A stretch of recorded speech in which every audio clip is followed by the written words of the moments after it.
It's good. It is very good audio. I can hear you very clear, Tim. So keep this one and throw away the other ones. I guess I could donate the other ones to Ukraine, couldn't I? Who needs headphones? I don't know. You would donate those crappy headphones to Ukraine.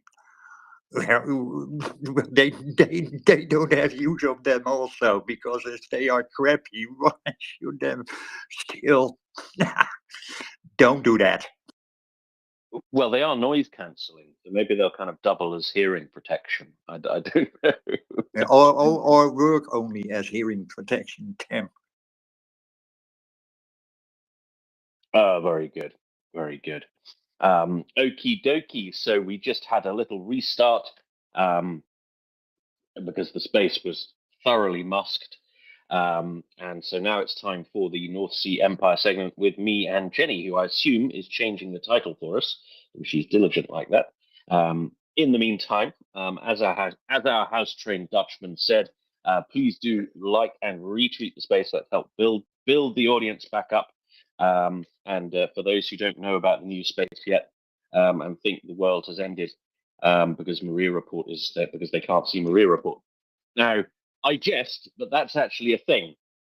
So it is said in the United Kingdom that if the Today programme on BBC Radio 4 goes offline, then that's actually a signal to the captains of the nuclear submarines, the ballistic missile submarines, that London is no longer functioning and there's basically no government anymore.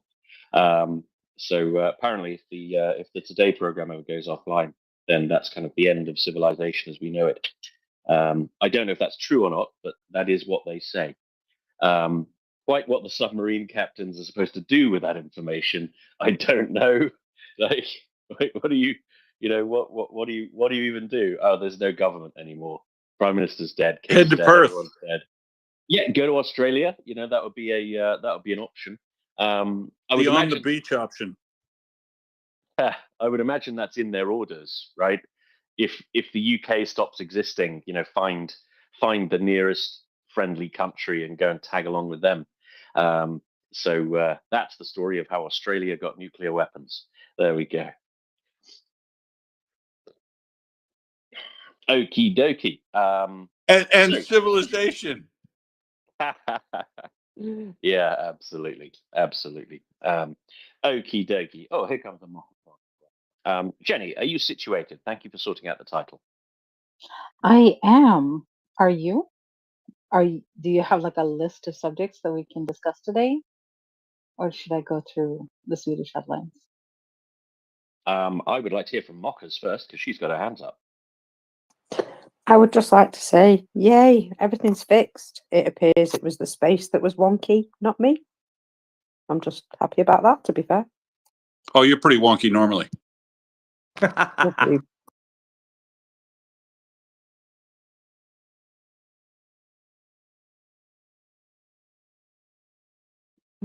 Oh dear.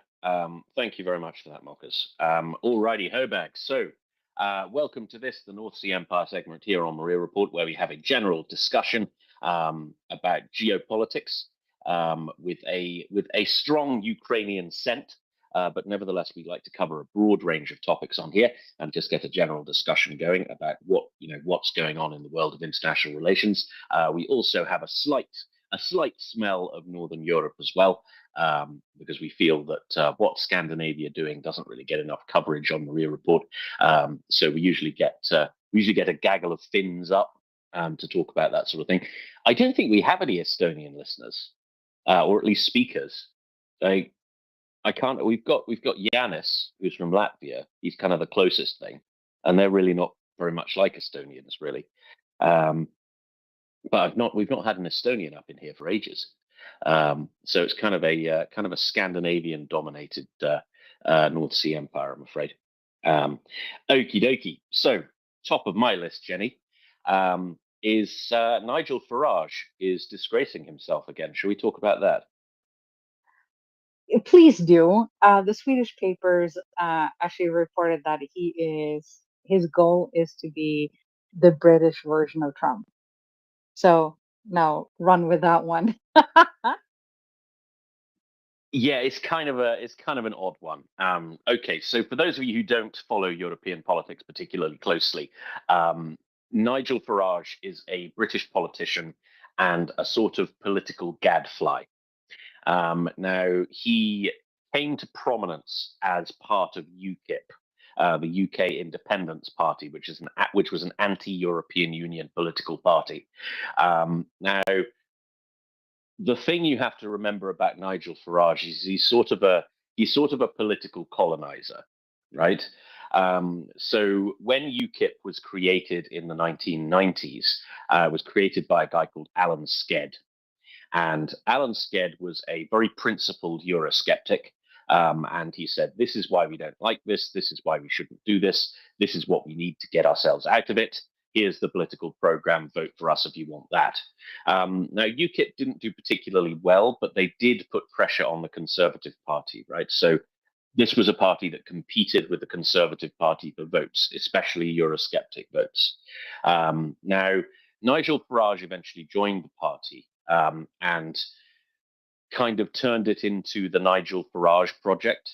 So kind of what he does is sort of for the greater glory of Nigel Farage, right? He's a very big, strong personality, and he tends to turn all of the organizations he joins into the Nigel Farage Club.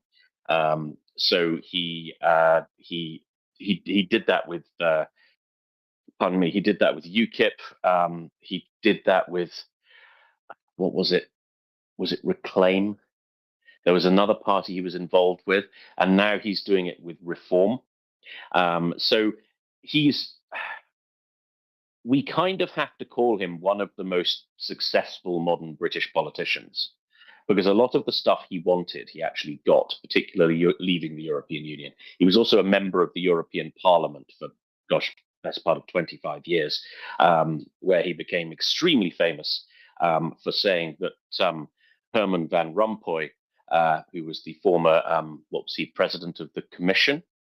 Oh, gosh, I can't remember. Anyway, former senior European bloke. He said in the European Parliament that he had the appearance and the intellect of a low-grade bank clerk. Now, he wasn't strictly wrong about that, but nevertheless, that's not the sort of thing you're supposed to say in the European Parliament. And so he got fined 10,000 euros and suspended from the European Parliament for a couple of months. So he's gone from that kind of slightly clownish, bombastic politician, and he's recently taken over the Reform Party, which is the Reform Party is a challenger party, and it's, gosh, how to describe it? It's not a particularly serious organization, right? So the thing about British politics is, if you want to get seats in Westminster, you need a party machine, right? You need cadres of local activists who are willing to pound pavements and knock on doors and deliver leaflets. And for that, you need a way for people to participate in the life of your party, right? So you need that party machine, that party mechanism. Otherwise, people just aren't going to volunteer to work for you, and the voters are simply not going to hear about your program, right? Because British elections are very, very lo-fi, right? They don't happen on the internet. They happen largely through leaflets. So if you don't have that machine, you're not going to get any seats in Westminster. And Reform do not have that machine, right? They don't have well thought out, costed policies. It's just, it's painfully obvious reading through all of their kind of goals, all of their political goals, that they haven't thought about any of these things, right? Because they instantly collide with a number of political realities, right? So their policy towards Europe is incompatible with the trade and cooperation agreement with the European Union. So what are they going to do? They're going to tear that up? Okay. So what's the plan to deal with the consequences of that? Et cetera, et cetera, et cetera, right? So they're not realistic thinkers. And that's fine, because they're never going to be the government. What they will be, though, is a kind of protest vote against the Conservative Party. And that's where they'll be very successful. They may even get a few seats. Like Nigel Farage is standing himself in Clacton, which is a very poor white working class constituency in Essex. They have a very odd voting record. In that they are very, very happy not to vote for establishment parties. So for example, they elected Douglas Carswell as an independent. Independent politicians who are not supported by a political party are very, very, very unusual in the UK. So to get elected as an independent, you've either got to be in a very weird constituency, like George Galloway, or you've got to have, or Clacton, right? Clacton's a weird constituency as well. Or you have to have some kind of profound relationship with the constituency and the respect of the locals. Now, Douglas Carswell, now Lord Carswell, he managed that because he was the Conservative MP for Clacton until he resigned from the Conservative Party. So he got there for that. Clacton's weird, so I think there's a very good chance that they'll return Nigel Farage as an MP. But Reform are not going to win the election. They are not going to form a government, and there's going to be no Conservative Party for them to form a coalition with if it goes that way. So they're not going to get anywhere near real power. But what they will do is they will shift the Overton window of right-wing politics in the UK in a harder direction. So that's what Nigel Farage is doing. He's replaced Richard Tice as the leader of the Reform Party. And he's been saying lots of very odd things about Ukraine and Russia that range from the irrelevant to the poorly conceived to the just plain wrong. So most recently, he claimed a couple of days ago that Russia was provoked into war with Ukraine. Now, I don't know. Do we really have to dissect that nonsense here on MriyaReport? It's like, well, actually, no, Russia wasn't. So Russia has repeatedly affirmed Ukraine's Ukraine's sovereignty within her 1994 borders. Russia has repeatedly affirmed the principle of freedom of alliance. So the sovereign right of freedom of alliance, and Russia has explicitly affirmed the right of former territories of the Soviet Union, let alone the Warsaw Pact, to join NATO, right? So in the Istanbul Declaration of 1999, Russia officially signed on the line that said, yes, this is fine, right? So we're provoking them by doing what they said was totally okay in a literal treaty? No, I don't think so. And of course, the second thing you'd say to that is, well, so bloody what, right? It's like this is the stuff of the playground, isn't it?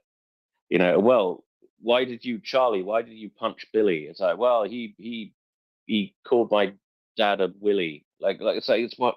Well, just don't punch him. He's a dickhead. It's fine, but if you don't, provocation, like it's not a real defense. It just shows that you can't control yourself. It shows that you're just the lesser man, right? So yeah, okay. So even if Russia was provoked, which I don't, they weren't, right? Because they affirmed repeatedly that they're totally fine with so-called NATO expansion. So what? Doesn't matter. It's not.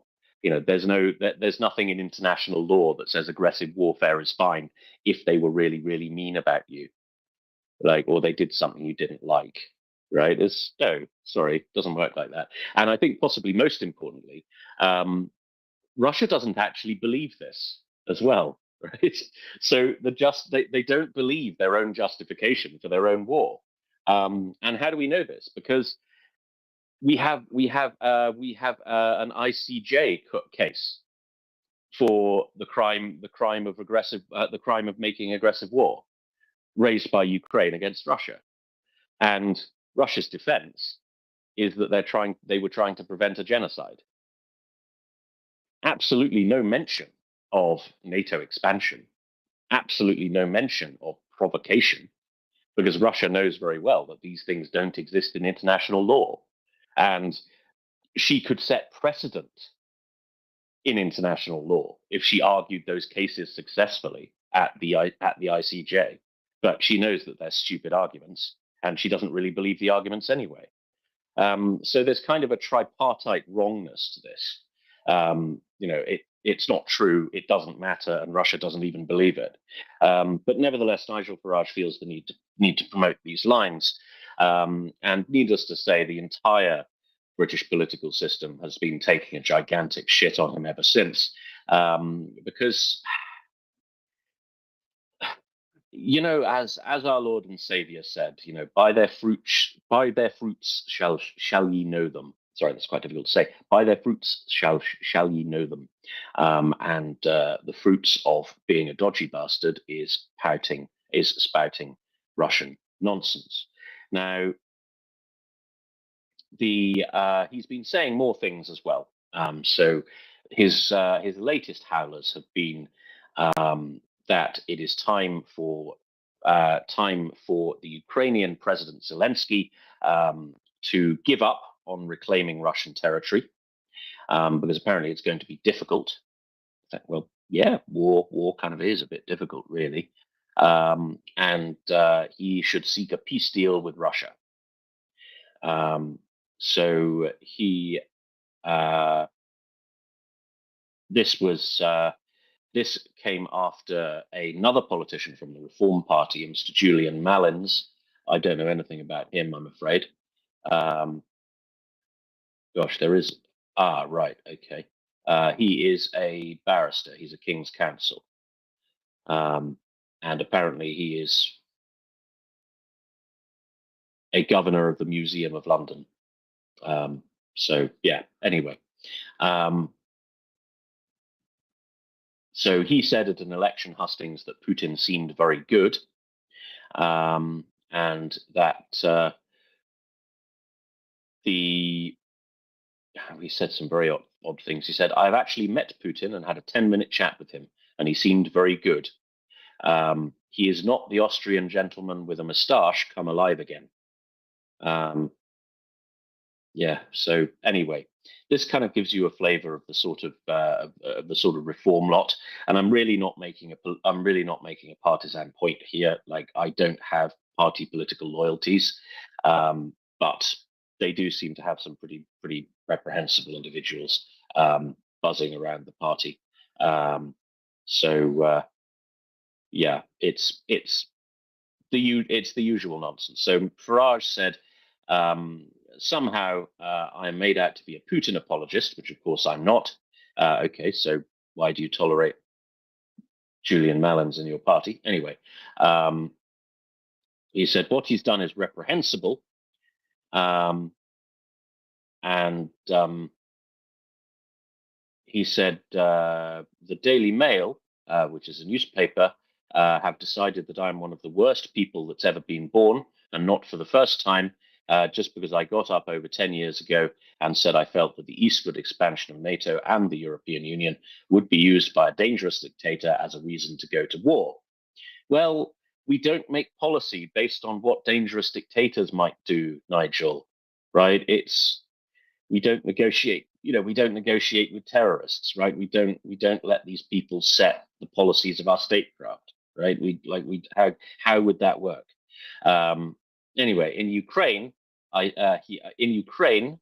said, don't poke the Russian bear with a stick, because if you do, you'll get a very predictable result. Now, a bear is a wild animal without any moral agency. Russia is run theoretically by human beings who can decide whether they do an evil thing or not. So I'm not sure the bear comparison holds up, poetic though it may be. But I think Charles Moore put it best in the Daily Telegraph a couple of days ago when he said, it's all very well to say, don't poke the bear, but what if the bear is advancing unpoked? this doesn't seem to make any difference, right? It's like these people who say the war is none of our business. Well, I would love it if it weren't, but Putin is making it our business. You know, Putin is the one who is killing British citizens with weird nerve agents in sleepy cathedral cities. He's the one who's messing with our undersea cables. He's the one who's invading our allies. He's the one who's threatening to nuke us on a weekly basis, right? If Russia just wanted to be left alone, we would love that. She can stay within her own borders and everybody can ignore her. Hell, we may even buy her oil. You know, we could treat her like Saudi Arabia. You know, okay, we get that internally you're a bit of a crap hole, but we're not going to make too much of a fuss about that as long as you do that within your own territory. Thank you very much. Now, even if Russia doesn't want to engage internationally in a good faith way, she could at least isolate herself, right? If she's that scared of foreign influence, then she could simply isolate herself within her borders. We'd probably buy her oil, and everybody would be huggy bears. But that's not how Russia behaves. Russia is aggressive, and Russia is expansionist, and Russia will not leave us alone. So it's not about poking bears with sticks. The bear is charging. What do we do? Do we get the stick out? I think that would probably be a good idea. What do you reckon, Jenny? Well, I think the proof is that we're leaving North Korea alone. Nobody is really doing much with North Korea. North Korea is doing all well. When they start advancing on South Korea, that's when we get involved. But as long as they are just, exerting their bullshit on their own citizens, nobody does very much with them. Well, Sweden sends a bill to them every year for the 1,000 Volvos that they never paid for in 1974 or something. Oh, I wish I didn't find that really hilarious that they stole 1,000 Volvos and they're still on the streets rolling around. Good for them. I guess it's a bit like Cuba, right? Yeah. So since the embargo, Cuba haven't been able to import like cars. So they have all these amazing 1950s cars everywhere, and they've been using them for decades. So it's a bit like that, I guess. Well, now they have one more new car, apparently. Didn't Putin bring one with him, a Russian one? I'm pretty sure that the 1974 Volvos are still better. I don't think Putin could afford to give him that car. That's like a $300,000 car. It's still Russian, though. Yeah. It's like you can dress up a pig; it's still going to be a pig. Just saying. Well, I mean, yeah, it's like, well, nothing Russian in Russia is good, and nothing good in Russia is Russian. Like the car, what's it called? It's called an Aurus. It's British designed and it's got a German engine. So it's about as Russian as I am.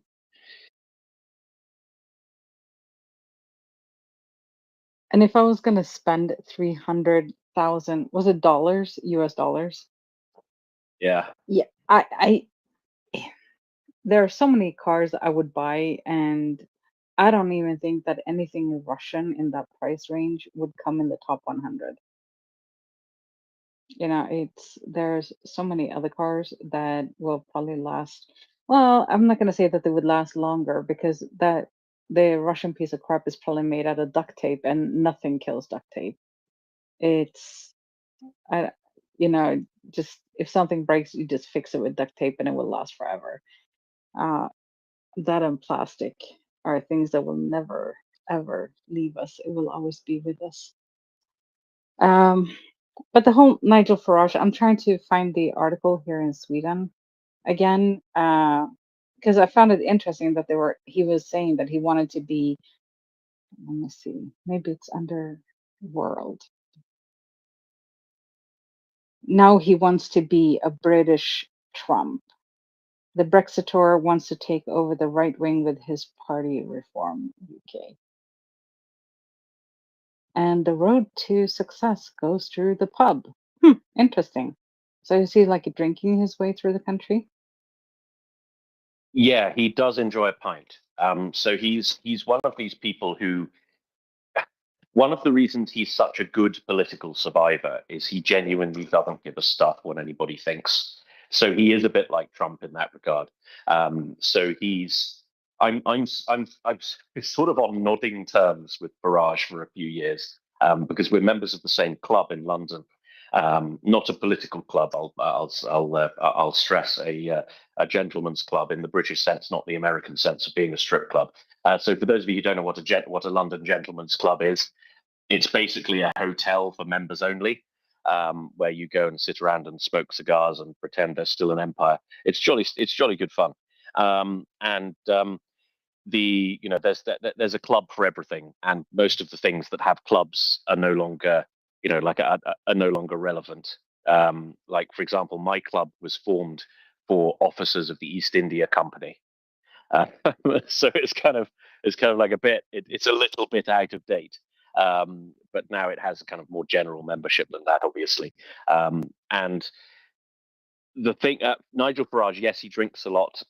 He smokes. He he doesn't care about projecting a really polished image. So, for example, I would say for a mainstream politician, it would probably be quite taboo to be a smoker. Like Nick Clegg is a smoker, for instance. He was leader of the Liberal Democrats and Deputy Prime Minister under David Cameron during the 2010 to 2015 coalition. He's a smoker, and he was very, very careful never to get photographed smoking. And when the press wanted to do like a shit piece on him, they dig out a photograph of him having a sneaky cigarette around the back of his house, just to make him kind of look bad, right? So there's a kind of, there's kind of a political allergy to having what are entirely normal habits to most people in the UK. It's like this optical resistance to it. So, for example, you can be filmed visiting a pub and pulling a pint in a pub. That's something that politicians do. But being photographed drinking a pint is probably going to be remarked upon. Like it's very silly, but Farage doesn't care. So he drinks a fair bit. He smokes. He swears. Like he doesn't care. So there's that kind of lack of polish to his image, and that's one of the reasons he survives, is because he just doesn't play their game.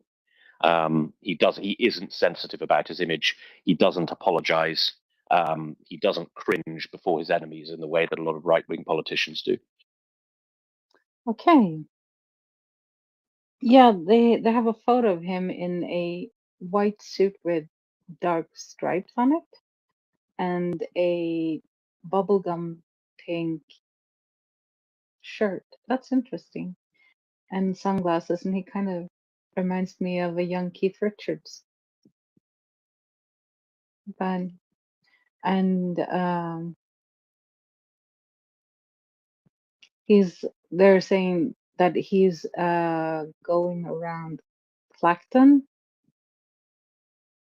trying to salvage his reputation about when that he said that the West provoked Putin, and the West is NATO and EU provoked Russia to start the war in Ukraine. So it's the West that is guilt that should bear the shame and guilt of the war rather than Putin. So is he popular, or is he just like one of those nut jobs that you just kind of have to agree? Because we had one of those run for a local position. Thank goodness she wasn't in like the parliament in Sweden. And she was clairvoyant, and she would do card readings if you asked her. And also, she was one of those that are allergic to electricity. And she had no idea that when she ran for local office, she would actually be in the county house, which is chock full of, I don't know, lights. So there was like electricity everywhere, so she obviously couldn't go there. And the funniest thing is at Christmas, her house lights up like a Christmas tree. So the whole, I'm I don't think that she's allergic to electricity. I find that funny. She wouldn't live in the north of Sweden if she was, because you need electricity to heat your home and to, have light. I don't think that she runs around her house with tea lights. Just saying. But she was interesting, and but nobody. And obviously, she signed up for the extreme right wing party as well because they were the only ones that would take her, and then she had to resign her post because of her electric allergy. But is he kind of like those two, the kind that you just like, who will vote for you, or is he actually popular? I think people like him, right?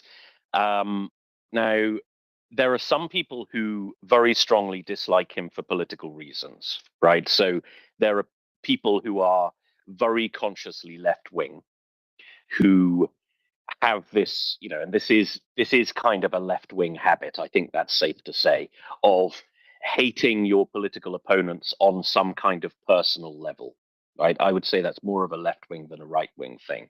So there are certainly plenty of people who dislike him personally because they dislike him politically. Now, I would say they're not a majority of people. I think a majority of people would they kind of like him because they identify something of the British national character in him. So he annoys all the right people. He drinks too much. He dresses in that kind of slightly esoteric way. He's kind of eccentric, right? And he's always kind of going against the grain and rejecting the latest good idea. So I think a lot of people like him on a personal level, in the same way as they liked Boris Johnson on a personal level, right? So they kind of see this kind of bombastic, performative character and think, yeah, okay, I actually like that guy. He's somebody I'd like to have a pint with. Now, you probably couldn't say the same of Rishi Sunak or Sir Keir Starmer, right? On your list of politicians you'd like to have a drink with, like they're not in the top 10, right? Because they just, to the average Brit, they just don't seem like your people, right? Whereas Nigel Farage seems like your people. So I think people like him on a personal level. That is very unusual for that to turn into votes, right? Um, people in the UK, they tend to vote for like people who seem competent, right? They tend to vote for sort of operators rather than kind of big bombastic characters. Some exceptions, of course. So Boris Johnson won a landslide in 2019. Now he is very much of the kind of Farage style of politics, or rather, he's from the Farage mold of politician. Politically, I think they're quite different. But nonetheless, people generally don't vote for people that they feel some kind of personal affinity with. They vote for whoever looks like they've got their shit together. Does that make sense? Yes, it does. And isn't that the way you're supposed to vote? Uh, there might be, because there are people that I just like, there's nothing about them that I like on a personal level, but they have their shit together and they know what they're doing. And then you have people who I dislike both on a political and a personal level. And if they were the last party in Sweden that you like, they were the only party in Sweden, I'll probably move to another country where I have better options. Um, because we are having problems here in Sweden with the Sweden Democrats, I would say. It's such a weird party. It really only has one idea, and that is to lower immigration. And I'm not saying that the Social Democrats, who seem to have like an open door policy, let everybody and their mother come in, and that's not doing the backgrounds, like check into people's background too harsh, too closely, because we're Sweden, we're supposed to help everyone. Well, no. Uh, I think that there are people that we should deport out of Sweden, and we don't seem to be doing. I don't know how much we actually deport people, but I think that is something that we should do a little bit more than we actually do. There are people being convicted of crimes, and they're not Swedish citizens. There's no reason for them to be in Sweden. Be a little bit harder, look to America. So this is a true story. I don't know how many of you guys have heard of the musical Chess. It's a collaboration between the two guys in ABBA and is it Andrew Lloyd Wright, I think. So they wrote a musical about chess and about the American and the Russian that met. I think it was like in the 80s. And because they had to meet on neutral ground, they played one of the games in Thailand or something. And this musical is about this meeting, about this chess meeting that was kind of political, and at the same time it wasn't. Anyways, the Russian in the Swedish version was played by a singer named Tommy Körberg. Tommy Körberg liked to snort white powder up his nose, and he has been convicted of this. Hence, he has a drug conviction. So when it turned out that chess became very famous and it was like a hit, everybody has heard One Night in Bangkok. It is from this musical. And so they were taking the musical on the road. And when it came to the US, Tommy Körberg was not allowed to come in enter the country because he had a drug conviction that was less than 5 years old. And so they had to find a replacement, and the musical flopped. And I've heard the American sing his part, and he does not do, because that part was written for Tommy Körberg, so he is going to be the best one to sing it. And replacing him with the inferior American version did not do well. So why not implement something like that? Do you have convictions? Okay, so you never got caught in your own country, or you paid your way out of jail in your country, fine.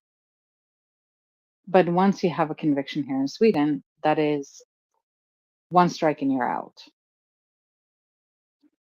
I don't think that is, like, if it's a serious crime, obviously not one strike and you're out if you run a red light.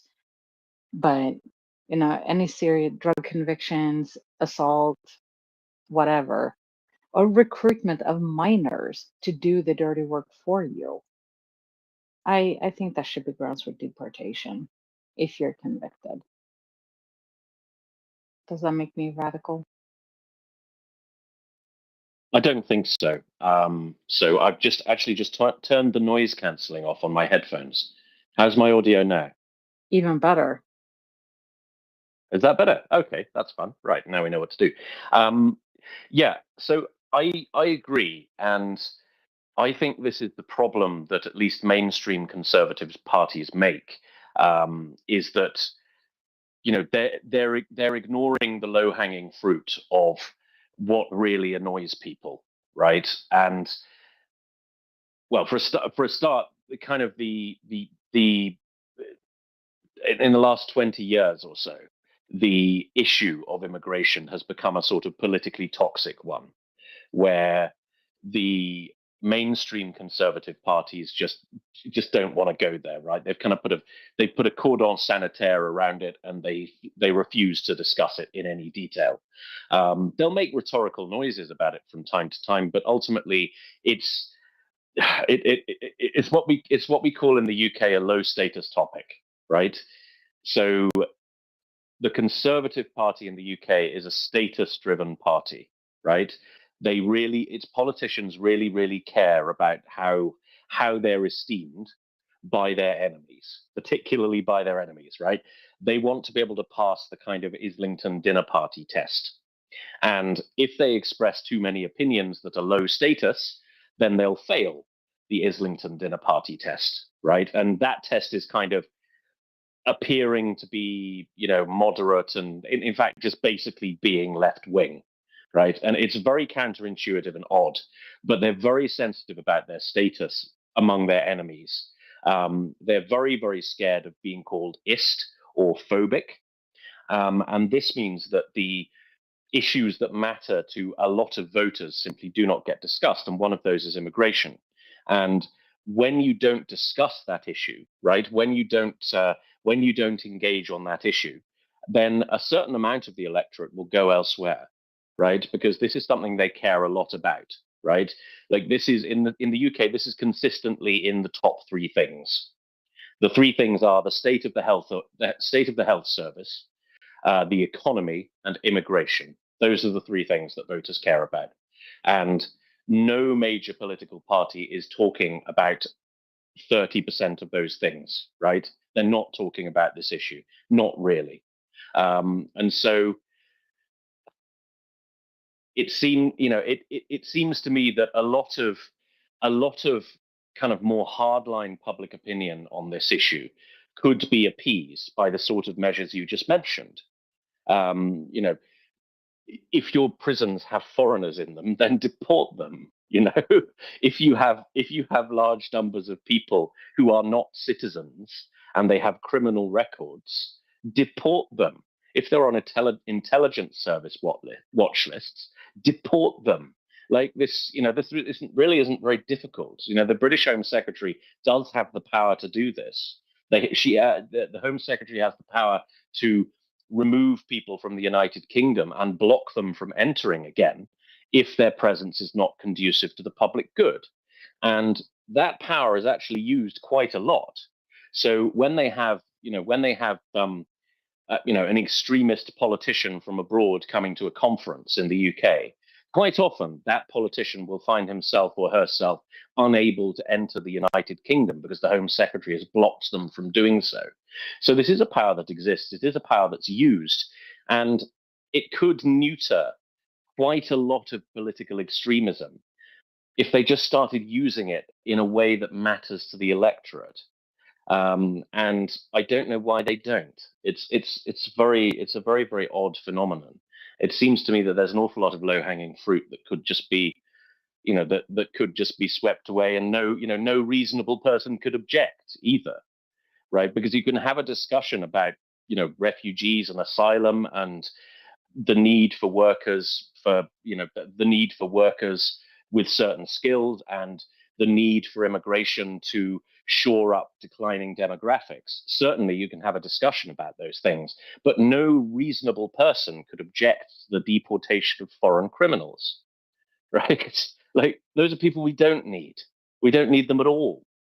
And so I don't know why there's not more of a kind of a move to, shift that issue from the extremes into the center, because I don't see it as particularly hurting anybody. It would be enormously popular, and it would neutralize like 60% of what the extremist parties get their support from. And that's public disquiet at the state of affairs around this stuff, and an unwillingness by mainstream right-wing parties to engage on these issues.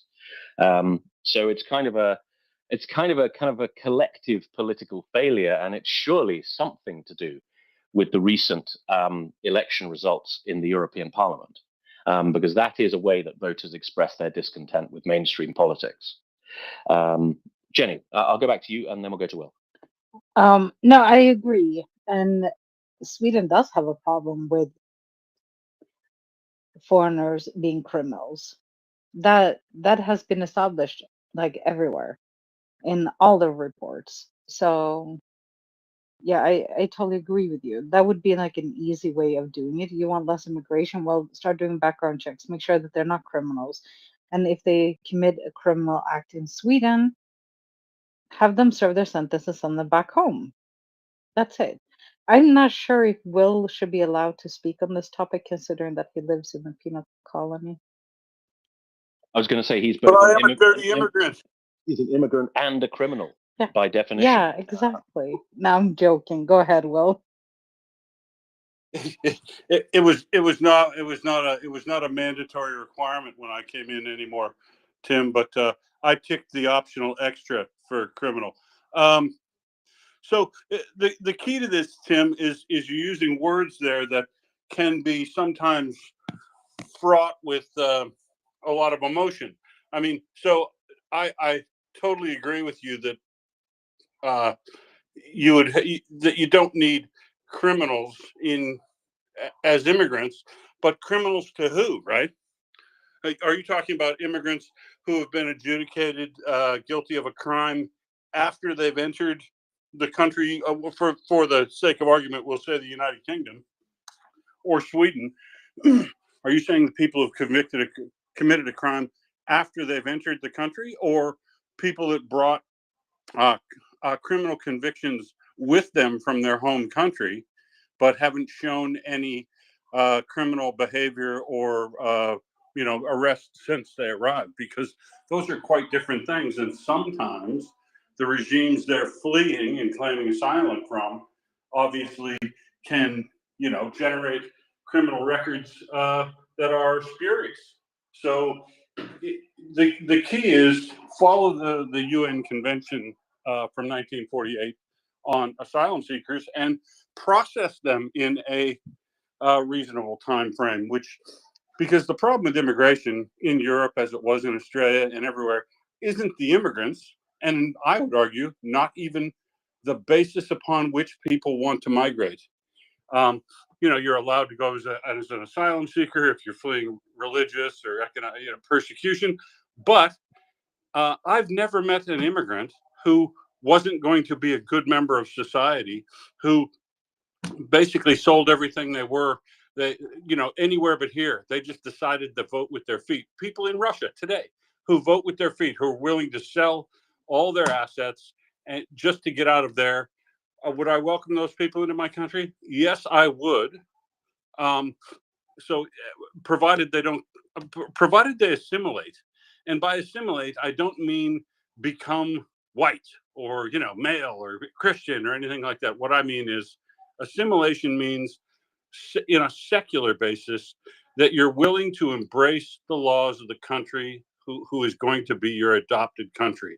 And that means the whole set of laws. That means that you're not going to we want you to bring your culture to my country, for instance, or England, in your case, Wales, I should say, the United Kingdom. It's okay to bring your culture, but don't bring all of your hate and all of your restrictions on other people to what are meant to be egalitarian, rules-based legal societies.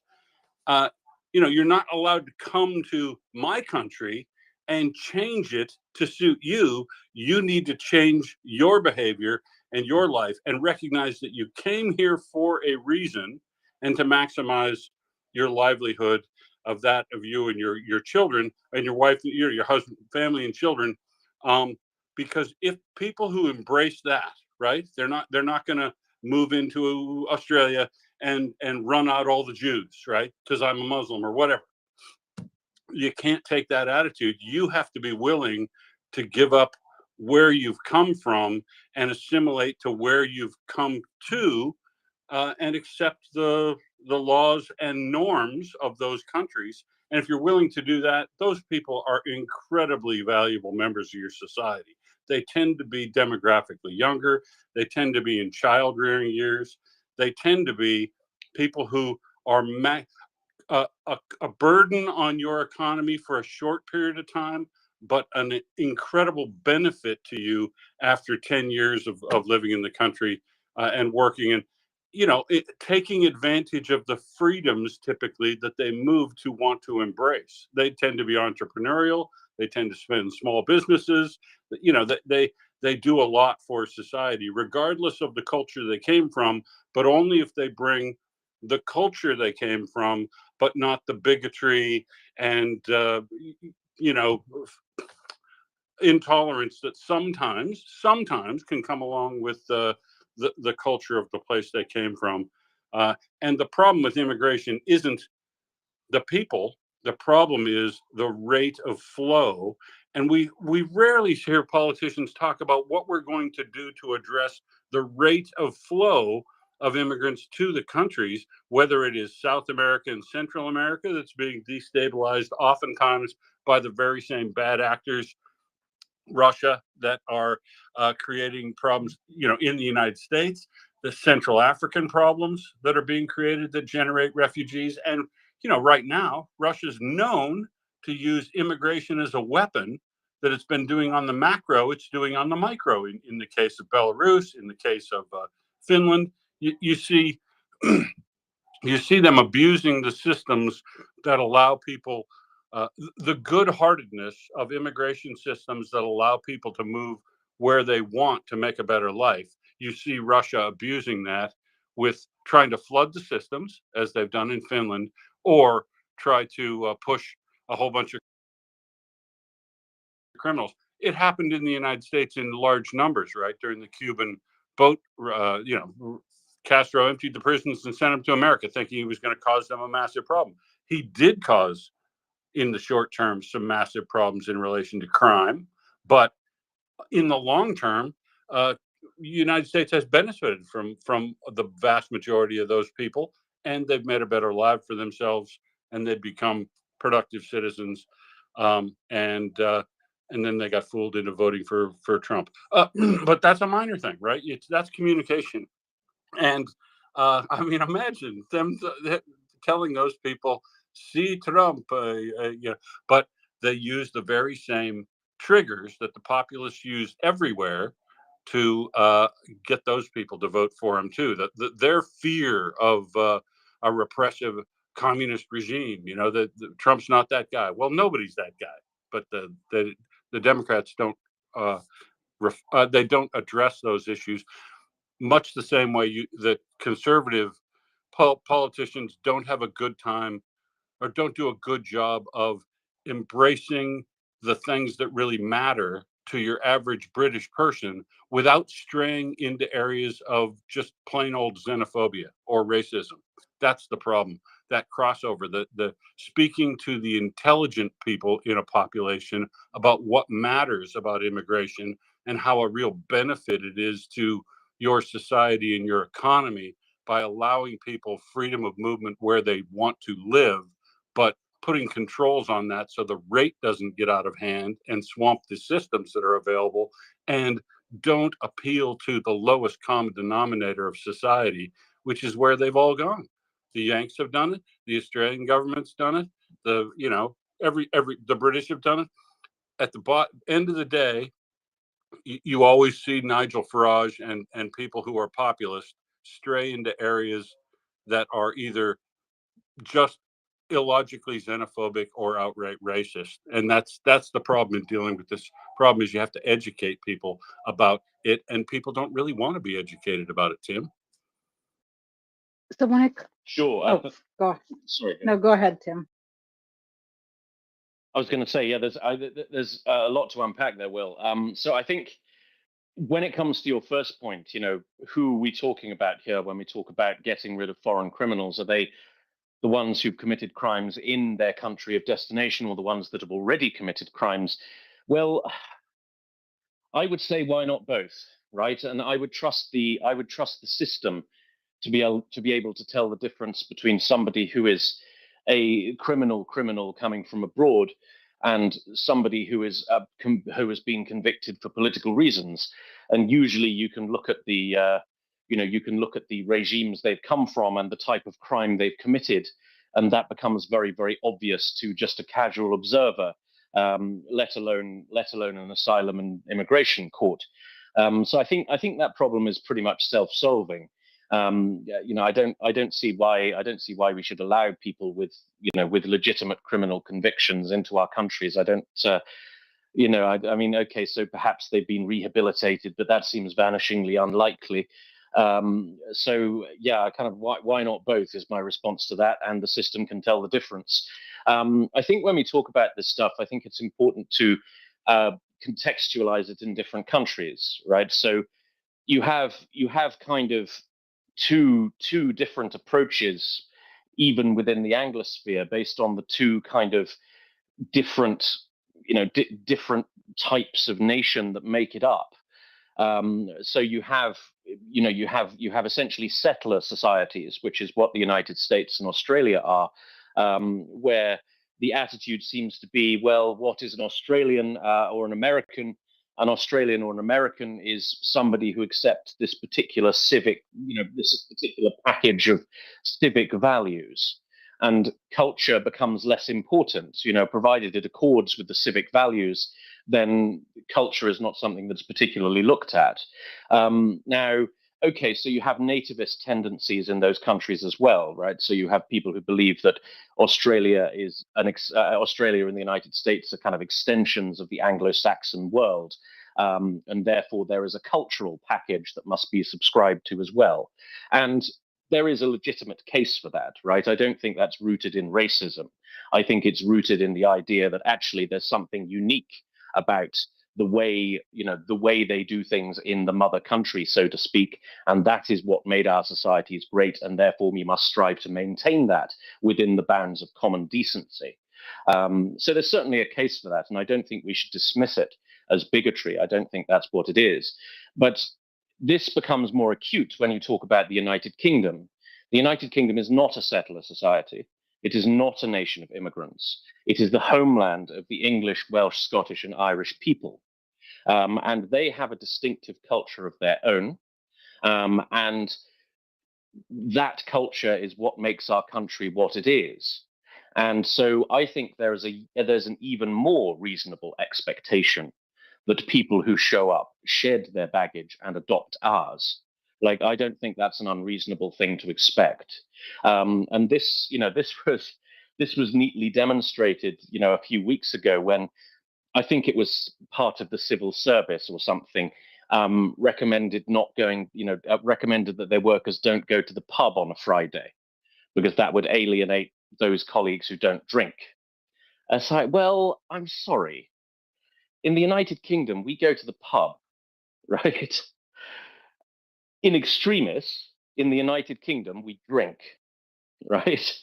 And okay, so people may have religious hang-ups about it or what have you, but you can't expect to be included in our society and reject the core cultural mores of our society. I'm sorry, it just doesn't work like that. We shouldn't have to adjust to you. You should have to adjust to us, as you rightly say. Will.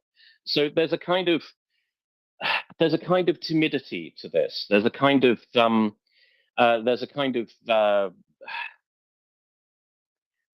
willingness to, I talked about right-wing politicians cringing before their enemies. There's a willingness of a certain class of educated British person to cringe before cultures that are alien to ours, as if we have nothing to contribute here. And I think that's totally wrong-headed. So yeah, I think there is a school of this that says, well, it's essentially a civic issue. You can move to a country, and as long as you adopt the civic values of that country, then you bring your own culture with you, and everybody's huggy bears.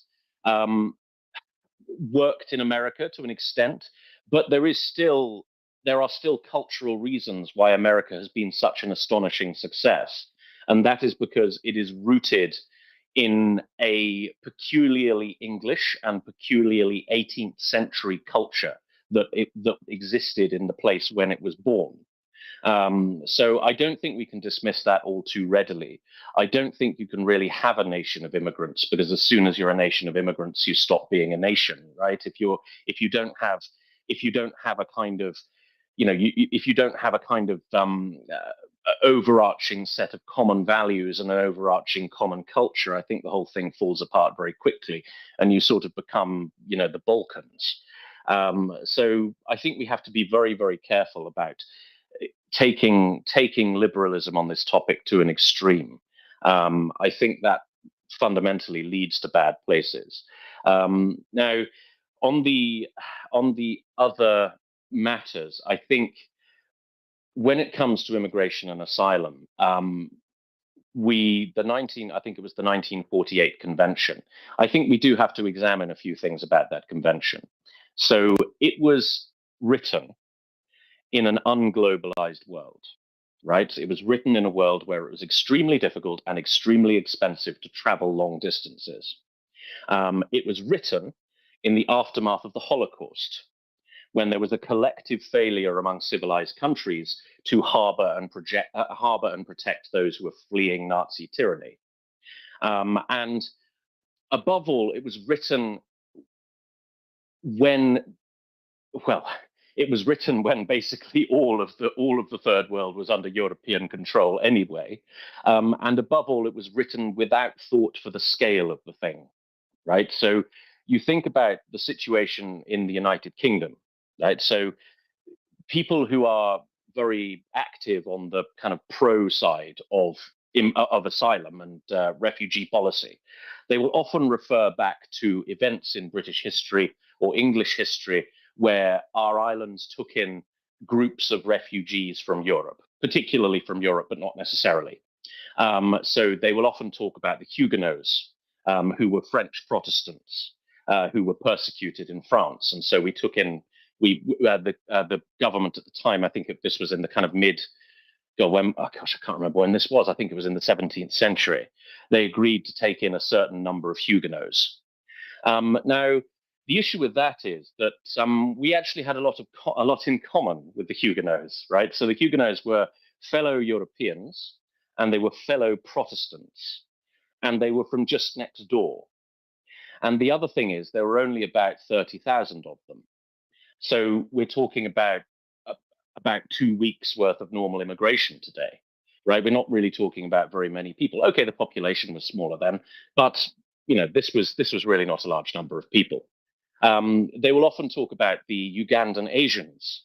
Now, I think it was in the 1960s that Idi Amin expelled the people of Asian descent, that is to say, Indian descent, from Uganda, and a lot of them made the UK offered them asylum. Again, this was offered to a specific group of people in specific circumstances.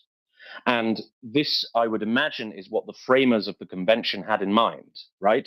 Not a kind of general policy of, if you rock up and claim, then that's just that's just the way the system will work. No, it was kind of the way I've read that it was framed was, yes, there's going to be specific incidences of mass oppression of a group of people, and when that occurs, we need to stand ready to assist that specific group of people, rather than having this sort of general kind of unilateral flow towards Europe and the United States from just about everywhere, apparently for just about any reason. And then we come on to the idea of what is a refugee. Right. This is not a settled issue. So the convention does define refugee. National law defines refugees as well. But that definition seems to be ever expanding.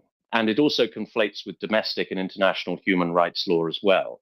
And so, for example, the public have a particular, the public have an idea of what a refugee is, right? It's somebody fleeing oppression who needs temporary protection from that oppression. But it seems to have become, number one, it seems to have become a kind of alternative method of immigration, right?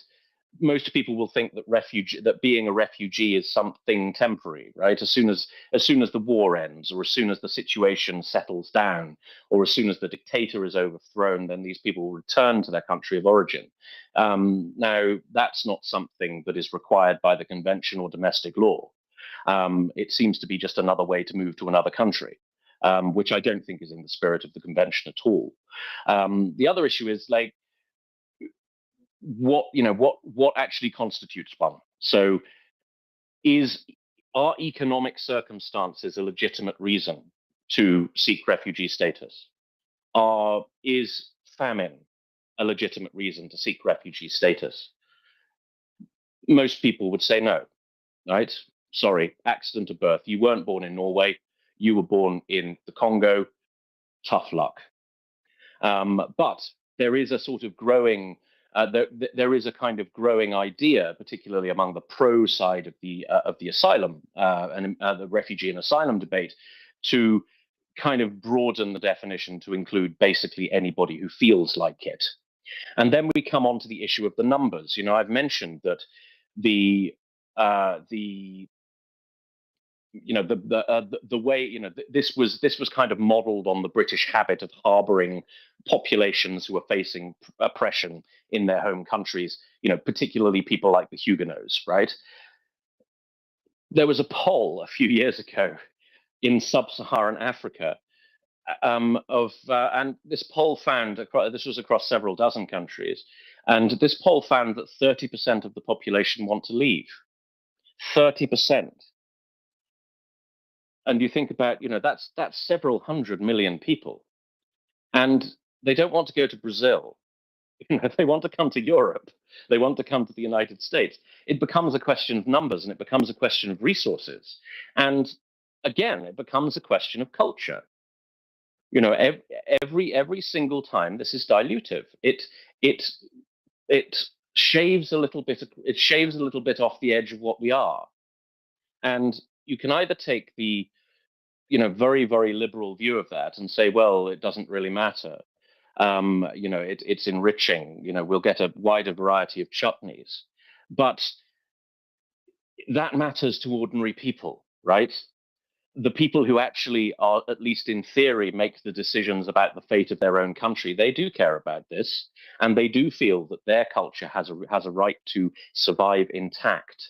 And they're not anti-foreigner. They just have certain expectations about numbers and about cultural behavior, that assimilation you talked about, Will. They have expectations of that, and that is legitimate. And the unwillingness of the political system, and particularly the right wing of the political system, to grapple with these issues in a serious way and have a serious discussion about this, only fuels less compromising tendencies, more extreme tendencies, right? So it's either we do something about this, or in the long term, it's going to be fractiousness and it's going to be extremism, and a society will be created that is a whole lot uglier. And I don't think anybody wants that. I really don't. I don't think it's in our it's to our advantage as a civilization to go down that route. So anyway, that's my thought on that. Pardon the rant. Jenny, anything to add? No, so because you kind of covered what I was going to say, because I think that it's necessary to look at both. You can't just, oh, so you're Jeffrey Dahmer and you want to move to Sweden, so we're going to disregard the fact that you ate 17 people. No, I'm not going to disregard that fact. What if you made them into meatballs? Then I would have a discussion about it, then I'd at least be open to discussing it. But so I think that it depends on the crime. If you, because this was actually a classmate of mine. We were sitting together next to each other, and he looked kind of bummed out. And we were 9, 10 years old. And I asked him why he looked so sad, and he said, "Mom and Dad decided that they can't change the regime back home from Sweden, so we're gonna go back." And he came from Paraguay. This was in the early 80s. And I was like, okay, don't you want to go back home? And he's like, Mom and Dad are on a list. They will be shot on sight. So there was a 9 or 10-year-old boy whose parents were considered to be criminals because they opposed the regime back home. I have no problem with that. I do have a problem with Jeffrey Dahmer because, frankly, I don't want to end up as a goulash. I don't, and also I don't want to be invited for dinner or like a potluck with him.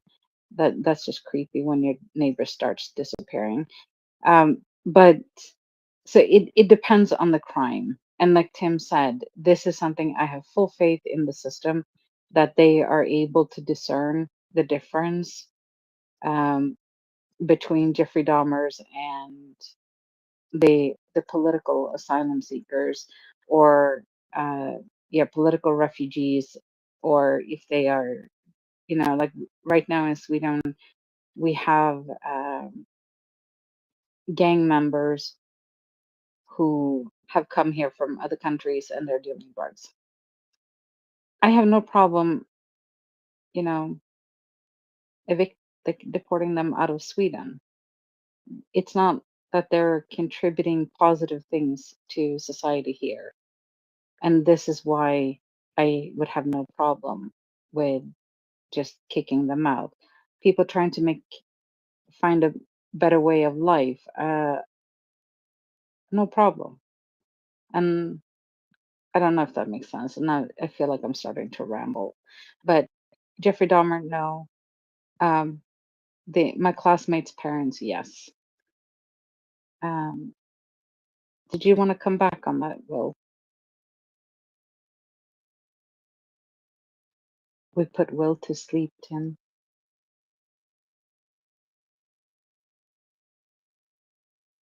Oh, sorry, we have indeed. I was talking into a muted mic. In the apparent absence of Will, we have bored him to death. Let's go to Wojta, please. Wojta, welcome.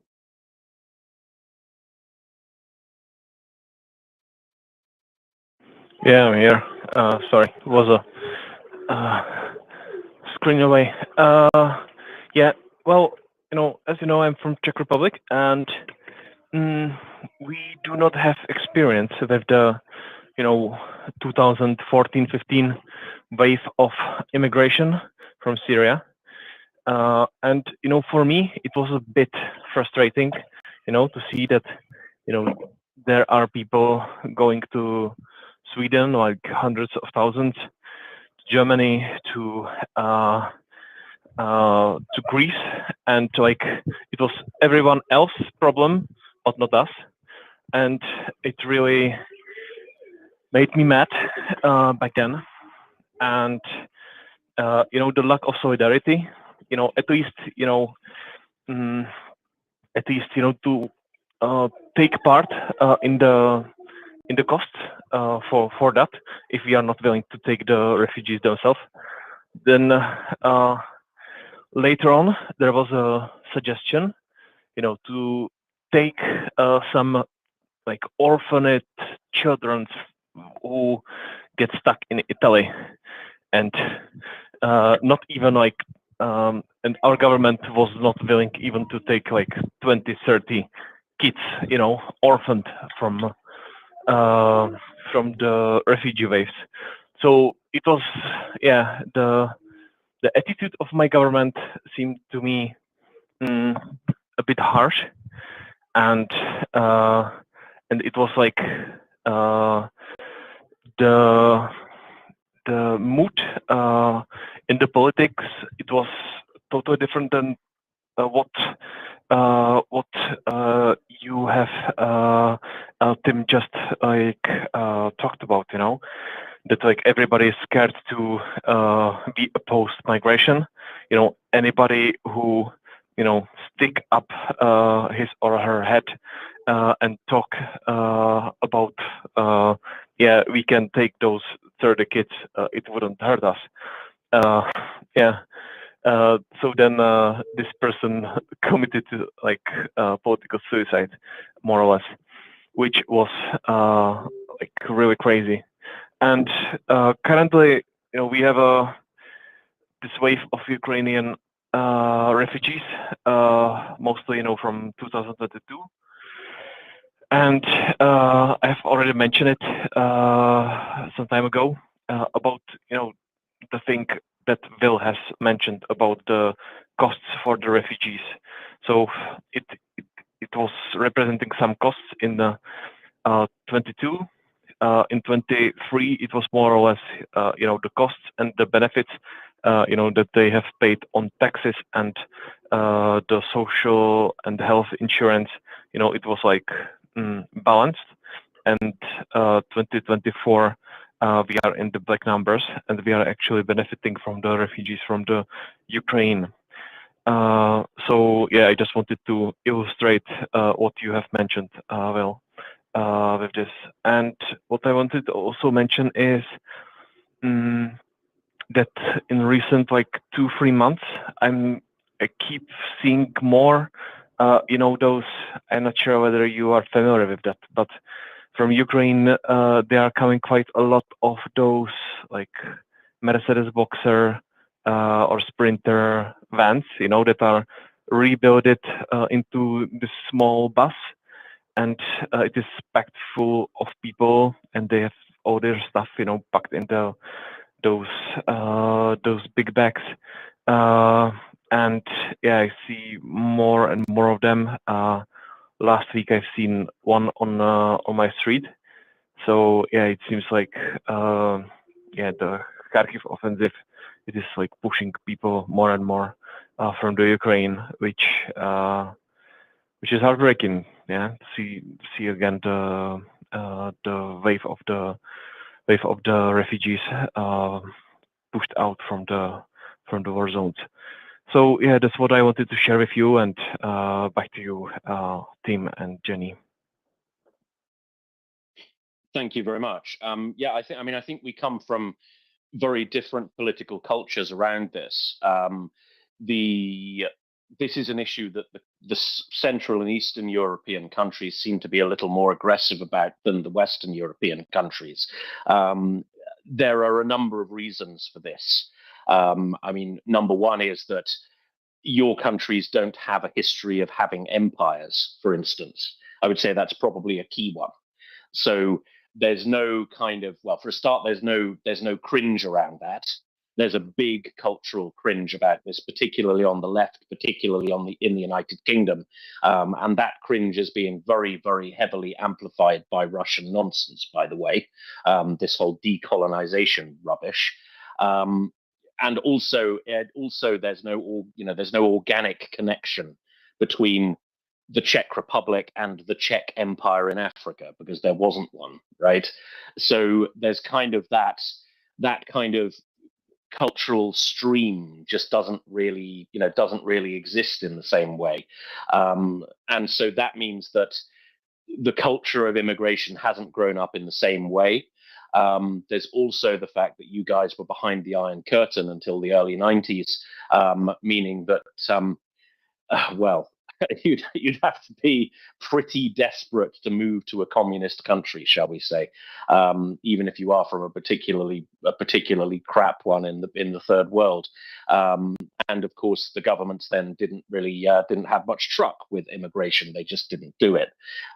So there's a number of differences that informs differences in our political culture around this. Yeah, I fully accept, and it is a good point, that the countries in Central and Eastern Europe are take a lot harder line on this.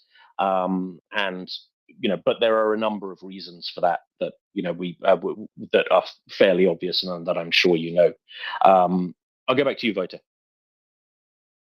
Yeah, just a quick one. You're right that the fact that actually nobody wants to visit us and to stay in Czech Republic was like a bit like kind of protecting us, or how to say it, from that migration stream. Yeah. So back to you. Thank you very much, Vojta. Interesting points. Let us go to Joanna, please. Joanna, welcome. Hello, Tim. Hello, Jenny. So I caught this discussion very late on, so I don't know where it started, but I just wanted to bring some, different details to this. So there is in this discussion about interculturality and immigration, there are two models. There is the model of the melting pot and the model of the salad bowl. As the names of the model say, melting pot is like the immigrants should integrate in the society and follow, blend themselves into the characteristics of the society. A salad bowl is each with its own identity, and a mix, an intercultural mix, and it's all related to identity actually. In countries or in regions where there is a very strong historic identity, people tend to prefer the melting pot model. So those who come in the country should adapt and adjust and just blend in countries or regions where there isn't such a historic, very strong identity. The salad bowl model is kind of preferred. Usually, the examples are New York or Canada, because in Canada, apparently, cultures can coexist very peacefully together.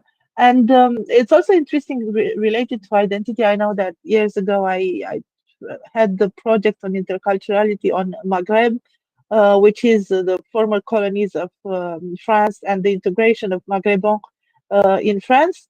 And it was very, very, very interesting to see this. So the migration in France started somewhere after World War II, 50s and 60s. A lot of people came from the former colonies in France to work. There was need for them, so they were kind of welcomed with a little bit of problems. And it's very interesting to see the women of Maghreb. On that time, there are pictures uh, being, very integrated in the French society, wearing mini jupe and jewelry, and without, the veil or whatever, and just walking on the street like like the other French citizens. And practically, they kind of gave up of their identity and integrated themselves. It had economic reasons, because you could find work if you were, more aligned with the rest of the society, and you weren't, pointed fingers weren't pointed at you if you were different and things like this. And afterwards, this evolved very interestingly, because in 71, Chirac gave a law to unite families, because initially mostly men came into France to work, but then there was this law about the reunification of the family, which led about a decade later on to a big influx of migrants. And Chirac changed his position, and there is a speech that is kind of famous and very much criticized, when he talks about brie odeur, noises and smells. He says that he is pro-migration, but he understands why some people do not like, to be in the vicinity of the migrants who are noisy and smelly.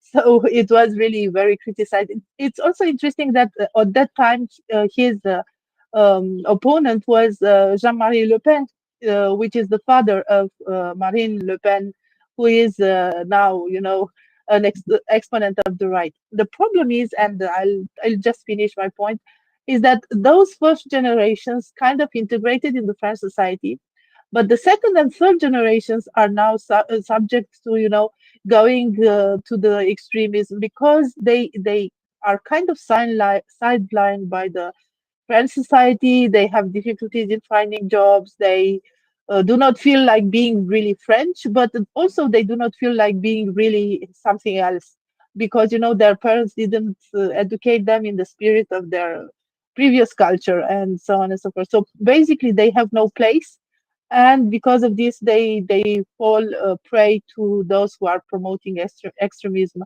and so on and so forth. Of course, this is a very simplest generalization, but actually, the problem today in France with some of the migrants is not with migrants that are like just coming now to France, is with the second or third generation of migrants. And also very interesting, the promoter of the anti-migration current right now in France, Bardella, is the son of a family of migrants from Italy. But yeah, he's the son of a family of migrants. So it's a very complex and strange picture of the French, problem regarding migration right now. I don't know if it helps. For me, it was fascinating to look a little bit into the culture of the Maghrébin, and what happened in France, and why there are problems right now. Yeah, thank you very much. We see that phenomenon in the Anglosphere as well, particularly in the context of terrorism, right, and particularly Islamic radicalism, where the typical, the profile of a typical Islamic terrorist in the UK, is a Manchester United supporting, iPhone owning, probably drinking guy from Manchester. Right, he's not somebody who who grows up with a lot of religious strict and cultural stricture. He's somebody who kind of feels a little adrift in British culture because he finds it inauthentic and irrelevant to him, and seeks something a little more authentic, right? He seeks something a little bit more profound. And once he's looking for something profound and he's from a particular background and probably isn't particularly bright, then he becomes very easy fodder for radicalization, right? It's like that's exactly the playground of the people who control and who create and control the activity of Islamic terrorism. Now, to my mind, that is an argument for a greater degree of civilizational confidence and cultural muscularity on behalf of on the part of the countries that host large numbers of immigrants, right? It's one thing to take kind of the I suppose we must call it the American approach of what you call the salad bowl approach, Joanna, of here's a set of civic values, adopt these values and you are American. We don't care too much about culture. The issue with that is you have to have very, very powerful civic values, right? And this is something that the United States is really good at. And it's something that's very strongly reflected in their politics and also in their education system, right? So the role of the US education system is more about teaching people how to be Americans, right? It's about creating, at least this is the primary and secondary education system. It's not so much about imparting knowledge. It's more about creating Americans. And this is in contrast, the real education in the United States starts when you go to university, right? Whereas in Europe, there's much less of a focus on the kind of civic aspects of citizenship, and there's much more of a focus on imparting knowledge when it comes to secondary education. So, and as I said, this is reflected in politics as well, right? There is a very strong American political brand.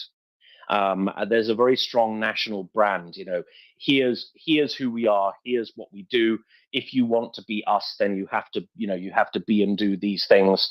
But they're kind of very general, and there's a lot of room for cultural maneuver within them. Now, as I mentioned earlier on, and the reason that this conversation came about, Joanna, is because we were talking about reform in the UK, the Reform Party, and Nigel Farage, and how to head off the kind of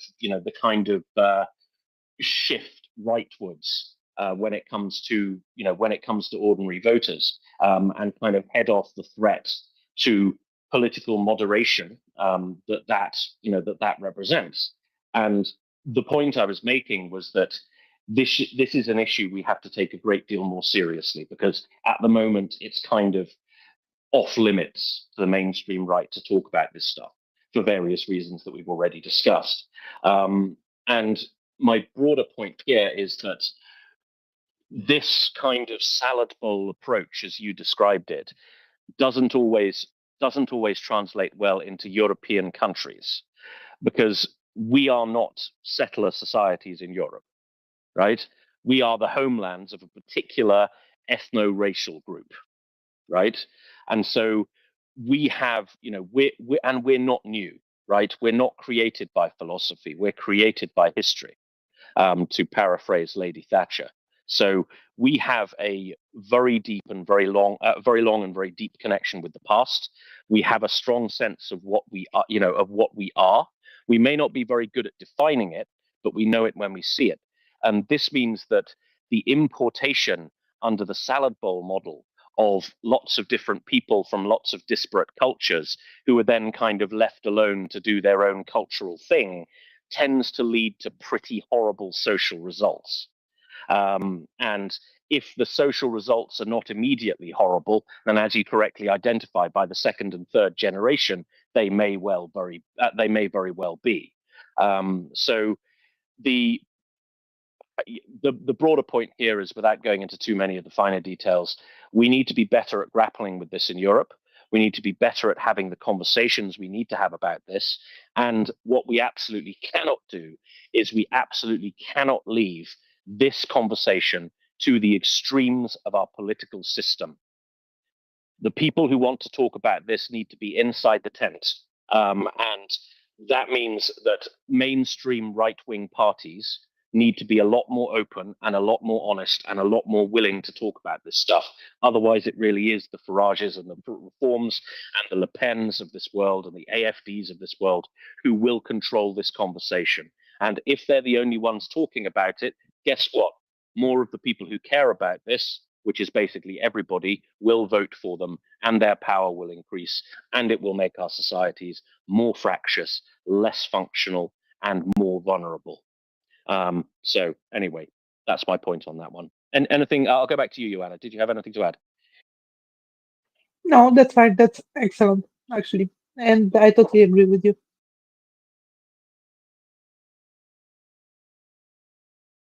Thank you very much, Joanna. Jenny, anything to add, or shall we circle back to Ukraine? Let's go back to Ukraine.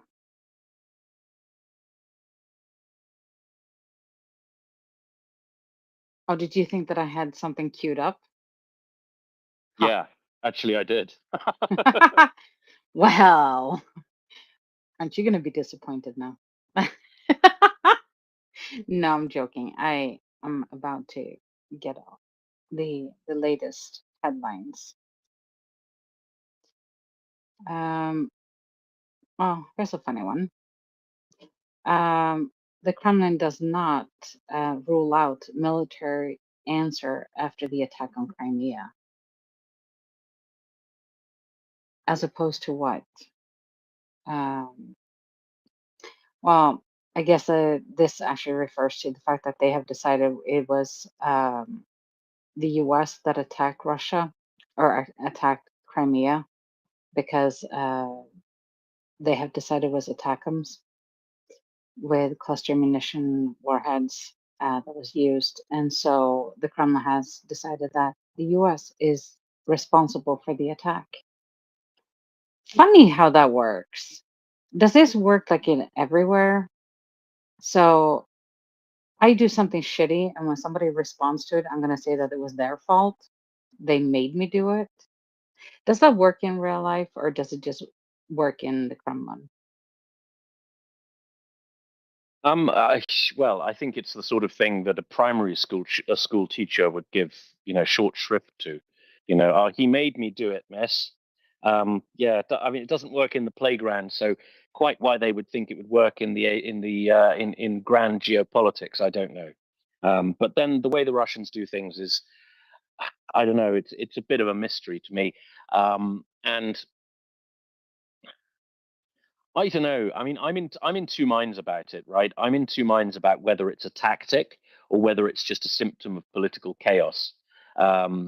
Because everything about Russia is dysfunctional, so you can expect their political system to be highly dysfunctional. And so I'm kind of torn between the idea that they do stupid shit all the time because it's like a way of confusing us and a way of keeping us guessing, or whether it's just organic to their political system just being full of chaos, right? Yeah, because I know that hold on. Nobody needs to hear me clear my throat.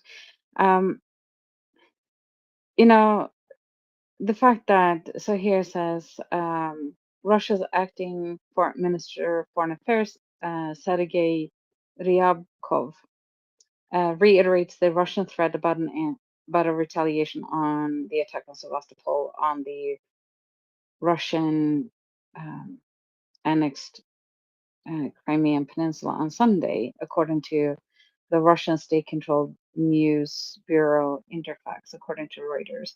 When American ATACMS with cluster munition warheads was used in the attack, the Kremlin pointed to the U.S. as responsible for the attack.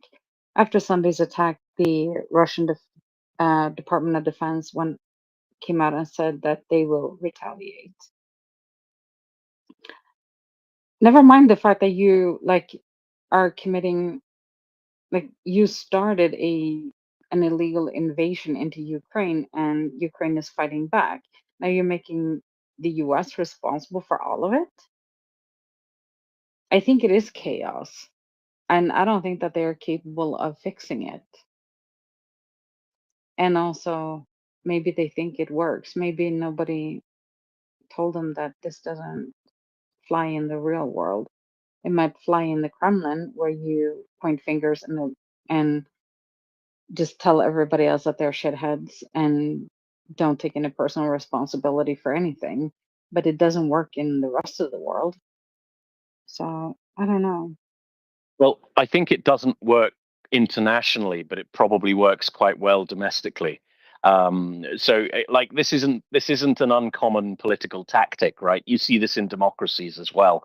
You blame your predecessor, you blame the kind of mysterious opposition forces, you blame internal sabotage, right? Democratic leaders do this as well.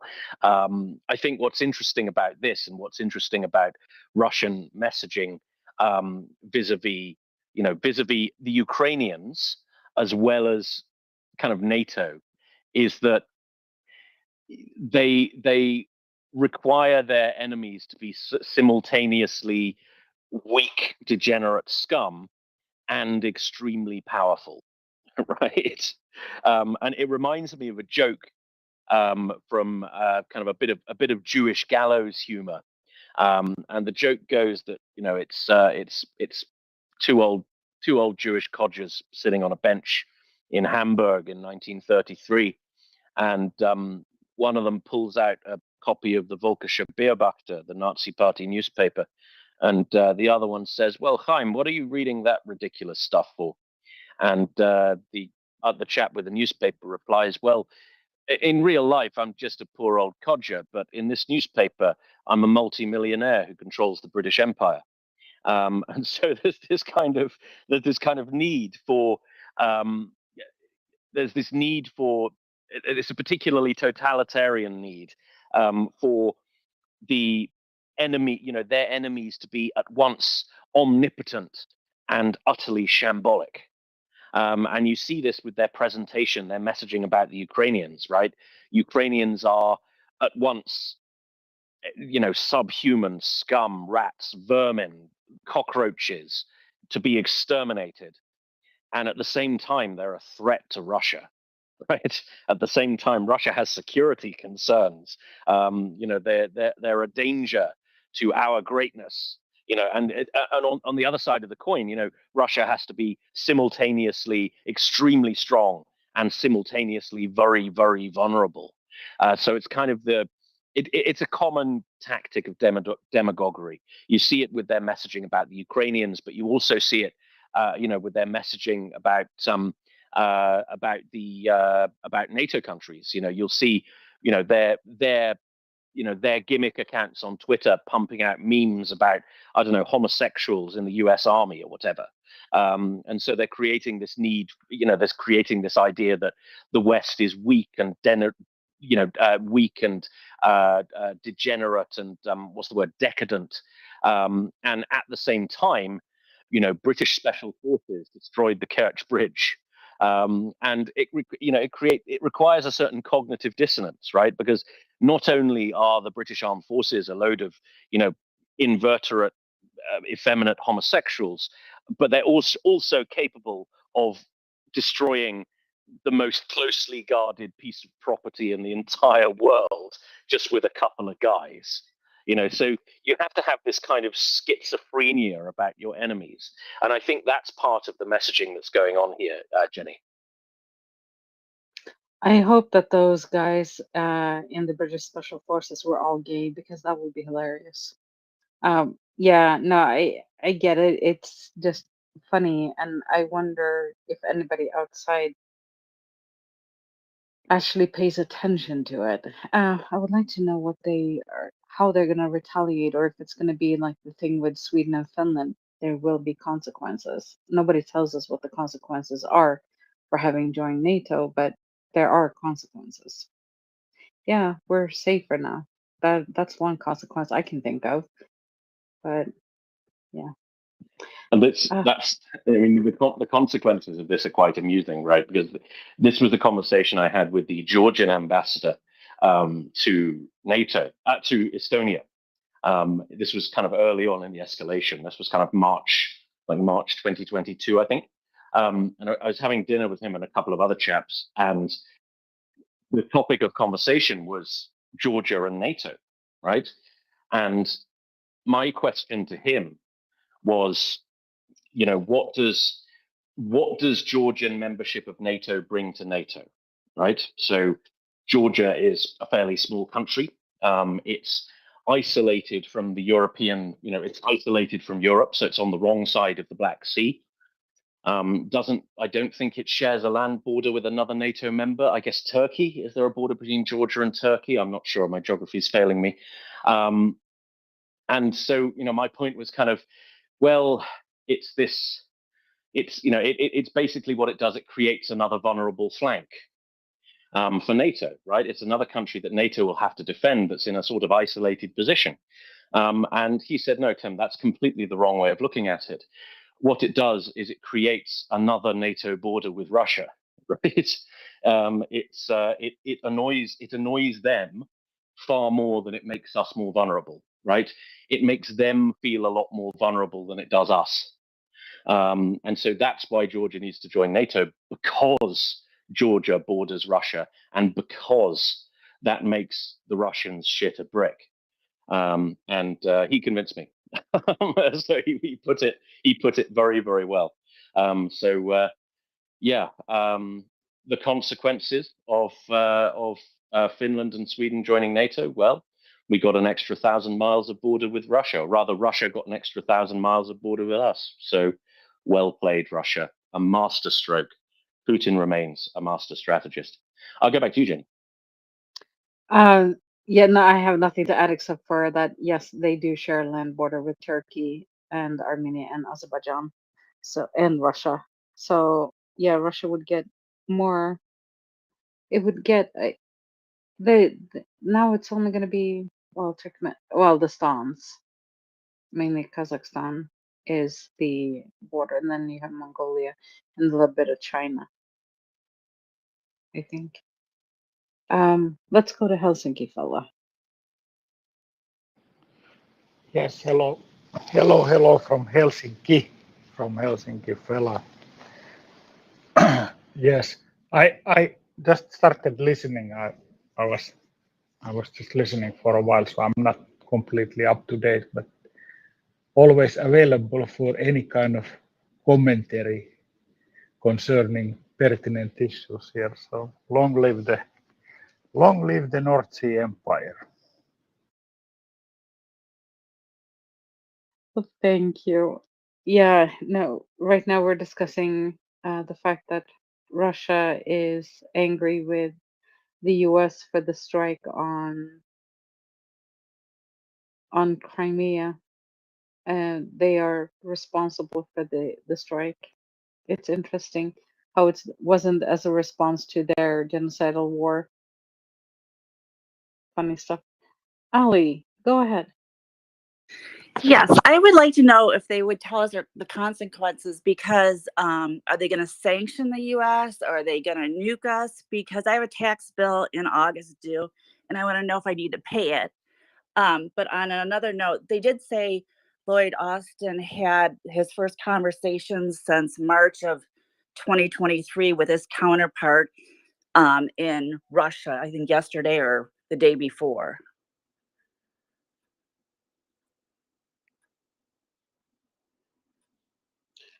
He doesn't.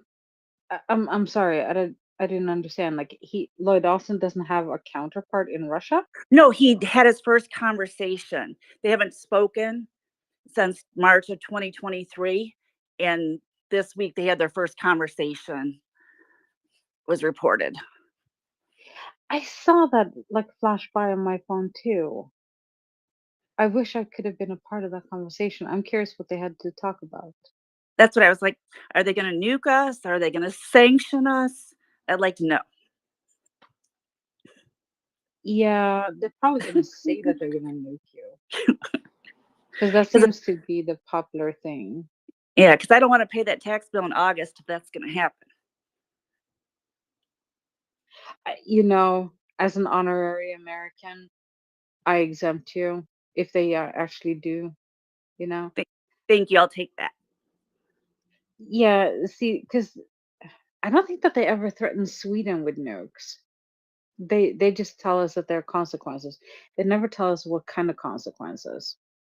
And except for the fact that they also want to militarily invade us with their military to protect the Russians, the descendant of Russians that we are currently oppressing. I find that interesting. That's one of the consequences. Helsinki fella, go ahead. Yeah, okay. There is this. Now I found a tweet. There is, I think, there is tweet from Clown. Clown is with us in Slava Ukraini crowd. Clown is forwarding this kind of TikTok video from VatnikCon. It's kind of funny. This Dave Chappelle is playing U.S. president. It's like, you know, I cannot regret this. I better.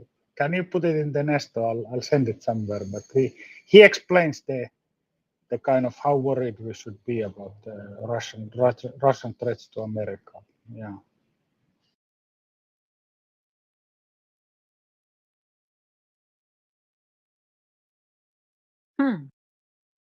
I wonder.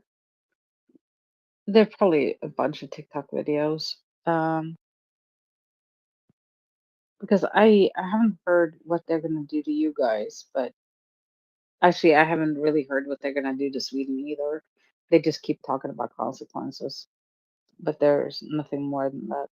So I tend to not take it too seriously. Also, so far they haven't made any any move in any direction. Well, they did fly towards Sweden and violated our airspace. That's it. It's more with the Baltics and Finland and Poland. England is safe. I do have a tweet or a meme that says that I'm gonna start using that says, today I am marked safe from any nuclear blast coming from the threats from Russia because I think it's funny. Do you want to hear some other interesting news, Tim? Yes. So, Russia has decided to start with these civilian trains so that you can go to North Korea. I guess they decided that it wasn't as relaxing to go to the Crimea to Sevastopol on vacation. So now all you need to do is get over to Vladivostok and you can take the train to North Korean Rozon, where you can enjoy their neighbor country's beauty and culture. I thought they kind of had the same beauty. They seem like their buildings kind of look the same though. So yeah. Are you planning a trip? Do you want to go? Well, you can visit North Korea, of course. So you can they do offer package holidays, so you can go and be shown all the right things. You'll remember that fellow. I think he was British actually, who got into, or was he Australian? Well, that's basically the same thing. Oh no, he didn't. Yes, he did. Who got into most dreadful trouble for stealing a poster from a hotel. Um, it was a few years ago now. I can't remember exactly what happened to him. But yeah, there is you have to behave in a certain way for obvious reasons, and it's quite carefully curated. So who you're allowed to talk to, what you're allowed to look at, what you're allowed to take photographs of, is very tightly controlled. It reminds me of when I visited Moldova and this was, gosh, 20 years ago now. I was given an official minder, a chap called Mr. Chalk, who was a little man with a dreadful suit, and he was some kind of state security bloke in Moldova, and he was very carefully controlling over who I could speak to. For example, he wouldn't let me speak to gypsies. That's not allowed. You're not allowed to talk to gypsies. Moldova's changed a lot since then, of course, but it used to be a very strange place indeed. Visiting North Korea is like that, but on steroids. Another thing you can do is you can send your children to holiday camp in North Korea, and this is absolutely true. And also, it's free. So all you have to do is pay for a flight to Peking, and Uncle Kim takes care of the rest. It's mostly like nostalgic old Russian communists who do this. So it's like people who haven't quite gotten over the fact that the wall came down and the communist dream was over. It's quite common among it was quite common among Russian parents of a certain age. Their children are probably all grown up now. So they go and they spend, I don't know how long it is, 2 or 3 weeks or something like that in a children's camp in North Korea, and they come back full of wholesome Jewish ideology, it's basically the plot of the Manchurian Candidate, right? So you can send your children to summer camp in North Korea, and you can also visit as a tourist. Before I got very, very serious about geopolitics, I thought it might be quite fun to visit North Korea as sort of to see the kind of last gasp of a dead set of ideas. But then I realized that actually putting money and putting foreign currency into the coffers of our enemies is probably not a great idea, and it has I'm not sure that being a slightly ironic Western tourist in North Korea would be a particularly ethical thing to do, right? It's a bit like paying a shilling to go and laugh at the lunatics in the asylum. It's like it's kind of a human zoo, right? Part of your entertainment is that people are living under this bizarre system, and I don't know. It is kind of that kind of tourism. I don't like looking back. I don't think it really. If I examine my conscience, I'm not sure it sits well with me, morally, or is it ethically? I can never remember the difference. Morals are internal, ethics are external, something like that, isn't it? Anyway, it doesn't sit well with me morally.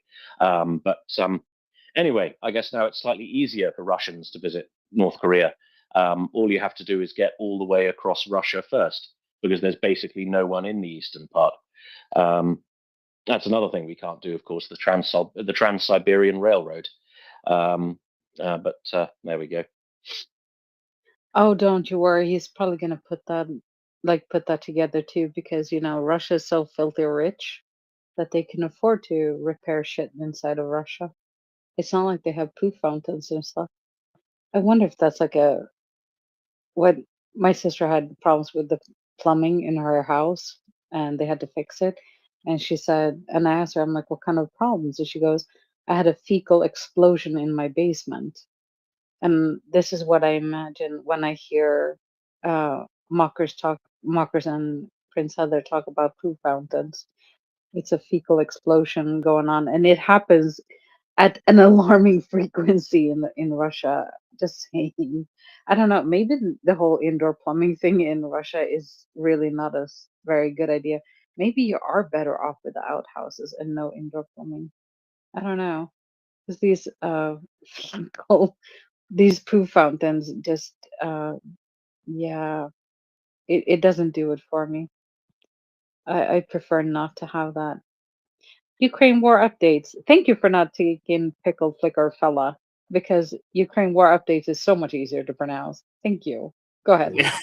Hi, Jenny. Hi, Tim. Yeah, no, thank you. I decided to take a little break for everyone, myself included, with that account because, yeah, pronouncing that is a mouthful.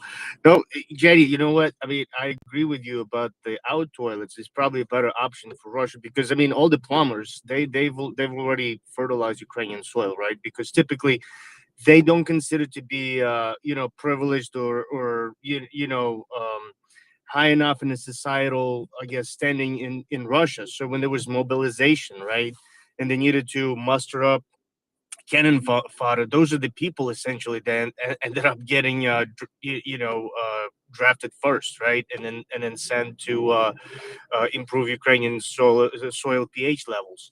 So that problem is going to get worse. But the problem with the outhouses, right? They build out of wood, and then you're going to have a crazy neighbor, like in that one Russian village, who just decided that he needed some firewood, and he would go and chop this thing down again, right?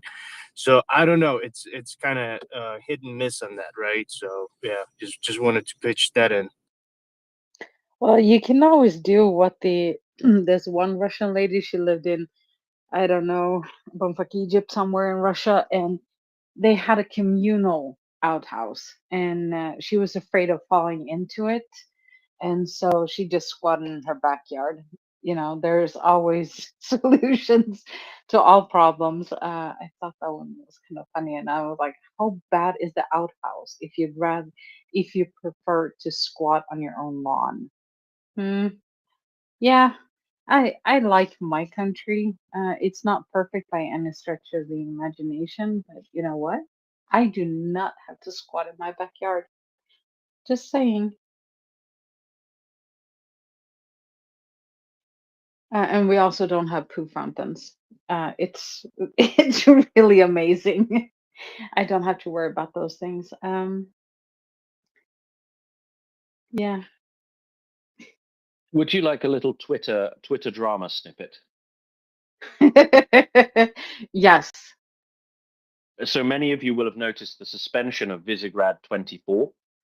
Now, Visegrad 24 is an interesting one. So it's kind of a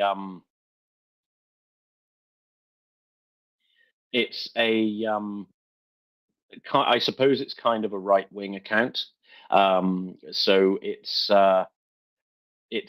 run by a Polish South African bloke called Stefan Thompson. He is French educated. He went to he went to the French Lycée in London, so he's somewhat French educated. But he also went to University College London, and he's kind of a bit of a kind of a bit a little bit schizophrenic, shall we say. So he's very pro-Ukraine, very pro-Israel, but also he's very pro-Trump, and he's he's keen on people like Jack Posobiec. So yeah, there's kind of a degree of schizophrenia. He's also apparently had the support of the Polish state, so he's had grants from the Polish state, and there've been a number of there've been a number of kind of new media awards and things like that.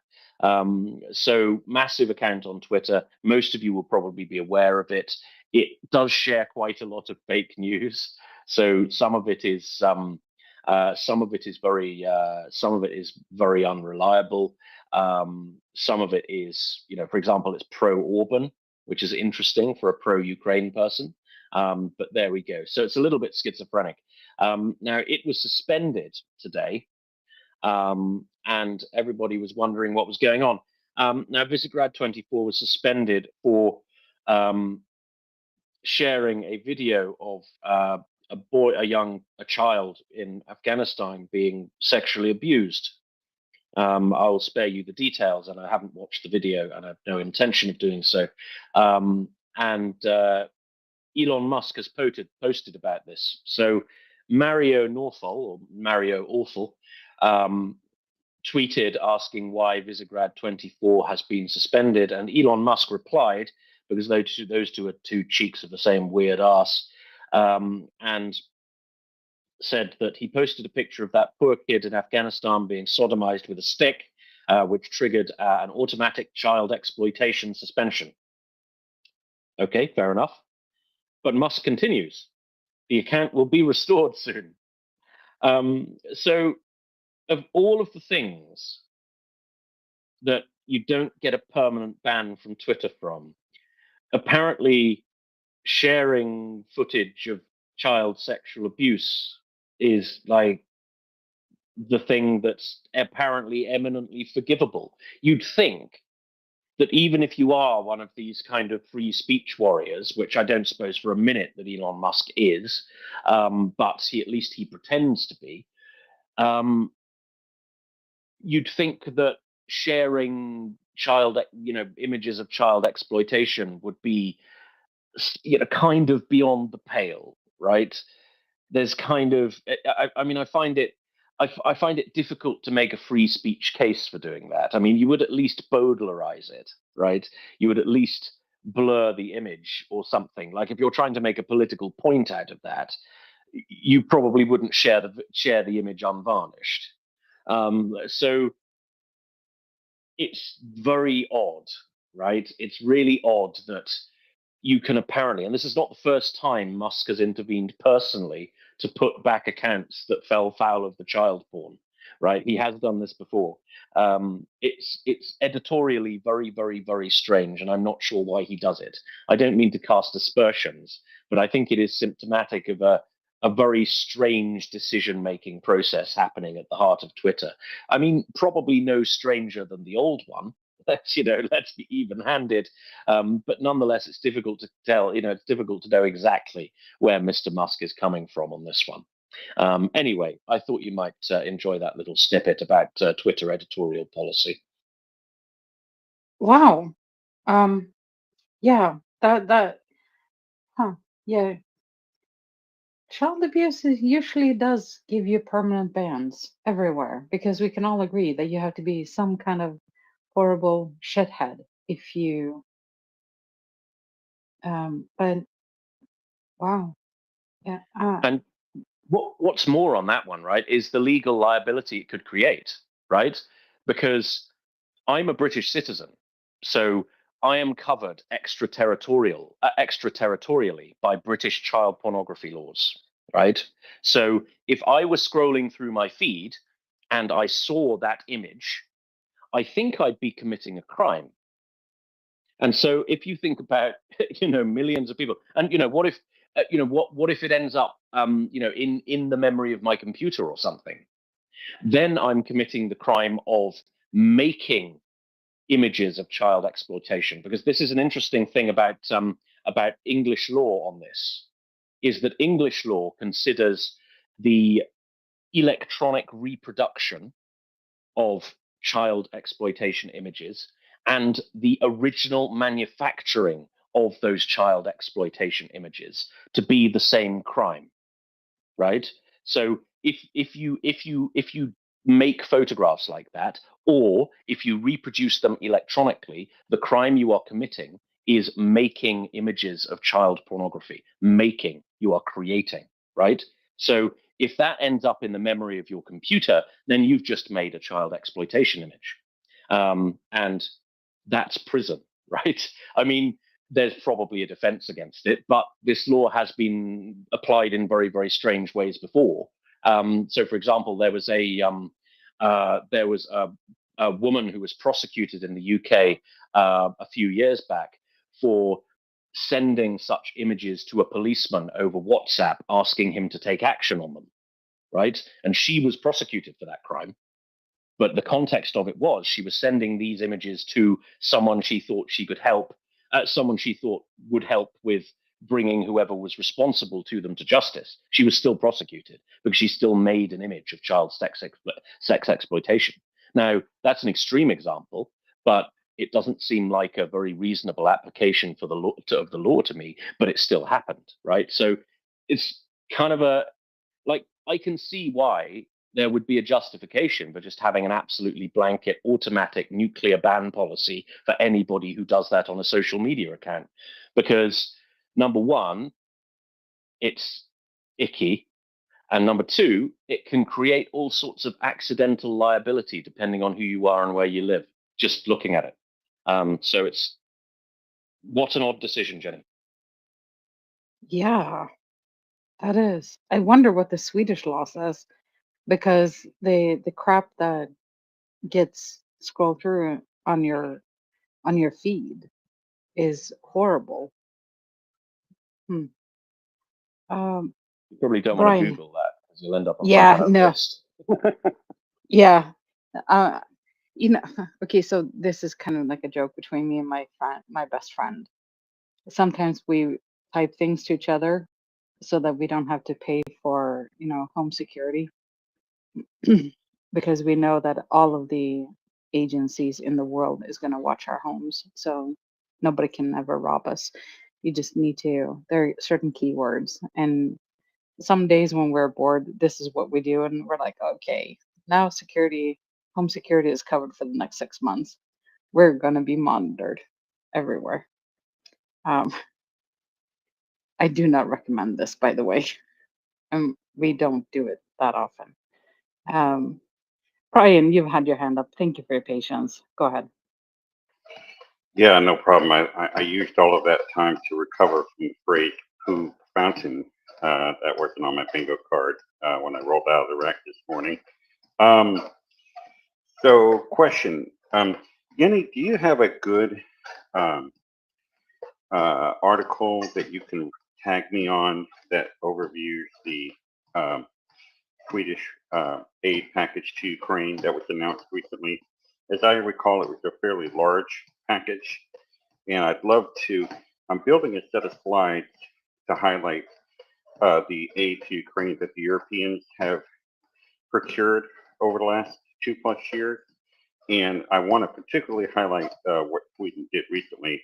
And if anyone has access to a particular site or set of sites that are keeping a running tally of what the Europeans have done, I want to build a story around that so that my American audience can understand the extent to which Europe has skin in the game. Does that make sense? Yeah, absolutely. And I will send you, because the best one and the most detailed one is on our government site. And I do believe that you have a way to turn it into English, but I usually don't bother. But I will find it, and but I will do it in about an hour or maybe a little bit longer, because I have an English lesson at 3:30 my time, and I'm supposed to have time to walk the dog too. So, but I will fix it, and if I haven't done it in the next, 24 hours or so, please remind me, because sometimes I joke and say that I have light Alzheimer's, and I tend to forget things that are quite important to me. So just keep reminding me. Thank you. Yeah, no worries. Oh, we've lost Helsinki fella. I hope he comes back. No, our government, it's really funny because they do detail kind of what they send, at the same time as they also, at the same time, they kind of don't tell you what they're sending. So in these packages, you see stuff, military stuff. Okay, what's that? I I don't know what that is, or medical stuff. So they just kind of gloss over. So there are things that I have no idea what they're sending, because it just says medical stuff. It's really funny. And then they're like, but we're also sending 10 CB90. Awesome. Those seem to be work. So yesterday, I actually found out that Sweden hasn't sent those 10 boats yet. But there is a private initiative where a private company out of Ukraine has bought 3 updated CV90s and paid for the training of the crew of these 3 boats. And have them transferred to Ukraine. They paid like 169 million, I think, euros for this thing. And that included like the training, the upgrading, and buying the actual boats and, you know, everything that goes with the boats, and also having them moved over to Ukraine. And those 3 boats are apparently, they're loved over there in Ukraine. So I think that somebody should light a fire under the ass of Jon Paulson. I believe his first name is Jon. So that he can get the other 10 boats transferred over, you know, now would be a good time. I was under the impression that the boats were already in Ukraine, and I'm very disappointed. Or as my children used to say when they wanted to speak Swinglish, I am damned disappointed in the fact that they haven't transferred the boats yet. So there's a little update on my disappointment with my government. They could do better. Promising those boats in February, I believe, end of February, beginning of March, and they still haven't arrived. I probably could have driven them over there. Fun fact, I actually can read sea charts. Do you have any other amusing stories, Tim? I was just going to ask Jenny, 169 million in boats. I hope that's krona. So this included the training and like, so buying the boats, the training of the crew. I don't know how many people that is, and getting them from Sweden, upgrading and getting them to Ukraine from Sweden. It seemed like an awful lot of money, but I don't know how many people that included and like what is included in that money. Just throw out that number. Give me a few seconds and I will check to see what the number is and what currency. That means that you have to talk now. Oh dearie me. Oh dearie me. Okie dokie. So the while you're researching that, a few snippets from Ukraine. Now it was mentioned earlier on by, I think it was Ali. There was a conversation between the U.S. Defense Secretary Lloyd Austin and the American Defense Secretary, and the Russian Defense Secretary, I beg your pardon, and Andrei Belousov. Now it's concerned the Ukrainian attack on Crimea over the weekend. Now this was apparently initiated by the American side, according to the reports that I've seen. So Lloyd Austin initiated the conversation, and as mentioned, it was the first time since March 2023 that such a bilateral conversation had taken place. Now, the significance of this conversation, I'm really not sure. It doesn't happen very often. But the Russian Defense Ministry have been quick to say that Belousov warned Austin of the dangers of continued arms supplies to Ukraine. Well, the dangers to Russia, presumably, because it's not dangerous to anybody else. So possibly, I don't know, possibly nonsense. I mean, it sounds like the sort of things the Russians would say to Lloyd Austin, and the kind of thing that Lloyd Austin would probably spit out his coffee over. But there we go. So that conversation apparently took place. What exactly was discussed has not been confirmed by the American side. Now, yeah, I think it's maybe significant, maybe not. Now, another little snippet. There's been a little BRICS update.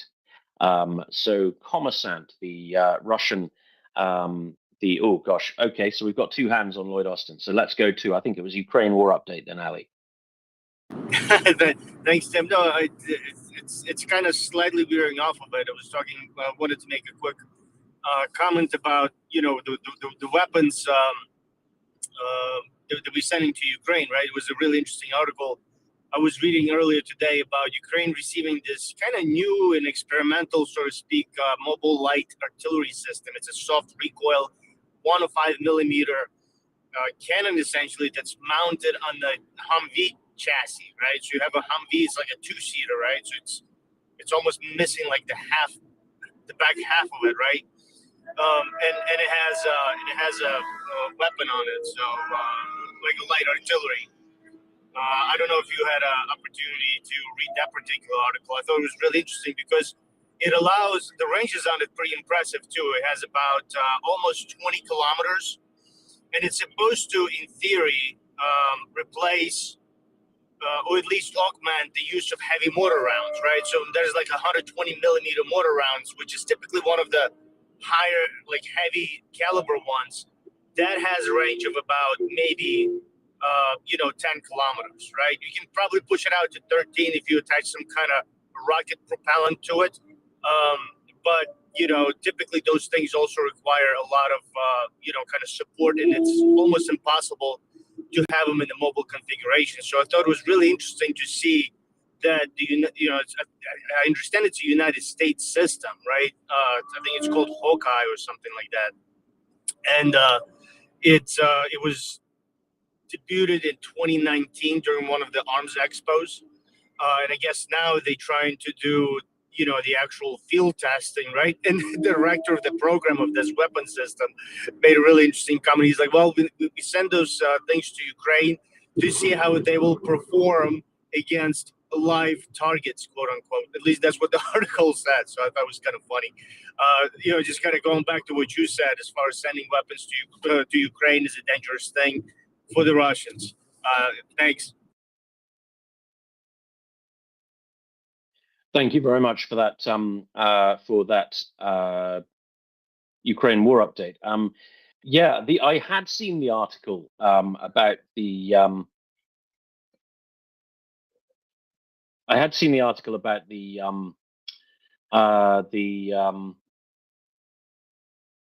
light howitzer.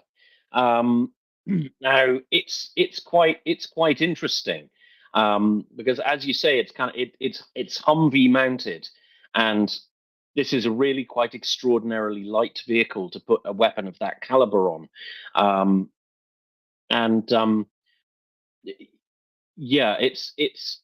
There was also talk of it being mounted on Hawkeye. Now, whether they mean Hawkeye the Australian one or Hawkeye the American Humvee replacement, if those are different vehicles, I don't know if they are, but they're certainly spelled slightly differently. I think they must be different vehicles. So they apparently both got a vehicle by Hawkeye. It's certainly interesting. So there's been a number of kind of projects like this, filling a kind of highly mobile medium to light artillery gap. So at the moment, what we tend to do would be to use a towed artillery piece. So the British L118 light gun seems to be the NATO standard. So that's used by the UK. I think the US Marines have got it. I think the Australians have got it, and the Ukrainians have got it as well. I think, touch wood. So it's kind of a scaled down M777, the 155 towed piece. And I think one of the interesting things we're finding about that type of artillery in Ukraine is it's really, really, really durable, right? So the towed artillery NATO standard, everybody seems to use the British ones, L118 and M777. They were designed as super light artillery pieces, right? They're designed to be air mobile. They're designed to be slung underneath a helicopter. And so they weren't really designed with a high intensity of warfare in mind. They were designed to be used by kind of light, short endurance air mobile forces. and they can apparently take a hell of a punishing. So what does, they're being used very, very heavily by the Ukrainians. They're being used, they're being really pushed by the Ukrainians, and apparently they're a lot more durable than we thought they were. Now, the lighter end, there used to be kind of light self-propelled artillery. So thinking of the British Abbott system, which was the one before CV-90. So CV-90 is, British tracked self-propelled gun, reaching the end of its useful life now. Didn't have a particularly useful life to start with, and because the gun was great, but the chassis was crap. So it wasn't a very good vehicle, but it was a very good gun. Now, the version, the weapon that was used in that role before that was the Abbott, which was a 105mm gun, similarly mounted on a tracked vehicle. So it was smaller, it was lighter, and it had a lighter gun. And that goes like all the way back to the late 1960s, early 1970s. So it's not conceptually new kind of self-propelled 105mm artillery. What's new here is the kind of lightness of it and the, I guess, modularity of it. And this is something that they're trying to do with Boxer as well. So there's a originally somewhat British, somewhat German, but now very German vehicle called the Boxer, which is a 8x8 modular armored vehicle, and you can fit all sorts of things on the back. So it's got like a troop carrying module. It's got a 30mm turret. It's got a striker style mobile gun platform thing you can stick on it, and it's got a 155 howitzer module you can stick on it. And so there's kind of experiments going on with this kind of modularity. But I think it's interesting they've managed to put it on the back of a Humvee. That's a fun development, right? Because we could see that replacing the Toad, the Toad 105 concept, if this thing proves to be as durable, right? Because there must be a bit of rethinking going on when it comes to systems like L118 and M777, because they've turned out to be really useful because they're really, really durable, and they're a lot more durable than we thought they would be. Anyway, that's my waffle on that. Ukraine war update. I'll go back to you. Yeah, thank you, Tim. No, I really appreciate that information because I was not aware. I'm sure I wasn't surprised when I heard it about the Toad 105 concept, right? I know the United States Army relies heavily on the 777 in the Toad, as far as the Toad howitzers, right? And you're right. I saw myself that's being used by in a mobile sense by dropping it on the helicopters, right? Those big Chinook helicopters would pick them up, take it to different locations, and you're absolutely right. It works fantastically in low intensity combat situations, right? But the way I think in the United States use this particular weapon system is in support of light infantry, right? Because we still have that, I guess the conventional wisdom is that light infantry is not going to be extremely mobile. So whatever it deploys, you kind of have bigger guns behind it to support it. They can be in a semi-static, kind of deployed position as those Toad 777s, right? But I remember watching some of the videos of Ukraine when Ukraine received those guns, right? And I gotta say there is a little bit of steep learning curve on those things, I think, because it's not just a technical application, right? But also technical application of those things. You really need to have a crew that it's trained and adapted to some of the modern battlefield challenges like the radar systems, right? Counter battery radar systems and things like that. And Toad artillery kind of has some disadvantage to it because it takes more time to kind of get into the target area, get those things deployed, shoot rounds. When rounds complete, pack everything up, move to a different alternate location, right? So there's a lot of planning that has to happen in advance, a lot of synchronization of intelligence, because you need to have an assessment of enemy's capabilities as far as, their ability to identify your firing positions, right? And also understand whether or not the Russians would be able to do any sorts of counter battery on those things, right? So I think you're absolutely right with, having that light version of are essentially, I mean, it's still pretty big punch, 105 millimeters, right? On the Humvee, I think it really opens up interesting opportunities for Ukraine to deploy those things. Now, despite the nomenclature, Humvee stands for High Mobility Multi-Purpose Wheeled Vehicle, right? So it's definitely multi-purpose because we've seen so many different attachments to this platform, right? But high mobility, I got to question that, Tim, because those things get stuck in the mud, right? And putting something as heavy as I would imagine the howitzer weighs, even though in traditional sense it's relatively light. But I don't think it would take that Humvee off-road, right? Plus, I would imagine in order to deploy this particular, they call it Hawkeye, right? So I don't know if, like you were saying, if they're referring to different maybe vehicles as well or whatever. But to deploy that, I think you probably need to have a relatively stable and somewhat even hard surface, which would probably be an ideal thing for like light defense, close to maybe populated centers where there's a lot of road infrastructure, so you can kind of maneuver around, using that particular surface or terrain. That would be really interesting. But it's thank you for sharing some of that information about other weapon systems. And one more point, the United States was really putting a lot of emphasis on this modularity concept, right?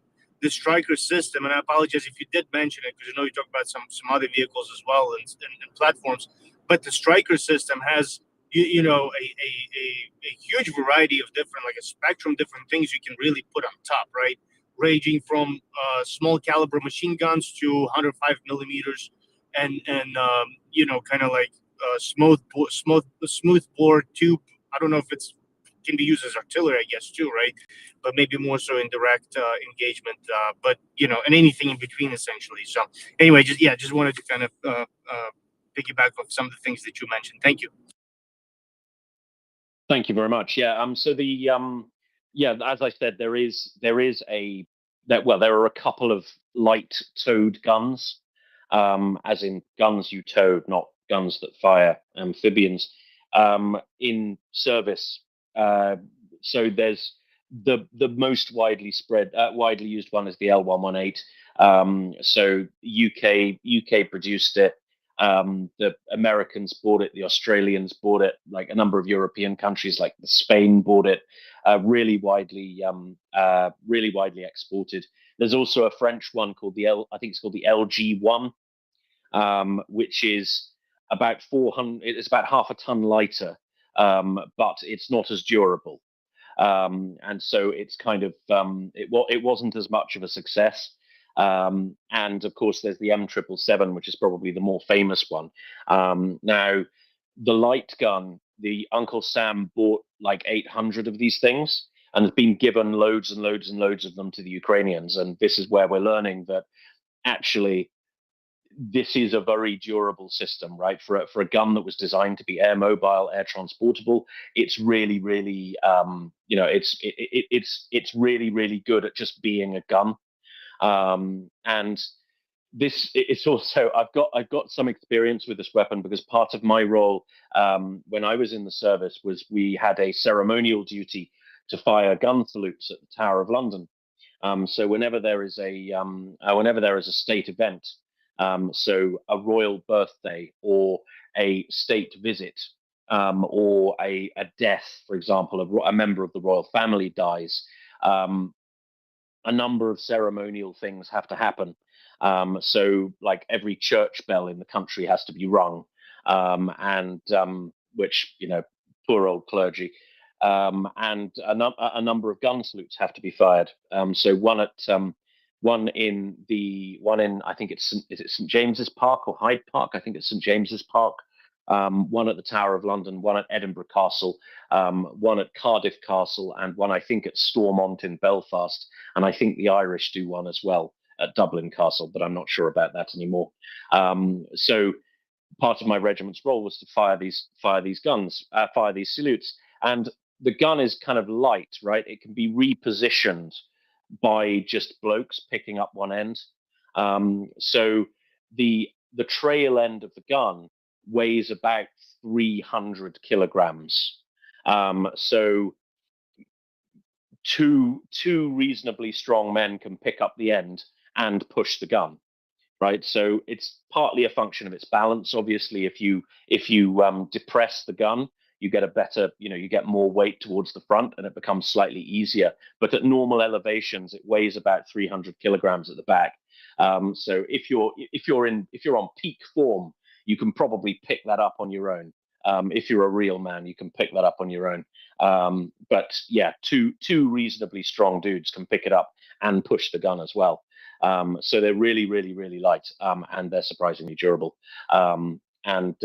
Yeah, it's interesting you mentioned Striker. There's a number of other systems like that are aiming for this kind of wheeled, protected mobility and modularity. I think the Striker, though, I don't think it has the same kind of interchangeable mission packages as Boxer. So part of the Boxer concept is you can basically swap the modules on and off in half an hour. So it's not different variants being produced, right? There's a Striker variant, like there's a mobile gun system variant, there's a troop carrying variant, there's a turreted variant, there's a tow variant.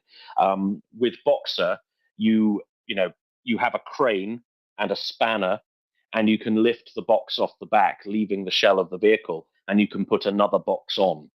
So if you have to re-roll your vehicles to be artillery instead of troop carrying, you can do that with minimal time and effort in the field without much equipment.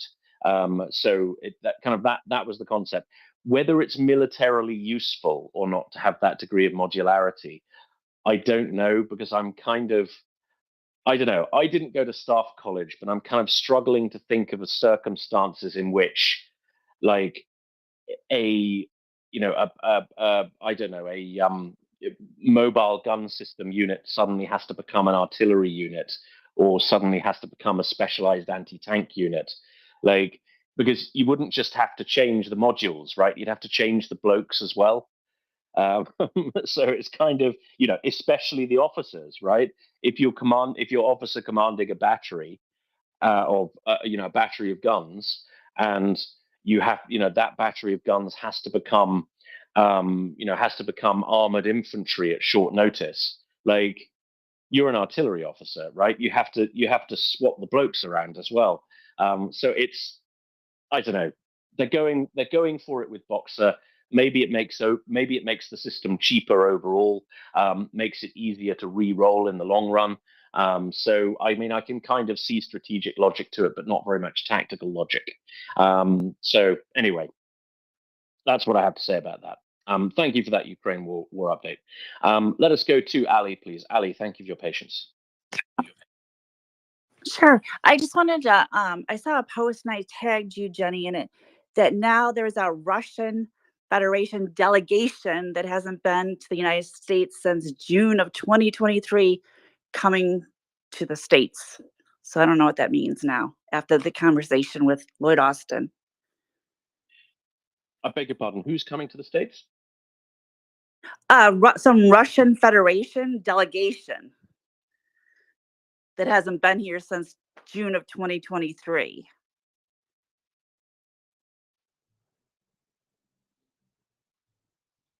Don't know.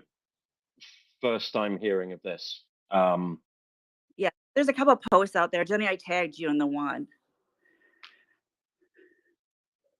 I'll go look. It was 165 million hryvnia, so the Ukrainian currency. It was in euros or dollars.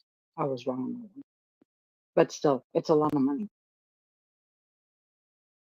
It totally is. See what I did there? I did a boat joke.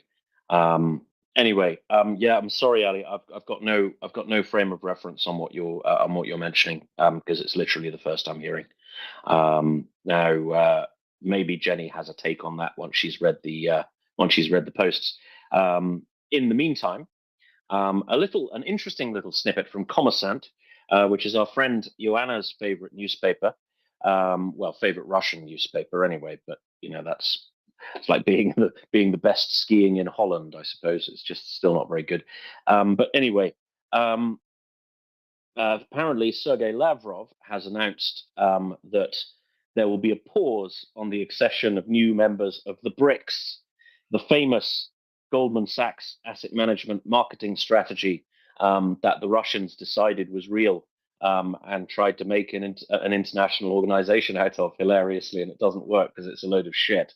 But anyway, this is apparently the BRICS countries, by an overwhelming majority of votes, decided to take a pause on the issue of new countries' accession to the association. This is according to an announcement by Mr. Sergei Lavrov. He's the one who looks like a mule. Now, at the same time, the BRICS is preparing categories of partner countries for full membership. Now, Lavrov said at a meeting of the chairman of the Council of the National Assembly of Belarusia, this is Natalia Kochonova, he said that by an overwhelming majority of votes in the 10, it was decided to take a break with new members in order to digest the new arrival, who have the new arrivals who have doubled their composition. Now they've organized they are reorganizing the way in which countries join BRICS. So they've decided to make it stepped rather than binary. So rather like European Union membership, there's kind of a process, right? You become like an aspirant and then a candidate, and then you become a member, then you join a customs union, then you become a member. It's a bit like becoming a monk, I suppose. You're sort of a novice, and then you become a monk. Now, as part of joining the BRICS, these steps will be introduced. And Lavrov said, we will definitely promote our Belarusian friends as well as a number of like-minded people. Now, why is this any of Lavrov's beeswax? Well, currently Russia is the chairman of the BRICS, which must be very, very exciting for them. On the 1st of January 2024, a number of other countries joined the BRICS, including Egypt, Ethiopia, Iran, Saudi Arabia, and the UAE. So it's now kind of BRICS-CI-SAU rather than BRICS. I'm looking forward to Palestine joining, because then it'll be the pricks. Anyway, according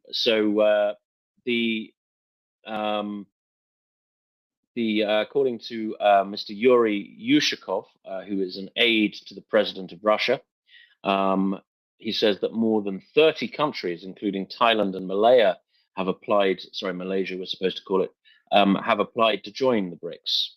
And apparently they've decided that actually, given this interest, they need to have a sort of proper process for joining, which is interesting for an organization that isn't real and doesn't actually do anything. It seems like a kind of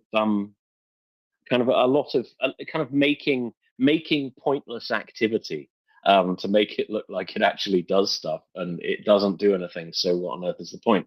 I think in pausing the membership, what they've probably discovered is that an organization that didn't make any sense in the first place now makes even less sense, because there's more just random countries in it.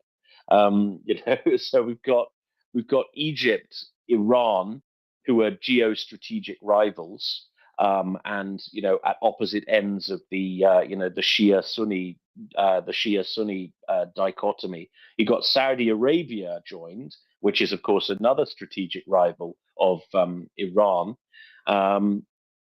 We've got the UAE.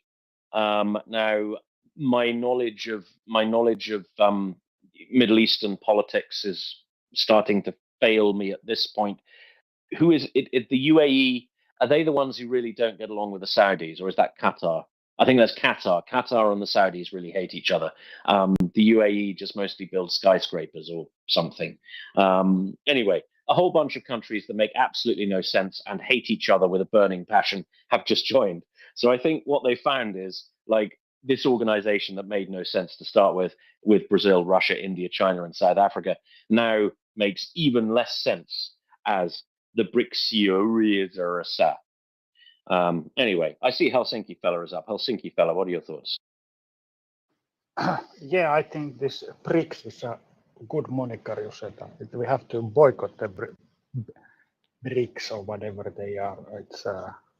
it's something that those countries that are somehow friendly with the West, we should encourage them not to participate in any way, because it's completely like a anti-Western. The only raison d'être is anti-Western activities. So this BRICS should be destroyed. Okay, about the flight, Ali 22, you was asking about the flight. I saw your tweet or your retweet. So it's this kind of Russian special squadron. What does it say?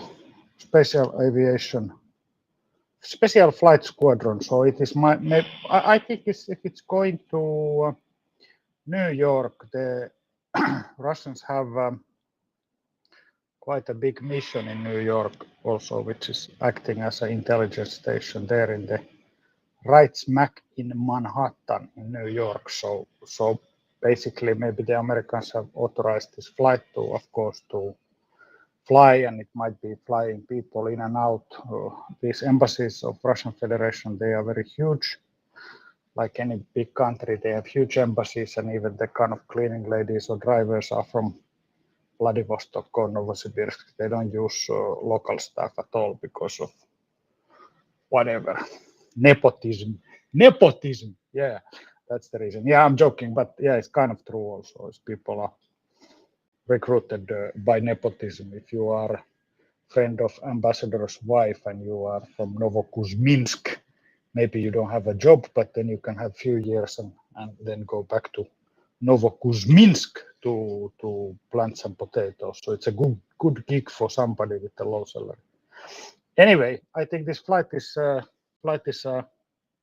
connected to kind of like diplomatic missions or something. So it is like, of course, these are like covered by Vienna Convention, so they might have diplomatic pouches. You know, whoever knows what is in those Russian diplomatic pouches. So I heard a quite an interesting proposal. I think Americans did it, that all these kind of immunities, or not all. Sorry, I want to be exact. This is kind of like sometimes tiring to speak in English than Finnish. Anyway, it's based on reciprocity. So I think Americans did quite smartly. They revoked the tax-free status of Russian diplomats. So then I think the Russians will revoke the tax-free status of diplomats, American diplomats in Russia. So these are good kind of like, I was proposing also here some time ago, we discussed this kind of what should we do with the Russian diplomatic missions who are doing all kind of mischief in the heart of our country. So this is one of the ways, and also maybe limit the diplomats' movement. Like some countries are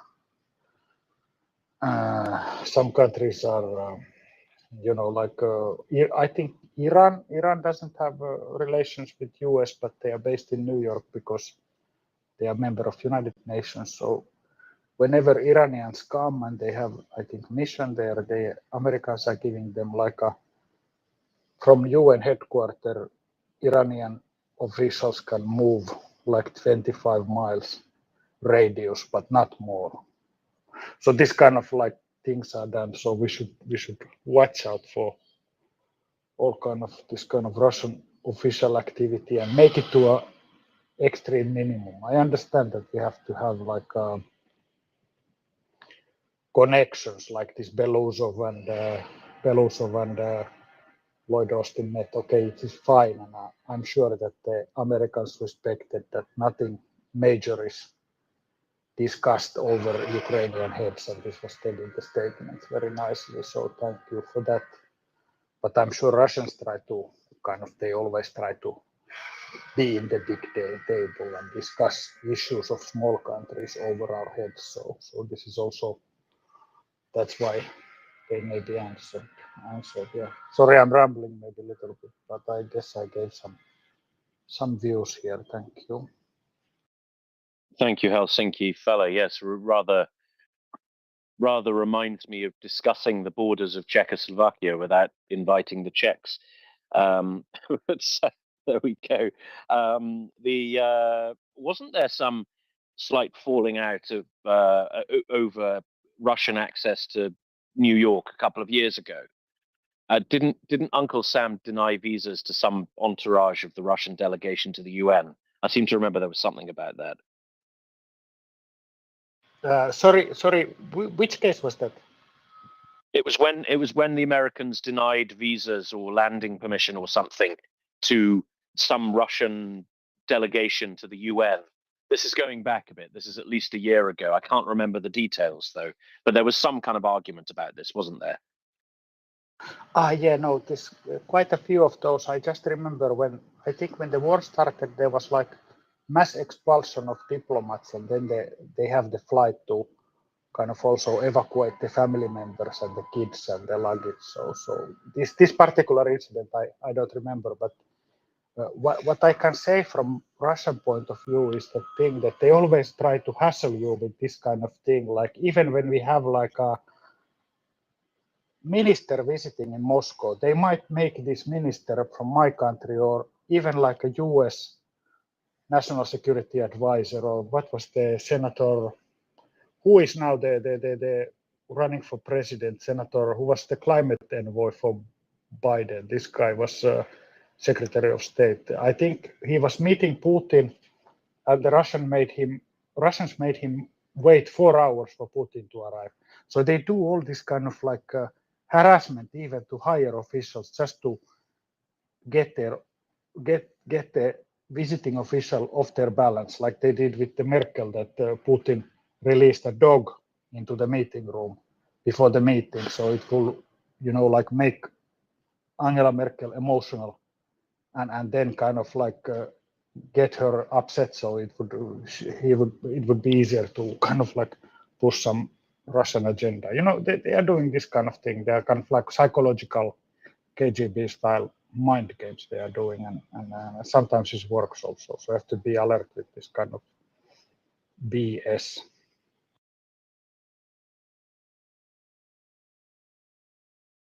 Thank you very much for that, Helsinki fella. I see we've mentioned diplomats 3 times in front of the mirror, and so now we have Patricia up. Patricia, welcome. Lovely to see you. Hi there, long time. Well, I think it was, maybe around a year ago when once before again, Russia was rotating chair of the Security Council. So Lavrov, they decided that Lavrov would come with this enormous flank of so-called diplomats, which was a whole lot of so-called journalists, so that they could flood the Russian and world airwaves with reporting on this. And so the US denied visas to everybody except in the very end they gave Lavrov his, but they didn't allow his enormous fleet of propagandists to come with him. That's, I think, the incident you're remembering. They did, of course, let him in, and he spewed his usual from the UN podium, but they had to just write the stories themselves, I guess, from home. That's all. So the aim was to ensure that Lavrov was surrounded by a very, very sympathetic press pack the whole time, rather than everybody, asking him proper questions from proper journalists about how they're doing, war crimes.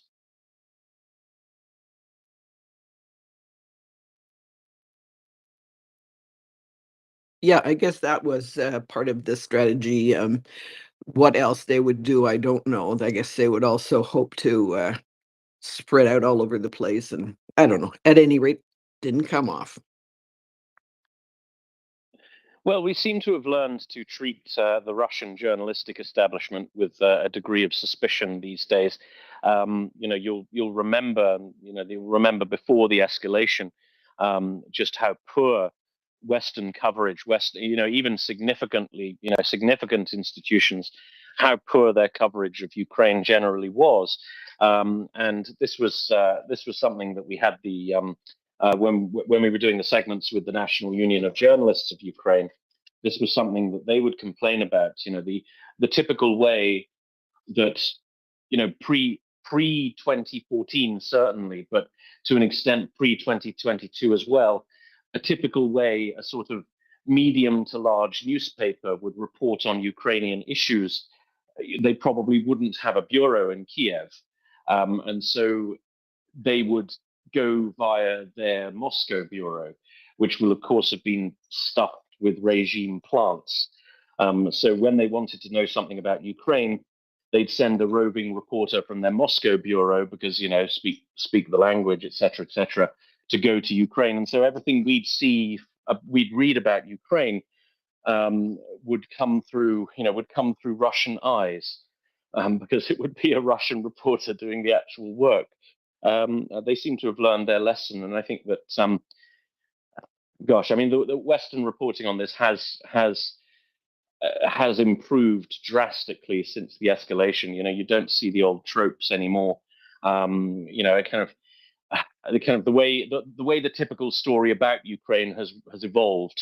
You know, the way the typical story about Ukraine is presented is evolved in quite a positive direction, to the extent of, you know, outright snark at times. Like one of my favorite journalistic snippets of the last few days has been The Guardian's description of North Korea as being the most dedicated recipient of Chinese aid, which I thought was just absolutely hilarious.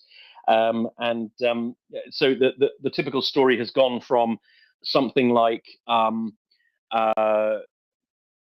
Kiev accuses Russia of horrible thing, Russia denies responsibility, would be the headline. And the body of the text would be like, official Ukrainian sources have accused Russia of killing 15 civilians by shelling the Donbass town. Oh, sorry, the disputed Donbass town of Volodichansk. And they said that they said that separatist forces, Russian-influenced separatist forces, conducted the shelling, which killed yada yada yada. And the Kremlin denied responsibility, saying that they're not involved in the insurgency or totally organic insurgency in Ukraine, that somehow managed to master quite sophisticated armored warfare in a period of about 2 weeks. And it's kind of like a he says, she says type situation, right? And that type of story seems to have disappeared. You only really see that from the news wires and the crap ones like Reuters, right? You don't really see that from AP or AP News either. You don't see that from AFP. So, you know, it's kind of, the tone is now, you know, just Russia did a thing. And the body of the text maybe says at the bottom, the Kremlin denied responsibility, but have been known to lie on this issue before, right? So the kind of slightly staid journalistic ethics, so to speak, are still there, right? They still give Russia right of reply, but they call out Russian bullshit in the right of reply. So I think we've evolved, and particularly the larger institutions have become a lot better at this. So the BBC, for instance, is way better than it used to be. The Guardian is way better than it used to be. And I suppose the outlier at this point is the New York Times, and to a lesser extent, the Washington Post.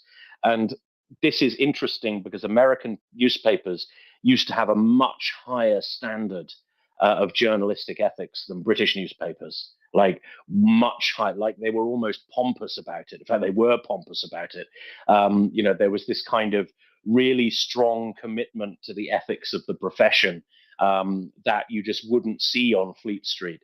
But now, I don't know, that seems to have kind of disappeared up its own arse a bit. And it's really the American publications, particularly NYT and WAPO, who are struggling to get their head around exactly what is happening here.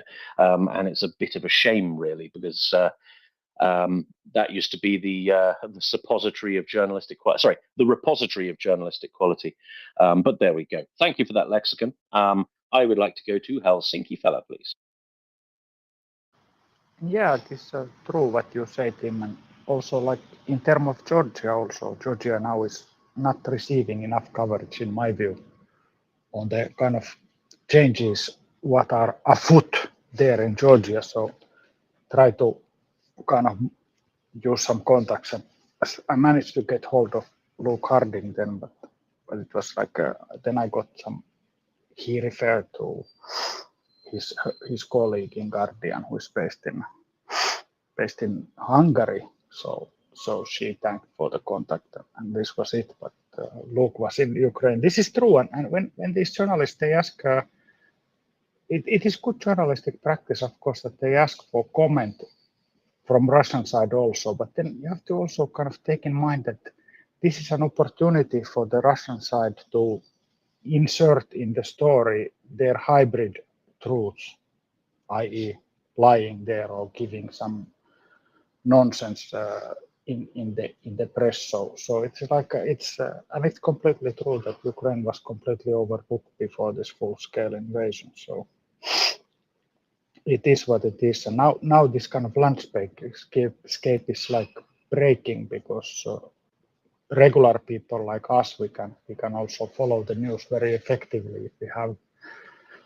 some background knowledge and we listen to the expert, and one expert leads you another expert, and it's easy to do your own kind of open source investigation by yourself, and kind of really contest the narrative, which is used to be the mainstream media's prerogative. Of course, it led to the kind of spread of all kind of weird news about corona, and also kind of fake news, and these tinfoil hat people, and then the tinfoil hat people, they get together and they are like feeding each other with nonsense. But I think it's still groundbreaking that the role of traditional media is kind of like the train has passed already. So we are in a, but this coverage is like in Georgia, what I said in the discussion with Marika is this thing that if there is something terrible happening in Georgia, then all the NBCs and CNNs and all these hullabaloo, they go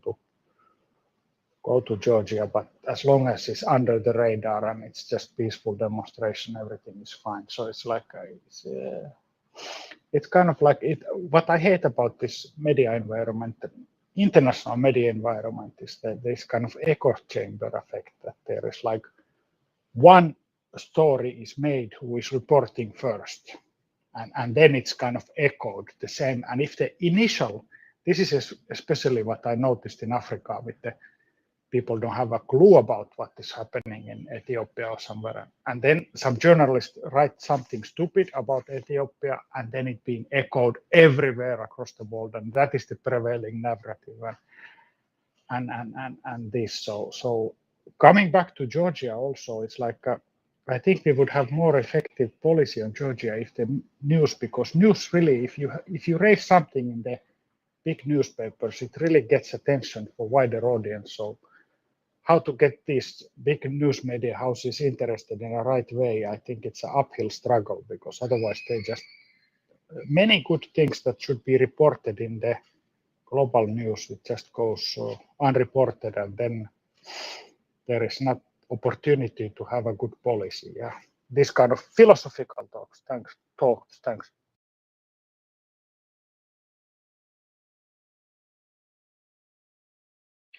Thank you very much for that, Helsinki fella. Okie dokie. So I see my relief is here. So I will drop at this point and make way for Tracy, the SBU fella. Thank you very much, Jenny, for co-hosting with me this afternoon. It's always such a pleasure. Thank you all for coming up and giving us interesting things to talk about. I commend our fundraiser to you. We didn't do any begging this afternoon, as I didn't find a spare moment for that. But nevertheless, we are raising money for ancillary equipment for the demining or the deminers of Ukraine.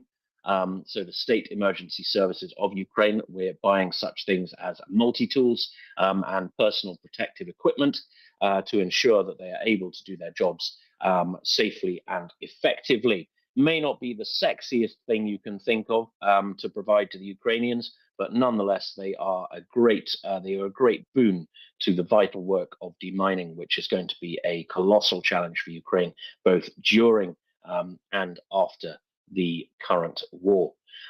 So have a look at the tweet in the nest. Go to our website, MriyaReport.org.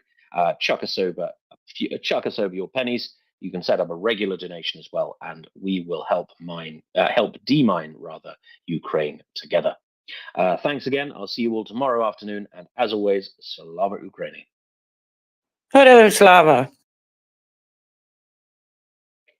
Yeah, we did miss the begging, the public begging of money.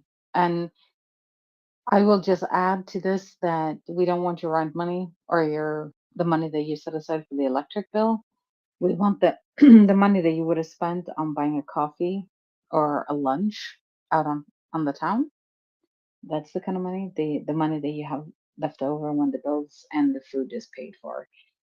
And also, MriyaReport only does open begging. We will beg shamelessly here on from the co-host seats to we'll beg for your money that way. We won't do it in the back channel, and we don't use PayPal. So if that is the way you're being contacted, don't give your money. We only ask you to donate through our official website. That way you know it's official and real and not somebody just out to get your hard-earned money. We want your hard-earned money too, but we will shamelessly beg in the open and not do it in the back channel. So that's just a public service announcement. I see that Tracy is now up in the co-host seat, so I'm going to drop too. Thank you, Tim. Yeah, we did talk about it, like a lot of things, and Nigel Farage as well. Great afternoon. Thank you everyone for listening, and thank you everyone that contributed. That made our discussion that much more exciting. Until tomorrow, because I'm going to annoy Tim tomorrow too. I will. No, yeah, tomorrow's Thursday. Yeah, I'm going to be here to annoy Tim tomorrow as well, and on Friday. That's the bonus. He gets a bonus annoyance from me just because I can. Thank you everyone, and Slava Ukraini. Hello, Slava, and thank you so much, Jenny, and thank you very much to Tim, of course. So hello, everybody. Good day. I hope you are all having a good day. We will be doing the switcheroos. The amazing Alan will be coming up to join me, and we shall plod along with the day. So do us a favour, everybody, all you friends in this wonderful community here, give us a retweet and let everybody know that we are still here. We did have a little bit of a crash earlier on, so we are still slightly rebuilding back up. So let's get that link out there. Make sure everybody knows that we are indeed right back at you, as we always are 24/7. But unfortunately, this little app here likes to hide the links sometimes. I wonder why this happens. Well, never mind, because we know about it. So we do everything we can to beat it. And that means getting that link out there, getting that notification out there, so people can tell, people can see where we are. And now I'm going to welcome my fellow co-host, who is actually Terry Fella. I didn't check the calendar, Terry Fella. I apologise. Welcome. Afternoon, Tracy. Yeah, I was a bit puzzled there when you said Alan, but I think it's me, and then a little bit later there's Linda. So I haven't received my co-host request or invitation, should I say, yet, but hopefully it will appear very soon. So how are you today anyway, Tracy? I'm very well, thank you, Terry Fella. So we have the tremendous Terry Fella instead of the amazing Alan. But never mind, because each co-host brings wonderful things to the table as well. And of course, all you people do too. So don't forget that we need you to have these conversations as well. Well, because Terry Fella and I, we can just yak away all day. Yak for England, as my nana used to say, Terry Fella. But we do like to have conversations with everybody else too. Indeed we do, and I seem to have climbed up without any problems today, so that makes a nice change. And I notice you got up here quite quickly. Maybe, fingers crossed, things are going to be working okay for us today. But yes, I think we have lots that we could be talking about today, so looking forward to the next couple of hours with you. And yes, if there's anybody who would like to come up and chat, we would definitely love to have you. It always makes things more interesting when we have other people to chat with. As Tracy says, we can gas away between each other all day if we wanted to. But we like to get your opinions as well. So that always makes things much more interesting. So back to you, Tracy. You don't sound too well today, Terry fella. I hope you're feeling okay.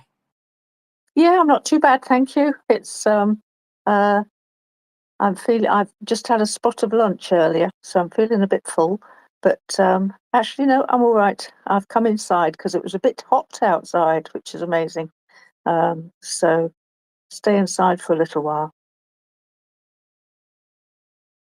It's never too hot for me. And yes, we are talking about the weather because us UK people, well, we like to do this. You know why? Because we never really get any decent weather in the UK, not compared to the rest of the world anyway. But we are having a beautiful red hot summer day today. And I've been in the garden all day as well, Terry fella. So it's wonderful to put your hands in pots, to grow plants and all those lovely things. It's good for your mental health. And it's also good for making borscht. So I am hoping, Terry fella, when I come back, I will have lots of lovely ingredients to cook borscht with that will have grown all by themselves. Well, with the help of nature, of course. Well, yes, nature has a big role to play in that. So you're planning to actually grow these veggies yourself from now on? Yeah, I do this every year anyway. It's something that I do every year. I grow beetroots, onions, various different, sage, basil, all sorts of different things like that to add to your cooking. But yeah, I grow beetroots, onions, spring onions, coriander, all sorts of things. I even grow cauliflowers, Terry fella. Or I try. That is brilliant. Yes, I've tried Brussels sprouts, but I've not tried cauliflowers yet. So I might actually give those a go. Yeah, they're not the easiest things to grow. They're a little bit temperamental. You have to look after them in a certain way. But if you know how to look after them, you'll be okay. The slugs and the snails like them, of course, and that's not good. But yeah, I just get some netting and put some netting around them so the slugs and the snails can't get them and the birds can't eat them. Otherwise, they will do that. So enough about me and my veggies. Although actually, it's probably a good time to tell you all that I have just posted my thread for the Tracy's Tea Time segments.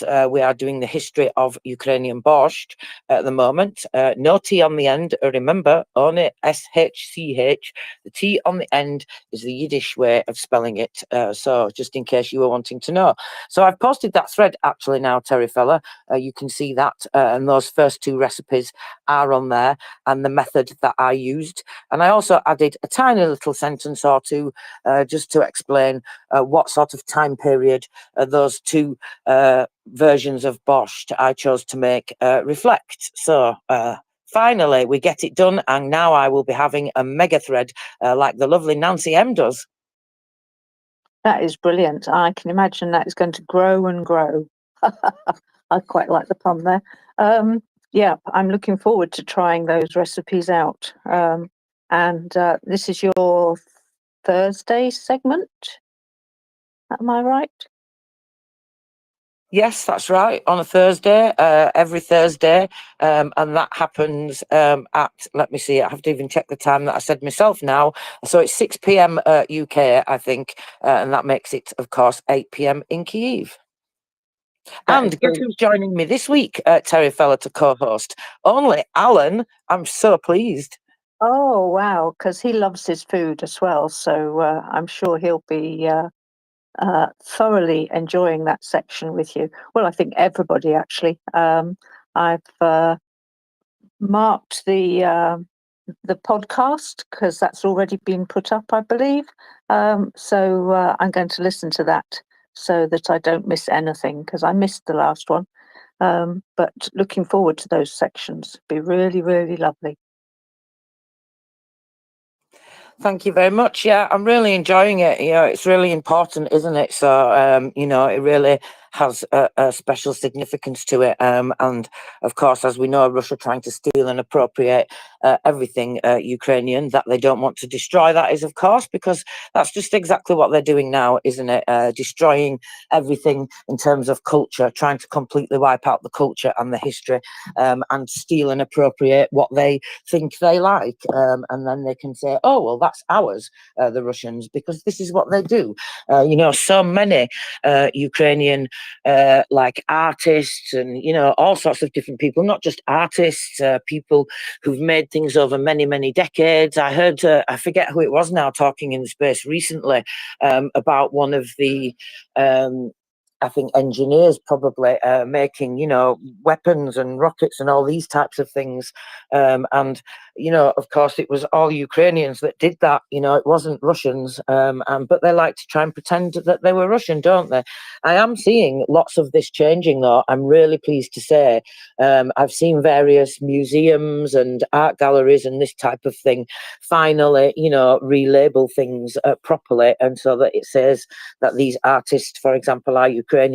And I think that's really important, and that needs to continue because we need to try and help as a world community to undo all that, you know, and to undo all that stealing and appropriation that Russia has done. And one of the ways that we can do that is highlight and emphasize these things, and especially when it comes to, I mean, look, even in, if you missed the first episode, you wouldn't have heard, Terry Fella, that even in 2022, one of the Russian officials was putting out provocative tweets saying that the borscht is of course Russian, and that started, you know, as you can imagine, a flurry of anger on social media from Ukrainians.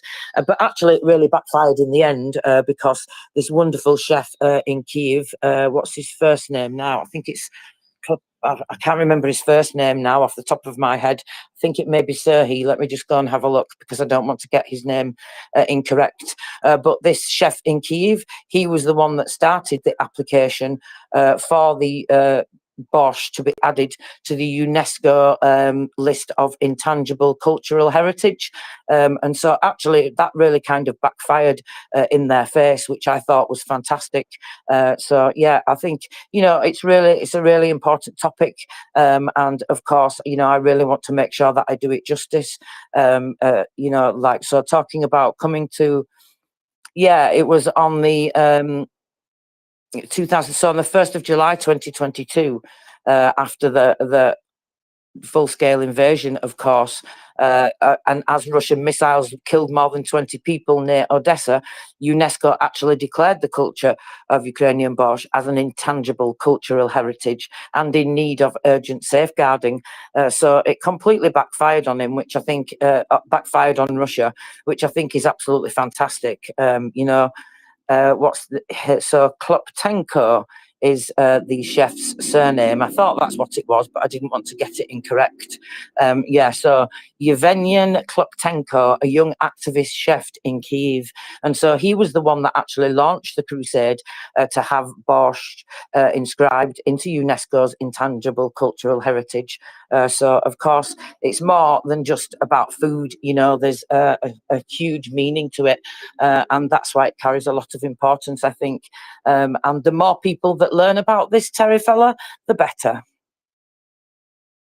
Absolutely. And in fact, I think in many ways, yeah, people are going to start learning so much about true Ukrainian culture and how much of it was actually stolen by Russia. And in one way, I feel that the whole of this supposed special military operation, as they call it, that we prefer to call the genocidal invasion of Russia on Ukraine, is actually going to backfire big time for Russia. So many things have already happened that have actually gone the opposite way to what that indicted child snatcher had planned. There are now 2 more countries that are in NATO, Sweden and Finland, which we are very pleased about. We also have 2 more that are applying for the accession into the EU, which is Moldova and Ukraine. And hopefully, once all of this is over, Ukraine will become, well, actually, I think NATO will join Ukraine rather than the other way around. And that will be such an asset. And there's so many things that we've learnt about that are actually incredibly important within Ukraine. So their ability to innovate, their ability to be so proactive in everything, it really is quite a significant period for Ukraine. And although there is an awful lot of tragedy that is occurring at the moment, I think they are paying a price that they shouldn't have to pay. Eventually, though, it is going to mean that Ukraine is going to be known around the world for all the amazing things that it can do and the amazing people that live in Ukraine.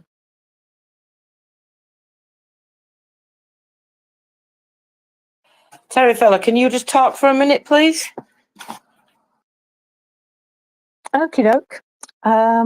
So we need to find a little bit of news about what's happened today. As I say, one of the things that we do know about, I need to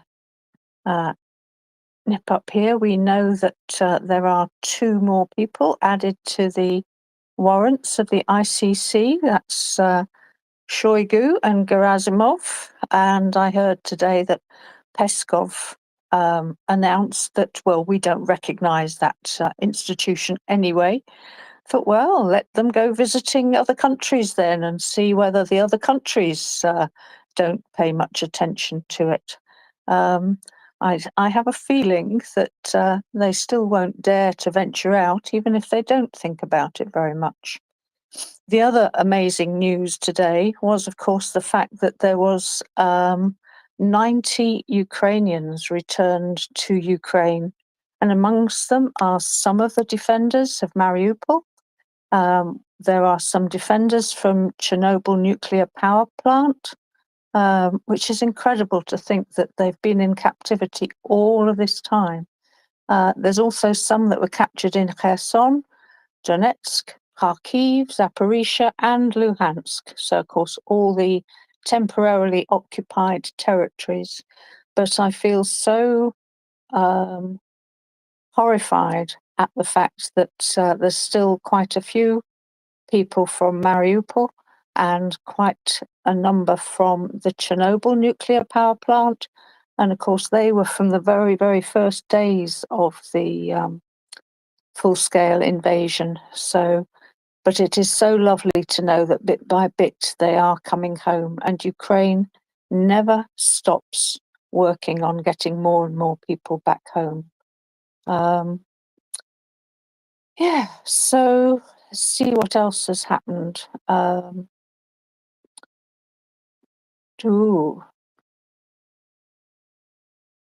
Right, Denmark is allocating another 21 million to support Ukraine and Moldova on the way to their EU membership. That is pretty good, and it says that they will keep allocating funds until 2030 and will help the countries create the necessary administrative structures and legislation. So that is also very good. And right, Pentagon believes that the North Korean troops that are in Ukraine are going to be there just to become cannon fodder. They probably don't realize it yet. I think they never do until they're actually on the front. And another big piece of news is that the Prime Minister of the Netherlands, Mark Rutte, has been elected as the new Secretary General of NATO. His candidacy was approved by representatives of all 32 member states of the alliance, and he will officially begin his duties on October the 1st, replacing Jens Stoltenberg. And I do believe that Jens Stoltenberg extended his position as the Secretary General because of the full-scale invasion. But I guess now that we know that there's no recognised end date at the moment, not that we ever did, but I think a lot of people had hoped it would end sooner, that Jens Stoltenberg can't obviously stay in place for the entirety of the full-scale invasion. Now, here's oh no, I won't bother with that one. Right, this is somebody winning a case in the EU court considering already invalid sanctions. On the second attempt, the EU court upheld the complaint of the Russian oligarch Dmitry Pompiansky, it's a strange name, and his wife Galina Pompiansky against EU sanctions. However, the court did not annul the initial decision of the EU Council of Sanctions from March the 9th, 2022, so it's been in place already just over 2 years, nor the most recent decision. Hello? Hello, just to let you know that I'm back, and that's one of the things on my list to talk about. So that was perfect timing, wasn't it? Oh, right. Yes, yes. I will just finish reading this little bit. And because there's not a lot more to go, the court ordered the EU Council to cover its own costs and to pay the costs incurred by Pompiansky, and a similar decision was made regarding his wife. So yes, it would be good if you've got more information about that, because it doesn't go into that much detail there. So back to you, Tracy. Thank you, Terry Fella, and thank you so much for taking over there. Much appreciated. Slight little emergency, but all done now. So thank you very much. Yeah, there's not a great deal more detail, just from the general prosecutor is where I saw it, of course. So yeah, it's been going on a long time, and you know, it's quite significant today of all days as well that this ruling has been made, but of course that's just coincidence. So the general prosecutor was explaining a little bit about it. So the ECHR found Russia responsible for systematic violations of human rights in the temporarily occupied Crimea. So Ukraine won this victory today.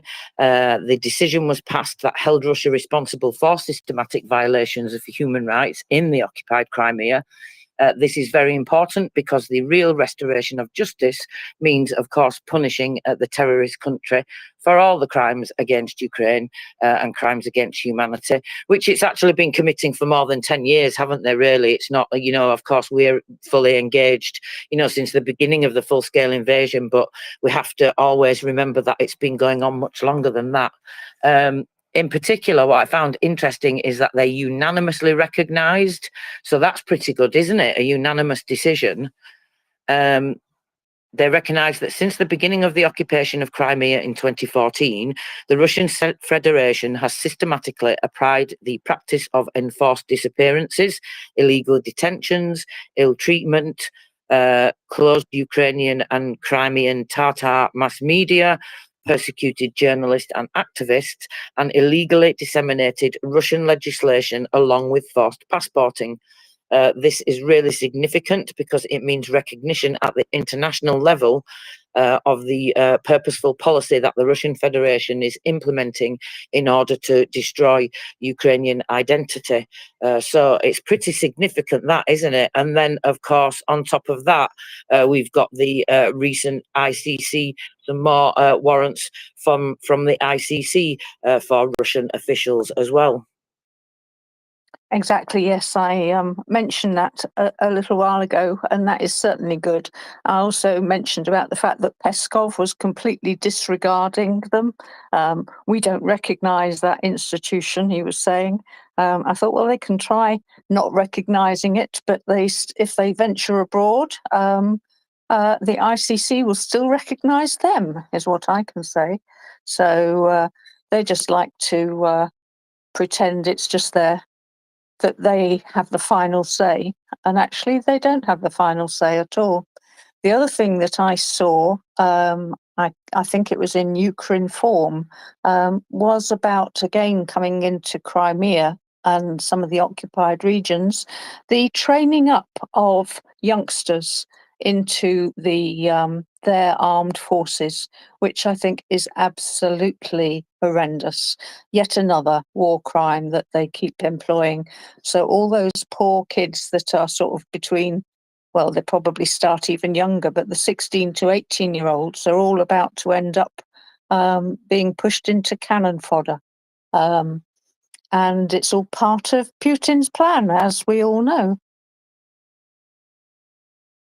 Absolutely, it's completely militarizing the whole country and the temporarily occupied parts of Ukraine as well. I mean, many people have expressed, and many officials, that, Crimea and Mariupol and places like that are just really Russian bases, just extensions of Russian bases, aren't they? And we see that anyway. Look at this nonsense with people running around on the beach, frightened of incoming missiles, when, really, if they weren't holidaying near a military airfield, for example, then they wouldn't have to worry, would they? I mean, that missile was going to Belbek airfield. If the Russians hadn't have shot it down over the beach, then there wouldn't have been a problem. They should put their air defence around their military installations, maybe, instead of near civilian infrastructure. I must admit, I heard something about, and you're absolutely right there, something about the American ambassador in, I assume in Russia, being summoned to the foreign ministry, whatever it was, to explain it away. Well, I think that she will have explained it away quite nicely and said exactly what you were saying, that it is a military base and there is no reason at all why they should be bringing in holiday makers and making them into human shields, which is another common strategy of Russia. Yeah, absolutely. I mean, I'm not going anywhere like that, of course, but even in the places that I'm going in, you have to take responsibility for that, don't you? If you're going to go to those places, you cannot be blaming other people. Exactly. But then this is the standard way of Russia. Whatever it is that they are doing, they always accuse everybody else of doing. And they do like to play the victim all of the time, no matter what the circumstances. It's like when their own bombs explode over Belgorod, or on Belgorod even, then they still try to turn around and accuse Ukraine and the situation in Dagestan. Everything. They just try and blame Ukraine all the time. And I think they even tried to accuse Ukraine of sending ATACMS down to Crimea. And it turns out that from looking at the bits of shrapnel that are lying around, no sign of ATACMS, whatever they're called, at all down there, that they are actually pieces of their own air defence systems. So it's their own fault for shooting them down. Well, speaking about that, I'm looking at videos now of in Belgorod People's Republic, as I like to call it. So there is something on fire there. It's an ammunition depot. It's actually a school that the Russians turned into an ammunition depot, and you can see that by the secondary explosions, etc. So this is why, of course, they don't believe that anybody else uses schools for what they're meant to be used for, like schools teaching children. I mean, this is what Russia does. So that is exactly why, like you say, they put that projection onto Ukraine, but Ukraine does not hide military equipment in schools or any civilian buildings, for example, anyway. But there you go. So I thought you may like to take some enjoyment in looking at that. I've posted that for you. And also in Belgorod, the area in the railway station tracks was damaged due to shelling. Oh dear, what a shame. This will, of course, weaken the logistical capabilities of the enemy, which is always a plus, Terry fella. Exactly. I do like it when the railway line goes down. I know that they can be fixed. Excuse me, croaky throat. But it still takes them a bit of time to fix them, and it must mess with their logistics somehow.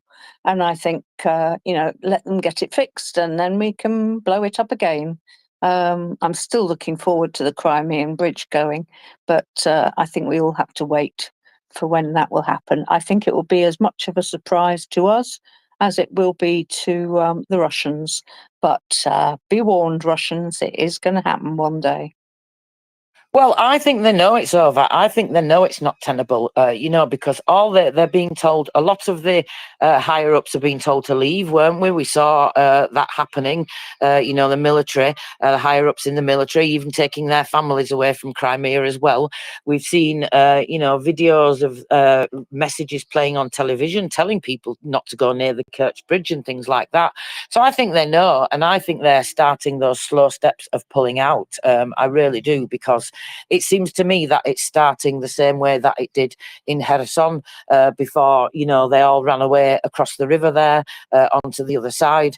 Of course, it wasn't quite that simplified. But if you remember rightly, there were reports coming out of there about Russians looting for a number of weeks. And everybody's saying, oh, they're fleeing. And everybody was saying, no, they're not capable of doing this tactical withdrawal, the Russians. They won't be able to do that. They won't be able to manage it. But actually, they didn't they? They did manage to pull out, and apart from a few things that went wrong, they did manage to have a successful retreat, apart from a few people that got caught. Oh dear, what a shame about them. And then we saw clothes even left on the side of the riverbank because people decided to swim, and eventually the armed forces of Ukraine reached the river, didn't they? So yeah, I remember that. I'm wondering if it's going to be the same. I hope it is. It may be just wishful thinking at this stage, but it's very interesting that Russia is telling various higher ups to leave Crimea with their families. Yes, I remember that. That was about a week or so ago. I also remember hearing reports that all of their museums and their art places, art galleries, are also being emptied out. So that is a clear sign that they are planning ahead for their, what do they call it, tactical retreat, or a gesture of goodwill. And let's hope that the place is pretty empty by the time they've all backed away. But it really is good to see that at least the families are being sent away. But to me, they are as complicit as the people in the armed forces, because they're the ones that are occupying Crimea when they actually have no right to be there. Yeah, in other people's houses, in Ukrainians' houses. Yeah, I remember seeing a tweet a while ago saying that Ukrainians are trying to save their lives and their homes, which is why they are fighting, whereas the Russians are fighting to live in the houses of Ukrainians. So two very, very different things that, and I think that all of the best side of things lie with Ukraine. They are the ones that are fighting. Sorry, they're fighting for their freedom and for their lives, literally, whereas Russians are just fighting to loot and live on the cheap, is what I feel. Yeah, absolutely. They certainly are, aren't they? So just disgusting. So, you know what? I'm just looking at something about Lithuania are planning to apparently withdraw from the Convention on the prohibition of cluster munitions. Now, that's really interesting, isn't it? Because if they pull out of that, then that means that they can supply them. Yes, that sounds very good. I hadn't heard about that one. So this is, did you say Latvia? Lithuania. Lithuania. Oh, even better. Mind you, they are all Estonia, Latvia, and Lithuania are all very, very much 100% behind Ukraine. So everything that they do, I think, is wonderful. Great news. Yeah, the decision hasn't been made quite yet, but apparently they are looking at making the decision. And it is to be made in the near future. And that was the Lithuanian Defence Minister. So interesting. We will keep up to date on that. Daniel, welcome. Hello. Hello.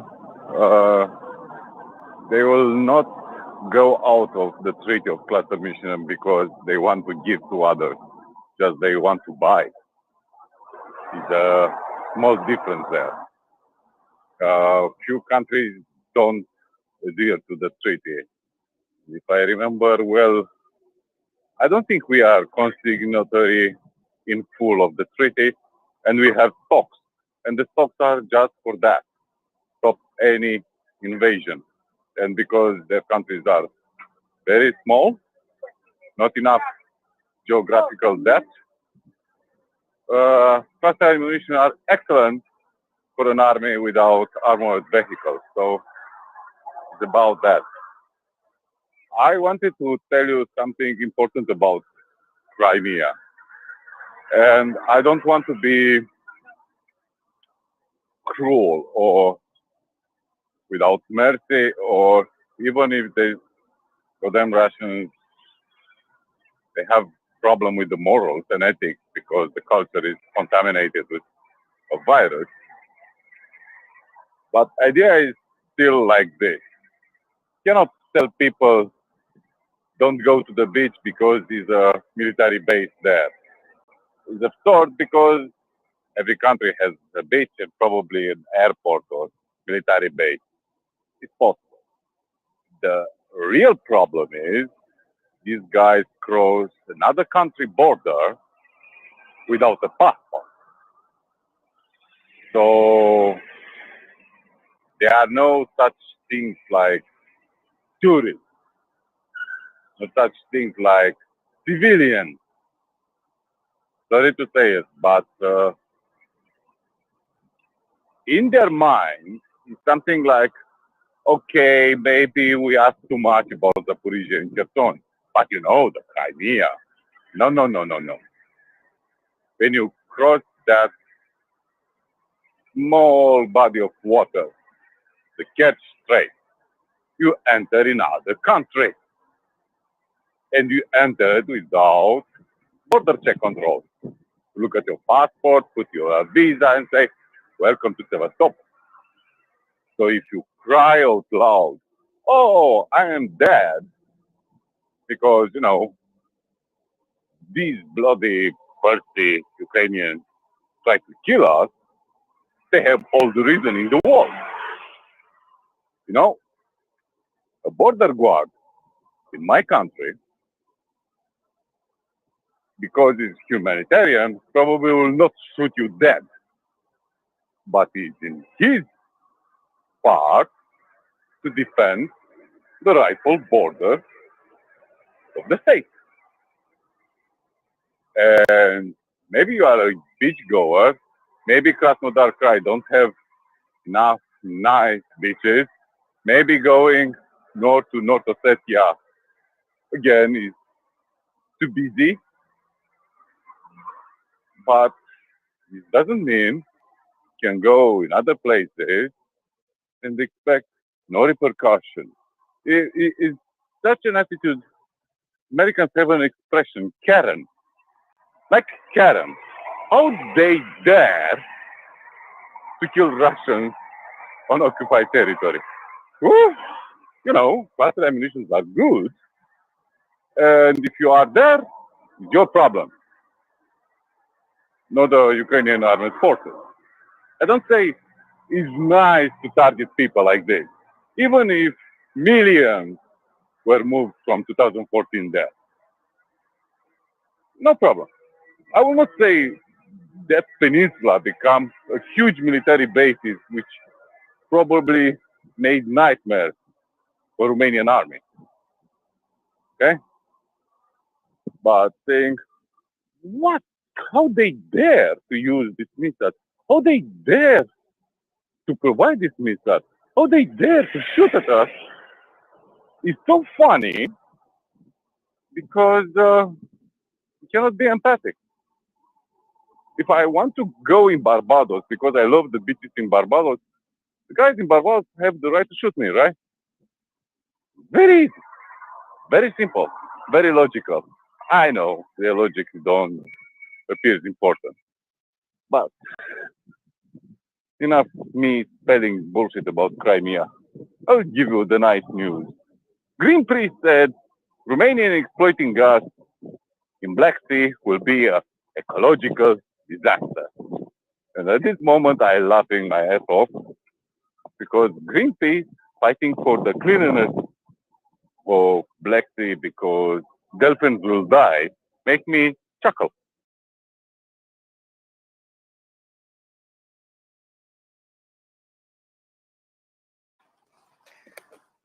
Thank you very much, Daniel.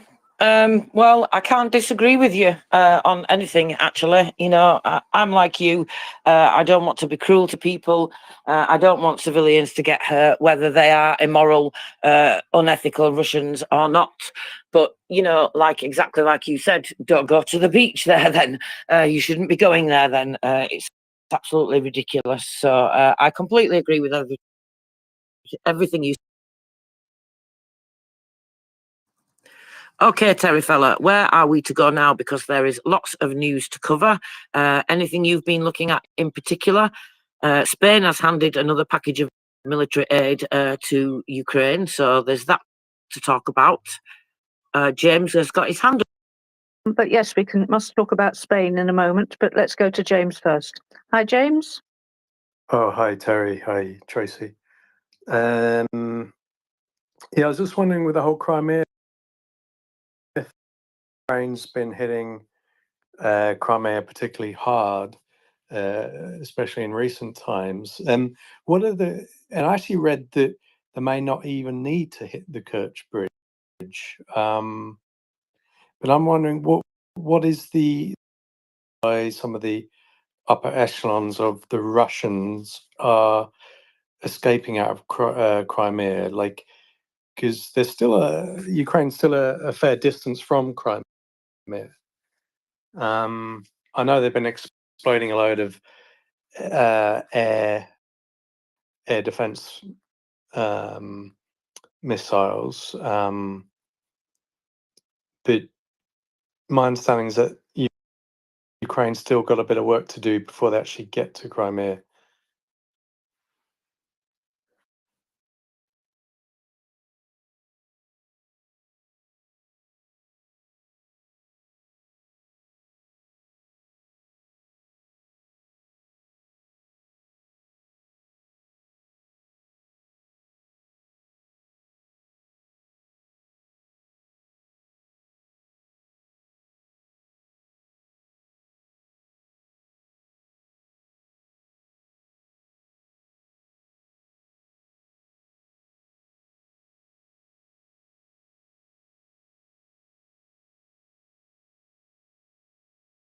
But, you know, sorry, were you still speaking then? Off recently in a couple of publications was speaking and said, in fact, exactly that, that he agreed. In fact, I'll find it if you just give me a moment, because he agreed with the strategy of Ben Hodges about how to deal with that. So I thought that was quite interesting. And, you know, they're doing strikes that we don't know about as well, because I'm just looking at information coming through here now about strikes that are happening. And this wasn't, this one particular one here wasn't notified. So this is taken out, let me see. Well, I think it's a military facility because it wasn't reported, and it wasn't reported in the briefing either. And, you know, usually such silence is always associated with strikes on military targets. So these things are continuing to happen all the time. And of course, it is to prepare the battlefield for the eventual taking of Crimea. Let's go to Daniel and see if he's got anything to add. And the lovely Joanna is coming up as well. Go ahead, Daniel. So why they want Crimea? I'll tell you why they want Crimea. Until 2014, nobody have any problem in Black Sea. Russian takes Crimea, and defense strategy for Romania, Bulgaria, and Turkey changed a lot because all the assets put there, the bombers, the radar, early identification warning system, was covering my country to the full, and Turkey and Bulgaria. In fact, because they took Crimea, made Black Sea an impossible place. That's why were British ships, American ships, patrolling for the freedom of navigation. Idea is like this. Black Sea has a small choke point, which is called Bosphor and Dardanelles. So Turks control who get in, who gets out. Okay? That is normal. Is that right? Problem is, in the Black Sea are many countries like them, us and Bulgarians in NATO, like Ukraine, Georgia, and of course bloody Russia, which normally can do normal stuff like trade, navigation, freedom of movement, ships, airplanes, things like that. Because that bloody Crimea, this becomes less, because remember, a Dutch plane just go in flames in Donbass. Everything changed. And another thing to remember, and people who have short memory, need to remember the most successful incursion inside Ukraine was not one Donbass, where the big part of Ukrainian army was there defending successfully, was via Crimea. So, normal time, Crimea is a piece of land who doesn't worth even the desert of Arizona.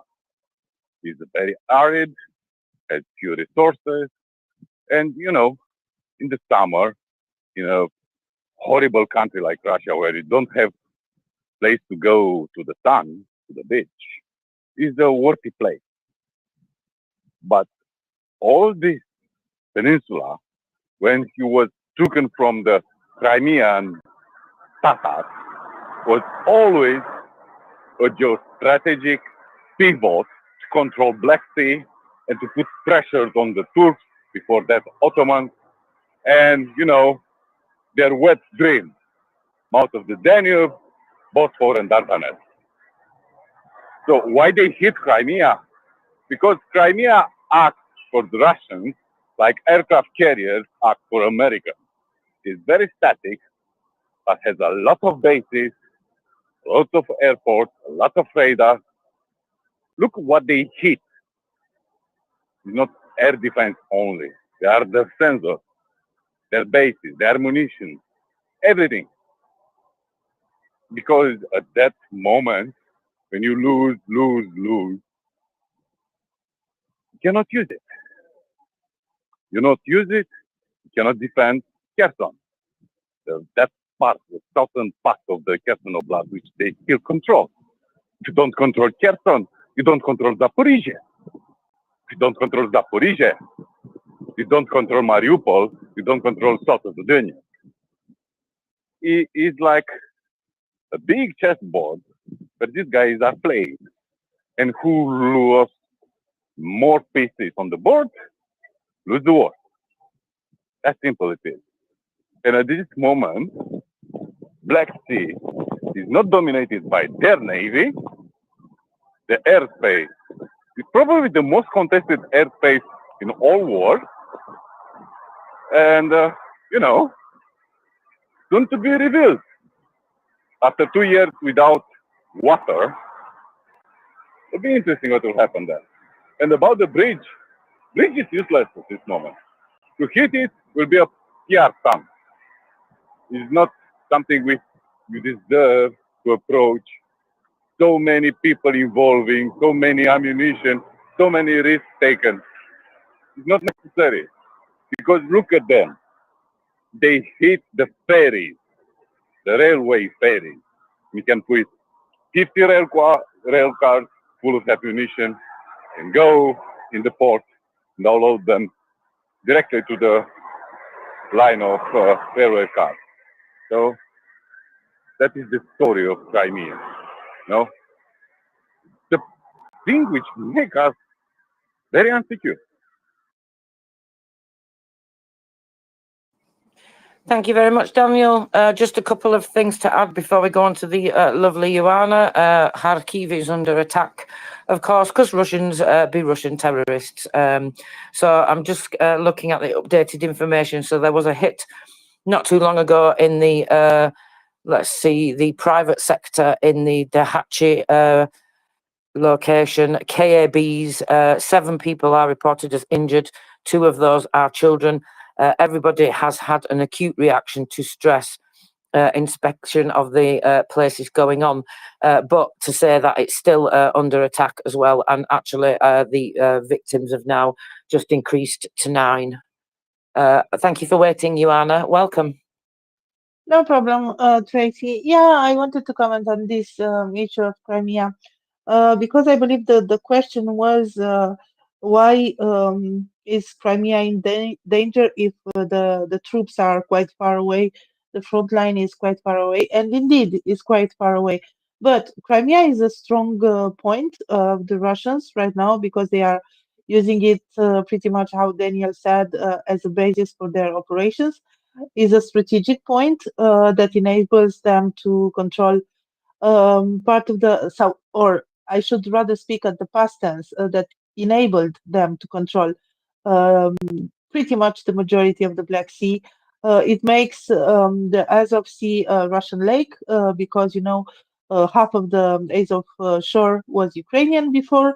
Right now, because of the occupied territory, is practically a Russian lake. But it's also very vulnerable because there are practically 3 ways to get into Crimea. There is the road and railroad to Armyansk, the other one, Chongar-Jankoy, and Kerch Bridge or ferry. The bridge is repaired, but not fully repaired, so it cannot hold heavy loads of military, transport. So basically, they are not using it so much. Ukrainians also attacked the Ropucha class ships that used to transport, provisions, supplies, military personnel, and so on. They attacked the ferries too. So basically, what they are trying to do is to make Crimea untenable, to show the Russians that Crimea is very vulnerable. And I don't know how Crimea will be taken by the Ukrainians. I believe it will not be like an infantry charge or hundreds of tanks going on the roads. But if you attack the main points that allow Crimea to be supplied, if you attack the main bases, if you attack the military airports, and we have seen this, it started, I believe, with Olenivka, that strike on the radar, and then the landing with the ships by the Ukrainian Navy and the destruction of the system there.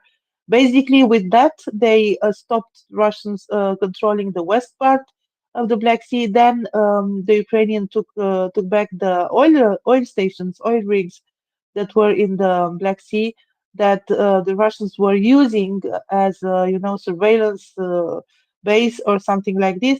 And afterwards, for example, the Black Sea corridor could be established because practically the Russians had no eyes towards there. So Ukrainians are targeting the main points, the military bases, and yeah, it's the fault of the Russians that they are letting their citizens to go on a beach 2 kilometers from Belbek air base.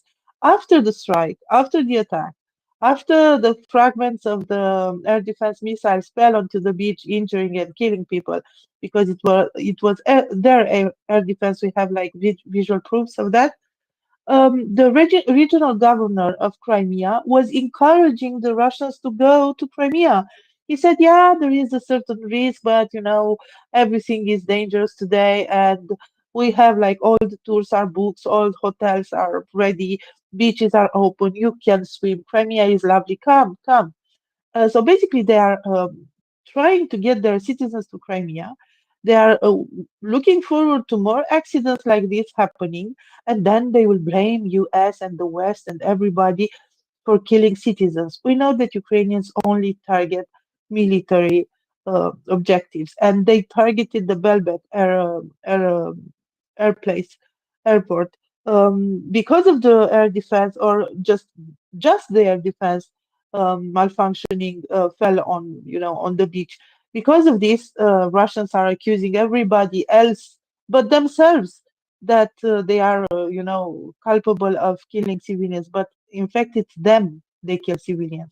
And no matter whose weapon was that, every single missile that is fired in this war is Russia's fault. It doesn't matter whose missile it was. Every single missile fired in this war is Russia's fault. because if Russia wouldn't have invaded Ukraine, we would have no war, no missile, no destruction, nothing at all. No Ukrainians killed, no Russian killed. And yeah, Crimea will not stand. Ukraine has to take Crimea back because it will be a vulnerability for them if the Russians continue to keep Crimea. Russians had Crimea before 2022. They occupied it in 2014. It wasn't enough. They had it before 2014 because they had an understanding with Ukraine for using the port of Sevastopol. It wasn't enough. If they have it now and if they continue to have it, it won't be enough. They want to go to Odessa. They want all the western part of the Ukraine shore, the Black Sea. They want to go to Transnistria. They want to go to Moldova. So Russians cannot be allowed to hold on Crimea. Thank you very much, Ivana. You're absolutely right. I agree with everything you said. Just interestingly on that point, you know, that agreement that was signed, that extra agreement for, was it 25 years or something like that? I wondered if you knew that the SBU brought a case against the previous president for that, for signing of that agreement. Oh, but it's clear that it was in the only interest of the Russians. So yeah, it's only normal that SBU has a case. I don't know the statute of limitation for things like this, if it's like not too late to do this, but I believe treason is not submitted to statute of limitation. So very good that they've done it. Thank you. Yeah, it's absolutely fantastic. You know, they're covering a lot of historic cases recently as well. I've noticed they've done a lot of cases that go back to war crimes that were committed by Russian forces, you know, in Bucha and Irpin and places like that. And there have been some cases that have gone back even to war crimes that were committed in 2014. And there are various extradition orders that have been made around the world as well to get some of these people into Ukraine to face justice. From European countries. There was an extradition case going through in Finland, I believe it was. In fact, I will have to catch up to date with that and see if there's been any progress on it, because the last that I checked, Finland wasn't prepared to extradite this person back to Ukraine to face the war crimes he'd committed in 2014. But yeah, certainly they are working on that really, really hard. Whether the statute of limitations is something that's coming into that or not, I don't know. But if there are some, then, you know, for various different crimes, then of course they will consider that. But yeah, it's interesting that they are all finally coming together now, and over 100 top Russian officials, commanders, generals, lieutenants, etc., have had cases brought against them now from the SBU. Daniel. Let me get you a new point about Crimea. 2014 is the year of invasion, right? Imagine before President Yanukovych,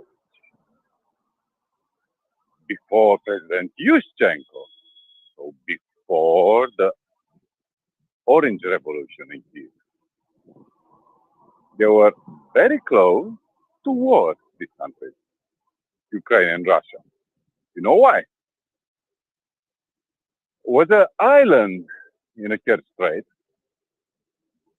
under control of Ukraine, international delimitation of the border, right? And Russians took its control, military control, which, if I remember well, they made that island a peninsula. Very Chinese stuff, you know? You look at Chinese modus operandi and say, wow, they've developed this idea, making shoals, aircraft carriers. No. That is Russian tool. And the president of Ukraine come back in an emergency to meet with the soldiers who are guarding the border because they were very, very close to shooting each other. Years and years before invasion of Crimea. And people always say bullshit, you know? Oh, CIA, Hillary Clinton, NATO expansion, all the crap you can imagine. But taking Ukrainian territory happened years, maybe 8 or 9 years before 2014. I don't remember exactly the date. But this happened.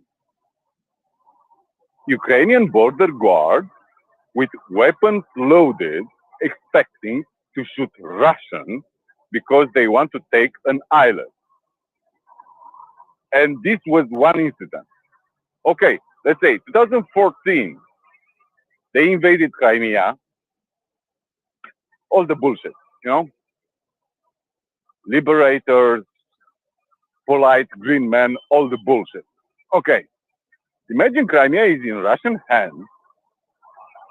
Crimea was lost. Was some betrayal from some high brass Ukrainian military then? Doesn't matter. Let's say you have Berdyansk port and Mariupol port, which deliver a lot of goods, especially steel. You know, Ukraine had a big part of the market in the construction in Europe because they deliver steel. And the steel must be loaded in Mariupol, across the Azov Sea, and get straight to deliver, let's say, Constanta in Romania. Go to Netherlands and Germany and France. You know what happened in 2014 to 2022? How many Ukrainian ships were arrested? How many crewmen were taken in detention? How the besieged people feel in the port of Berdyansk and Mariupol? People forget that shit because they didn't read the news, because they don't care. I care because they were at my border. And there were a lot of reports, including American journalists and BBC and everyone going there and people explaining, I'm a fisherman, I go to fish in the sea of Azov, and Russian border guards come and took my boat. This happened 8 years before full invasion. That's why we need to understand it's not something, you know, happened 10 years ago, 2 years ago. It's a very, very old issue. Because their lack of slapping on the hands in Georgia encouraged them. And now I will not be nice like Joanna. I will not be nice saying, oh, was Russian interception missile exploding mid-air and killing people. No, guys. If Ukrainian can deliver airburst bombs on Ukrainian beaches of Crimea, they have the right to do so. These are illegal aliens on their soil. I repeat that. Everyone in Texas believes it's their right to protect their southern border. Ukrainians are the same. They have the right to defend their border and kill the aliens. So, sorry, you can be compassionate for people, but not people forgetting how they celebrate 2014 when they put the Tsar like the biggest hero of modern Russian history. No, no, no, no, no. You go on the beach, maybe it's a mine, maybe it's a Ukrainian with a sniper rifle. You don't have any right to be there. Not whatsoever. So, let's be fair. Killing them is not an international issue. It's their problem. They don't take anyone seriously. And after that, like Karen, how do you dare? Yeah, we dare.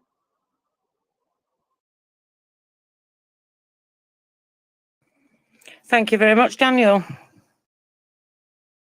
So, James, would you like to follow up there? Ask any more questions? No, I'm all good on the Crimea front for the moment. Tracy, I think you wanted to move on to Spain. Thank you very much, James. Yeah, I was just looking at the military aid package that's coming out of Spain. So, of course, they're talking about more Patriots. Did you manage to see that yet, Terryfella, or see any more of the detail? No, I haven't seen a lot of detail there. Would welcome your explanation of what's going on?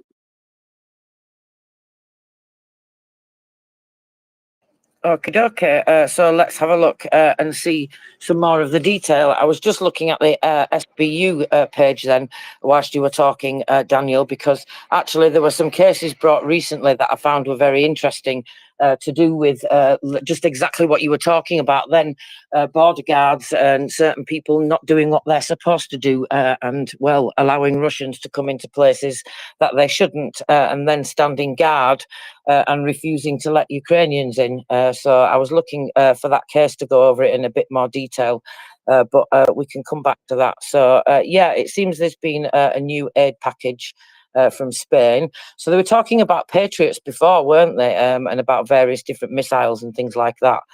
So all I've seen really is the notification of that. And I was checking for more detail on the Ministry of Defence site. So if anybody has any more detail before I find that, please feel free to come up and let us know. Otherwise, I shall continue looking. It's not exactly easy looking at your phone screen in the sunshine, is it? So before we move on from Crimea, I just wanted to mention that today is the National Flag Day of the Crimean Tatar people. They carried the blue cloth with golden tans through national liberation and struggles, and of course against criminal Soviet deportations. The flag also accompanied them when they returned to their homeland, and since 2014 it has been a symbol of resistance against the Russian occupation. Now it is next to the blue and yellow flag on the chevrons of the fighters who are fighting for the independence of Ukraine and the liberation of the peninsula from the Russian invaders. And the Ukrainian and Crimean Tatar flags will certainly fly together again over the Ukrainian cities. So I just wanted to mention that because I thought, well, it's quite important, isn't it? So I think we should never forget to highlight these things. So lots of news to get to, Terry Fella. I almost don't know where to go. There is so much to start with. We've got information coming from Mikhailo Fedorov. He always gives us interesting information. The Minister for Strategic Industries has also been talking. And as I said, we've got various different bits of news coming out. So let's have a look at some more detail in this aid package a little bit. There's not a great amount of detail yet, so we have to go, of course, direct to the relevant ministries and things like that. And that's where you get the best detail. In fact, Brian was talking earlier, wasn't it, about collating that. So actually, if you're listening, Brian, I was thinking, I have various different websites of the Ministries of Defence. I don't know about everywhere else, but I do know that a German one is absolutely fantastic. If you look on the German Ministry of Defence website, they keep everything updated and they put a great big list on there. Same with the UK website as well. So you can get all that information there from what's been donated from each country. I know you're probably maybe looking for something. I think maybe Terry Fella, he was looking for something where it's already brought together. So if anybody knows where all this information has been brought together, then that would be fantastic. But okie dokie. So now I lost the notification that I found. There we go. Back to the right page now. Too many pages. So they've handed over another package of military aid, which is said to include Leopard 2A4 tanks, 155mm artillery shells, Patriot anti-aircraft missiles, and drones, apparently, and drone jammers as well. And this is being reported in the Spanish publications. So that's definitely some good news. But of course, we want to see more of that. You know, actually, that reminds me, Terry Fella, the head of Ukrainigo has been speaking, and I saw some information about that this morning because he was talking exactly about needing patriots, and he was explaining really that the situation is not going to get any better with the energy system. In fact, it's going to get a whole lot worse if something isn't done in terms of air defense pretty quickly. So he's been speaking on television in Ukraine. So this is as part of the Ukraine Business News Conference. So the head of DTEC has been speaking as well. So the discussion panel was hosted by Ukraine Business News, and Volodymyr Karditsky, who is the head of Ukrenergo, was saying that Ukraine has lost half of its remaining power generation capacity since March this year. Now, this needs clarifying because there's been a couple of different things out that have, I don't know whether they've just got misinformation, disinformation, whatever, but anyway, they didn't have the correct information, and that caused Ukraine to have to put out some warnings about that. In fact, even Spravdy put out a warning, the Centre for Strategic Communications in Ukraine, about a Financial Times article, because they were saying that Ukraine had lost half of its generation capacity. So now, basically, this is the way that it worked. Before the full-scale invasion in 2022, Ukraine had 55 gigawatts of generation capacity. So Russia destroyed lots of that in the winter of 2022 in the campaign to destroy the energy system then in Ukraine. And that took away a lot of their generation capacity. So Volodymyr Karditsky has said now that they've lost a further 9 gigawatts of power, 9.2 to be specific, and that's only leaving them with half. This is because after the campaign of Russia on the energy system in Ukraine in 2022, Ukraine no longer had 55 gigawatts of generation capacity then left. They only had about 18 gigawatts left after that. Then Russia launched its latest campaign of missile strikes against Ukraine's energy network and infrastructure.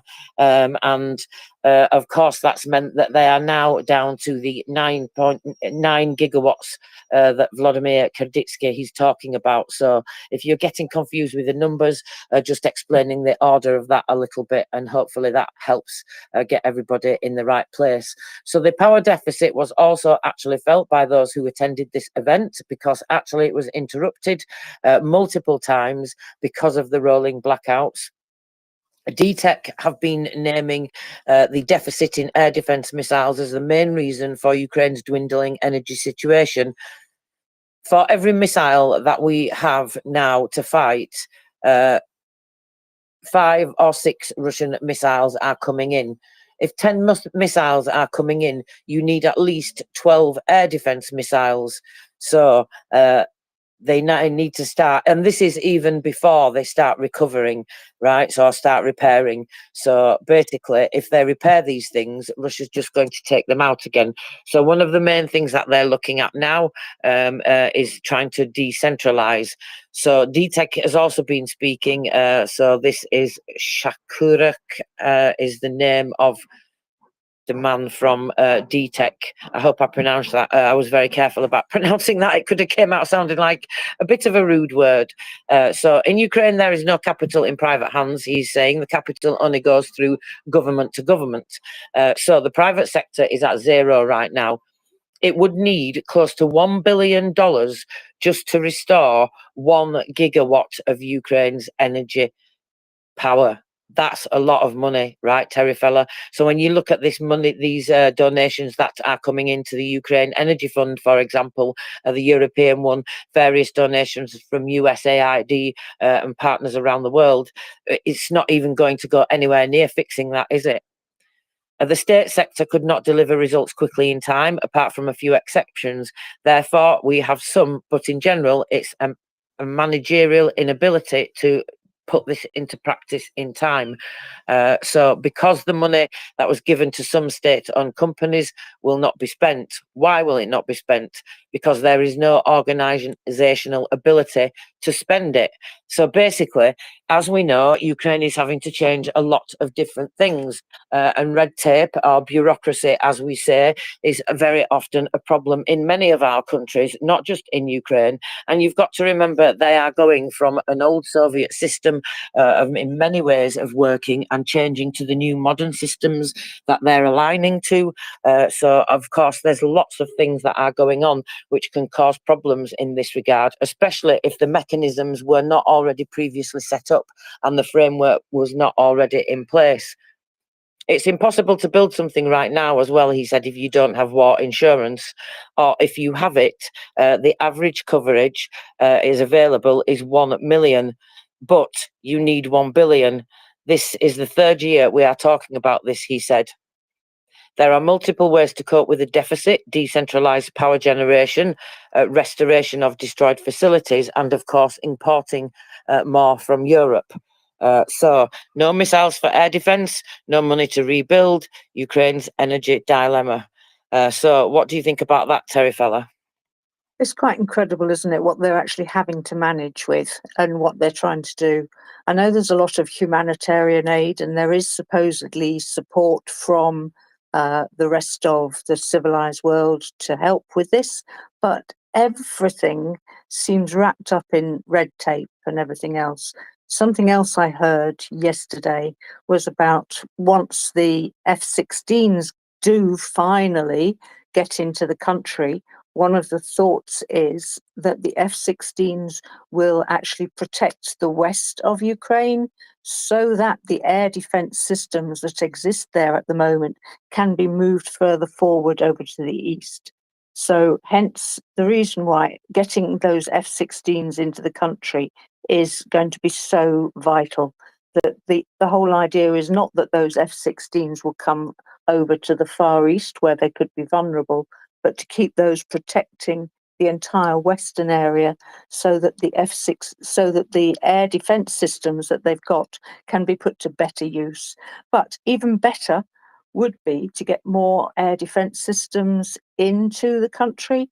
And I know bit by bit they seem to be coming, but it's just so painfully slow. And of course, every day we know costs lives.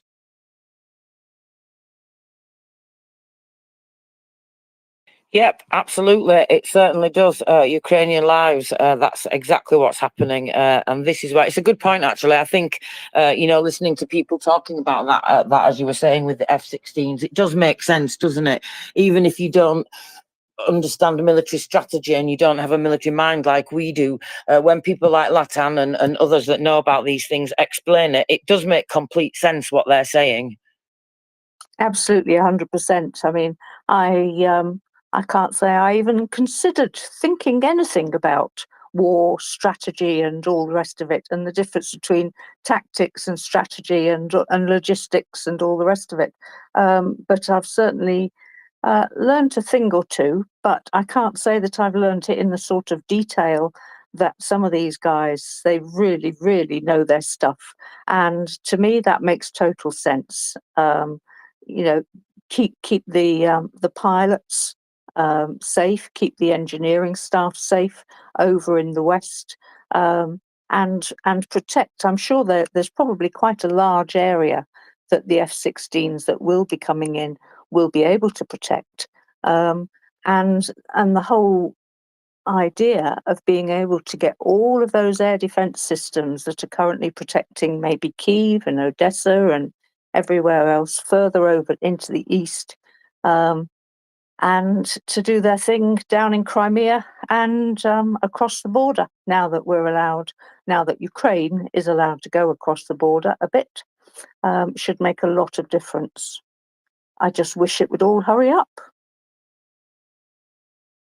Yeah, absolutely. Me too. And I mean, the thing is, winter is a worrying time. There was a question that he was asked that he didn't answer.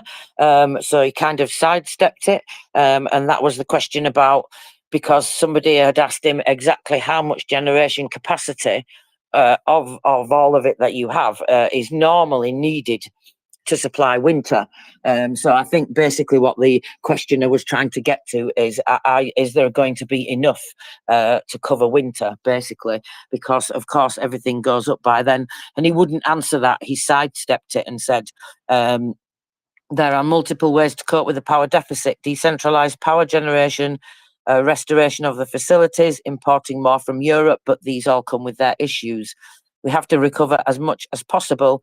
We have to ask for extra air defense, but we also have to roll out new generation facilities to make sure that if Russians undertake these attacks, they cannot concentrate on 10 or 15 big power plants, but they would have to deal with hundreds of smaller ones. Of course, that's the decentralization that they're talking about.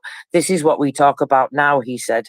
This is where we get to decentralization of the generation, and we have to do it not after victory, not after the end of war, but right now. That's him saying that. And that seems absolutely 100% sensible. You can't expect a country that hasn't got any power to be generating its own defense systems and everything else. There are some crucial aspects required in terms of having enough power to generate all of this, even creating drones and everything else. There needs to be sufficient power around for all of those systems. There's power needed to keep factories going that produce food and everything else. There's just so much, let alone the ordinary citizens who need a way to continue to exist. And no matter how many generators can be introduced into the country, they are no substitute. They certainly help in times of blackouts and outages, but and I think, as I mentioned about all of this support that is supposedly going to be there to help Ukraine build afterwards. Well, they've got to get to afterwards, and that requires a lot of resources and a lot of support right now, this minute. And it will be far cheaper to me if the West stepped up as much as possible now, then the costs of rebuilding Ukraine at the end of the day will be less, because there will be less destruction. The longer this war carries on for, the more destruction there will be, the more cities that will have been completely annihilated, and the more infrastructure that will go down, let alone the risk of having that the Zaporizhzhia nuclear power plant constantly being held under siege at the moment, and the other the hydroelectric power plants that have already been damaged. There's just so much that I feel that we could be doing, even if we're not supplying all the military stuff now, but providing the military air defense stuff just makes so much sense. I really cannot understand why all these countries aren't stepping up even more.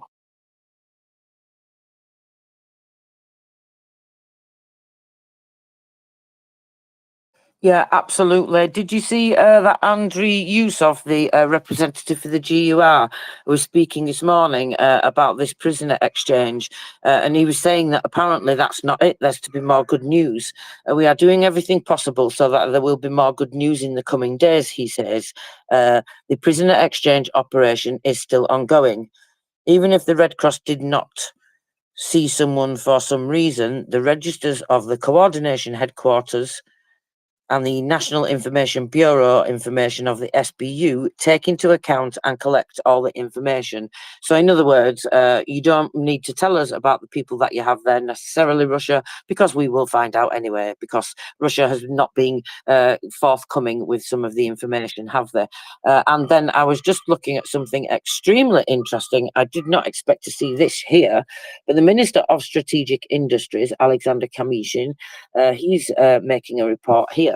One of the main tasks of culture is the creation of meaning, right? So guess who he's been speaking with? Only Alexandra Matvichuk. Wow, that is wonderful. I mean, she is such an incredible person. I've now listened to the podcast, the MriyaReport podcast of her twice. I still want to go back and listen again. She had so much to say. And of course, she, meaning and the existence of Ukraine is behind absolutely everything that she says. And not just for Ukraine, but for the entire world, really, in terms of peace and preventing further genocides and stuff, and allowing individual countries and peoples to maintain their own culture. That sounds wonderful. Yeah, so talking about like meanings, and I quoted what she said, the bit that she said talking about those meanings, and he's saying, you know, that he completely agrees, and actually he's giving a little bit more detail, because remember when we first met Mr. Kamishin, he was the CEO of Ukrazalezniца, wasn't he? And then he changed jobs. So one of the main tasks of culture is the creation of meanings. Alexander Matvichuk, head of the Centre for Civil Liberties, voiced this thesis today at the Culture During War Forum. So that's interesting. I didn't know that was happening. Culture during the war. I support this thesis, says Alexander Kamishin. I spent the first year of this war on the railway, and the meanings were simple. It was about stability, unbreakability, and about iron. The second year, I entered the Defence Department. Together with the team, I began to search for the meanings that would allow Ukrainian Defence Forces, which is 300,000 people, to find their place in this war. That will inspire people to work 24/7 without holidays and weekends, realising that their own importance for the country's survival. And we found it. In one phrase, we formulate the essence of Ukrainian gunsmithing. As follows: death to the enemies begins with begins with us. Sorry. As follows: the death to enemies begins with us. In weapon shops and engineers' offices, in laboratories and in the institutes and laptops of IT experts, this is where we bring death to the enemies of the Ukrainians. These meanings are not new for our people. We have always been a nation of warriors, a nation of gunsmiths. This is our culture, tradition, carefully preserved in the works of art and museums, a tradition that we remember and that we revive. Culture unites, culture gives strength, culture preserves identity. And it's thanks to her we remember who we are and what we are fighting for. I mean, what a wonderful thing to say. That is beautiful, actually. Yeah. And it makes me picture one of those Tatar warriors with those lovely baggy trousers and the ponytail from their hair with their sword. They are a nation of warriors, and they have actually proved themselves warriors, but not just in the sense of going out and killing, but the sense of being able to pull together, to be united, and to have this need to keep their culture going. And it seems that they are really developing very innovative ways of maintaining their culture, which is beautiful, and letting the rest of the world know about it too.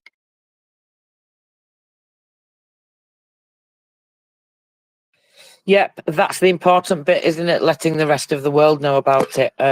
You know, keeping that information coming and sharing it with the world. So the president has signed a law which officially now establishes the status as English of one of the languages of international communication in Ukraine.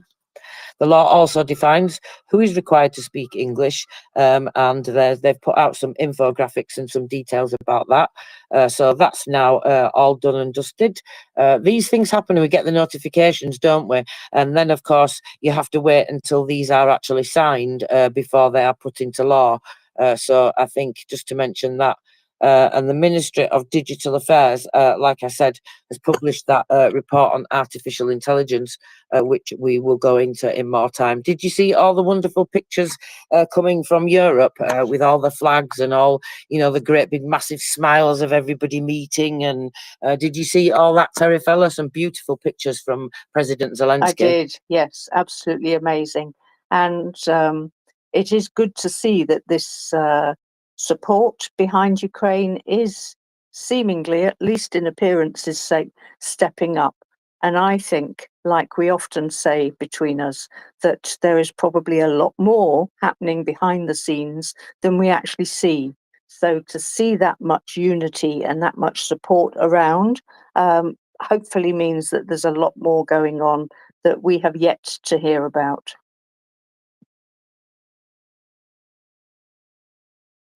Yeah, absolutely. So let's see what DTEC are saying about the restrictions, shall we? And then we can move on from the energy topic. If you've got a topic you would like to discuss, everybody, please feel free to come up to the panel. We would love to hear what you've got to say. And if there's a news item that maybe it's been talked about a little bit, but you would like to hear more detail, please consider doing that as well. If you're new around here and you don't know how to do it, it's easy. Press the microphone icon in the bottom left-hand corner of your screen. That sends us a speaker request and we can raise you up to the speaker panel. Whilst I'm doing public service announcements, let's ask everybody to go ahead and retweet the space. Get those links out there, everybody. The more times a day that you do that, the more visible MriyaReport is on Twitter. And not just other places, you can send them other places too. And the reason we ask you to do that is because the more people we grow in this wonderful community here with all of you, the more we can help our friends in Ukraine. And not just that, fight for democracy ourselves around the world, because Ukraine may be on the front lines of this fight. Ukraine may be paying with lives and paying with blood, but this is a fight for all of us. This is all our fights, and if you can help, then I think we all have a responsibility to do what we can, because otherwise the world is just going to be in an absolute mess constantly, and it's not going to get fixed, and that will not be good. So let's look at the restrictions for tomorrow then from DTEC. I think the restrictions are already in place today. The Energy Support Fund actually has received another 4.7 million euros. This is from Denmark. And that's to restore the energy facilities in Mykolaiv and Kharkiv regions in particular. The Minister of Foreign Affairs will transfer the money to the support fund with a grant for rapid restoration of critical infrastructure in, like I say, Mykolaiv and Kharkiv frontline regions, and specifically. So the total amount of listed contributions so far comes to 551 million euros. Well, if you think about what they just said, what he just said, Vladimir Kaditsky, the head of Ukrenergo, he just said it would cost a billion, didn't he, to return 1 gigabyte of generation capacity. So Denmark became the first sponsor of the Ukraine Energy Fund, making a contribution, and that was in April 2022. It's been created with a joint initiative of the Minister of Energy, the European Commissioner for Energy, and this has been going on for a couple of years now. During the last few weeks, Germany, Australia, UK, Austria also contributed funds and declared their intention to keep doing so. So coming on to DTEC, and then we will see where we are about to go from there. So, DTEC are reporting the restrictions for tomorrow, the 27th of June. Blackout schedules will be in place throughout the day. So, I wonder if they're going to continue for the whole of the day or not. We shall see, because they very often change them. If that's going to be changed, there will be a notification in the morning, and then sometimes Ukrenergo updates that as well. Unfortunately, sometimes it has to be updated and they have to put further restrictions in place. But at this stage, I think the maximum amount of shutdown schedules and restrictions are in place anyway. So basically, that's like all day. So you will only be getting power for a certain amount of time.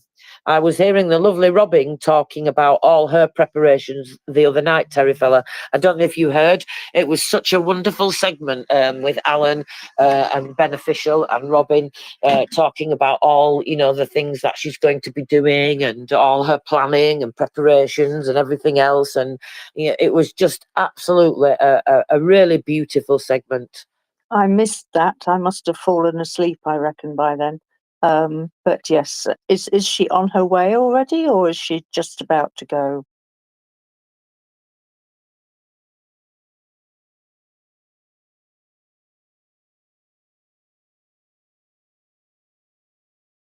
Tracy, I can see your mic moving, but I can't hear you. Can you hear me now? That's better. Yeah. You were rubber banding for me, so I don't think I got what you said, but I think you were basically asking, has Robin set off now? I think Yeah, she that's sets. what all that. I think she sets off. Is it today? I'm sure she said in the space last night that I go tomorrow, so it's either today or tomorrow. It's not too far away, but I don't envy her having to come all that way on a plane, Terry fella. I must admit, it's a long flight across the pond. It's quite a large pond. I know when I used to fly out that way, depending upon where you're coming from, yeah, it's at least 5 or 6 hours. And if you're further west, yes, further west, then it's an even longer flight. So, and that's just to get down as far, I guess, as Poland. And then there's the long trip into Ukraine itself.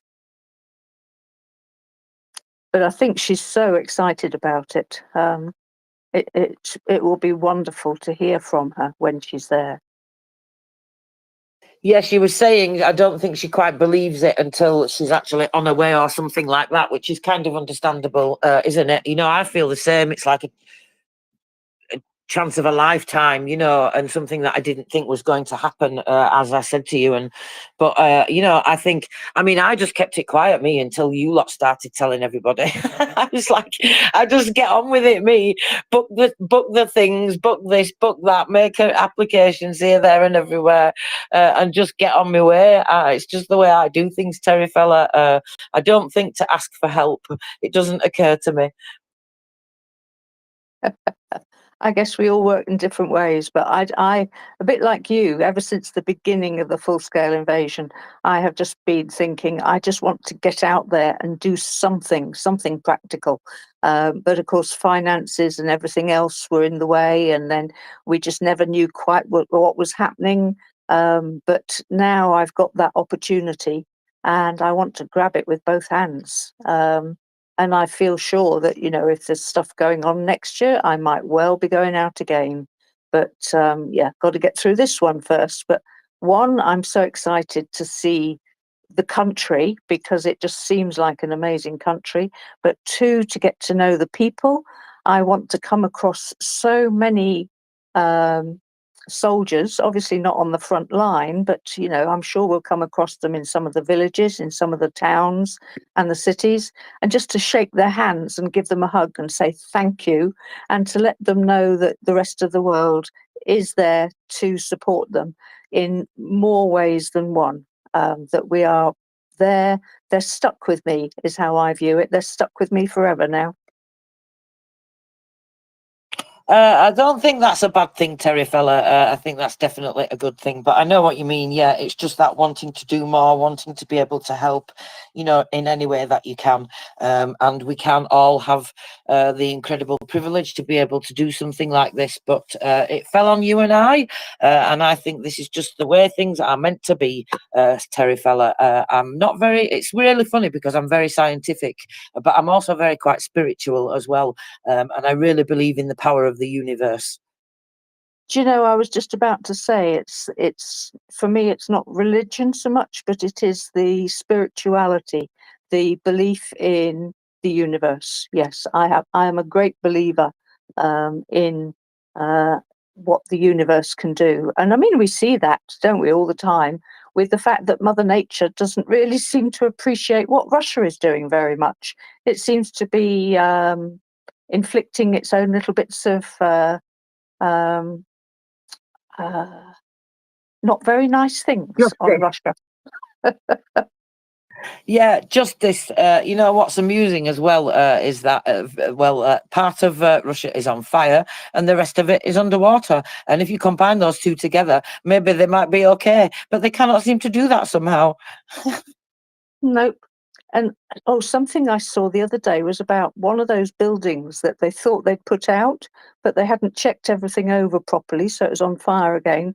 But then they actually gave an excuse as to why they weren't actually able to deal with the fire properly. And it's because they are paying the soldiers so much that the firefighters are preferring to go to war rather than stay behind and firefight. And so, well, that's Russian logic for you, really. They could choose to stay at home and look after their people, but no, they're just in it for the money. I've got a little story about people in it for the money, but I might come out with that in a short while. Okie doke. So I'm just looking at some more detail about this.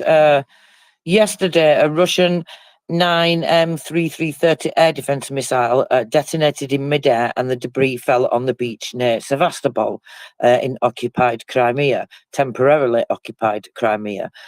So the 9M330 has a range of only 12 kilometers and is programmed to self-destruct if it misses its target. No evidence of ATACMS interception launched by the Ukrainians, as the Russians claim. So that's interesting, isn't it? I just thought I would add that. So there's that. It's just a tweet that I'm looking at with that second video added to it that shows you a little bit more detail. But yeah, I just thought that was kind of interesting. So you said you had something to talk about, Terifella? Yes, I do. I think I've still got it to hand. Let me go and have a quick look. Oh, and another tiny little thing.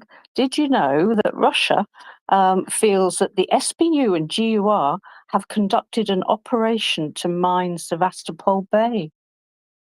We don't know whether it's true or not, but there's a little map with all of these mines being laid out. They seem to think that it's the sea babies going off and mining the exit point to Sevastopol Bay. That would be quite... That's funny, actually, because that reminds me of General... not Budanov, General Maliuk. He was speaking about the sea babies and about the new developments, and he was talking just exactly about that particular thing, Terifella, the ability for these sea babies to mine places. I think that's brilliant, because even if they're not actually doing it, it's got the Russians worried.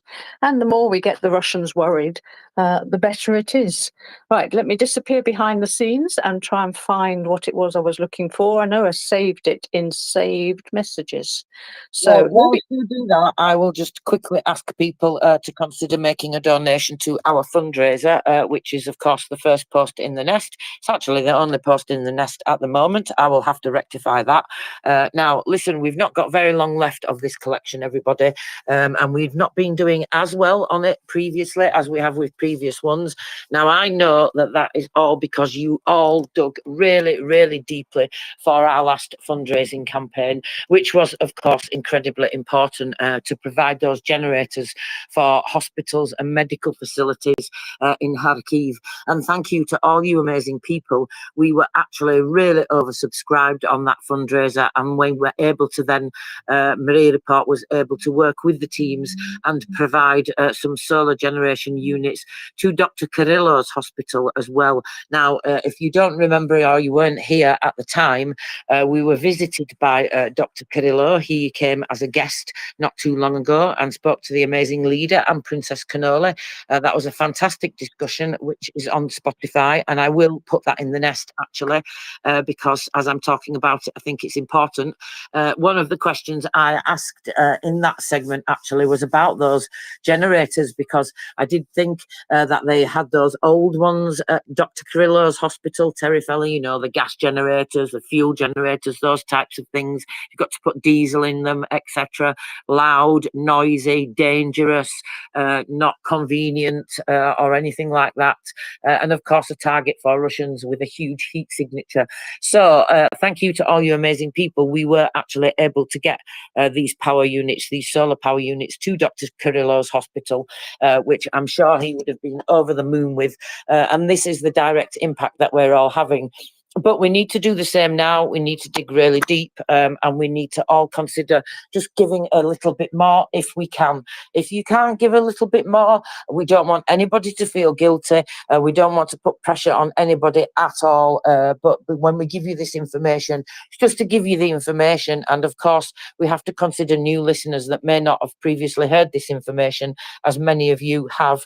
So we are collecting for fundraising for mine detecting devices. Not mine detecting devices, demining equipment.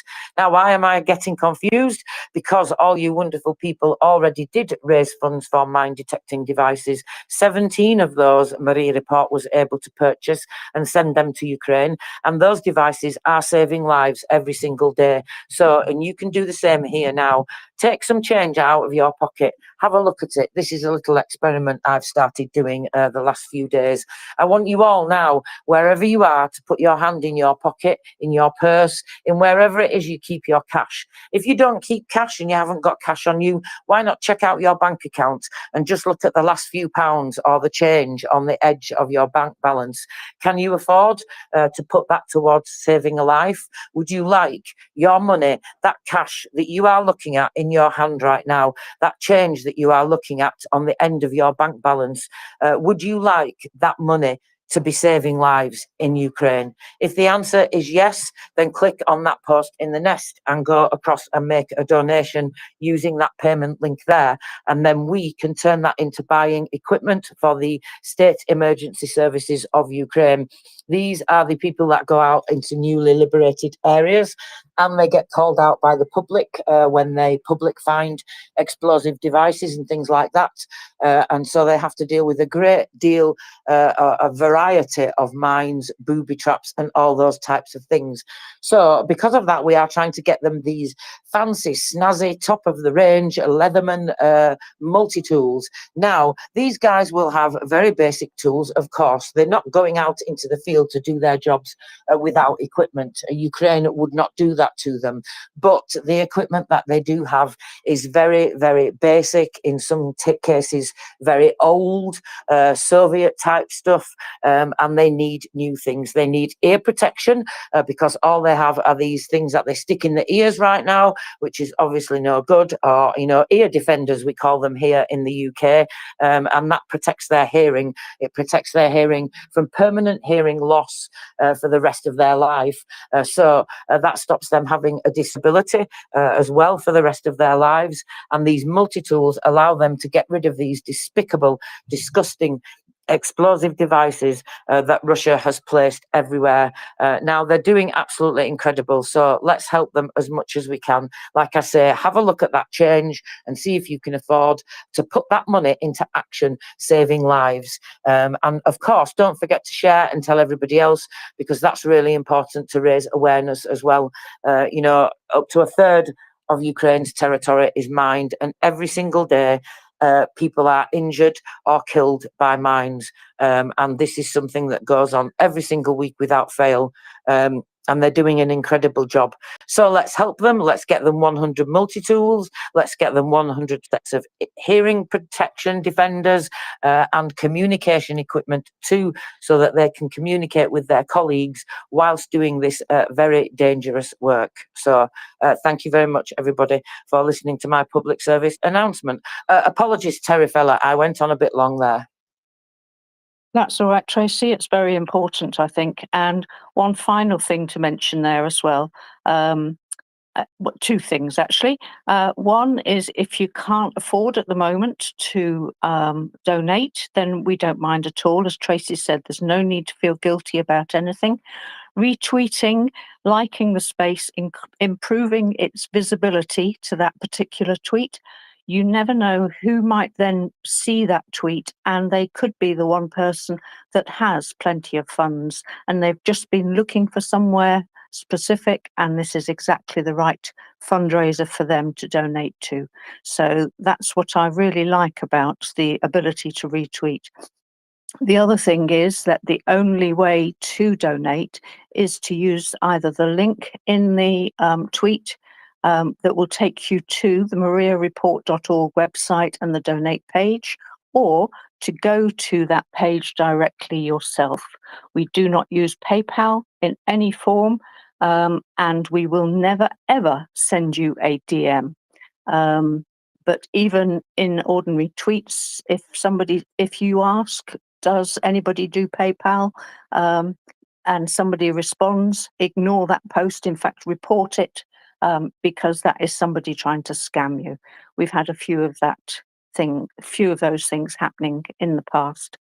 Anyway, let me read out this. It's quite an interesting little story. This is the story of a former Wagner PMC member His name is Vladislav Zamkov, who returned to his town of Pitkiranka in the Republic of Karelia in Russia and showed the state of the town that he'd destroyed. According to Zamkov, he killed more than 200 people in the war. Sounds like he was a bit proud of it. And his apartment was taken away from him for debt. Now he, his wife, and 3 children are homeless and owe the Putin regime more than 1 million rubles. What did I fight for? Why did I kill people that I didn't know at all? I came to another country and conducted those operations there. I killed more than 200 people. Why did I take their lives and bring grief to their families? So that I could return to my country and find myself useless? Zamkov asks. Why do they always come up with these questions after they go to another independent country to kill and to loot? And that was a Gerashenko, Andrei Gerashenko comment.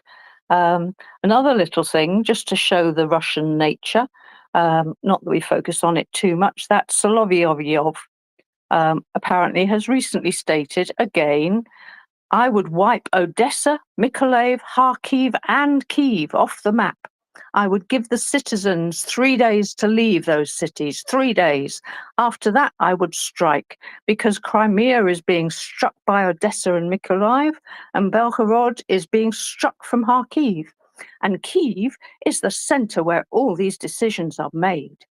For anyone who still believes Russia is interested in any kind of negotiations, please listen. There we go.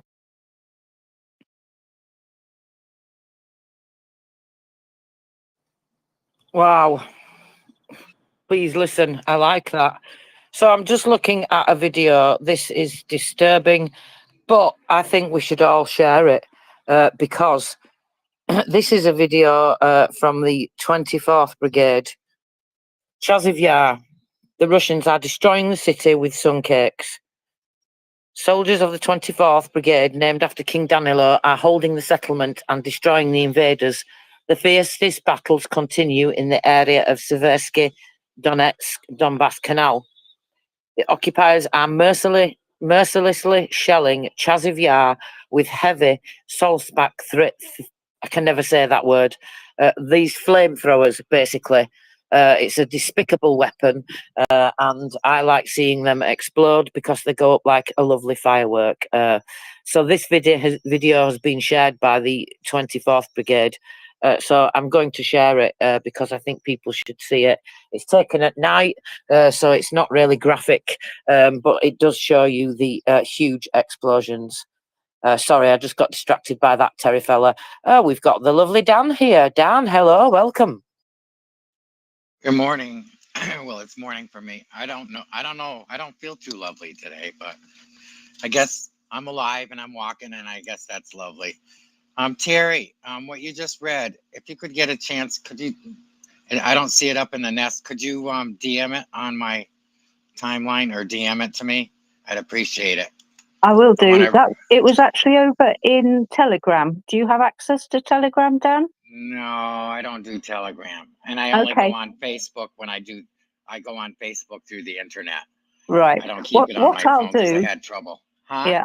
What I will do is I will copy it all and put it into a tweet, and I'll put the reference in so people can go to Telegram if they want, but all the information will be there for you.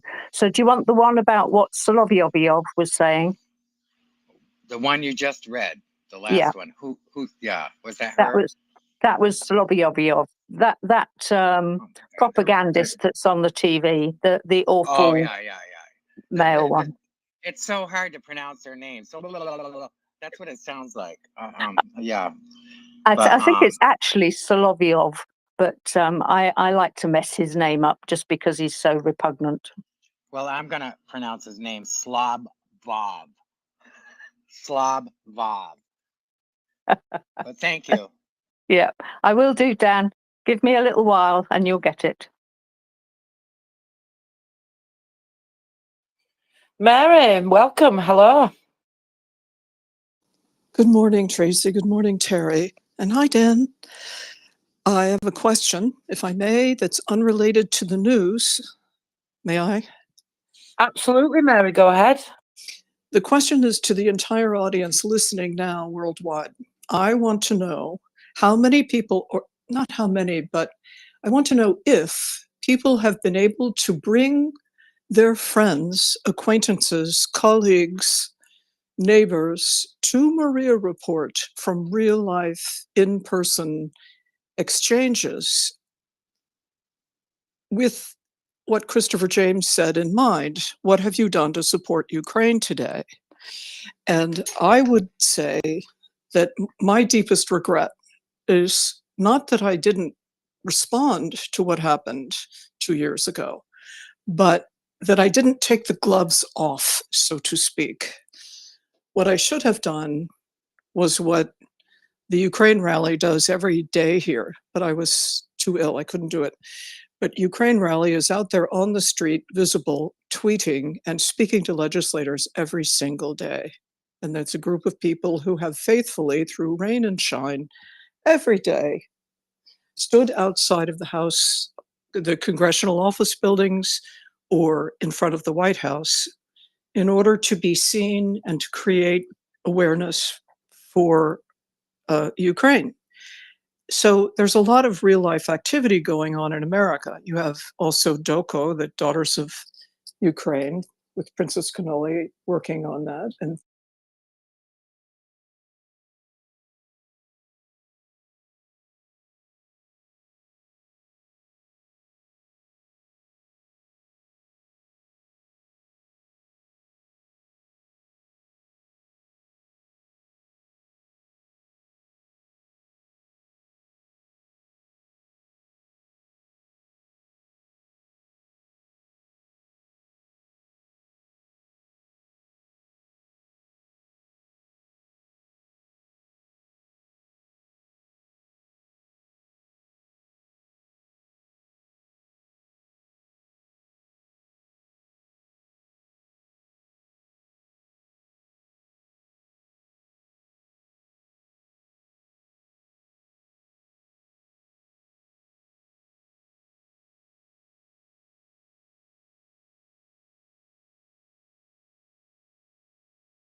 of, I think it was like, let me see, Joint Forces, commander of the Joint Forces, right? Yeah, it was a And very he high level. replaced him. Yeah, it was a very high level It commander. Yeah. was.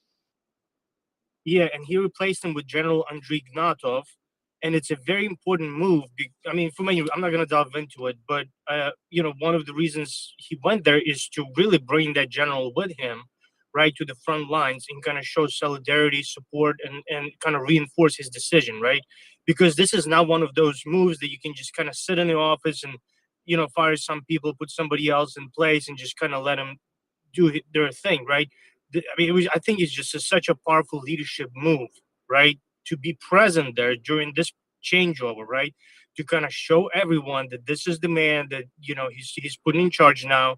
He expects changes, and that's messaging not only to General Ignatov, which apparently a really good, promising leader. He's one of the young generation senior leaders, senior officers, senior general officers in Ukraine. But there's a lot of positive feedback right now about him. So that's message that Zelensky sending not only to him, saying, "Look, I'm here with you. Let's take a look at the situation. Let's make sure you have my full support," but also message to everyone else, right? Saying like, "This is my decision, essentially, right? As because it's his prerogative, right?" And yeah, I think that just kind of reinforces even more so. You know, the Ukrainian approach to how they want to stay away from the Soviet style, you know, commander changeover kind of approach, right? And bring in this very, I mean, it's not even Western style, right? This is Ukrainian style. This is something that, you know, you probably can only see in Ukraine. I can't think of any other examples, any other country, any other leaders that would do anything like that. But then again, Ukraine is really the only country in the modern history that has faced full-scale, large genocidal war, right? And it's incredible what they do, but it's a response of a society, right? Everybody's adapting, everyone is changing to be more efficient, to be better at everything they do, right? To include the president, right? And he's setting these examples, he's setting these standards because, you know, I mean, Zelensky is not a totalitarian leader. He's probably not going to be in power forever, right? I mean, I'm not going to say probably, he won't be. I mean, it's just the nature of Ukrainian culture, right? But he's setting examples for somebody later on, right? Who's going to come in and he's gonna be like, okay, standards way all the way up here. I better at the minimum meet them, right? And I'm sure the society will demand me to exceed those standards in addition to, right? So I think that's great. It's really positive tendencies. But I just wanted to reemphasize the, you know, that important developing event that happened, I think, in the past 2 days when they ended up replacing some of the generals, because I think the general that ended up getting relieved, the commander of the Joint Forces, him and his deputies were partially responsible for, you know, Russians able to secure some of the areas around Vovchansk in the Kharkiv direction. So hopefully that's, I don't expect miracles. You know, I don't think it's going to change all of a sudden. And, you know, the war is going to be, you know, a lot different. Ukraine is going to win this in 2 days just because there's a new commander. But I mean, it's great to see changes that are meaningful, right? That are supported by society. And it's basically, you know, President Zelensky reacted to the demand of the people, right? Because, you know, there was a lot of other problems that were accumulating essentially with some of those generals in that particular staff, right? And you know, that's president responding to you know, to his bosses, which is the Ukrainian people, and he's making changes. So anyway, I think it was really cool. Thanks. Yeah, totally agree. Absolutely. Yeah, so many lessons to be learned. Yeah. Yep. You know, I'm massively impressed with that. I think the way that he did that as well, because people had made complaints already, hadn't they, about this particular commander, and the complaints had not reached the right people and the right places. And so coming to what you're saying, Pickle Plicker Fellow, which I hugely admire about Ukrainians, and that we see here, we've learned this all the time now, the Ukrainians, like I said, it's them that are pushing the changes. It's the civil society in Ukraine that are pushing the government, pushing the people in power to make the various changes. And as you said, listening to that public is really, really important, and listening to that feedback. And I was hugely impressed by the way that President President Zelensky dealt with it. Once he found out what was actually happening, as you said, he was quick to swoop in there, get rid of the guy. And in fact, actually, he's not even been in that position very long, if I remember rightly. So, you know, it's definitely good that he's looking for these things. I noticed from the video this morning I was watching that he posted when he was down there, and he was saying pretty much from the video, as you were saying, Pickled Flicker Fella, I'm going to be having a good look round. We're going to do this together. And what I was taking from the video, what he was explaining, is that there may be more people leaving to come. There may be more firings to come if people are not doing their job properly, and if they are not valuing the human life and taking care of their soldiers and the people underneath them, their subordinates. That's something that's obviously really, really important. That you know we know that Ukrainians show that value for life and how much it means to them, and not just human life, any life. And I mean, look at the incredible humanity that they show towards Russian prisoners of war, for example.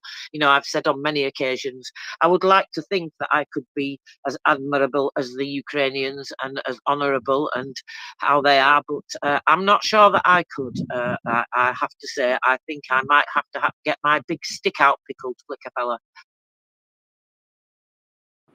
I'm not going to get it for me.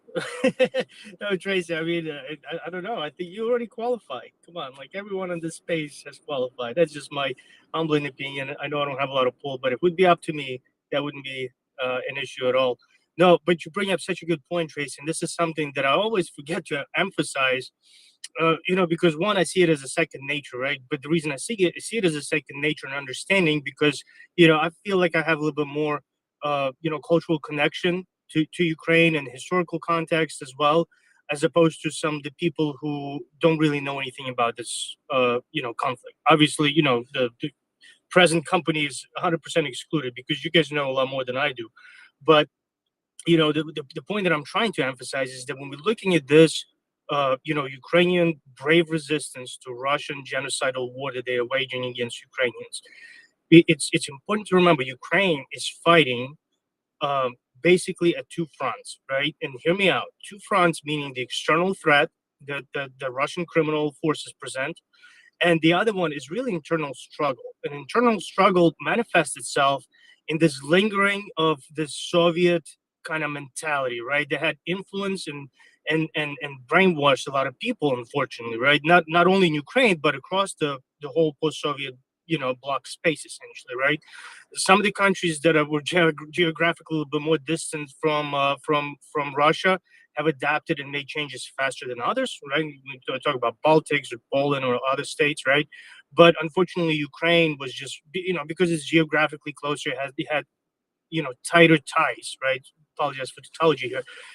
But, you know, that's something that they are really fixing internally, right? They have zero tolerance as a society for commanders and you know, leaders right now in armed forces who exhibit any trace of that Soviet mentality towards soldiers, right? Because in Soviet mindset, and we see this a very prominently in Russian military, you know, they look at soldiers as basically a resource that never ends, right? They don't care. They don't look at them as or as lives, right? As individuals, something that they need to be worried about. In fact, you know, some of them would even, you know, consider the, you know, the measurement of success. The more soldiers die under your command, the greater leader you are, the greater commander. I mean, how sickening is that, right, Tracy? And this is something that Ukrainian society has zero tolerance for, because they understand every service member, no matter, you know, no matter the rank, no matter the position, whoever you know, signed up, volunteer, whatever, was called up to defend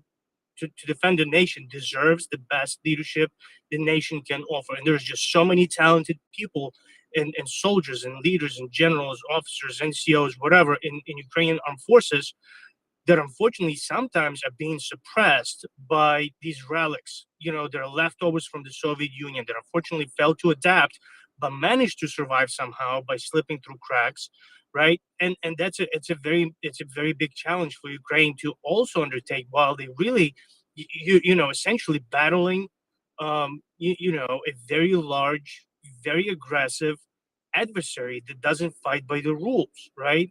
Not to mention all other restrictions that Ukraine kind of has to superimpose on itself, because, you know, Western leaders in some of the countries, and that's something that I'm very bitter here in the United States, and always let my representatives know about, and elected officials. I'm like, you would provide whatever Ukraine needs, zero restrictions. Those those weapons belong to Ukraine. They know how to do it the right way. They will not inflict intentionally any casualties on civilians, because that's not what they do. It's not part of their society. It's not part of their set of values, and they understand they don't even have that. They understand that they don't have unlimited resources in the form of those weapons, to do some random acts of terrorism like Russia does, right? But they need tangible results in the battlefield, and I will use them to maximize the effectiveness of every weapon, every bullet, every round, whatever it is, right? So that's kind of frustrating, but that's what Ukraine is facing essentially, right? Sorry, I'm gonna go back to my initial statement: is the external existential threat, that manifested itself in Russian genocidal war, and the internal struggle. But the positive thing in this, war as accelerator of innovation, I think it's also an accelerator for social change, right? And we see, personally, I see that in Ukrainian society is taking a much greater pace, right? Because and it's manifested itself in so many different ways, and one of them is the one that we just talked about: the change in the highest levels of military leadership. But you need a couple of things that for that to be successful. You need to have the willingness of the people, but you also need to have people, leaders that are elected in the high enough positions to implement those changes. And that's why I really think Zelensky is doing a very good job. Again, I'm not trying to be political here, because it can easily get into the sidetrack with that sense. But I definitely know that and that I'm not necessarily contributing to some cult of personality with Zelensky, right? He just happened to be the right person for the job, who did the best that he could, and he continues to do so, right? And that's the impressive part, right? And I think Zelensky sort of kind of, I don't know, maybe not even as an individual, but as a representative of people, right, also has this very good reflection of modern society, right, that is very timely and pretty accurate, I would say, right, and just and ongoing too. So I don't know, I just said a bunch of stuff. I don't think I even understood what I said. Hopefully it kind of made sense. Thank you, guys. Oh, thank you. It absolutely made sense. I really appreciate you saying that. I want to start with the first thing that you said, because you're absolutely right. You have a different perspective than I do. Being Ukrainian, of course, I can never have that. And it is incredibly important, because while we have to understand that everybody here, while we can share information and while we can learn, and we can do as much as we can to bring that information, that accurate, verified information, that history to people, really, we cannot, this is why in the food segment, just getting sidetracked for a moment, if I'm making statements about things like how much this means to Ukrainians in this way, for example, I'm always making sure that I'm looking for a quote, something that a Ukrainian said, because I can bring the facts and the information that I learn and the history that's out there, and I can share that with people, and I can hopefully learn and understand, and find joy in learning that and bringing that information to people for a very important reason. But I'm not Ukrainian, so I'm always going to have a different perspective to somebody who is Ukrainian. And I think we have to always keep that in the back of our minds, because, like you said, I can never have that perspective. And it's really important to be clear when we're talking about things like that. And as I said, that's why I like to use quotes from Ukrainians, because over and above bringing everybody the information and just telling you what I think, that's where it stops. Anything else further than that, for the history, the culture, it has to come from Ukrainians. It has to be what Ukrainians say, what Ukrainians think, and it has to be that way. And coming to the civil society part that you mentioned, this is something that I've learned following the corruption and the anti-corruption journey that they're on. That was always there. That civil society of Ukrainians organizing themselves and being very successful at that was always there. It was when the Soviet corruption seeped in, and the Soviet corruption was there previously. That's when things changed, and you can clearly see that now, that the Ukrainian civil society is not standing for that anymore. They are pointing these people out, and they are demanding action be taken, and I think that is absolutely incredible. We have something in the UK, we say your statutory rights. In other words, if you are wronged against your rights, you have a right to complain, and nobody can say that you're being difficult or being unreasonable because you're complaining. Sometimes this is a thing we've had in the UK, where if you make complaints, some people just seem to think, well, you're just, I don't know, high maintenance, or it's a very old-fashioned draconian way at looking at things. But actually, it's the complete opposite. You have those statutory rights, and if things are not right, then you have the right to complain. And this is what I see coming back to the example that we talked about with President Zelensky getting rid of commanders and other people. General Maliuk, as you know, Pickled Flicker fella, has had to remove people from the SBU for doing things that they shouldn't be doing, and all across the board in the country this is happening. And I think you look at the Cossacks and you go back far in history, everything that I learn, and the further back I go, I still see exactly the same thing, that civil society amongst Ukrainians was always there, and they were always organizing themselves. They just always had that genocidal country trying to tear them down. And it makes me wonder really if that's in part the start of the beginning of that hatred centuries ago, just really not liking that somebody else or some other people are more successful than you are. That's just, of course, my opinion. It's just something that occurred to me as you were speaking, the Pickled Flicker fella.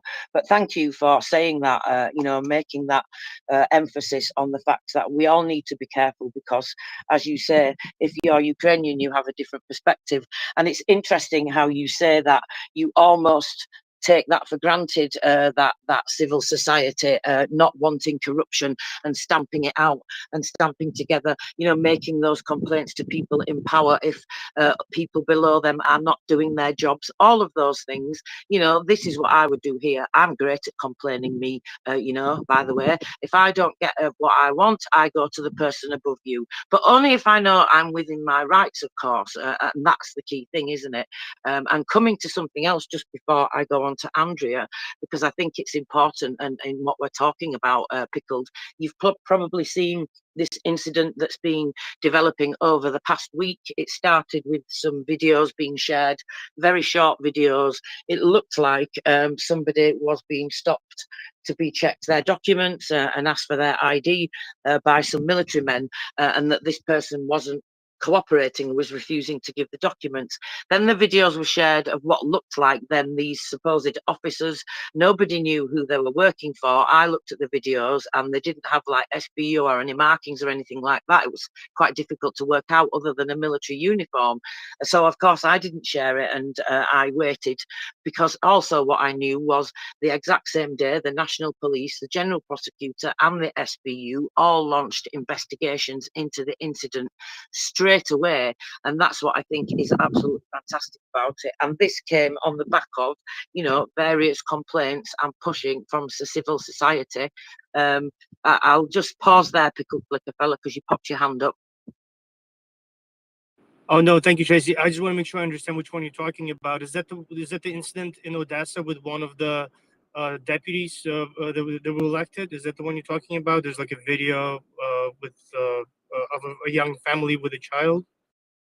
No, well, there's that one as well. But no, I was talking about the incident with this Timoshenko, the People's Deputy. So basically what's happened is it's his security that have tried to really, illegally detain a former, I don't know if he's a former soldier, if he's just on rotation and he's still in the Kraken, or if he's, completely, I don't know what the situation is. He may have just demobilized or whatever. But anyway, he served in the Kraken, and it looked like they were wanting to check his documents, like I say. And those videos were widely shared. Now, there's a reason for that, isn't there? There's a reason why you're only choosing to choose the 2 minutes of the video, especially since later on in the rest of the half of the day, a further 10-minute long video came out. So clearly that video was there from the beginning. So there's a reason why they only chose to share a couple of minutes of it, which is a red flag to me straight away. Then the 10-minute one came from a supposed journalist, and he was saying that, making it out like this Kraken soldier just basically refused to give his documents and was being belligerent to the officers, and they ended up having to drag him away from this pushchair. Of course, once the investigation is launched by the Ukrainian government officials and various letter agencies, the actual truth comes out then, and these people are now starting to be arrested, and I've been laughing greatly at them today. Well, crying like babies in court, pickled flicker fella. Oh, Tracy, you're right. I'm going to be brief. I don't want to talk about that story too much, but you're right. I saw that and I had the same reaction you did. In fact, I kind of, I'm like, I need to see what this is about, right? And sure enough, pro-Russian bot channels picked it up and they started to kind of use that to sow division and try to get people energized. Especially was targeted on internal Ukrainian domestic, for Ukrainian domestic consumption, because it was just a lot of ambiguity, right? But you're right. When they started doing investigation, they learned that the officers, right? It was bodyguards essentially, right? And they had like one police officer from Kiev, I think, who was not supposed to, because it was way outside his jurisdiction. He was accompanying this deputy, right? They had really no official business there.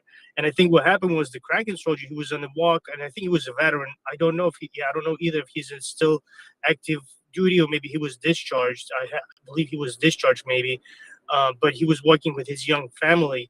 And the deputy was walking in the street basically with armed guards and all that stuff. There was no reason for it, right?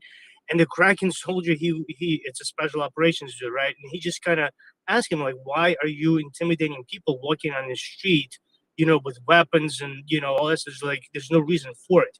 And I guess the deputy took it as a personal offense. And that deputy has a really bad history of being kind of pro-Russian, having pro-Russian narrative on a lot of topics in Ukraine, right? So yeah, he's being investigated now, and the heads are gonna roll probably. There's all those people who abuse power because they illegally detain a citizen of Ukraine under no authority, essentially, right? Right, and it's a great success story. Sorry, I think I talked longer than I wanted to. Appreciate it. No, that's okay. Thank you so much, Pickled Flickerbella. I appreciate it. Yeah, it is. It's definitely great news. And, the other thing as well is that, as always, the letter agencies, the Ukrainian government, they're completely transparent about this, and they put that information out there straight away. So, one, countering propaganda and narratives as quick as possible, and two, like I say, being completely transparent about everything. And that guy, he deserved taking down anyway.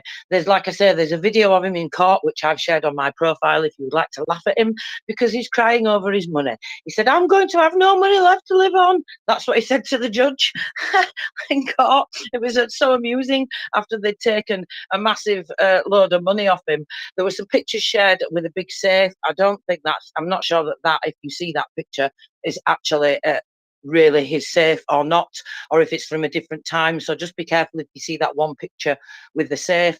I've shared this story on my profile anyway, directly from the SBI are investigating it actually now, so the State Bureau of Investigation. So it's gone up to the next level because the SBI investigates people that should be investigating other people and behaving themselves. Pickled Flickerfella. Sorry, I know Andrea 67 has been waiting for a while, but yeah, that picture of a safe, I don't think it's real because it was also kind of propagated through some of the pro-Russian channels, and one of the fellas came up and he or she posted a rebuttal and a link saying, like, that picture is from some kind of Pinterest database or whatever that was pulled down because there was being misrepresented too about the money. But the sentiment is there, Tracy. Yeah, absolutely. Hit them where it hurts, take their assets away, and help support Ukraine if that's how they're going to behave, right? Absolutely, they still took a boatload of cash off him anyway.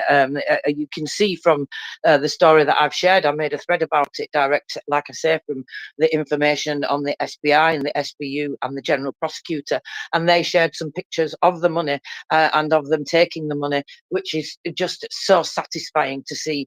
And then to see the video direct from the court, you know, where he's like shouting. I had to put some subtitles to it because I had to make sure that everybody who doesn't speak Ukrainian or Russian, I'm not sure which he's speaking, to be honest. If he's very pro-Russian, he may be speaking Russian, I don't know. But yeah, anyway, either way, I translated it because it's highly amusing, because he's crying and trying to tell the judge, I'm going to have no money to live on. Like, what an absolute load of nonsense. Sorry, I can't help myself. I take great delight in these people facing justice. You know, before we go on to the lovely, very patient Andrea, in wartime, it's even more important, isn't it?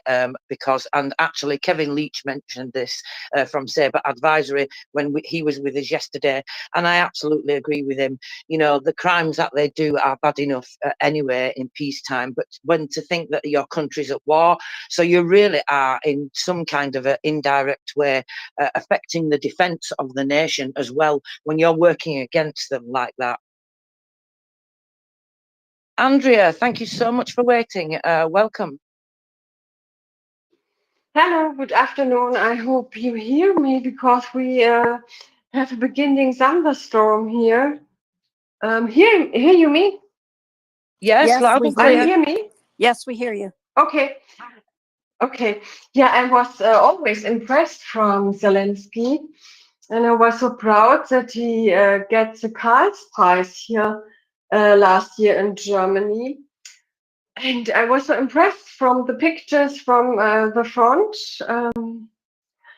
because they hold the line there and he holds the line too with them. He's with his soldiers and always there and gives the feeling that they are not alone. And that's that's impressed me, really. Also, he's really a good leader. And I think, and I hope that he will fight a good fight against the corruption. And I think Ukraine is in this relation at a good way. But he impressed me always. He's really, really such a fine man. And I was also impressed from this lovely video from the D-Day with this 100-year-old GI, or was it a soldier from Great Britain? I don't know. But this was so lovely. The two heroes together. Also that's impressed me really, really much. Thank you for speaking. That I can tell you this, and I wish you a lovely afternoon. Thank you so much. And yeah, that encounter on D-Day impressed me like it did you. And actually, there was a U.S. soldier, I believe, from Baltimore, that was in the wheelchair that connected with Zelensky, and that was monumental. That encounter ended up being monumental in my regard, and it will be remembered forever, I think, because it's so indicative. Anyway, Untao. Thank you very much. One thing that I wanted to bring to attention earlier on, Tracy was talking about making some commentary on what have I done for Ukraine today. I think about that all the time. I contribute as much as I could. But one thing that we can also do outside of the monetary realm is talk to our families, talk to our acquaintances. For example, I personally myself have decided to basically counter a lot of Russian disinfo that has targeted, unfortunately, my family. And I've been able to successfully wean them off of all the disinformation.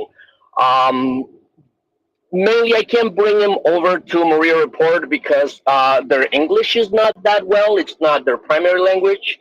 But I have been able to arm myself with lots of arguments, lots of statistics, and a lot of knowledge that I can acquire here through MriyaReport and disseminate it to my immediate circle of families.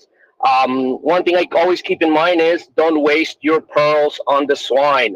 Some people, you can explain it to them, but you can't understand it for them. But I'm happy to report that my family has, as a whole, decided that we are no longer interested in our cable subscriber. We are not interested in mainstream media. And we have decided to be a little bit more proactive in our selecting of our sources of information and the information that we consume. That's one point. The other one, I wanted to point everybody towards the pill at the bottom right-hand side of your screen. You can make comments under this particular space, retweet the space, bring as many people and as much exposure as you can to the Ukrainian cause. I have reposted a video that came out late yesterday. I'm not exactly sure when it was taken.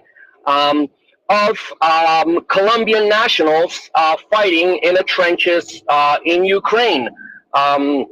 Apparently, from what I'm being able to gather, Colombian nationals are one of the largest foreign national representation in the Ukrainian forces that have stepped up to respond to this Russian aggression. So I'm very happy to report that there are still a lot of support for Ukraine amongst Colombians. There are some channels that are trying to disseminate some information and trying to counter that. So, for example, we found a video of a Colombian complaining that he's being mistreated by the Ukrainian forces. When looking into this a little bit closer, I actually found out that the audio for that video is not the original audio for it. And that there is an altercation that is being filmed, but it's basically because some individuals are drinking in their military post, and they're being reprimanded. Apparently, this was picked up by some pro-Russian channel. They messed around with the audio a little bit to make it seem as if they are being mistreated. They are complaining of mistreatment, although in the video you cannot see any type of mistreatment. You basically see uniformed men talking to each other, asking questions. Asking questions is not it's not intelligible what you can't make out exactly what they're saying.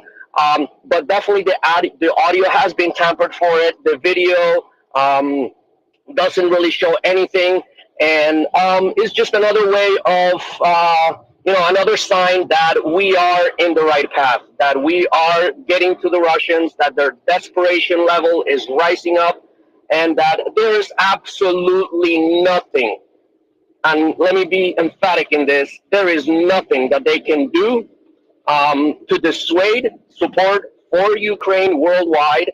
I think the support will continue to grow, and everybody is stepping up to the plate to support Ukraine in any way they can, whether it's economically supporting Ukrainian charities such as this great MriyaReport, this space, or this fighting the disinformation campaigns that we are being targeted with. So, pat yourselves in the back. I really appreciate everybody's patience. All the speakers that we come up, we don't always have all the answers, but one of the great things about MriyaReport is that we are willing to A, verify our sources, verify the information that we provide, and B, admit when we make mistakes, when we are wrong.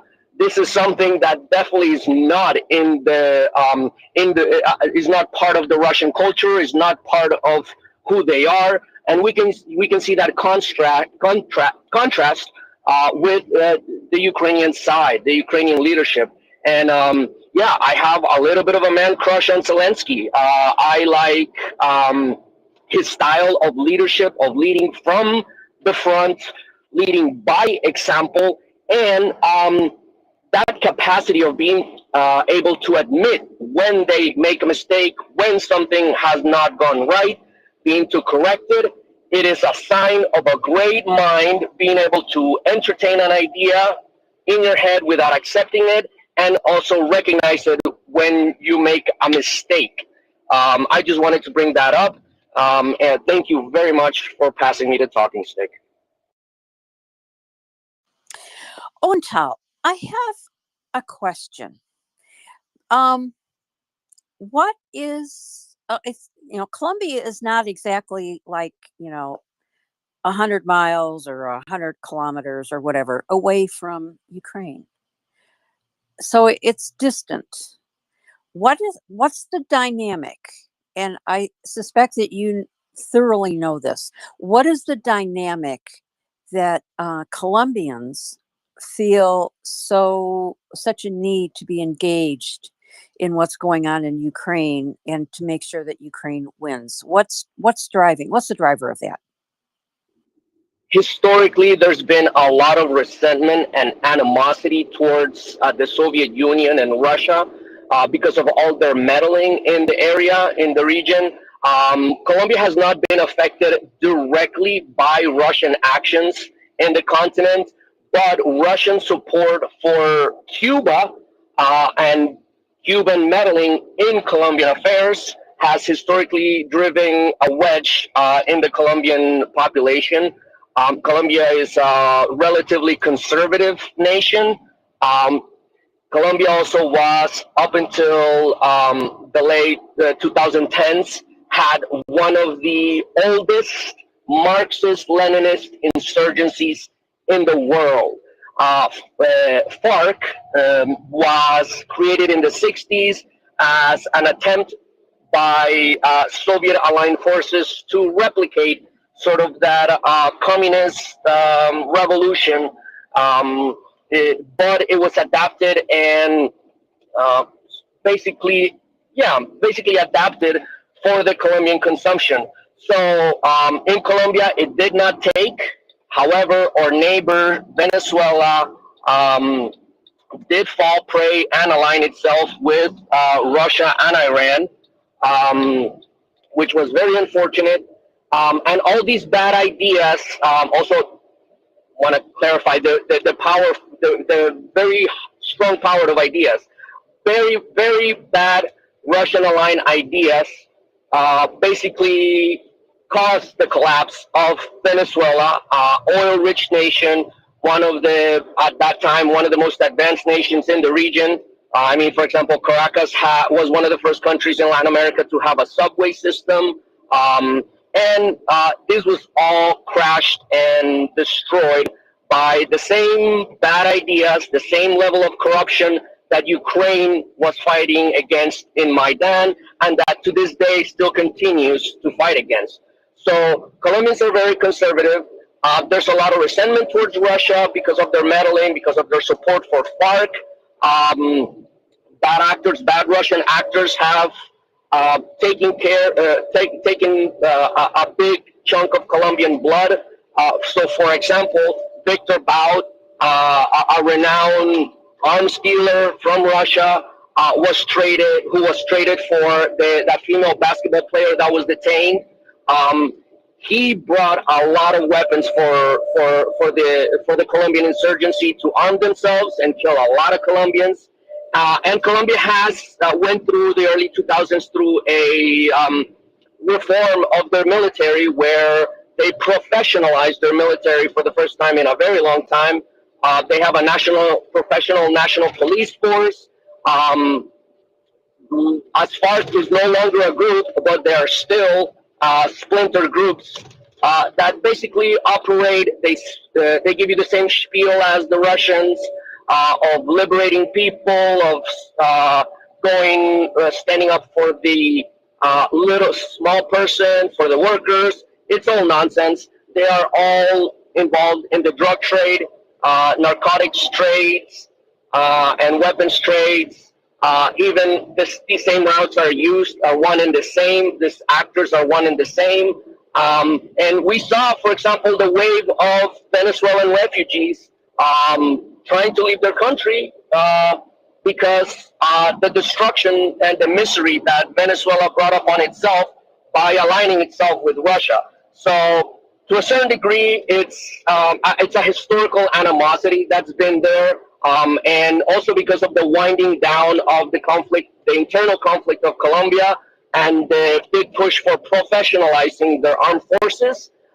They have a cadre of very well experienced, very well trained counterinsurgency forces. The army trained very hard in counterinsurgency efforts, but also in what one would call conventional warfare. So they do have a lot of experience that they can provide, and I love the fact that they're stepping up to share this experience with Ukraine. It is unfortunate that the current president of Colombia refuses to acknowledge or even mention anything about the conflict in Ukraine, and instead chooses to periodically, almost every single day, give his opinion, usually a very uninformed opinion, about the Israeli-Gaza conflict. So Colombians are kind of aware of where they stand, and we definitely see a whole lot more affinity. It's more the thing with Ukraine. It's more the things that unites us than the things that separate us. And we see that it's an extension of sort of the same struggle, the same what my grandfather used to call the Red Plague. My father fought in Korea, was one of the members of the battalion, Columbia Battalion, that was deployed to the Korean Peninsula in the 50s and participated in that conflict. And yeah, it's a historical, there's a lot of history behind that support, the animosity towards Russia and their evil actions, and also the fact that they know that if Ukraine is not defended, if Ukraine does not survive this Russian imperialist war, there's going to be more dominoes that are going to fall. And a lot of Colombians will tell you that they're weary and tired of war, but they are also not cowards and are not willing to take this, our leadership looking the other way. That's unacceptable. A lot of people are stepping up to the plate. I think most of the units, most of the Colombians that are in the Ukrainian armed forces are in the territorial defense forces. And I mean, they have tried, the Russians have launched a couple of different campaigns and posts, especially in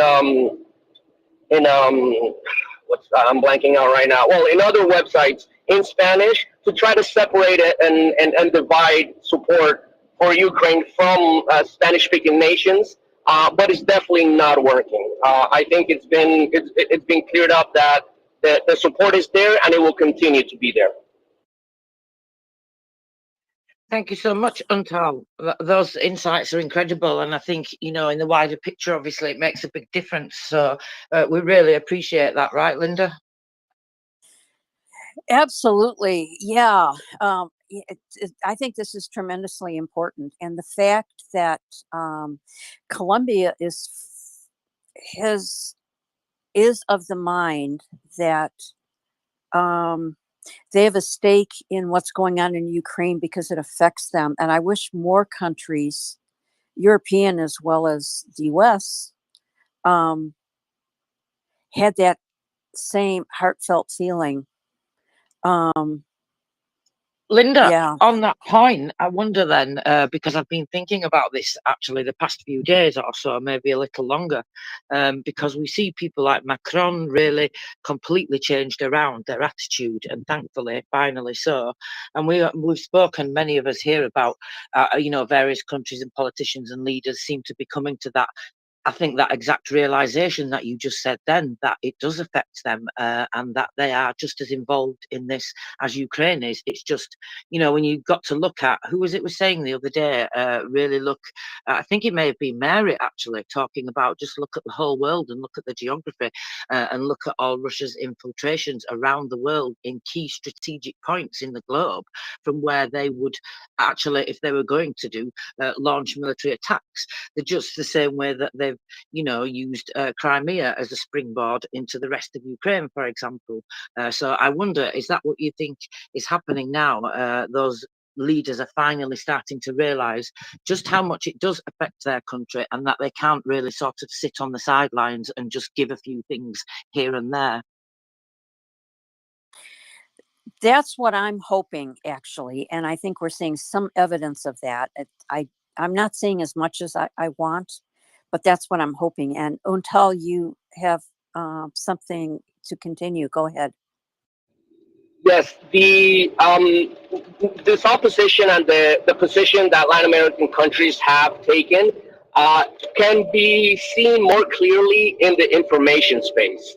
As far as material support is very limited to what they can provide, but as far as political and informational support, Ukraine has been receiving it from the usual allies.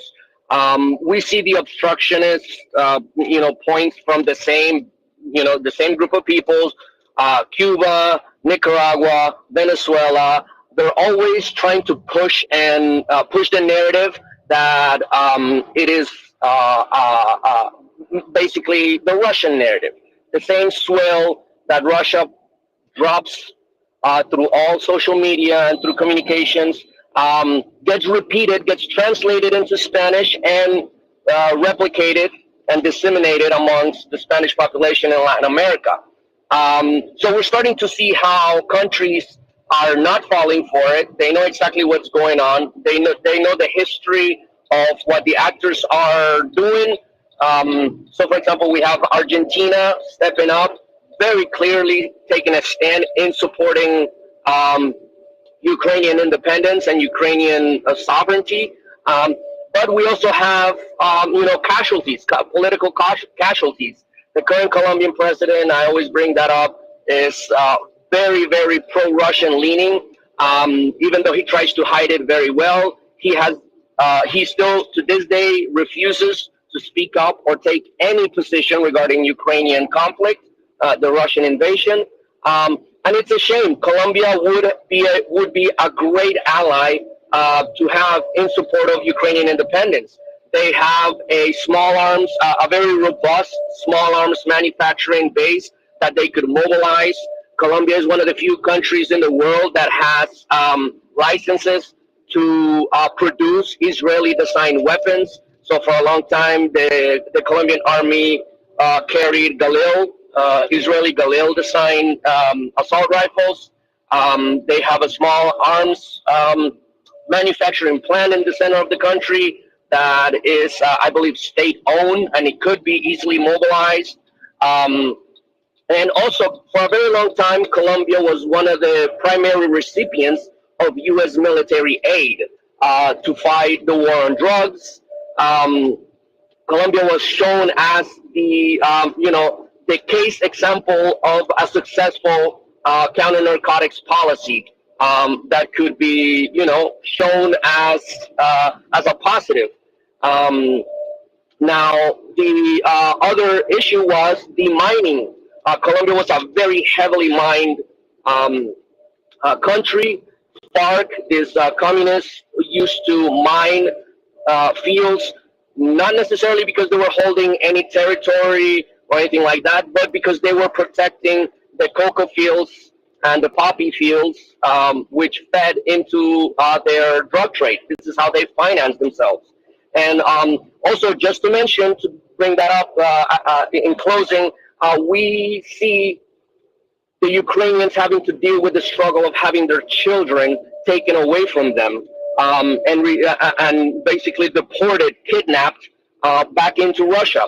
Well, this is a tactic that it's an old tactic FARC would take every time they need to replenish their rank and file members.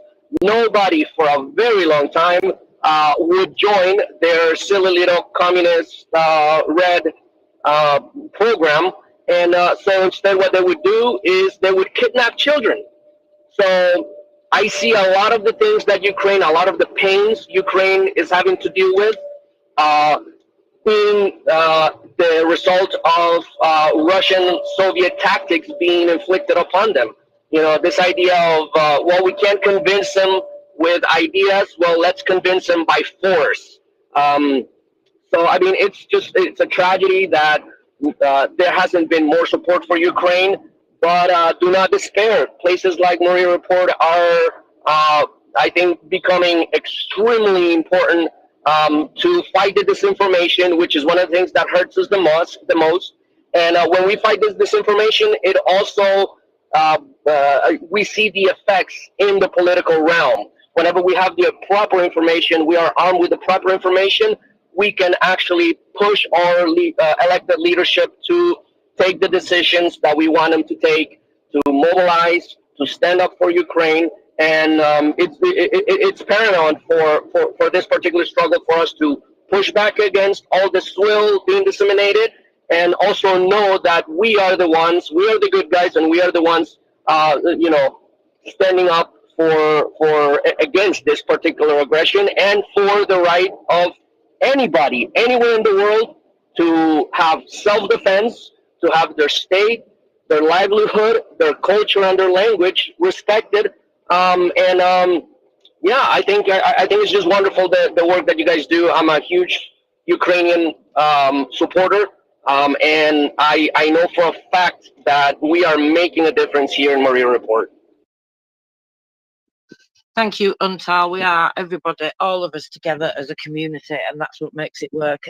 You know, like I say, it's incredibly important. I think we also have to start looking at this on the world stage as well as, you know, Ukraine. Obviously, we keep our focus on Ukraine, and that's where, you know, we direct our help and our aid and everything else that we can do, because the battle did start in Ukraine and it will finish in Ukraine, and that will, of course, help to weaken Russia's influence around the world in various different places. And then once those dominoes have fallen, and Russia's finally pushed out of Ukraine, well, not only do we have to help Ukraine rebuild, but then we also have to keep fighting that fight for democracy around the world, because some of those players will still be on that stage, and some of them, although weakened, will still be able to do what Russia does and just come back again after rebuilding and recuperating, etc. So, you know, it has to be looked at on the world stage, but of course we keep our focus and our action and what we can do for Ukraine. Now, with that said, I'm going to tell you all about a train that has derailed on the Vorkuta Novorossiysk line. Apparently, it's overturned 9 wagons. There are a number of injured Muscovites. With that said, would you like to add anything to what Untal was talking about, Linda? Not really anything to add. I do have some additional questions, but I don't want to get off too much of Ukraine. But I'm really hoping that Colombia has turned the corner. I remember back in the mid 80s, there was a lot of stuff going on in Colombia. Anyway, I don't want to get into that, but I'm really hoping that Colombia has turned the corner, and I'm hoping that Antal is right in that the degree to which Colombia is supporting Ukraine is reflective of how it sees itself in the world and who it sees as has, you know, the nation and the ideology that's been its enemy. And I'm hoping that Colombia has turned the corner and that it will significantly be able to aid Ukraine, and that Venezuela will be a recipient of Ukraine being able to be successful. And let me ask you, tell again, if you know, do you see, if Ukraine is successful and Russia is brought to heel, to stay within its own boundaries and do whatever it wants as long as it doesn't get in the face and, start messing around with other people. It can do whatever it wants. Just, don't mess with me kind of a thing, right? With its neighbors. Um, if if that happens, if Ukraine is successful and Russia is brought to heel, what do you see as far as how big of a lift will that be for Colombia, Venezuela, Argentina, etc.? Small, medium, large, whatever, Antal, if you feel comfortable answering that. Well, I believe I should only speak about the Venezuelan experience because is the one that I'm more familiar with. It would make a big difference, but the issue that we're seeing now is that, for example, Venezuela is not only permeated by Russian interests, but it's also permeated by Iranian interests. Um, so, for example, Tariq al-Sami, I believe is the Venezuelan foreign minister of Lebanese descent, is very close to Hezbollah, is very close to IRGC and Iranian proxies. And so, I mean, if we get rid of Russia, if we are able to basically smash Russia into staying within its own borders, we will see that reflected in other nations. They will, regimes like the Maduro regime will not, for example, be able to continue to purchase weapons from Russia. There will be sort of a ripping off the Band-Aid, where you rip off a Band-Aid that hasn't been looked at, or a wound that hasn't been looked at for a very long time, you're going to find a lot of infection. And I am afraid that not all the disease and the infection is going to be of Russian origin, but it will be also of Iranian origin. I think it's sad that this is the case for Venezuela. They are in the midst of a presidential campaign.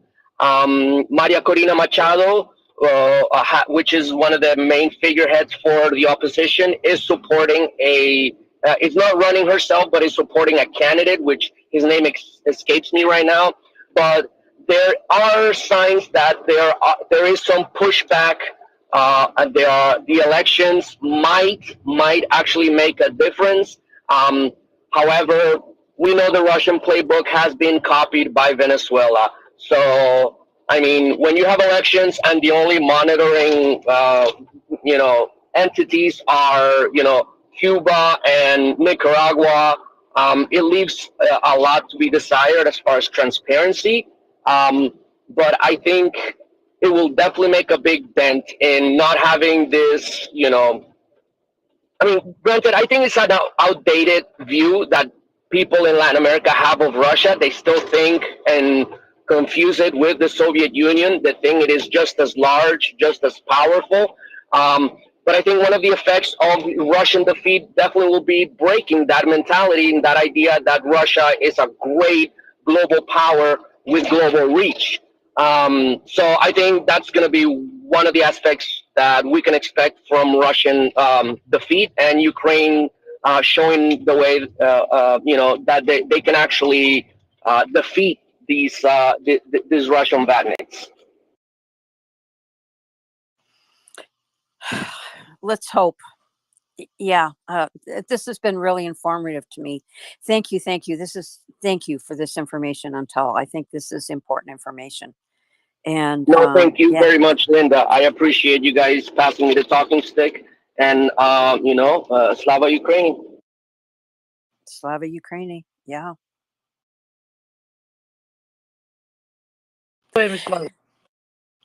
Tracy, what I ran across this morning was an old clip from, I think it was 2009, of it was a scene for a big concert venue. Beyonce was there and some others, I can't remember who all, but this was in Donetsk, I think, if I have the name right. Did you happen to see that? And it's like, you know, it wasn't that long ago. We need to be. What is it like in the old football stadium or something previously, you mean? I don't know where it was. It could have been. It was a big venue and top stars at the time. And yeah. And now look at what Russia has done. So hopefully we can get back to those times. Hopefully we can, you know, hopefully we That can will get back to begin those times. with the Crimea beach party. Yes, yes, yes, yes, yes. Yep. So, do you want to hear more about this train that's derailed in Russia? Yes. Well, it's a civilian train, it turns out. Of course, that's not good. But why did it happen? Why do you think it happened? There's only two reasons, isn't there, really? But I cannot Bad believe. maintenance. Bad maintenance. Yes, Linda, it had to be one of the two, didn't it? Bad maintenance or corruption. It is indeed bad maintenance, because can you believe it? The railway tracks basically went over the embankment because, well, the embankment collapsed. So the train kind of went down with it. And up to now, it seems that quite a lot of people have been injured. There was a lot of carriages, actually, and 200 and something people on 242 people. Fortunately, none of the people that are injured are children, of course, because we wouldn't want that. But 70 people have been injured.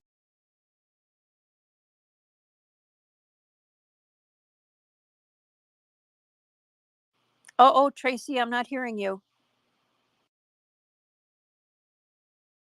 Do you hear me now? Now I hear you. Yes. Sorry, I don't know what happened there. I must have cut out for a moment. But yeah, anyway, so that's ongoing. So we wait to see what happens there. Interesting times, as the saying goes. Interesting times. Yeah. So nobody Now, died, but a bunch of people injured. nobody died. Yeah. So, Okay. right, do you want? Well, shall we see what Atash are doing? Yeah. Let's see. You know who Atash are? Of course you do. Who are Atash, I hear you say? Well, they are, of course, partisans. Let me see what they have been doing today and what they've been reporting on. We've got lots of pictures and videos. Let me see. It looks like more cabinets.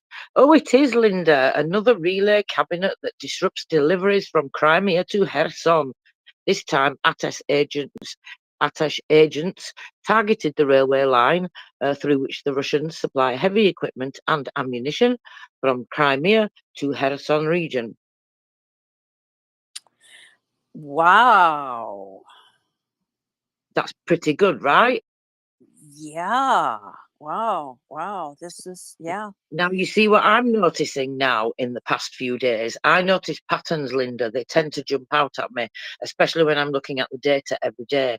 And what I'm noticing now in Ukraine's strategic targets is lots of railway cabinets seem to be taken out. Now, I know they were being taken out anyway, but I kind of felt like they were sporadically here and there and, you know, this and that. But it seems to me, it could just be my perception. I need more data and I need to see that pattern for longer to confirm that that's a trend. But it seems to me now that there's a strategic plan to cripple the Russian logistics a little bit more. I wonder what that's in timing for. I could, Tracy, I can't even guess. But yeah, this is good. And that, yeah, I mean, there's essentially two main routes to get, well, okay, four, to get to Crimea, and which is key to, you know, Russians' ability to wage war. And that's the Crimean Bridge and the railways and the roadways, and also the shipways, in other words, the coast. And the bridge is no longer dependable. And the coast, you know, the shipping routes are no longer dependable. And Obviously now you've identified a pattern that the railway system is beginning to be no longer dependable, and the road system probably is incapable of bearing all of the necessary load, I would imagine, and I'm just guessing here. But you can't do a military operations if you have no functional logistics. I mean, it just kind of comes down to that. So if they're able to knock out the logistics and their electronic whatever surveillance of the skies, being able to identify, incoming missiles and bombs and planes and helicopters and such. In other words, blind them. They're pretty muchly handcuffed, the Russian military, at least in Crimea, from my seat. What do you think, Tracy? Yeah, I think that's the plan, isn't it? And you're absolutely right, Linda. They need that rail. A lot of what they're shipping, it can't. Well, I mean, it can be. I guess there's some of it made smaller and shipped in different ways. But when you're talking about the bigger stuff, the armor, the tanks, and these types of things, and they, like you said, the rail on the Kerch Bridge is no longer reliable, and they've not been using that for such a long time. In fact, actually, I can't remember if it was Andriy Yusov or Budanov, but it was one of those two, possibly Budanov, that mentioned that basically it's not even a problem for them anymore because the Russians are not able to use it to supply all the heavy stuff that they need to get across. They can't use the railway. They can only use the road section of it. And even then you have to be careful with the amount of weight. And let's face it, any repairs that they've done, they probably know that they are not reliable to carry any weight because they know that they haven't done them properly. If they didn't do them properly before, they're certainly not going to be doing them properly now. Now the economy is struggling and all these other multifaceted problems are hitting them hard. So yeah, I hope it is a pattern that continues. It seems to be like they took out all the air defense, didn't they? They've been doing the crippling the logistics in terms of vehicles and fuel tanks for a long time. The amount of special equipment has increased again. That went down for a little bit, but it went back up. That's been very high every single day as well. And I see more of these relay cabinets being taken out, which are more important really to take out than the rails, because thank you to Peter Headley, we know that they can quite easily and are used to just repairing the rails, just very often putting another rail in place. So of course, but repairing the relay cabinets is much more difficult. I was looking at the general staff report earlier. They're still focusing really bad on Pokrovsky, and Donetsk has been getting hit hard all day with KABs as well. I don't know if you've noticed that, Linda. No, I haven't. I haven't been looking at that, so that's good information. Thanks. Okay, so let me see what time it is. Not too long left to go now. Oh, goodness me, where did that hour go? That went really quickly. So we have just under an hour to go. JP Lindsley is coming up later, so I hope you have all retweeted that and reposted that and let everybody know. He talks to us from Ukraine, if you're not aware. He's in Ukraine and he comes and talks to us every week, and it's always a fantastic conversation. So make sure, whoops, sorry about bikes, Summer, make sure you don't miss that, because like I say, it's a fantastic conversation. I'm just going to put that card in the nest so you can all find it much easier. That for a moment will be the first post in the nest, and I of course will put the fundraising one first in a moment, but you can just go and get it first for now. And like I say, retweet that, share that if you would mind, let everybody know.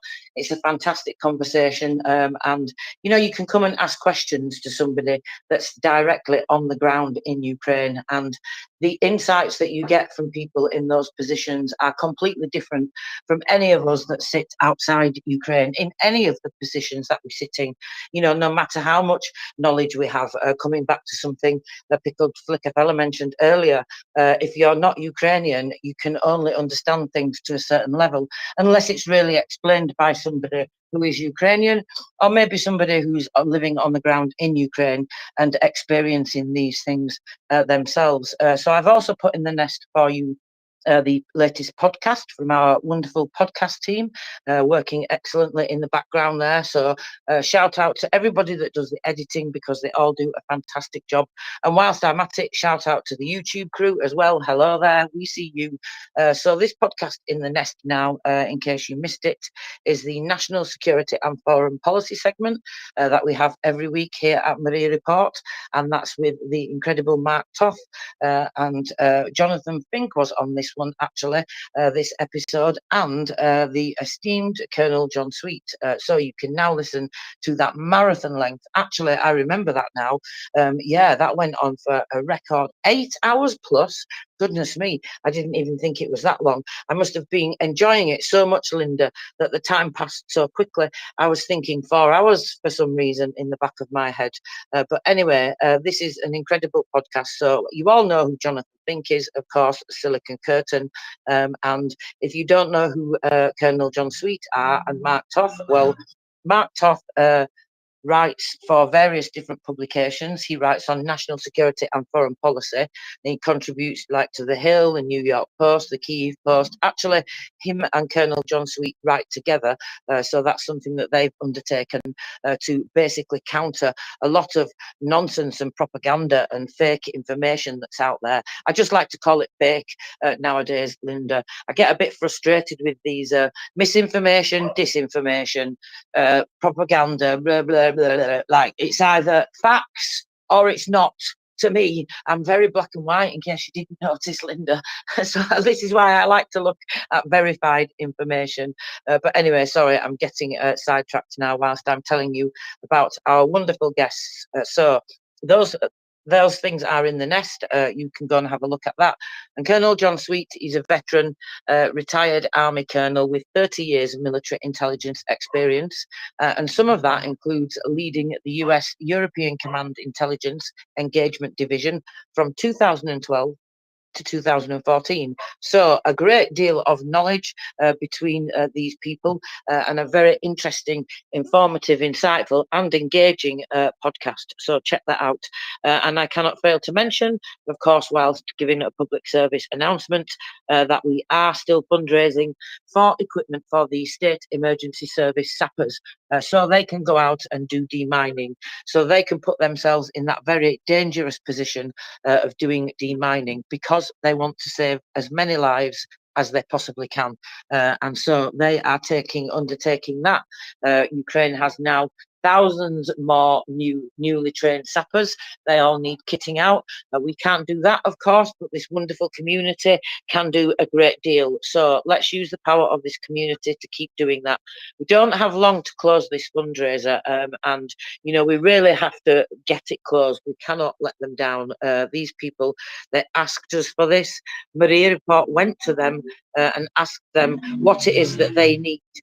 And they told us, and these are very specific tools. They are really top of the range, you know, all the dogs bleeps and all that lot. Because why? Because MriyaReport likes to buy the best kit that we can buy, and whatever it is that we're buying, whether it's demining kit, whether it's multi-tools, hearing protection, combat trousers, whatever we buy, we like to get them the best kit. Why? Because that gives them the best chance to save as many lives as possible, and also to protect their lives as much as possible. And I know you all want to do that. So let's do this experiment that I've been doing with everybody the last few days. I want you all to put your hand in your pocket. I want you to see how much change you have. I want you to look in your bank if you don't carry cash, and see the odd pennies or dollars on the end of your bank balance after the hundreds or thousands or whatever it is you are lucky enough to have. Please look at that and look at that money. Do you want that money to be saving a life? This is what I'm thinking when I'm looking at my spare cash nowadays. What do I want to do with this money? Like, do I want to buy myself another luxury? Do I want to buy myself another pair of shoes? You know, you get to a certain age, don't you, Linda? You kind of don't really need any more things anyway, but that's just me. But I look at that and I think, what I want to do with that money is I want it to go to some good, and I want it to save a life. If you want to do that too with us and you've not already donated, click on that first post in the nest. You will see the payment link there. That's the only payment link that we use. We do not use any others. So don't believe anybody that tells you any different. You can also go to the website at MriyaReport.org and you can check out all about MriyaReport there. You can set up a monthly donation if you're able to afford to, and it's the same payment link. But if you prefer going to the website, we absolutely understand that. It's something that people just like to do for safety, and you cannot be too careful nowadays, especially as somebody was trying to impersonate MriyaReport and use a PayPal account. Fortunately, that account was shut down very quickly. But if you want to get in on the life saving, giving Ukrainians the tools they need to save more lives, then get clicking on that link and sharing that cash that you have just found in your pocket or in the end of your bank balance. And thank you very much, everybody. Dan, welcome back. Hi. I've been running around all day, and I just read your tag at the top, Linda and Tracy and Linda's first time. Come on, girls, really? Anyways, yeah, reach into your pocket, folks. You'd be surprised what Dan, it says co-host, first time co-host. Oh, I don't have my reading glasses on. I just see the first Tracy and Linda's first time. Yeah, right. Okay, I get it. Anyways, yeah, reach into your pockets, folks. You'd be surprised what you come out with. Yeah, it's a great thing. That's only in your pockets, Dan. I know what's in my pockets. I've decided to forego my facelift because it won't help me. I'll just end up coming out like an ostrich that looks like he stepped in ice cold water. So I'm gonna forego my facelift.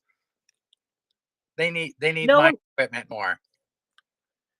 No one can see you anyway, Dan. It's all right. Thank God.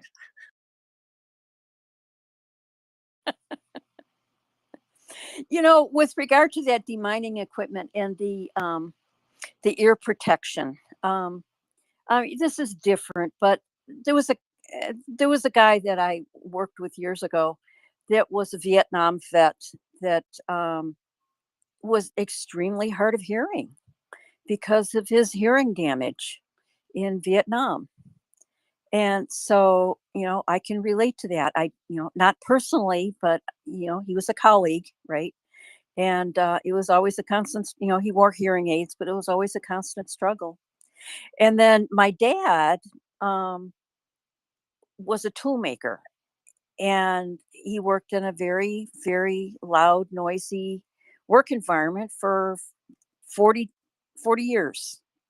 And it wasn't, like mines going off. It was different from that, but it was, it wasn't that dramatic, but it was constant. But anyway, but he had hearing damage, and it affected his whole life.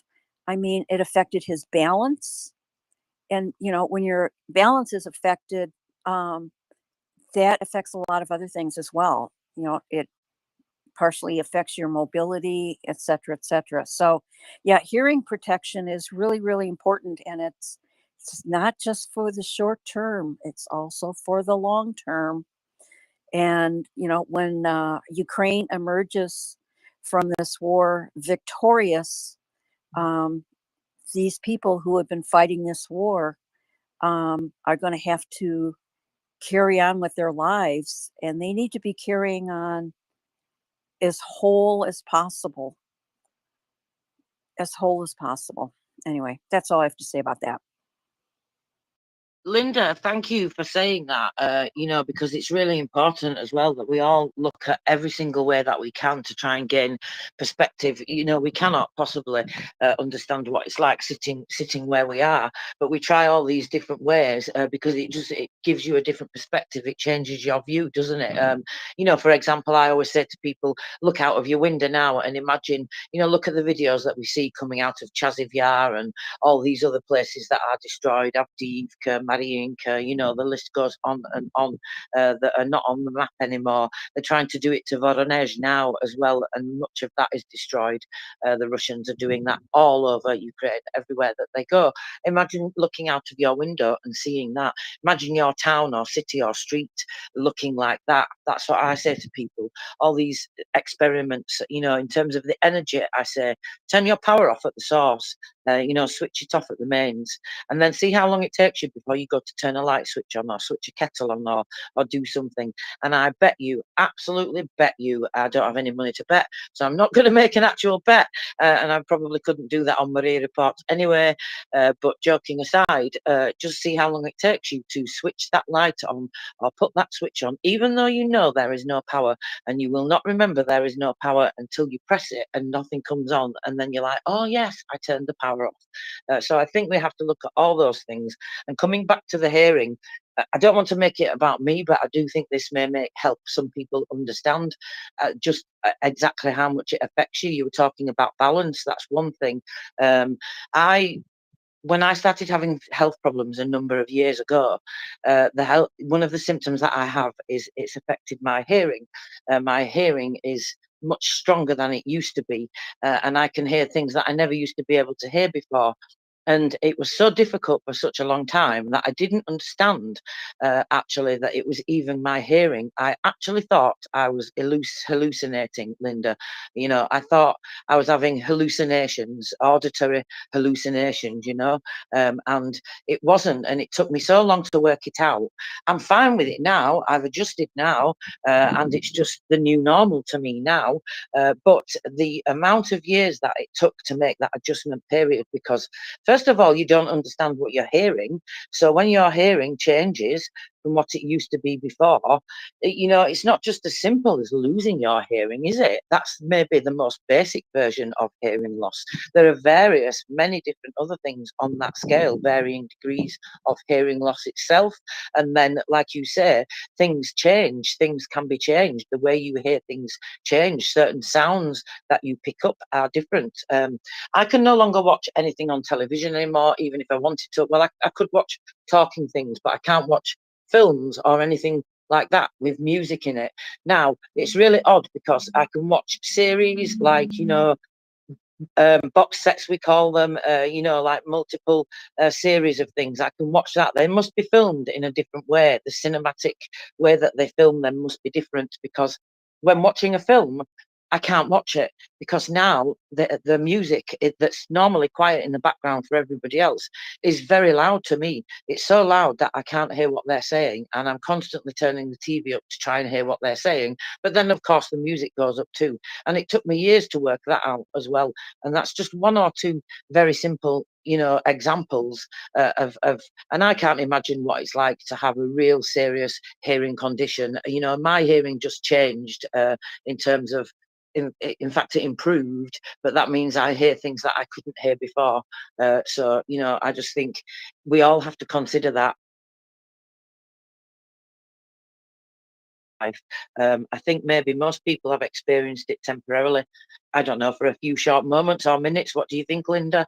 Especially if you've been to a loud concert or something like that. But imagine having that constantly for the rest of your life. That niggle in your ear, that would absolutely drive me, well, round the bend, Linda. Yeah, I've been lucky because I haven't really had those problems. I've been just really fortunate, and I can't really imagine, but I know what Dad went through, and it was really frustrating for him. I mean, he had vertigo, and his balance was off, and that threw everything else off. So yeah, Tracy, I can't even imagine what you described. So yeah, Dan, what do you say? I can imagine it. Just not the guns and the bombs and stuff, but I can imagine the noise levels. And thank God, when I was in high school, I was a drum major for 4 years in front of a large marching high school band for 4 years. So yeah, imagine, yeah, 12 drums screaming at you and everything else. But anyways, what we used to do, and when we used to go to concerts too, for a quick fix, we'd break off our cigarettes. I shouldn't say this. We'd break off our cigarettes, and we used to stuff our ears with the filter. We stuff our ears with the filter part. Yeah, that was our ear protector. I mean, it was probably what saved my ears. But yeah, loud noises. Yeah, I can't stand crowds too long because it's very distracting. So I can imagine what it's like for them. It's terrible to lose any hearing. Wow, I had never heard the cigarette filter trick before. That's funny. Not exactly high quality ear protectors, but yeah, obviously better than Yeah, nothing. when you're down, Wow. when you're down front, and I'm trying to think, was it Yes, or there's another band from Canada, the three guys there. It was real loud, and I always got, I was always down on the floor, front row, right in front of the stage. Yeah, so yeah, we always made sure to grab some cigarettes and break off the filters. Sometimes we steal our parents' cigarettes and steal the filters. Yeah, they go, "Who's smoking our cigarettes?" I said, "Nobody." I don't know. That's funny. Terry, you got a story? Yeah, I have actually. Similar to Tracy in a way, I've stopped going to the cinema. Last time I went to the cinema, it was winter time, thankfully, in a way, because it was just the music was so loud, it was really hurting my ears. And like Tracy, I struggled to hear the words, but the music was just really hurting my ears. So I ended up getting my gloves and sticking a finger from each glove into my ear and sitting there through the whole of it ever since. And I do know that the previous time I'd gone, it was also pretty loud, but I didn't have anything to hand that I could push in my ears. But yeah, thankfully I had a pair of gloves, so I didn't have to sit there with my fingers in my ear the whole time. But yeah, I've become more sensitive to all sorts of noises. I can hear, for instance, if there's a transformer in the room, like one of those dimmable light switches, I can hear it, even though there might be other stuff going on. But also in something like a pub where there's loads of noises going on, I find it very hard to distinguish the people that I'm actually talking to. So I now prefer a lot more peace and quiet. I don't like too many crowds either. And I think I mean, I didn't go to that many concerts, but I do remember sitting quite close to the speakers and really loving it. But yeah, it does have a long-term effect.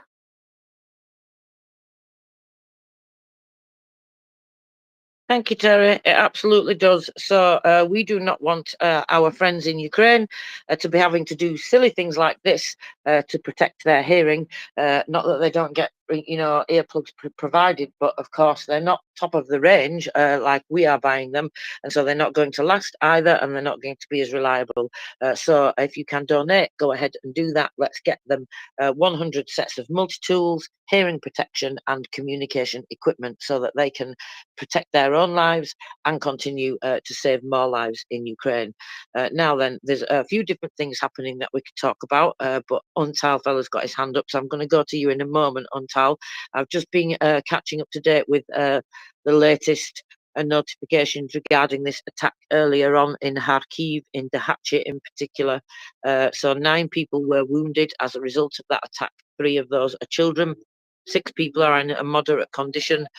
So that's happened there. And then I was just looking at what was the other place that I looked at. Apologies, I forget now. I'll come back to it in a moment. But there's some interesting news about the state rate operator. Do you know who they are, Linda? Think about it and we'll go to Untal. Go ahead, Untal fella. I just wanted to bring you guys some kind of funny news. Pro-Russian Telegram is having a party because they managed to do a mobility kill on a Rochelle senator. Now, Rochelle senators are a mine-resistant vehicle that is manufactured in Canada, and there's been around 1,000 of them handed over to Ukraine.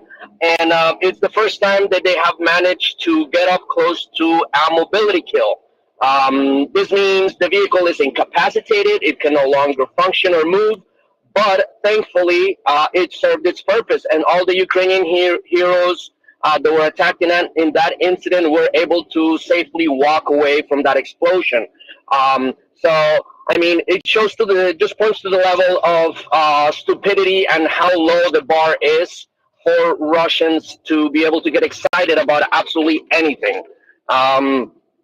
Just it served its purpose. The survivability of these vehicles have proven themselves over and over again in the Ukrainian battlefield, and the Russian Telegram channels are having a field day. You would think that they destroyed an entire Patriot system or something. By the way, they're celebrating, but they're posting it in English and also in Spanish. I just wanted to bring that up, guys. Really sad state of affairs when you have to celebrate something so insignificant as like that. Wow. Wow. And how many are in theater right now, did you say? It might not even turn out to be real yet. Well, there are some close-up pictures. So far, as last time I checked, there were over 1,000 of them delivered to Ukraine. I know Rochelle, the manufacturer, is actually owned by Ukrainian Canadians, and they have mobilized since the beginning of the full-scale invasion in support of Ukraine. The manufacturing plant actually started out as a bank, I don't know how to call it, bank vehicle, like the ones who take the cash carrying vehicle from bank to bank. They were building those before the war started. As soon as the war started, they designed very quickly a new model for Ukrainian defenders to be able to use. These vehicles are highly mobile. They're very resistant. They're mine resistant by design, and they have been very successful in providing evacuation, served as an evac for Ukrainian defenders. There's around 1,000 of them in theater, and I know Rochelle, the manufacturer, is also talking about expanding its production closer to Ukraine. I know they have their plan here in Canada. I believe they have some sort of operation going on also in Poland, for parts and some other stuff, but they were looking into establishing a manufacturing plant directly in Ukraine. I just think it gets a lot of attention from the Vatniks because it's a Ukrainian it's a Canadian item that definitely makes a difference, and they know it, they see it, they see Ukrainians being evacuated from the front line in armored vehicles, even in unmanned vehicles, while they're having to ride up to Ukrainian trenches and attack using mopeds and bikes and Chinese-made golf carts. So I think this is just a way for them to try to make themselves feel better, and they're believing their own propaganda. Their self-leaking ice cream is they're in what I call self-leaking ice cream mode.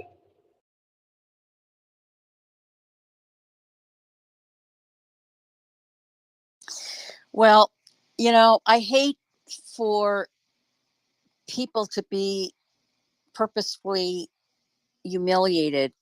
However, I think there's exceptions, and I think this whole thing is an exception. And I think humiliation is part of the medicine.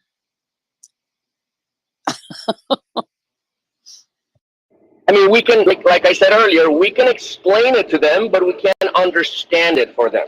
There was a technology expo, I believe, within the last week or so, somewhere in Russia, and the only technology that showed up or that actually was presented at this exposition, at this event, were basically ATVs and golf cars with, machine guns, dual-wielding machine guns in the back. That's, this is ISIS era technology. These are what they used to call in the military technicals. There is nothing technological about anything that they're coming out with. And so much so that they're, look at who they're appealing to. They're appealing to North Korea, for Christ. So, it goes to show you we're making a difference. We're moving forward. It's a very hard fight, but it's being effective in dissuading and presenting all this information to the Russians, and bringing all their BS down to a manageable level. Yeah. Thank Yeah. you. By the way, I saw something earlier as well. Tracy, did you see this? There's let's see, Germany, France, and Poland will develop an ultra low flying, long range cruise missile that can also be fired from the ground. It says think Tomahawk, but then more modern. It has multi-channel guidance that is resistance to EW. What is EW? I should know what that means. Electronic warfare. Okay, thank you. Thank you. And it says it will skim the terrain, avoiding obstacles. So this, I'm a peacenik, and I really hate to take glee in new killing machines. Unfortunately, that's the state that I'm in. That's regretful. We shouldn't have to do that, but that's where we are. Yeah. And the more military power that is brought to bear, the sooner this will be over and the more lives will be spared. So there's that. So, Ontel, what do you think? I agree with you. This is all Russia's doing. They have brought this plague and this hatred and this animosity towards them. They have done everything at every turn to make sure that they have no allies, that they have no real friends, and that everybody would rather, eat their hand than have to be at the mercy of their decision making or their leadership. They have done this. They woke up. I think historically, Putin was in a pretty cozy place. He was relatively secure in his position as the head of that state, the head of his government. And by attacking Ukraine, they have opened up Pandora's box, where a lot of people who were reluctant to step up and push back have now decided that that's not enough, that we have to step up and fight back. So they have done it. They have brought this plague all upon themselves, and I think the destruction and the transformation of the great Soviet Federation is going to be dramatic, and it's going to be reduced to its minimal expression. That's what I hope for. That's what I think we should be aiming at. When I say me, I mean in a government in a broader sense.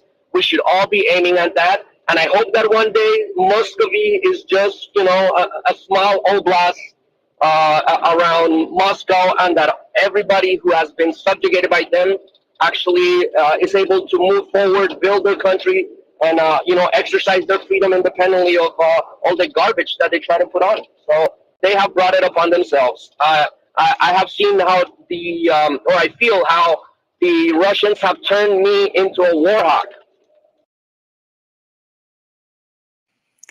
Me too. And that makes me really disgusted and sad, and it shouldn't be that way. And I'm impatient and it pisses me off. And I don't want to be that way. But not to be that way it's a choice between bad and worse. So not to be that way is worse. And I don't want worse. Bad is better than worse. I don't know if that makes sense or not, but you have to be cruel to be kind, Linda. Sometimes, yeah. And I wish no animosity on any Russians. I'm totally impatient with Russians, but anymore. It didn't used to be, but I am now. I wish I have no animosity. I wish them no ill will. However, they need to stay within their own boundaries and minding their own business, and quit being the bully on the world stage, especially, with beating up their neighbors. And if they can just do that and figure out themselves how to make their own good life, we don't need to tell them what to do or how to think. They can do that themselves, but just quit trying to make everybody else yield to them. They just need to stop. And, if genuinely, in the future, if genuinely they want some help in figuring out how to do that, I would hope that other countries around the world would help them do that, but not to be suckered in by that. There's a difference between helping and being a sucker. So, no more with this suckerhood, right? But being a helper, that's fine. But you can't be a helper if somebody is bound and determined not to be helped. If they are unwilling to give up their bullyhood, then there's nothing to help. All of this time and energy and resources should be aimed at building their own society rather than tearing down other people's. There's two ways in which, if you see the world from a hierarchical perspective, which I have problems with, which I've gone on rants on this space more than once about that. But if, however, your worldview that everything, that society is and ought to be a hierarchy, stratified society, et cetera, et cetera. Okay, even given that, which I think is a contorted worldview, but even given that, there's two ways to accomplish that. And that is, number one, you can either be very, very good and elevate yourself because you indeed, have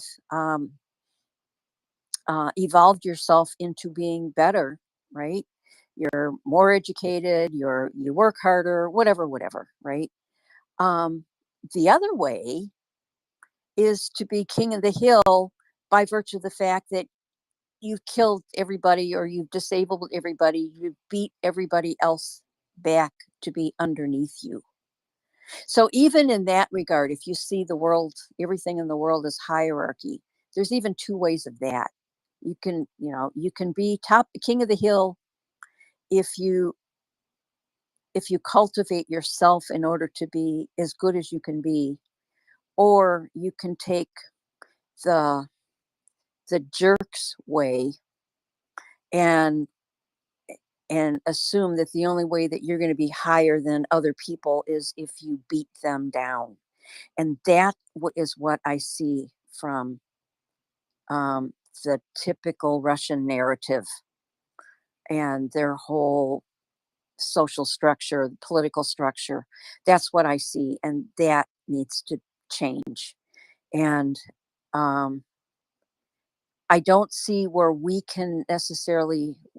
I don't think we can. We, meaning the democratic West, we can't really change that, but we can certainly curtail their capability of being able to wield that mindset, that worldview on the rest of the world, especially on their own next door neighbors. We can curtail that. We have the wherewithal to curtail that and keep them within their own borders. And if they really genuinely want help to figure out how to build a better society, then okay, fine. Yeah, I'm all for that. At this point in time, in the short term, I don't see that as being possible. I think it's possible maybe in the long term, but in the short term, I don't see it. So in the short term, I see them having to be curbed and their capability erased, their capability of waging war on their neighbors, of being demolished. That's what I see. Tracy, what do you think?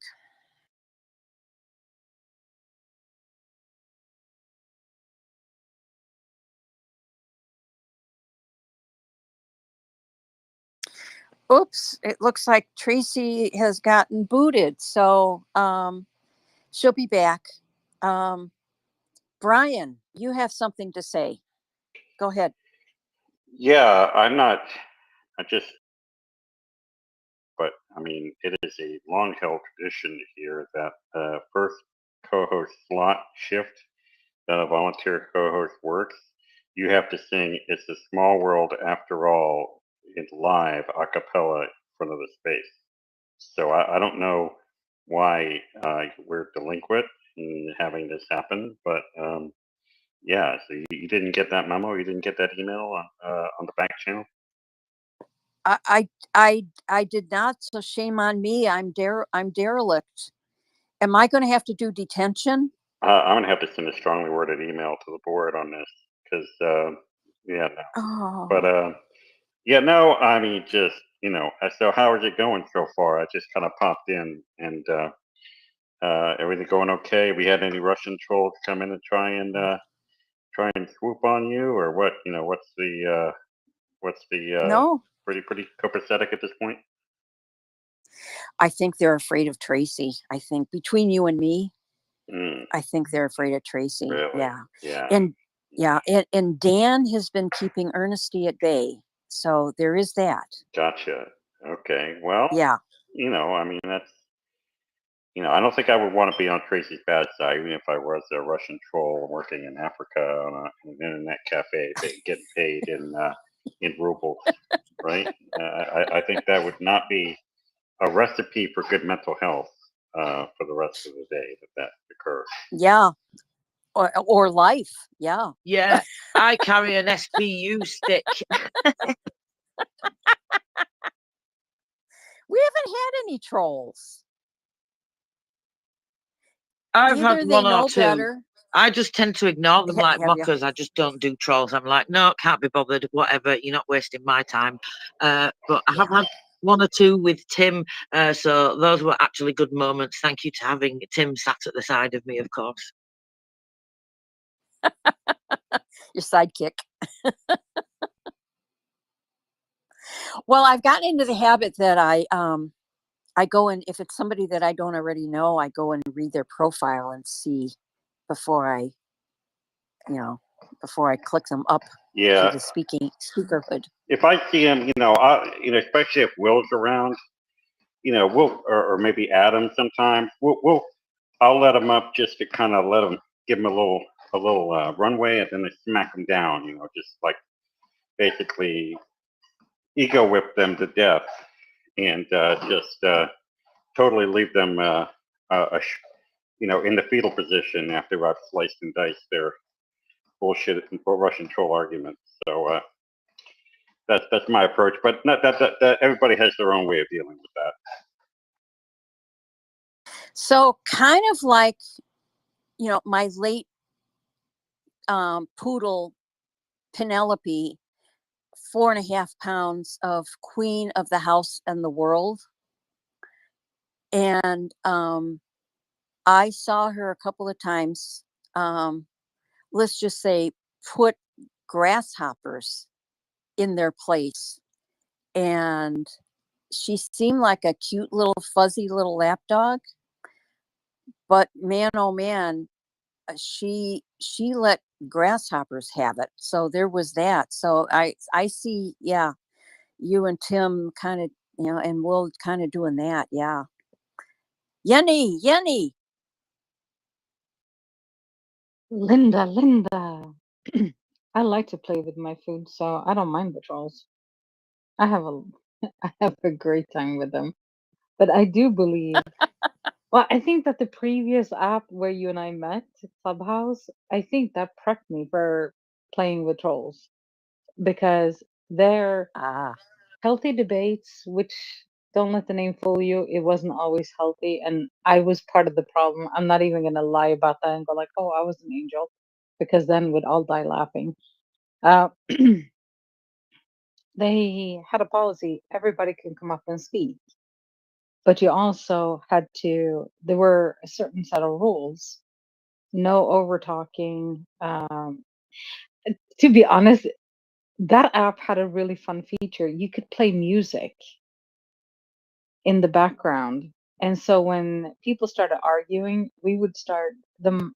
the co-hosts or moderators, we would start playing like music in the background and see how long it took them to realize there's music interfering and we're making fun of you.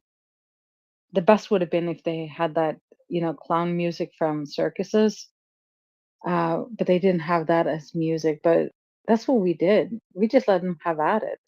And then there were people, I remember one time, this one guy, he was so mean. And I was just laughing because it was funny. And people kept whining.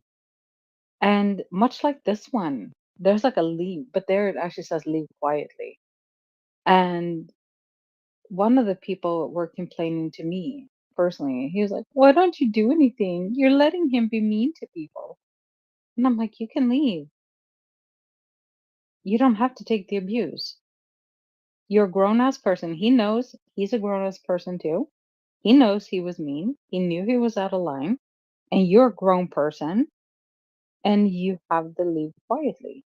Or you can leave loudly, yell and scream and shout profanity as much as you want. It's you chose to stay and you chose to engage with him. That part is on you. And so but like I said, I like to play with my food. I've had great training. I think they're amusing, especially when they come up with their own little alternative facts, and then you're like, oh, please, this is not.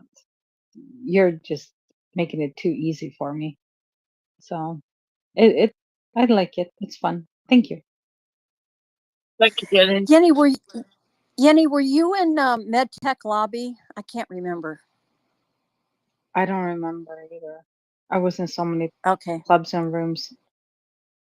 Okay, yeah, there were. Yeah, I was a MedTech lobby frequenter. Yeah, I haven't been on that app for a long, long time now. But anyway. I don't mind them Intel. if you can have a conversation with them and you can, like, get the information across. I don't mind that too much. But when they're like just, disruption trolls and they're like talking over you and refusing to put their hands up and all that silly nonsense, I can't be doing with any of that. I'm like, right, you obey the rules like everyone else or you're gone. Simple as that. If you want to come and have a conversation and we can talk about why your information is incorrect and why I can show you it's incorrect and where I can get sources from, then fine, I'm going to do that because it is a good example for other people, I think, in terms of the way that you can approach it if you're not sure how to, and also for anybody else that's listening that may be actually thinking the same things that troll is thinking, but may not actually be a troll, may just be like full of propaganda and doesn't even realize it because the propaganda is so insidious. So I kind of like that bit, Jenny, but when they're getting disruptive and bringing chaos, I'm like, nope, gone, see you later. I have to admit that what we used to do when they got those kind of trolls, well, first of all, you could just mute one person, and so I would just sit with their profile up so I could mute them real fast, and I would just keep muting them. And also, I would get snarky and tell them, "I am so sorry. I was talking while you were interrupting. I will correct my behavior." That kind of shames them into not interrupting. And if they didn't, we would send them to what we in that place called the STFU section. And then we talk, and then we're like, "I'm gonna let you back up now, but you need to behave." And you got like we gave them timeouts. It was really not healthy. At times it wasn't, but at the same time, they did talk about hard topics that got people very passionate, very engaged, and I learned a lot as well. So, like information that I was shown things that I was like, oh, I didn't think about it from that angle. That actually makes my point of view kind of silly. And so I have to give him that. Also, and so this is kind of like a challenge to me because here I do have to be a lot more polite and a lot less offensive because I knew there I did not have to monitor my language as much. But there were times when it wasn't quite so healthy. Thank you. Thank you. You know, to continue the topic a little bit, you know, there's a difference between, trolling versus having a difference of opinion or just, you know, a different view of the world. And those are two different things. So you can have a legitimate conversation with somebody who, you know, you disagree with rather than them being a troll.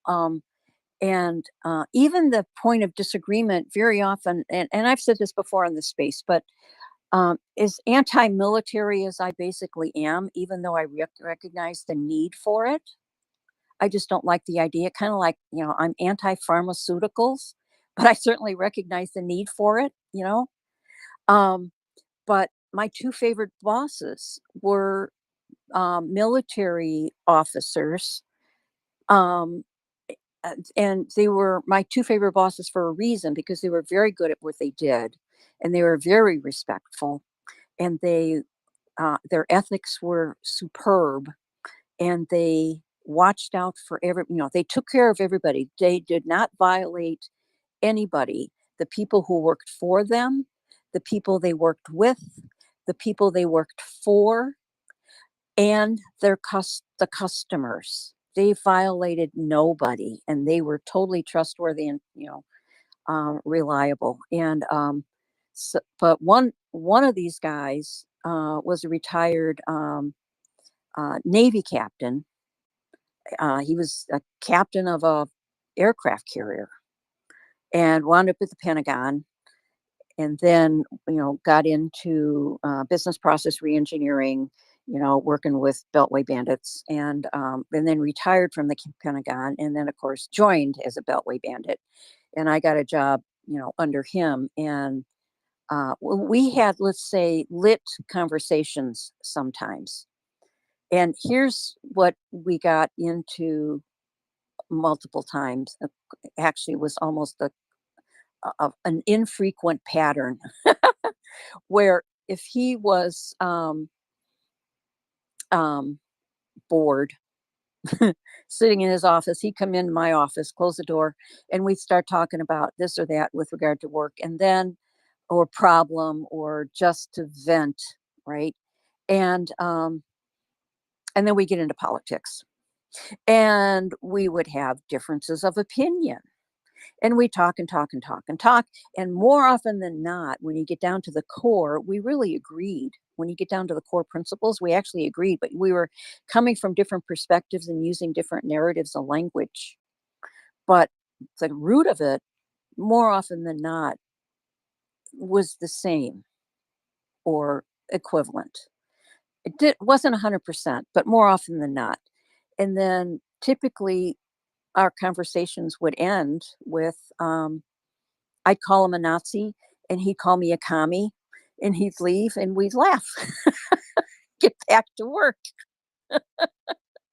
So those were those were disagreements, but they were productive because I learned stuff and he learned stuff, and we weren't so far apart after all. Anyway, Yenny, what do you think? I think we should go to Sussex first, and then I'll comment. Oh, Sussex, go ahead. Yeah, hey guys. The game's ended. Ukraine 0, Belgium 0. The Euros is happening here in Europe. It's in Germany actually. And sadly, Ukraine didn't go through. They made a good fight of it though. There were some chances, man. They really should have won the game. If they won the game, they would have gone through. But sadly, it wasn't to be. But it's great to see the scenes of the Ukrainian fans, enjoying in Germany the football, because there's many also Ukrainian families and stuff that got that moved to Germany under the war as well. So I'm sure they're probably there as well. And it's just it's disappointing, but that's sports for you.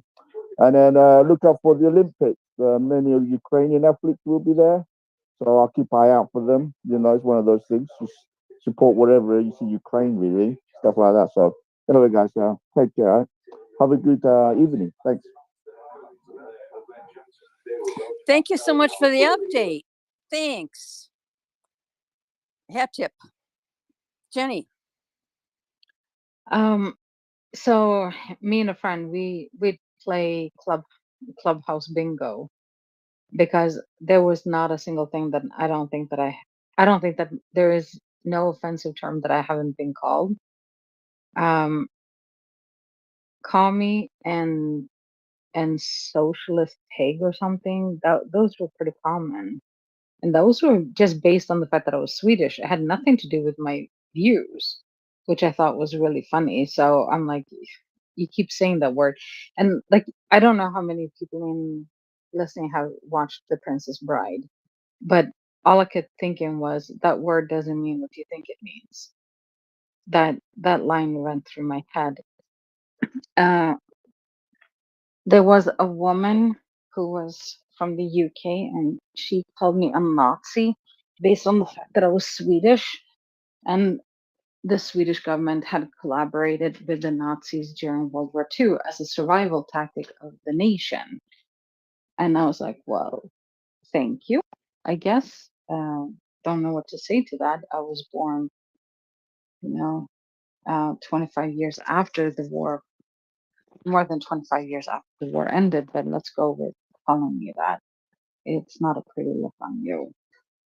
And then when the whole thing with Boris Johnson, when he stepped down, and me and a friend, we had a discussion. We opened up a space talking about the future of the UK.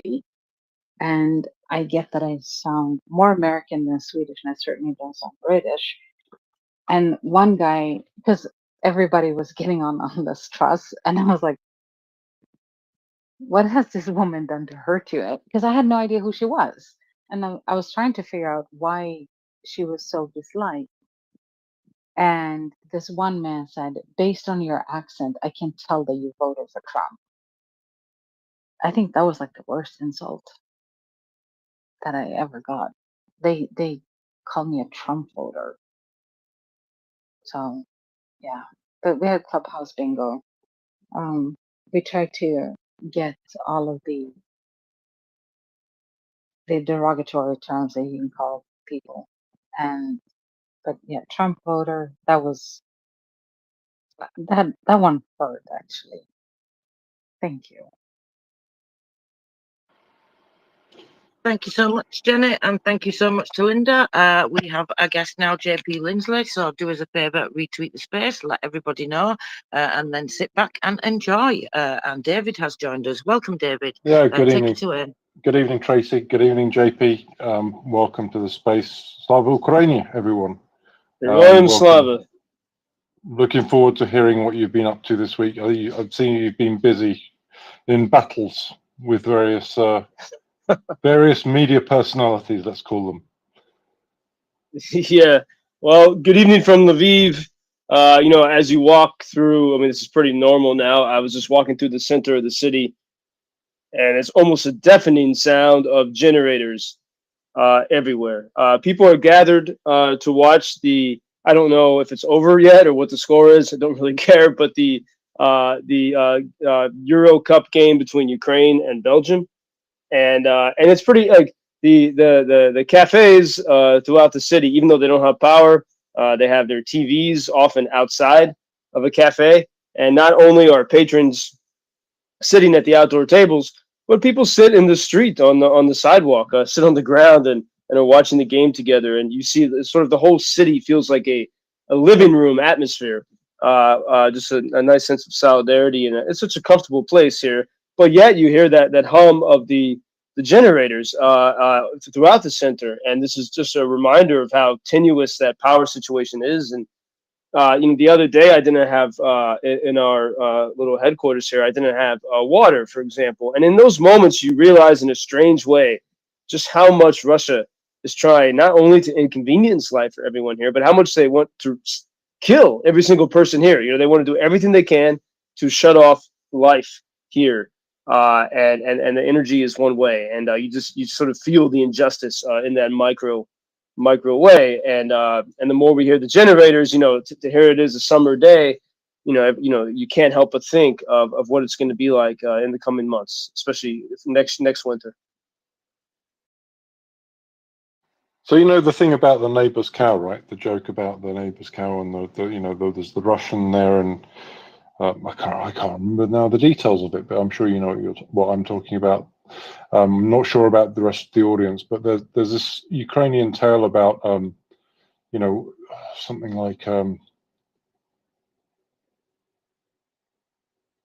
genie comes down and says to the Russian guy, no, that's right. What is it? No, so the guy gets a cow or something like this, and the Russian neighbors asked, what would you like us to do? And you expect the answer to be something like, I'd like a cow, but the answer is in fact, no,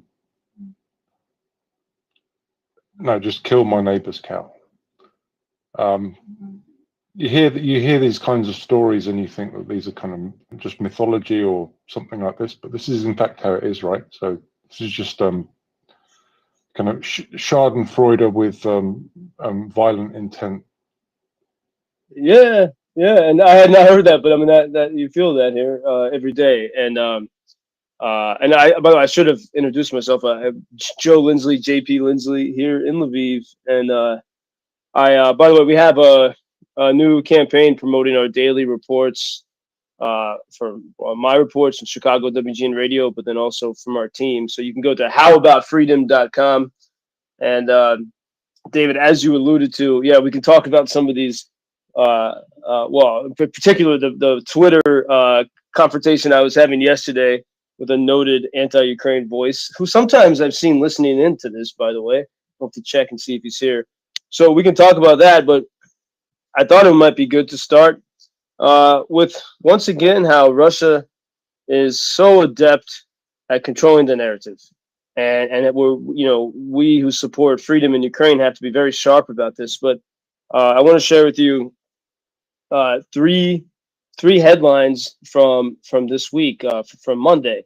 The BBC headline from the BBC: Ukraine war, Russia blames U.S. and vows response for Crimea deaths. Headline from The Guardian: Ukraine war briefing. Moscow warns of retaliation after blaming U.S. for deadly Ukrainian attack. And number 3, from CNN: at least 5 dead after missile fragments scatter over beachgoers in Russian-occupied Crimea. And if you are, a busy person, as most people are, consuming the news, seeing a headline here and there, what is your takeaway from that? Wow, Ukrainians are killing civilians, deadly Ukrainian actions, something horrible, and now and that we should also be afraid of Russia. But what those headlines, and actually those entire stories, miss is it was a great moment of Ukrainian success. Ukrainians used the ATACMS long-range missiles at last provided by the U.S. to very precisely hit, and satellite evidence shows, a major Russian space communication center outside of Sevastopol in occupied Crimea. This is where Russia can control its satellites and how it controls communications, in part to launch attacks upon Ukraine. It was a huge success for underdog Ukraine. And it was a huge sign that when these weapons arrive from America, with permission to use them, they work. And if you look, two things that get totally obscured in those headlines, well, 2 more things that get obscured in those headlines and stories, besides Ukraine's great success. One, so we have now all of a sudden Moscow once again is put in the righteous position, the aggrieved damsel in distress. They're so good at always playing the victim, well, totally ignoring the fact, and the stories don't even mention, not even by the last paragraph, that the preceding 48 hours, Moscow had attacked the hell out of Kharkiv City, and they killed civilians in Kharkiv City using imprecise glide bombs. Bombs that it when you launch these, that there's a good chance you're going to hit civilians. You're not going to hit your intended target, whatever that is, because they're not precise. But no mention of that. And secondly, that it was Russian air defense, as plenty of evidence shows, that actually hit the beachgoers on the occupied beach. And all this is ignored and neglected. And the Ukrainian moment of success which could be so useful to build momentum and to get people to believe that this can work, is totally obscured. And I know this when I speak with people in Washington, people that work in politics, and people that have security clearances. They get their sense of what's happening here from the headlines. So they don't know that this is, I mean, there's a few people that pay attention, but generally people don't know that this was a great success. And this is a problem. And this is a problem with our press. Are they complicit? Are they lazy? Are they drunk? All of the above are possible, but it's absolutely irresponsible of them. And it's very difficult for Ukraine. Whenever Ukraine is doing something great, it's so hard to get the truth out there.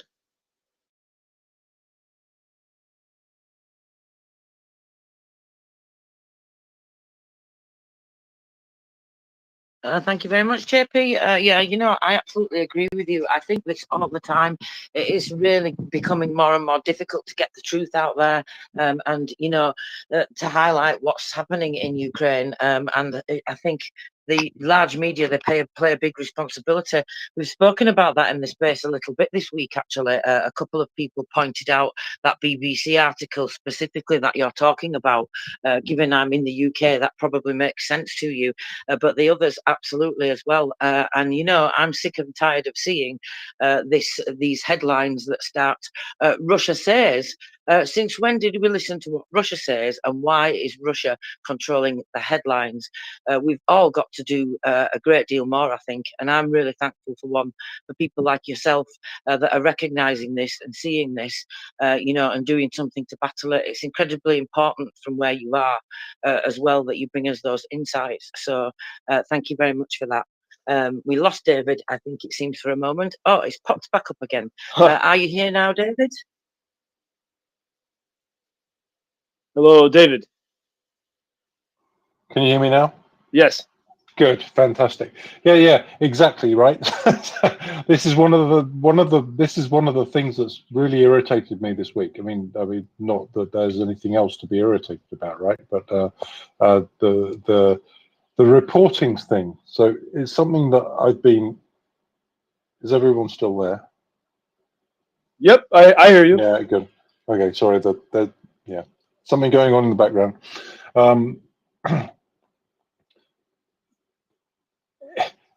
I'm not really sure what's going on here, and I'm interested in your take on this. So, in particular, I would say, let's take the BBC. Okay, so I was trying to kind of highlight the fact that there's this story on the front page of the BBC website saying, it's got this kind of soppy picture of three kind of, I don't know what they're, 8 to 12-year-old schoolgirls or something like this. There are only 3 of them, but they're laying yellow flowers on the plaque of Sevastopol in Red Square. And that's the main picture. And then below the main picture, you have just a text which is basically saying Russia accuses Ukraine of, Russia accuses, in fact, the United States of shooting cluster munitions on a beach in Crimea with the result of deaths. And Russia will make a very harsh response. And that's the story, right? So I just don't, I don't know what's going on here, to be honest. I mean, you have Steve Rosenberg in the BBC as well, who obviously gives us some kind of insight as to what's going on, at least for those who don't have people kind of on the ground themselves. And they must know. Solzhenitsyn wrote, they lie, we know they lie. That quote. I'm not going to murder it. What's going on in newsrooms around the world? It seems like they just get the Guy Falconbridge feed and cut and paste it and put it into the BBC template and put it up there. Is that what happens, or what do you say? Well, there's various things I think that happen, but I think maybe first it's I think we need to see what we can do to counteract this, and I do this I'm forced to do this because I speak live every day for at least 10 minutes, and I'm confronted with questions about these topics, and I very easily see how I could easily, if I'm tired, get pulled into the narrative. Like, I don't always. Why do I always have to be the contrary voice? I don't want to piss off the audience, it's very easy just to fall into the flow, and that's why we have to be very sharp and prepared. And as an example of what we need to do was in May, when Russians were pounding Kharkiv and Ukraine was shackled, totally shackled. They weren't able to hit back onto Russian territory. They had to wait for Russians to enter Ukraine in order to hit them with any American munitions. Ukrainians can only use Ukrainian-made FPV drones, really, to fight back, to hit the Russians on Russian soil. And what we saw in the ensuing weeks was a unified voice by everyone who supports Ukraine, pretty much, from President Zelensky to European leaders, and to activists such as those who are listening here. And it was a unified and clear and simple message: let Ukraine fire back, at least in Kharkiv region. And we kept pounding and pounding that, and guess what? That message worked. The pressure became too much, and the common sense was too obvious. And so finally the White House caved, and they gave permission. But here's where we made a mistake. Then we all got quiet. We all went our own ways, and everyone was on their own message again. And then we lost the story there. For example, the next message we should have pushed was as soon as we saw that Kharkiv was becoming safer, we should have said Kharkiv is safer because Ukraine had permission to fire back. So let's extend that permission. Also, we didn't get nuked yet. Russia said we were going to get nuked. That never happens. And we need to claim that very confidently and then say, okay, this worked. So let's move to the next step.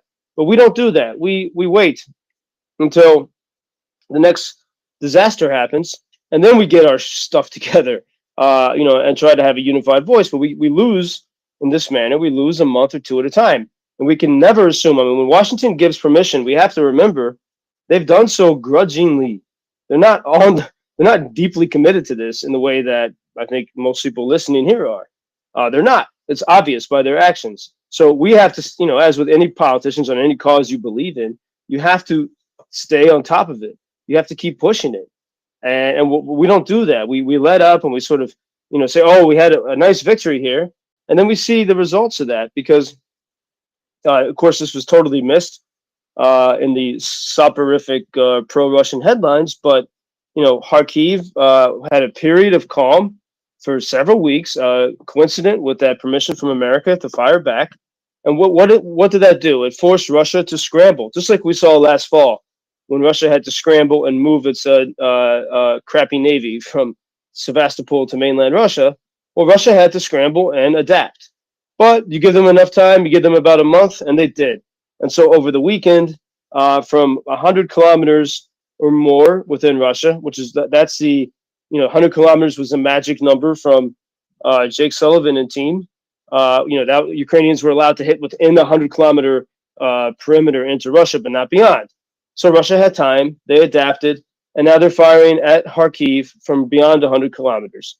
With, again, now we're back to square one. And it's so frustrating, like sort of suffocating for everyone here to, why does this keep happening like this? But instead of just complaining about it, I think here's what we have to say. We need to be extremely sharp. And we can't, when we have successes, we have to make sure that we are not only in the difficult moments, when we have a good moment, we need to have a unified voice pushing and promoting this and claiming this as a victory. And this is where I think, now everyone's watching Euro Cup, but I think we need to talk about Ukraine like it's an American football game, not like it's a European soccer game. It's American football because you have many small victories that, it's very clear. You can see you got 4 chances to get 10 yards, right? And first down. So we need to think in that mentality and say, hey, we got a first down here. Let's cheer. Let's applaud it. Let's make it clear. Let's measure it. Let's show it to the world. And then otherwise, if we don't do it, no one else is going to do it. No one else is going to do it for us. And I think it's the same, too, like when, we should be as aggressive as Russia, only with truth always on our side. And so, let's be very aggressive and let's say, Russians kill their own on the beach. That's just start pushing that. Or Ukraine demands to know why Russia has civilians on a beach, next to a military facility. Start acting like that. And then the last thing I think, and this is where we have to be very careful of one of the sneakiest elements of Kremlin propaganda, is that the Kremlin is not upset if we're criticizing them, as long as we're talking about them and not talking about Ukraine's potential and Ukraine's possibility. So even once, and I thought, I always have to catch myself, but I found myself even arguing about, we're saying, well, there should not have been civilians on the beach next to the military bluff. No, like that's actually advancing what Russia wants to talk about. Well, we have to steer the conversation back to Ukraine's amazing success with precise weapons, because thanks to America, Ukraine can use precise weapons to precisely hit Russian military targets, while meanwhile, at the same time, on the other side of the country, Russia is using imprecise, sloppy, messy weapons, smattering blood of civilians all over. Ukrainians are precise, hitting military targets. Russians kill civilians. Boom, the end. Yeah, I mean, why it's a mystery to me why the mainstream companies like New York Times and BBC, BBC in particular, New York Times, there's the Durante history there. I don't really know what's going on with the New York Times, but there's a historical context to the way a certain country behaves, right? And that's never taken into account in the reporting, which is just, first of all, it's beyond me. So maybe you can come back on that. Yeah, well, I mean, I think one thing is that first we need to understand, reporters like to build themselves as some kind of magical, not magical, some kind of like scientists, practitioners of a science. It's not, it's storytelling. And so I think sometimes we put them on a pedestal. We don't realize, I mean, if you want to know how to deal with the press, for example, read, I'm sorry, I hear some background noise from someone, so sorry. Someone has their mic on. Brian, can you please turn your mic off? Yeah. Sorry. There we go. Thank you. There's a book by the British writer Evelyn Waugh called Scoop, and it's about it's a spoof, but actually it's a pretty accurate story of journalists, and it still applies today, even some 100 years later. And it's about journalists covering a war in some fictional foreign country. And if anyone who actually wants to deal with the press, and I've always been a reporter, so I speak from experience, but it's pretty accurate. And you realize, like, if you care about Ukrainian victory, you have an incentive to get things right in the way that you see it. But the reporter, they just have to file, and without making too big of a error. Like none of these headlines was factually incorrect. The bias is in what they choose to cover, but nothing was factually incorrect, even though it's still poor journalism because they're following the bias of the aggressor here. But I think I see this too when I deal with pro-Ukrainian organizations, and they'll send me like long press releases explaining things, and even for me, I believe in Ukraine. I stand for Ukraine, and I'm doing everything I can to work for victory. And I'm about to go live on the radio, and I get a long press release. What can I possibly do with that? And imagine, you're the journalist, and especially now, you got to file so many stories. I speak with some empathy for journalists here. You don't have like a lot of time to craft a story. You got to be quick. Then you got to get to the bar or whatever. Fine, But if we recognize that about journalists, then it can help us be smarter in saying, okay, we need to, give them information that they can actually use in a very digestible way. So it needs to be very small, very short, and very focused. And so I think that needs to be improved on Ukraine's side. Moscow is very good at that. Look, they have the resources to do it. But this has to be fixed on the pro-Ukraine side. Yeah, well, that's really interesting. So from a policy perspective for, let's say, the Western world, right? So, I mean, basically what you're suggesting is that every single country in the Western world would have this kind of policy of feeding information, or let's say creating the infrastructure for feeding information to the press with the truth, right?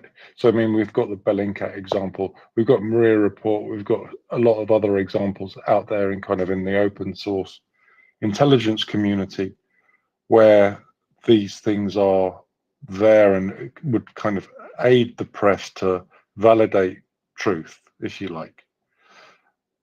All of that was available. All of that was available well before those headlines hung on the website for an entire day at the BBC, I can tell you. So what additionally needs to be done? Is there a degree of kind of state level coordination that needs to be done? Is it more grassroots action? I guess the answer is going to be all of the above, right? But what's your take? I think, I mean, as I think in the Ukrainian spirit, we don't blame problems on others. We try to figure out solutions ourselves. And I think this is where, just as we had great coordination in May on the message about Kharkiv, we need to try to have a cooperative spirit on that and really push for this. And I think, I mean, well, if I was a Ukrainian official, after you saw what happened, we can anticipate what Russians are going to do. We know that there were fatalities on a beach. Okay, we can obviously anticipate they're going to run with that. So we need to be very proactive. And before they get out there, maybe have a press conference and criticize Russia for killing its own people on a beach. Start pushing like that, and then loudly trumpeting what Ukraine had achieved with graphics, with clear, simple words, and even explaining. I mean, like the thing that Ukraine hit. I mean, it takes more words. It's much easier to say kids killed in Crimea, Moscow mad, than it is to say Ukrainians use long range weapons to hit major Russian space communications center, blah blah blah. So first we got to figure out a clear, simple way to describe this major victory. That's important, and but I think we have to be very each of us ourselves and how we tweet and communicate, be very disciplined in that. And I think altogether we can begin to have a good effect. But to catch ourselves, not to, as I have to do every day live, not to, get pulled into conversations that are actually off the topic, like talking about the beach too much. Like, let's talk about what Ukrainians were able to destroy. Let's talk about the precise ATACMS versus the imprecise Russian glide bombs. And then let's also shift it back to, Kharkiv is now newly vulnerable. We're back at square one. Why? Because we're, once again, Ukrainians are still handcuffed and shackled. So let's figure out the topics that we need to push and discuss. And a lot of that, I mean, that takes it takes, you have to have a vision. You got to know what you want to push and believe, and then you got to have the mettle, no matter what comes your way, to stick to the story, without ignoring the other things that pop up. And I think, look, we've done it before. As I said, we did it. The whole community for Ukraine did that so successfully. It's probably the best example of it in May, in that appeal for Kharkiv. And so we need to continue that. And I mean, I see this as part of my responsibility too, as a wordsmith. And so, I tried, and yeah. You're saying we, right? So, I mean, I think we, you and I understand that, or I don't know how you say this even in English. Us and I, MriyaReport and I, and you understand this thing, but and that there is this thing, but it's greater than that, right? There's NAFO, there are all kinds of other kind of ecosystem players, let's call them, out there. But there isn't an overall coordination. There isn't the critical mass yet, really, to kind of make this happen. And so again, it's down to individual responsibility and us all acting and getting on with it as much as we possibly can, and hoping that something is going to come out of it. And gradually things are coming out of it. And as I say, we've got JP Lindsley, we've got Bellingcat, and we've got MriyaReport, and silicon curtain and lots of other things, but they're they're individual actions, and yeah, I'm wondering what the state involvement is, but yeah. Yeah, I mean, I think this is that's a great value of these of Maria Report and these conversations. We can discuss this and help sharpen our senses and abilities here together. For example, as an example, I've seen some campaigns, especially recently, about how NATO should accept Ukraine.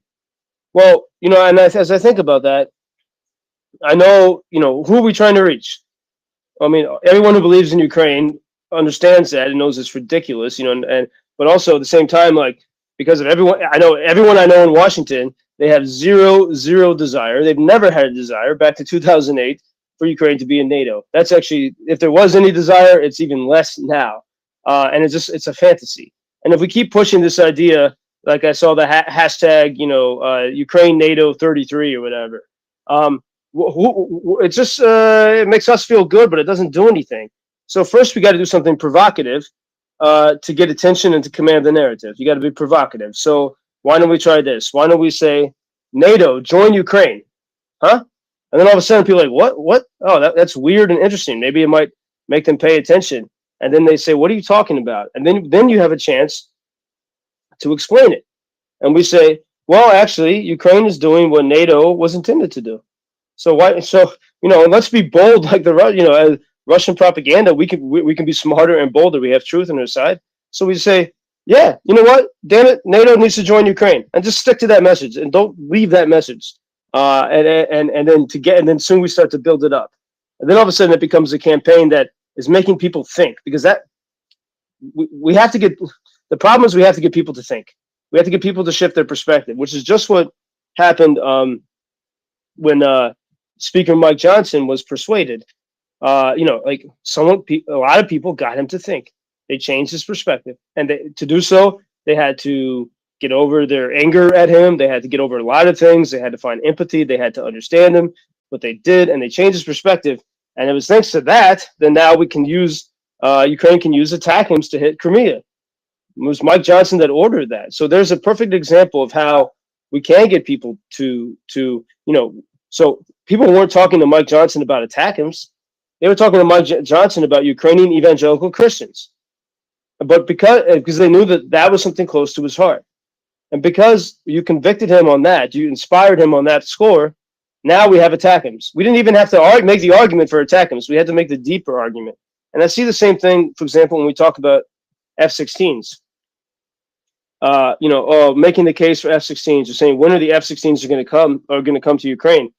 That's not a useful question, because we see that the can keeps getting kicked down the road. The more deeper thing is, do you believe Ukraine can win? Do you believe that the Russian Federation can be broken up, can be defeated? Because if you do believe it, then there's very few barriers to sending the weapons needed, because we see every time Ukraine gets better weapons, more precise weapons, Ukrainians use them to great effect, and Russia is weakened. Despite all their nuclear rhetoric, they're actually become weaker. And so the first thing to do is to ask people, do you actually believe in Ukrainian victory?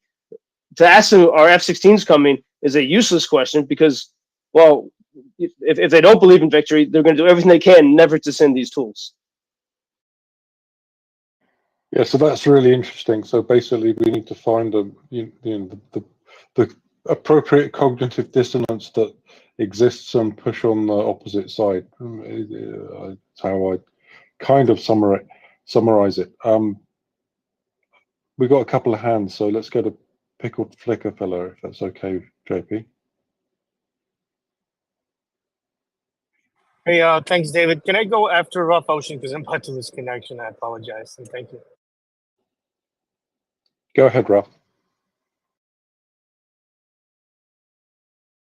Next to me or other speakers? I hear that. Ralph, you're on, Ralph. Thank you, and good evening, everyone. I have a question for Lindsay. I saw your videos, and I very informative and very knowledgeable. That thank you very much about American politics and then Ukraine. You are very professional journalist. I want to ask about that uh, disinformation campaign against Ukraine, and we saw some politicians speaking against Ukraine, and I completely repeat of Russian narrative, and I journalists. I don't want to talking about politicians. I talking about that so-called journalists. Uh, Example, Tucker Carlson. He's completely speak of Russian narrative. Your Jack Greenfield, and I yesterday I read that news that Julian Assange he's released from prison, and Julian Assange time of his asylum seekers in the Ecuador embassy. I remember very well. Julian Assange have a covering show in the Russia Today, and speaking anti-West, anti-American speech and very pro-Russian.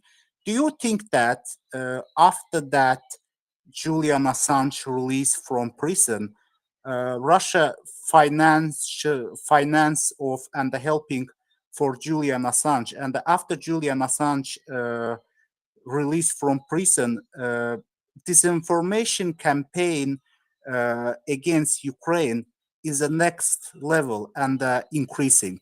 Thank you.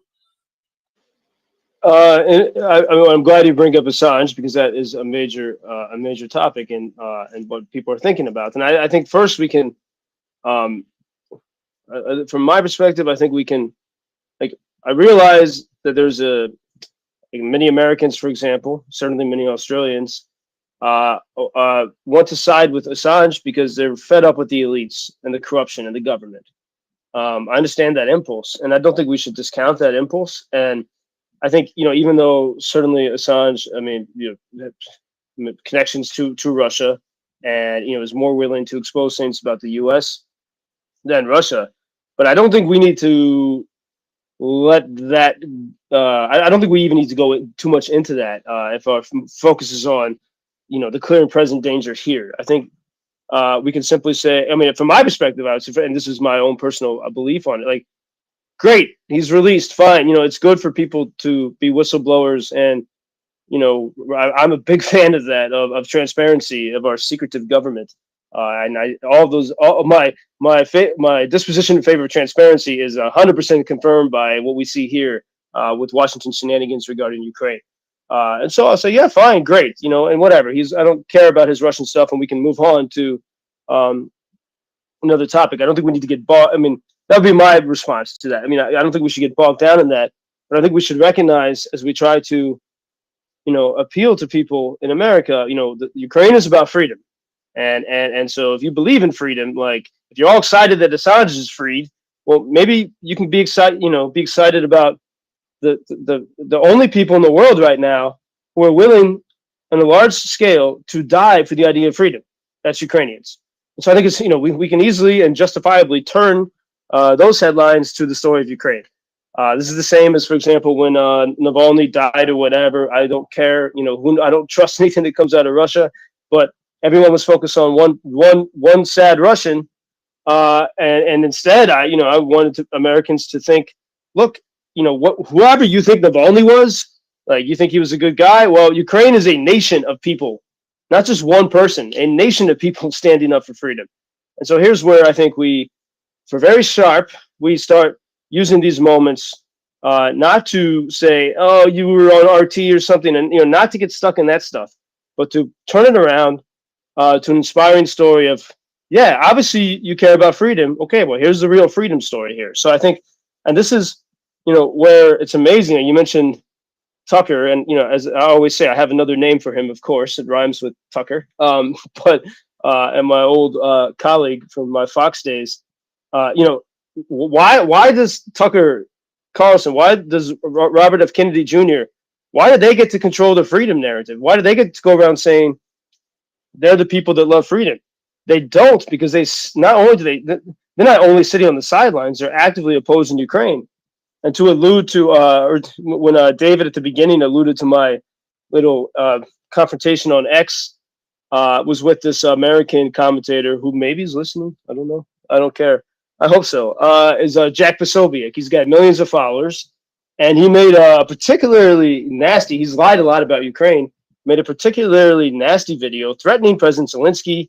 Posobiec claimed he was on some kind of hit list, but it was just a independent journalist criticizing him in Kyiv, and he made a threatening video. He said Zelensky's got 1 year.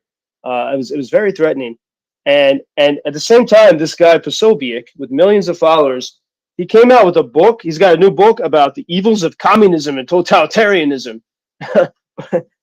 What? How? And yet he's one of the leading, most vocal opponents of Ukraine in American social media.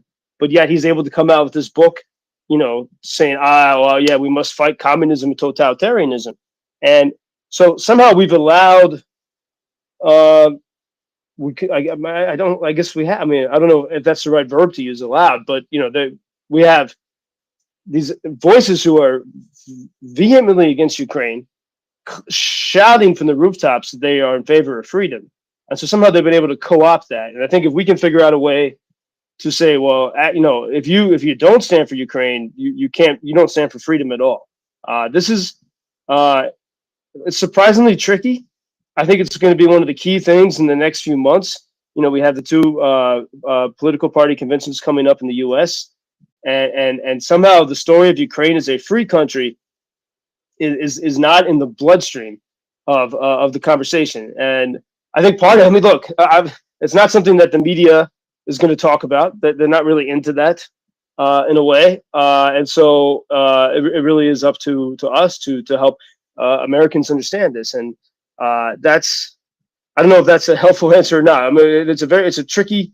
And for example, I challenged Posobiec on this. You can see on my X from sometime last night. I made a video. Our team made a video highlighting how he was wrong. He wasn't actually on the hit list, and then saying, just posing the question, like, why do you attack Ukraine where people are willing to die for freedom? And it's amazing. They simply deny it, and they say, no, Ukraine's not free. Zelensky arrests priests, and all and all this stuff. And this is where we see where the Russians are so good at smothering the reality. And it's one of the. I admit it's a tricky challenge to figure out. And one thing I've done. I mean, the past months, our team we began to make some videos showing how lovely Ukrainian cities are in between missile attacks. And at first, people here were afraid to do that because, because immediately Russian propaganda would say, "Oh, everything's fine." But if no one ever sees how free and nice Ukraine is, then they're not going to have any reason to believe in it. And so that's something we need to keep pushing, especially the vibrancy of Ukrainian culture. This is, I think it's actually one of the most important things we can show. And that's the very thing that seems to have persuaded Mike Johnson. So the best way to respond, I mean, and as a last, I know this, I'm rambling, I'm going on for a while on this one, but I've noticed, for example, in especially on Instagram, you have all these, popular, influential folks talking about how to be healthier, how to have a better diet. And, I'm talking about people with more than 1 million followers, most of them. And they're very popular in certain, go get 'em sectors of American life. Well, so I'm trying to be aware of what people are saying. I follow a lot of these channels, and increasingly, like these normal, sort of innocuous, channels talking about cooking or healthy eating or exercise. Every once in a while, in their feed, they'll say, I just learned about this super healthy diet that the Russian people have. And the Russians, they have the resources to push this in a deep, deep level. And so they're, people in like California trying to, eat a healthy diet, following these people are like, oh, maybe I should follow the Russian method, and like that's the, I mean, that's Kremlin has the power to push this stuff. But the irony is that Ukraine is actually a healthier country.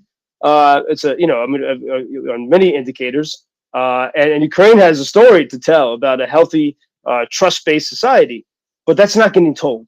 And this is, it's one of my missions to tell it, but we do have to get more and more people to tell that positive part. Like a society that was not based on trust and was like some good values and even a healthy diet was not, there's no way you could survive 2 years of billions of dollars of missiles and bullets a week. And so somewhere there, we need to find a way to tell this story of Ukraine in a deeper and more in positive way, I'd say, if that makes sense. Yeah, fantastic answer. And Ralph, thanks for the question. It's a good, great question. Pickled, are you there? Yes, please, David, if that's okay. I'll just ask my question real quick, and I'm going to try to actually prelude it with something, right? So I live in the United States, so my question is just kind of influenced by the cultural subtleties that I observe here, which ultimately kind of affect the consumption of information, right? In general, right? Because I was listening to some of the point JP was making, and I wholeheartedly agree with a lot of stuff that he says. But I want to know, right? I'm kind of curious to know, his opinion on this. To what if, what kind of factor plays the, consumer of information in this, informational battle, so to speak, right? Because honestly, I think it's pretty fair to assume that even major news outlets like CNN, NBC, I don't know, whatever, BBC, I really don't know. Those that propagate Russian talking points, right, or frame an event in favor of Russia, there's probably paid, I don't want to say agents, right, but they probably get paid to make sure that there's that story that they're trying to publish has certain flavor to it. But it's just speculation on my end. But the point that I'm really trying to make is that, even if we saturate informational space, right? Let's say we all get together and have this great plan, kind of like a drum beat, essentially, whatever you want to call it, to make sure we have, we organized and, projecting information that's important for freedom, democracy and help of Ukraine. I really think we're up against a, kind of capacity of consumers to observe that information, right? And I bet there's probably some kind of statistics that some of these news agency, I'm not trying to justify it, right? But I wouldn't be surprised that when they count the clicks of what stories are being opened, the one that has Russia in the headline or the one that has Ukraine in the headline, probably the one that has Russia in the headline would be clicked more often. And I have a sneaky suspicion that is the case because, as a society here in the West, and again, I'm talking about specifically the United States, I think we've been conditioned for a very long time, kind of like almost educated, right, by Soviet propaganda to a certain extent, right, and post-Soviet by Russian propaganda, to believe in certain things, right, to really have this disconnect, and again, nobody in this space, right, but people who don't necessarily understand the conflict wholeheartedly, they don't, for them, Russia and Ukraine, maybe it's the same thing, maybe it's different, right, but for them, the center of gravity in informational space would be the word Russia, right? Because they've been conditioned that Russia is a nuclear power, blah, blah, blah, the largest second military in the world, all this stuff. That would be more of a tension grabber because they feel that story might have some kind of direct implication onto their lives, right? And I think that's the narrative that we really need to flip and say, look, you need to pay attention to anything that says Ukraine because that's really what's going to have impact on you, right?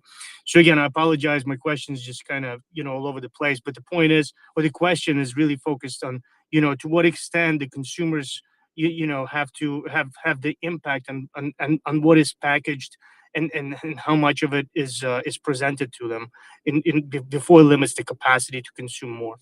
Thank you. Thanks for that. That's a very well phrased synopsis of I think exactly the problem we face here and the challenge. And even thinking of Moscow as a center of gravity.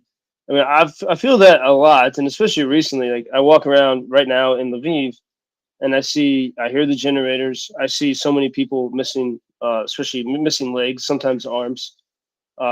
You see the burdens everyone has. It's a miracle we're all still here because we're going up against this behemoth. Not only militarily but also information-wise and financially. It's a miracle, and it's due to accumulation of many acts of courage and miracles that have got us to this point. But it's incredibly difficult, and so we first understand that and realize it. And this even you're right that Russia's going to sort of be given sort of the prerogative position. If Russia's blaming, that's going to be what in the minds of most reporters, that's going to govern the headline. But then the weird irony is that they always call it the Ukraine war, right? They don't call it Russia's war. That's the one time they don't give Russia agency, and it's always Ukraine war. And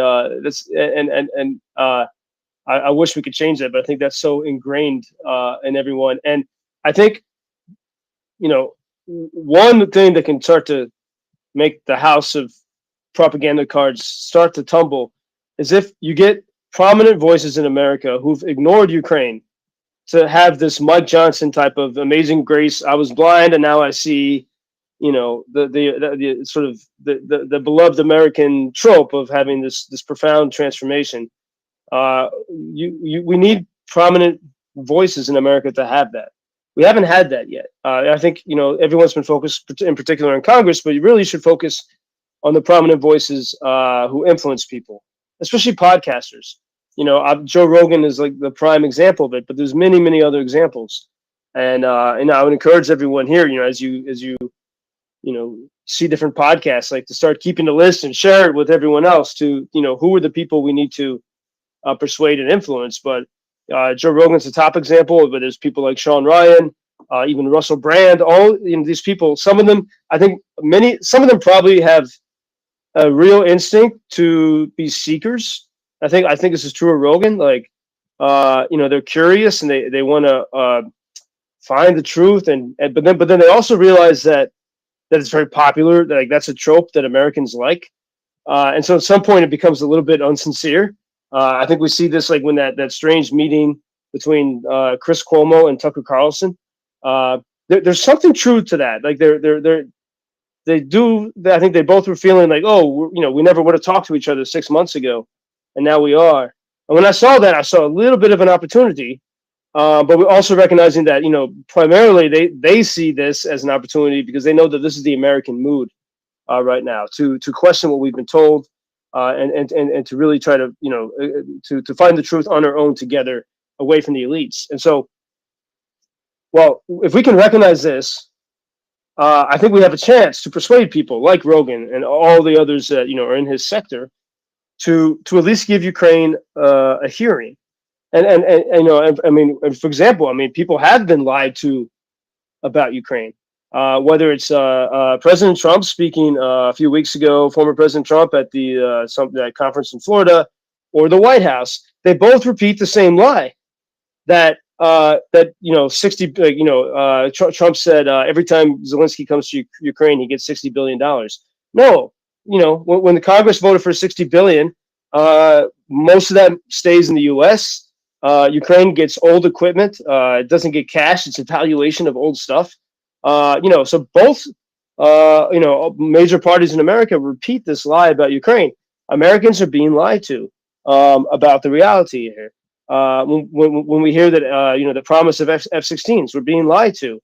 And if we can focus on that narrative with Americans, I think that resonates. I can just imagine, we could list like top 10 lies that you've been told about Ukraine.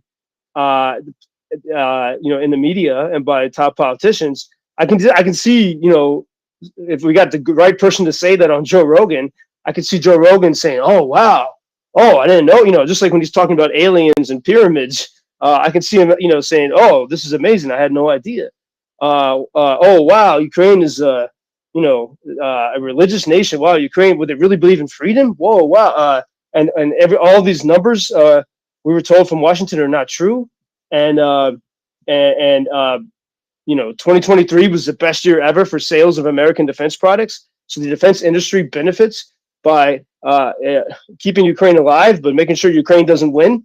So this drags on and other countries get afraid and start buying weapons from the US. Like if we can construct a narrative like that and reveal the shamelessness of the politicians, I think we have a chance then to begin to reach influential Americans in that, out of traditional media, but in the most popular media, for example, like Joe Rogan and his podcast. Thanks very much. Great question, great answer. I had a question as well, but I've forgotten. But Ben's up, so let's speak to Ben. Thanks, David. And thanks, Tracy, and hi, Joe. A couple of things. One, I came in a little late. I heard way back when I came in, that mention of NATO. And if people who, probably everybody here already knows that there's a summit in NATO summit of a big one in Washington on July 9th. And a bunch of NAFO people are getting together to demonstrate outside the convention center where they're meeting.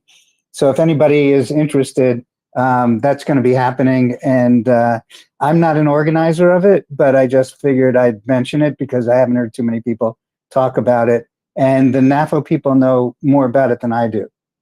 So I just want to mention that. And then, because I think it does help to show the flag. It seems like a small thing, but it's a presence, and I think presence matters. And then, Joe, what you're saying, I think, is really, really important about the spirit of Ukraine, because that's not what people yet understand outside of Ukraine, and that you've been pushing it, and you want other people to push it. Is certainly something I do. It's a lot of what my next film's about. My first film was about it, but that's what we need to get across, I think, in a big way.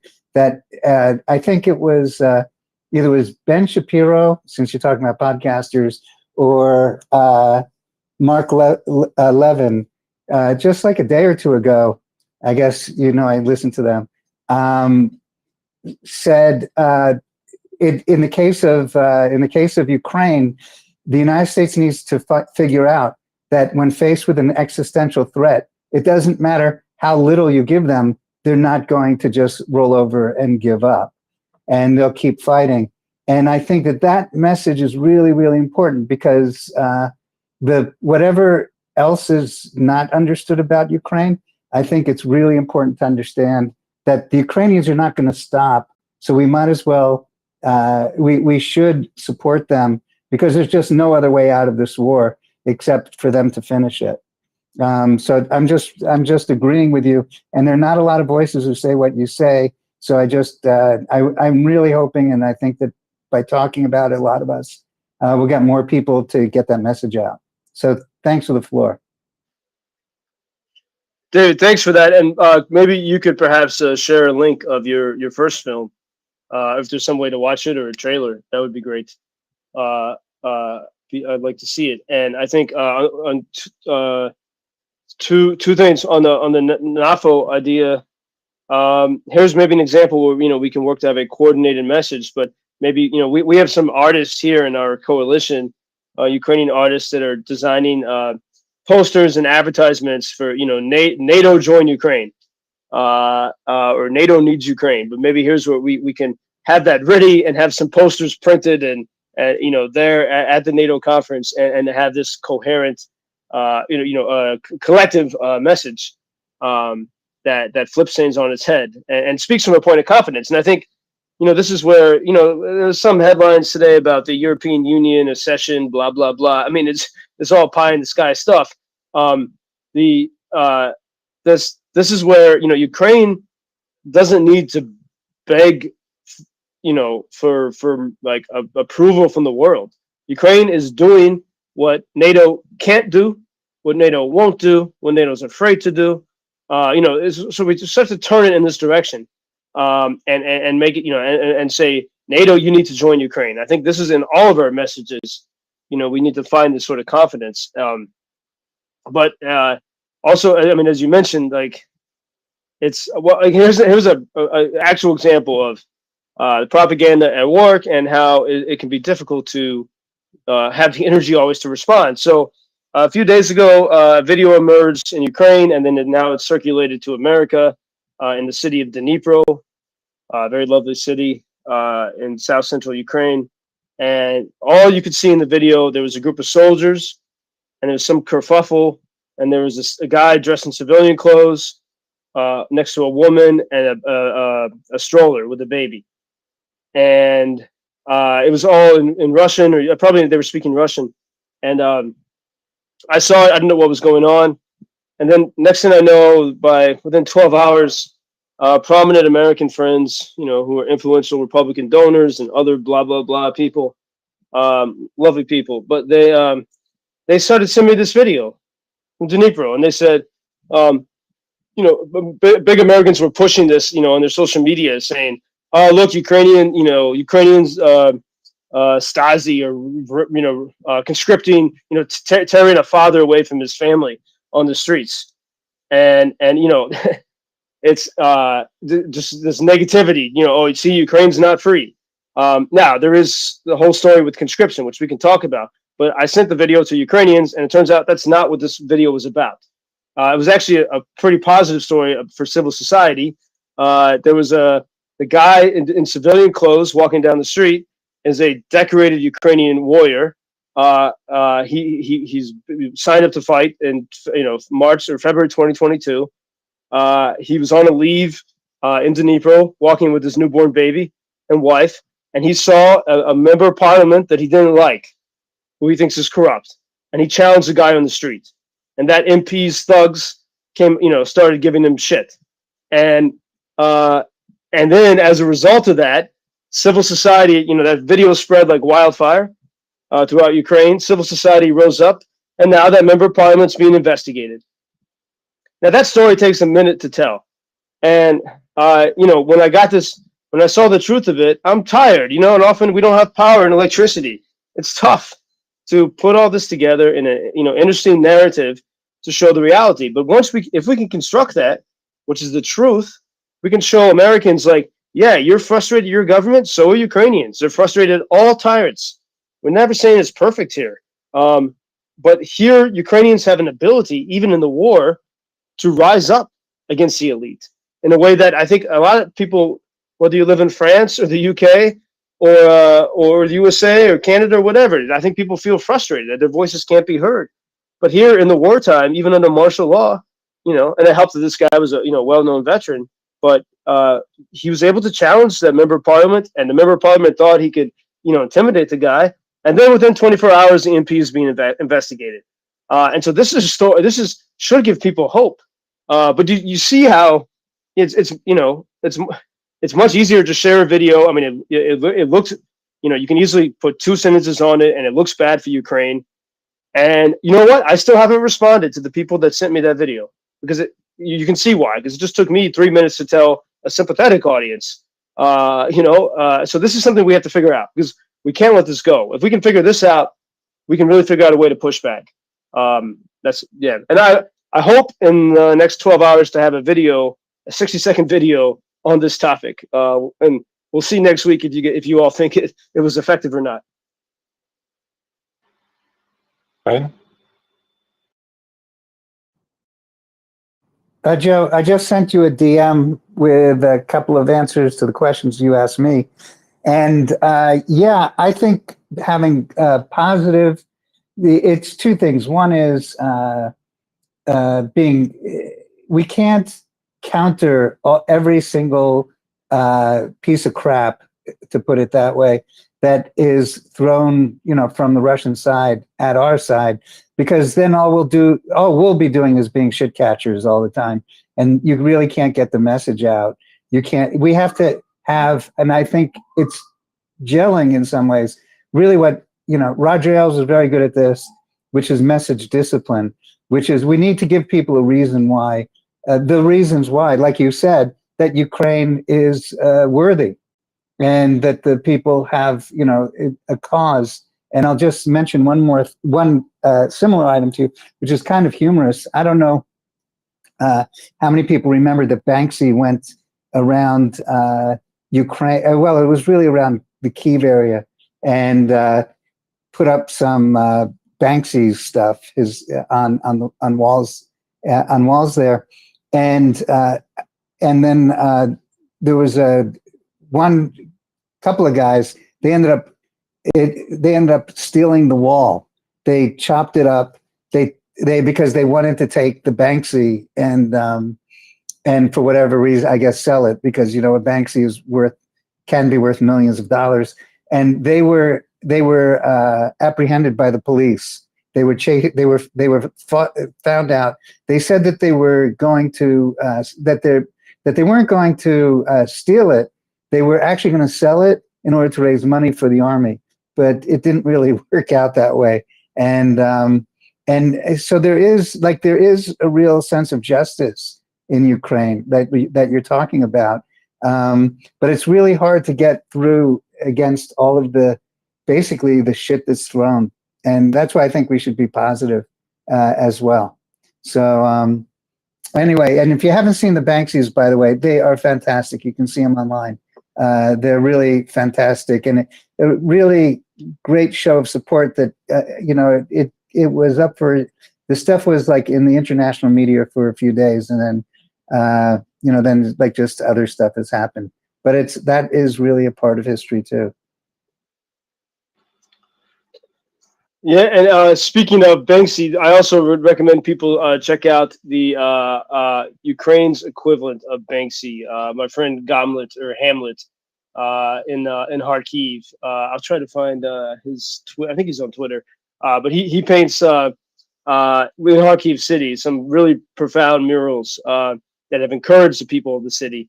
I'll try, before we finish, I'll try to drum up the link. But Ukraine's Hamlet. Hamlet is Ukraine's version of Banksy. He says, actually, Hamlet says that Banksy aspires to be Hamlet, and Hamlet doesn't try to be anonymous. But on another note on what you're saying, I think this, I used to live in Austin, Texas, and talking with Silicon Valley people and investors and innovators, like this idea that in order to have an innovative society, you have to have a trust society and a trust economy.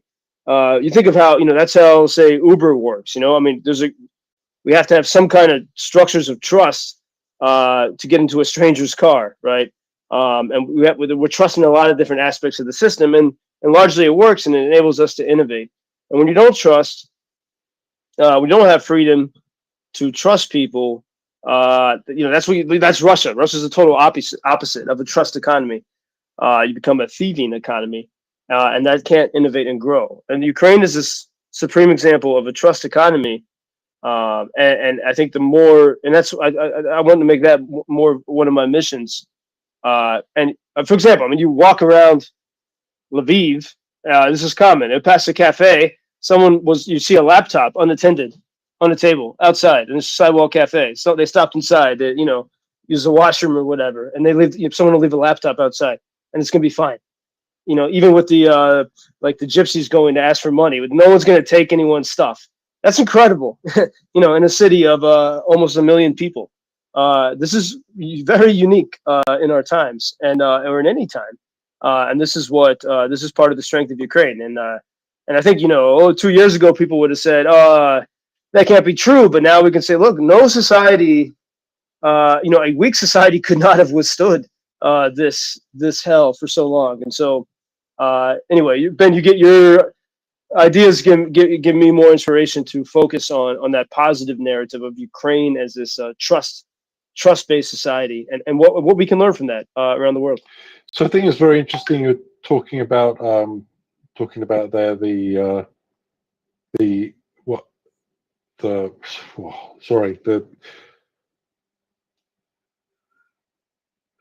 the idea that we need to find ways to explain kind of where we are. And I think we were talking a little bit earlier about the degree to which this is largely a grassroots movement, right?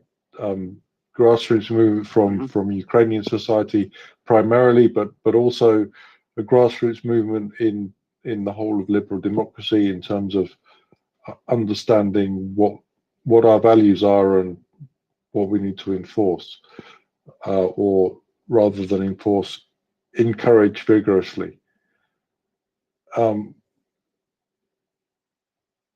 premise that Russia is working on is this idea that, you know, there are spheres of influence, and that therefore the countries within the former Soviet Union are somehow of subsidiary importance to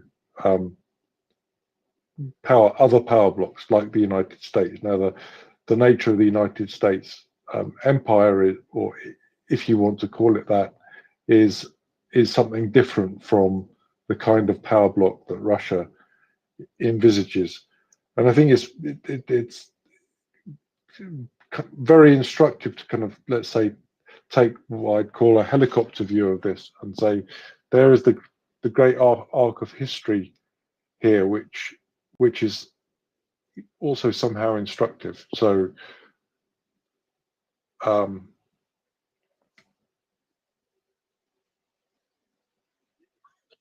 Yeah, I see. I mean, here's this thought was on my mind today, and it's a concept I think we should figure out a way to articulate. You look at, you know, all different types of protest movements around the world in the past, I don't know, 4 decades, and you know, how does every protest end?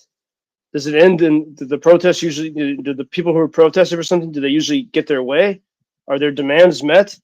My instinct looking at recent protests, and whether or not you agree with the cause of the protest, just seeing, you know, what were these protests on the left and the right or whatever, were they effective? My instinct is to say that they have not been. You know, usually they're stopped by the machine and the system.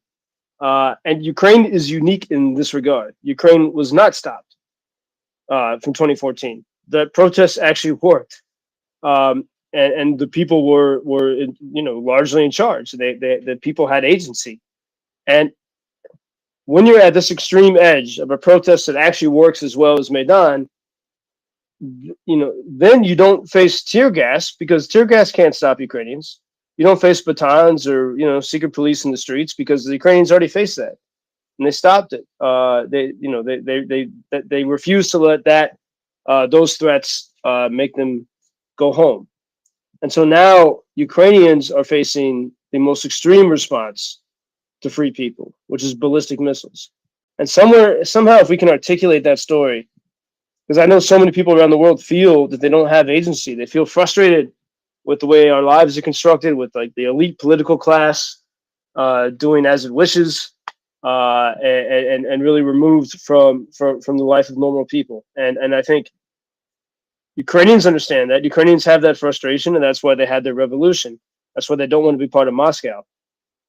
But as with so much of this war, you know, this is the prism of the extremes here. Prism of the extremes.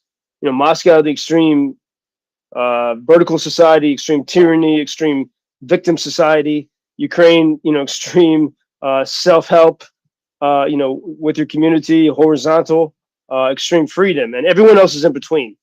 And I think the more we can articulate that story, it can create a connection point for people around the world to say, "Oh, I want to identify with Ukrainians." But strangely now, because it's so extreme here, I think that they, you know, if you know, if Ukrainians were out in the street protesting, and you know, the Moscow regime simply sending tear gas, I think you'd have a lot more empathy for Ukraine among, you know, widespread American, a widespread empathy for Ukraine among Americans, because they can somehow relate to that.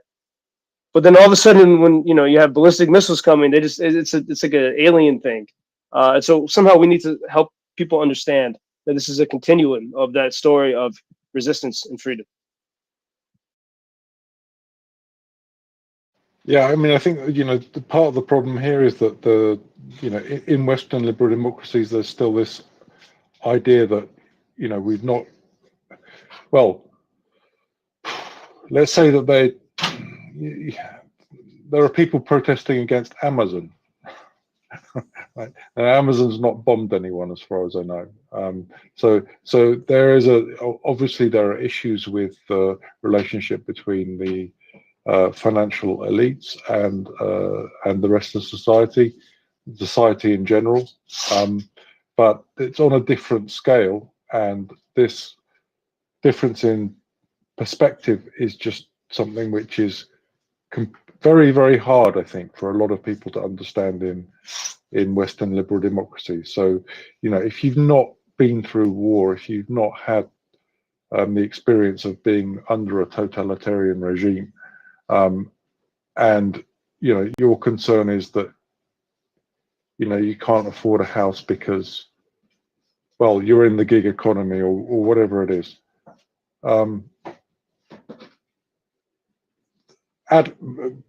Pushing these two things together is somehow a real challenge in my mind. Yeah, and that's, I mean, one thing it makes me, and I think it makes a lot of foreigners here sad, because you see what Ukrainians had built and have built, but especially had built since 2014, was, I mean, increasingly a society where, you know, you could have a nice life. You could, you know, I mean, you know, you have peaceful cities, you know, cops that exist to help people, not to harass them. A nice quality of life, good quality food. Food is not overpriced. Everyone knows how to grow stuff. You know, you could make good money from abroad. If, you know, if you put your mind to something, this is what I heard from so many Ukrainians, you could achieve. And of course, the Ukrainians love to complain, and they had plenty of complaints about stuff, but, you know, life was accessible for most people here. And good, you know, a good life was achievable, and increasingly so. And that's what drew a lot of people, foreigners here, especially starting from the pandemic time. And now, you know, Russia's erasing it, literally. They're trying to with ballistic missiles, but you know, we also can't let that. We don't want it to be we must make sure that's not erased in speech and word, and really tell that story. And that's something that the foreign media is never going to do, because they're not embedded in the culture. They don't understand it. And so that's a challenge that I take on myself. But I think collectively we can work on this. So, and I just posted in the, oh, maybe I didn't do it in the right one. I'll post it in our current MriyaReport post on X, the Instagram. He's not on Twitter. The Instagram page of Hamlet or Gomlet, Ukraine's Banksy, if you guys want to check it out. But some very powerful works from Kharkiv that inspire people amid the missile attacks there. And David and everyone, I should note, I have about 4 or 5 minutes. So Yeah, sorry, I was about to say say that. I'm sorry, we've abused your time yet again. So 20 minutes over. I'm very grateful. Thank you very much, JP. Let's go to Pickle, because he's got a last question, and then we can wrap. Oh, timing on my part, guys. Thank you, David. We really appreciate it. Hey, I'm going to risk and hopefully not undercut the seriousness of this conversation too much by being a little bit of silly, but you know, I really hope Ukraine's going to take its dedication to national security a lot more seriously, and will allow NATO to join its security apparatus in the near future, because I think it's important for the global community. And you know, it's just, listen, JP, I think that's what we got to do, right?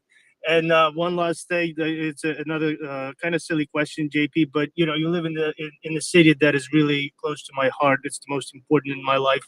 Unfortunately, I cannot be there right now, but there is a very special place there that you might be familiar with. It's called Restream Park, and it has a really nice feature, which is called the Swan Lake. I was wondering if you know if lobsters are still live in that lake. Thank you.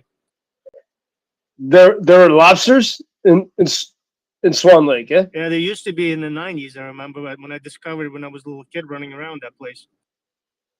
Yeah, I don't know. I'll make some inquiries and let you know. But Restream Park is one of I think it's one of the most beautiful parks in Europe, and it's sort of in a valley. that leads up to the Ukrainian Catholic University. Beautiful winding pathways and sort of valleys and wonderful trees, and it's great in all different seasons. It's a great place. I love the High Castle Park overlooking Lviv. You get a great view of the city. And it's interesting how different Ukrainian cities are. I mean, Lviv, except for Strisky's very well maintained, but typically Lviv parks are wilder, whereas like in Kharkiv, like no one steps on the grass, and it looks wonderful. But in Lviv, it's more natural and welcoming in that sense. And but I'll inquire about the lobsters. And I'm glad you made this point. I think this is something we should try to keep sticking with. Ukraine, will you allow NATO to join your security apparatus? I think that's a great question to ask and to keep pushing. So let's see if we can make this into a movement this coming week.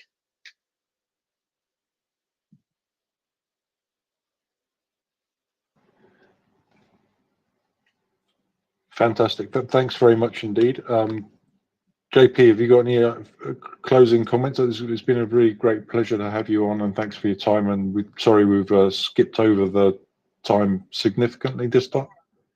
Oh, well, I always assumed that we would go for about 20 minutes over, but let me know if I got to shut up earlier too. But as always, thanks. And I mean, as I always say, MriyaReport is the radio-free Europe, radio-free world of our times, and it's a great check-in for me to assess what's happened in the past week.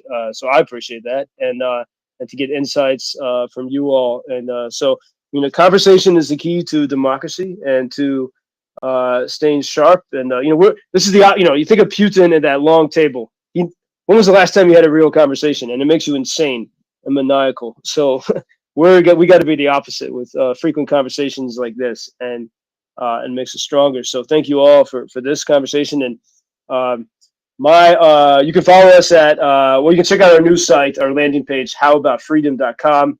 We're working to promote my daily WGN 10-minute reports from Ukraine every single day, every single weekday. And you can also howaboutfreedom.com. You can find all of the links across social media to our projects from our Ukrainian Freedom News team. And as we continue to work on sharing the truth of Ukraine with the world, especially Americans, especially with the lead up to the conventions, and as always, working to get drones and trucks and whatever our friends need at the front lines. So this has been Joe, aka JP Lindsley, speaking every day on Chicago's WGN Radio and every week with you guys here on MriyaReport on Wednesday. So Yakuyu from Lviv. Till next week. Thank you. No, don't run. Fantastic. So yeah, thanks again, and it's been wonderful having you up. We're moving on now. So I think that was a fantastic discussion. I hope everyone's been greatly stimulated by that. I think one of the key things from my point of view is the idea that we're all beavering away in our little Ukraine. I mean, a little is probably a bit of a demeaning way to put it, but our little spaces regarding protecting freedom, somehow part of the problem here is that there is the great arc of history. We don't have an overarching state governing us. The whole thing is that it's being built from the ground up, and Ukraine is showing us how to do this, and we need to learn the lessons from that and highlight and focus on the areas which will bring us all forward. So again, we've talked about this quite a lot in the space. The new member states in the European Union, for example, are the most on point in terms of where they are in terms of policy on the Ukraine topic, and also in terms of combating what I call the crink axis globally. And they understand all of this, but they also understand democracy and how important it is to protect it in a way which countries like Germany and the UK and France have kind of lost sight of a little bit. So we need to ensure that this kind of enthusiasm for democracy, freedom, freedom of speech, the rule of law, the key tenets of liberal democracy, the Enlightenment thinking comes, much more front and center into our overall political thinking. One of the challenges here is that, all of this depends to a huge degree on individual agency, because the whole premise here is that, states are built from the ground up, and it's now I can't remember what the Americans said, being British. What is it? Ruled by the people, for the people, something like that. That's it, right? But what that means, what that actually means, is what we forget quite often. Rule by the people, for the people, means that the people have to do stuff. We're doing it here in MriyaReport, and more people have to do it. So we've got to make people find this thing of doing things attractive, doing things for their own government, doing things for freedom of speech. This has to be at the core of everything that we do, I think. Now, I'm on my... Riya, you're up. Quickly, go ahead. So hi, David, and everybody else, Ben and Pickled. So sorry, still waiting on a co-host. I'll be up with you in a minute, but I'm here. Just in regard to what you're saying, I 100% agree with what you were saying, and I only heard the end tail bit of what JP was saying. But I agree with it, and I think one of the issues in many countries is the idea of, civil responsibility, right? It has gone out the window. So there used to be an understanding that you had certain responsibilities to your community and society, that if there were benefits offered by the government, you took them if you needed them, not because they were offered, right? There were all of these things. And I'm not saying people, weren't bad. There weren't bad people, and the same things haven't been going on for thousands of years. But a lot of the social cohesion has disintegrated, and people don't view themselves as being beholden to society and the country and the community as far as obligations go. And again, this isn't every country, and there are different levels of this, right? But I think something that's very important is we need to build that back, right? And one of the things that's been talked about as ways to do this is some sort of a civil service or a mandatory military service, right? Like countries like Israel or Singapore have, where everybody has to go for a cert or Taiwan, although they do it a lot less effectively, and a great many other countries where there is the idea of community and cohesion built, at least in that respect.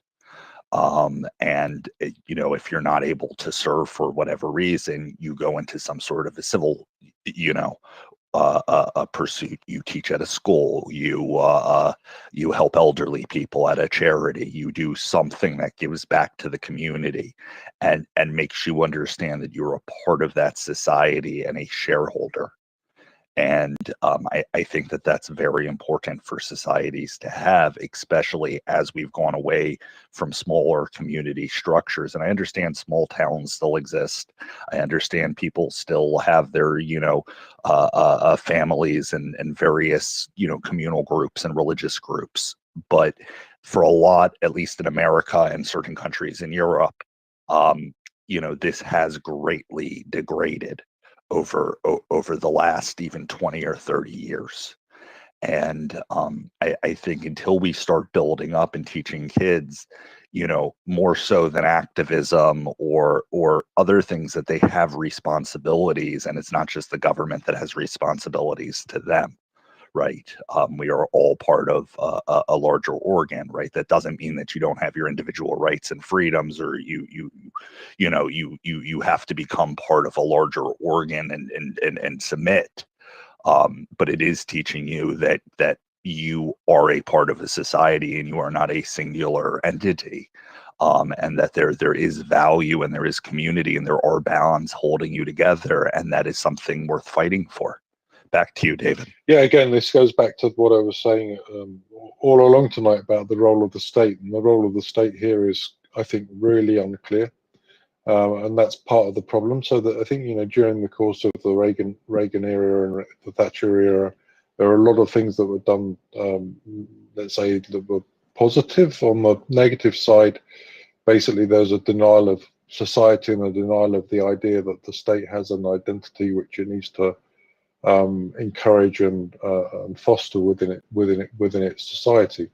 And the core tenets of this thing that they need to promote and do actively are the principal tenets of Enlightenment thinking and liberal democracy, separation of church state, rule of law.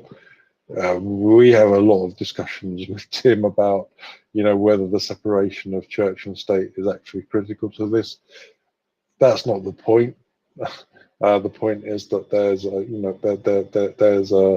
there's a good way of running governments and a bad way of running governments, and the good way of running governments is one where we work things out and do it in the best way for the people. And I think the challenge here is that it's not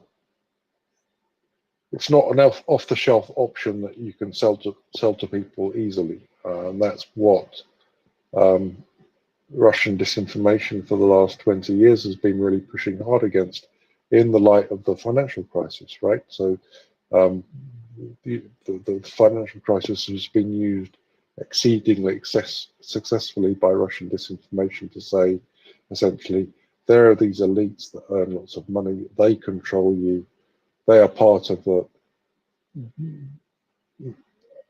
I'm hesitating here because what they're using is the old trope of the Jewish conspiracy, right? So, and this is where it kind of ties in from a, let's say, a cultural storytelling standpoint with the Middle East, that it's this financial elite, it's this elite of people that control you. You have no agency, therefore you have to overthrow them. That's the message that they're pushing out, and we've had nothing to address it. We've had no response to that at all, because, well, we just haven't understood where we are, and that's where we are. We need to understand where we are. We need to act appropriately.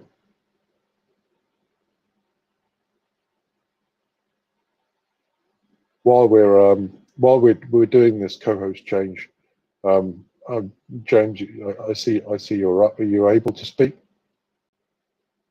I am able to speak. Yes, David. I thought I'd hop in early. I saw that there was a call. I think I maybe misunderstood what the call was about, but yes, I responded anyways. Here I am. Let's just talk a little bit now about the fundraiser. So we're raising funds at the moment for demining. So demining, as many of you maybe know me a little bit from the space, is a subject dear to my heart. I'm working on a commercial project in this area as well. 20% of Ukraine is currently mined in one way or another, and this is the richest farmland on the planet.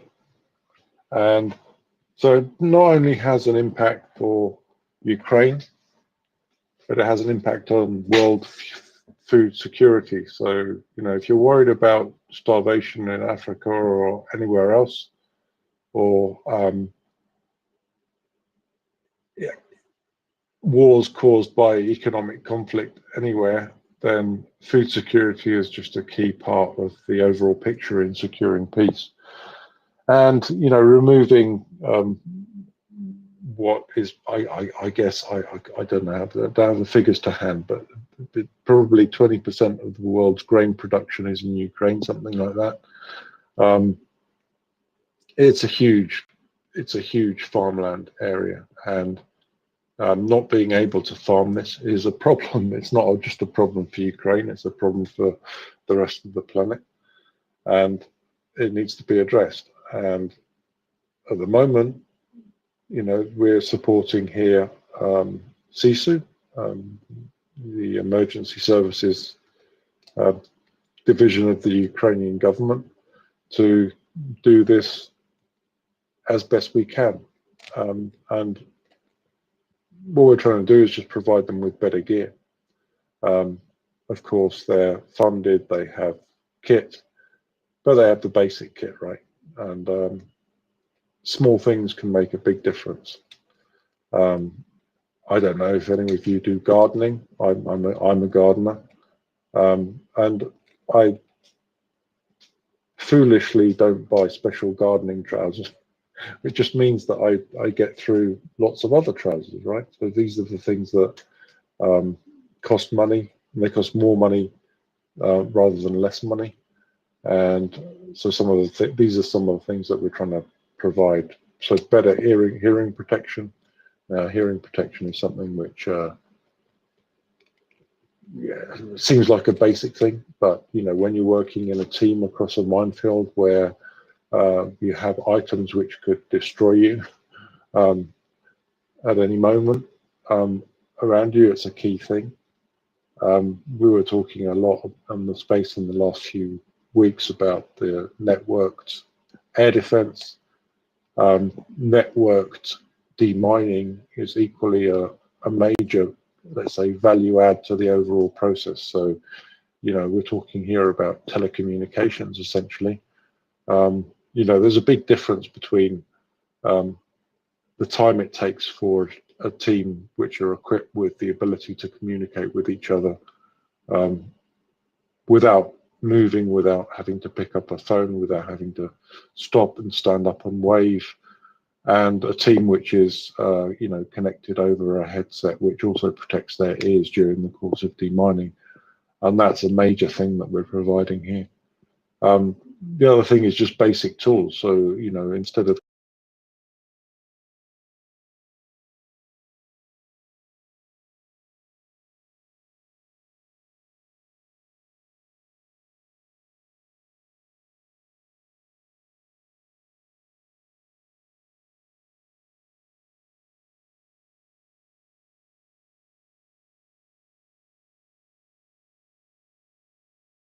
Well, I see that my co-host has got a bit silent here.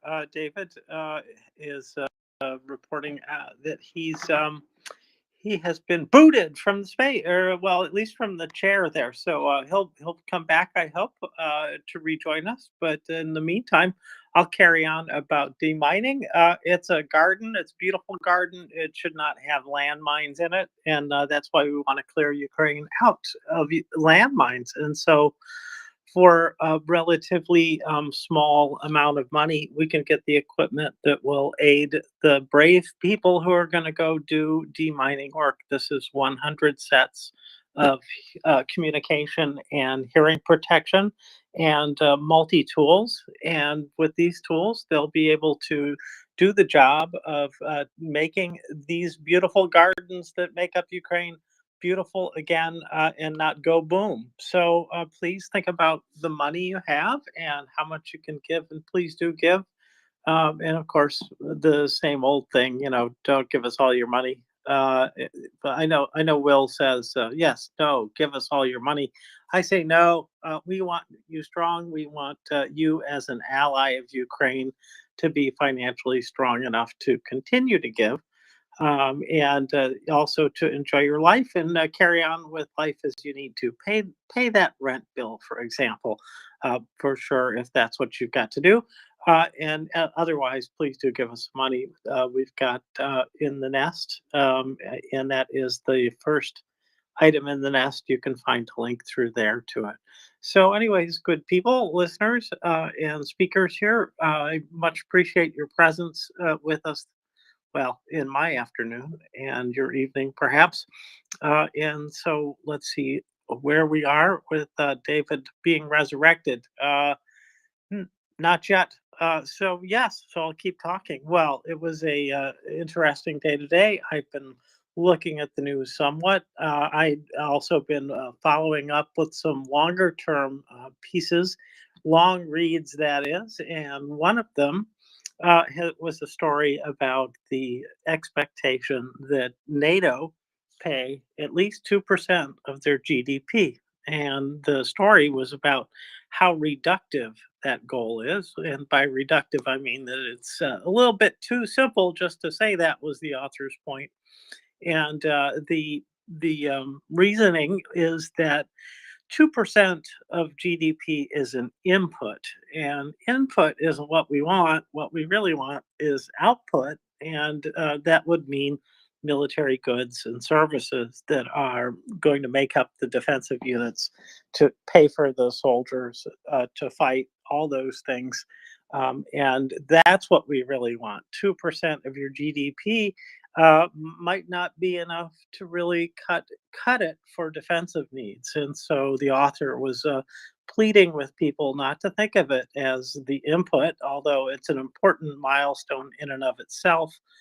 Metrics, we need multiple metrics when we look at anything as complex as defense. And the other metrics that we need to know are just what do we need in terms of defense? What's our estimation of the enemy's power, and how are we going to deter that power, or if not deter it, how are we going to destroy that many? So that gives us some good numbers about what it is that we have to spend to actually provide a defense. And so the author makes a very good point there. At least we do have this handy number of 2%. We know that now 20 NATO countries are meeting that. It's still probably not enough, since there's many more than 20 in NATO. They should all be up there at least at 2%. So we're hoping everybody who's going to be coming to Washington to the NATO summit is thinking about this problem too, and what they're going to do to boost their spending, even in times where maybe it isn't so easy for them. There is definitely a need to step up, because the risk to Europe is real, and the risks around the world are definitely real. And we have global enemies. We have people from around the world who would cause us harm if they could, and some of them are very much trying to. And so we need to be on the defense, and we need to be deterring as much as we can so that we can avoid war. And please think about these things. And if you live in a country, in a NATO country, that is not up to 2%, then there is something that you can do to change this. You can get in touch with your government and let them know that the very least that they can do is boost the spending. Now, yeah, I think it's always a problem when we set guns against butter, and I don't like that way of thinking at all.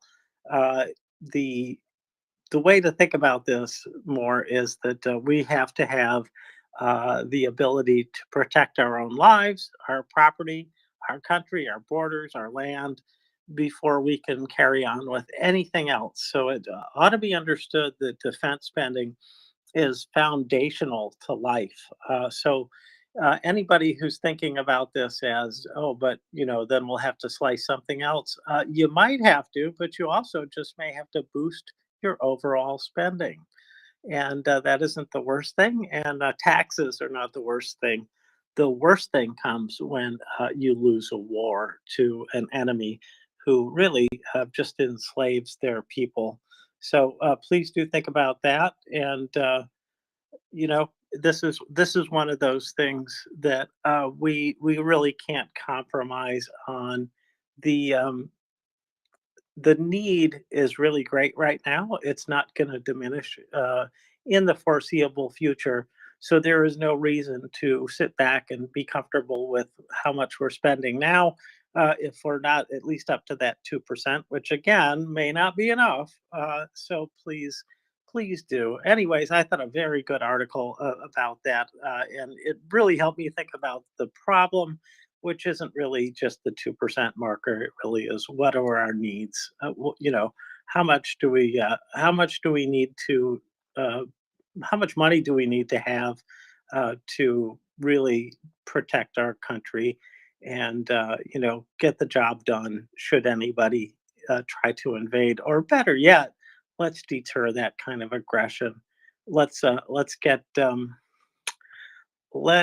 us on the path to being secure through deterrence again, and no longer fighting live wars. We are a long way off from that right now.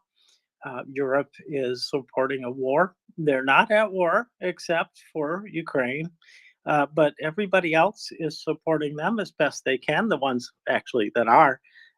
And that's good on them. It's very much needed. And we need to pour more into Ukraine for a little while longer. I don't think it'll be that much longer, especially if you put on your Budinov glasses and look at the timeline the way he does, which is that this has not been a long war yet. This large scale invasion of Ukraine. So, anyways, folks, I'm glad that you're here with me, and I hope that you are able to spend some more time with us this afternoon as we carry on with our discussions about Ukraine. And let's see, what else can I say? Arya, how have you been? Well, that's the risk of calling on speakers. Sometimes they're fixing something for dinner or something like that. So, anyways, folks, I will carry on, and I will say to you that we had just had JP, and I was not able to listen to that. I've been busy at home, beavering away, as David used the word, which I like, but not in the garden, rather on brickwork on the house. So, anyways, regardless of that, the other thing that I would like to call attention to is some of the upcoming events we've got coming.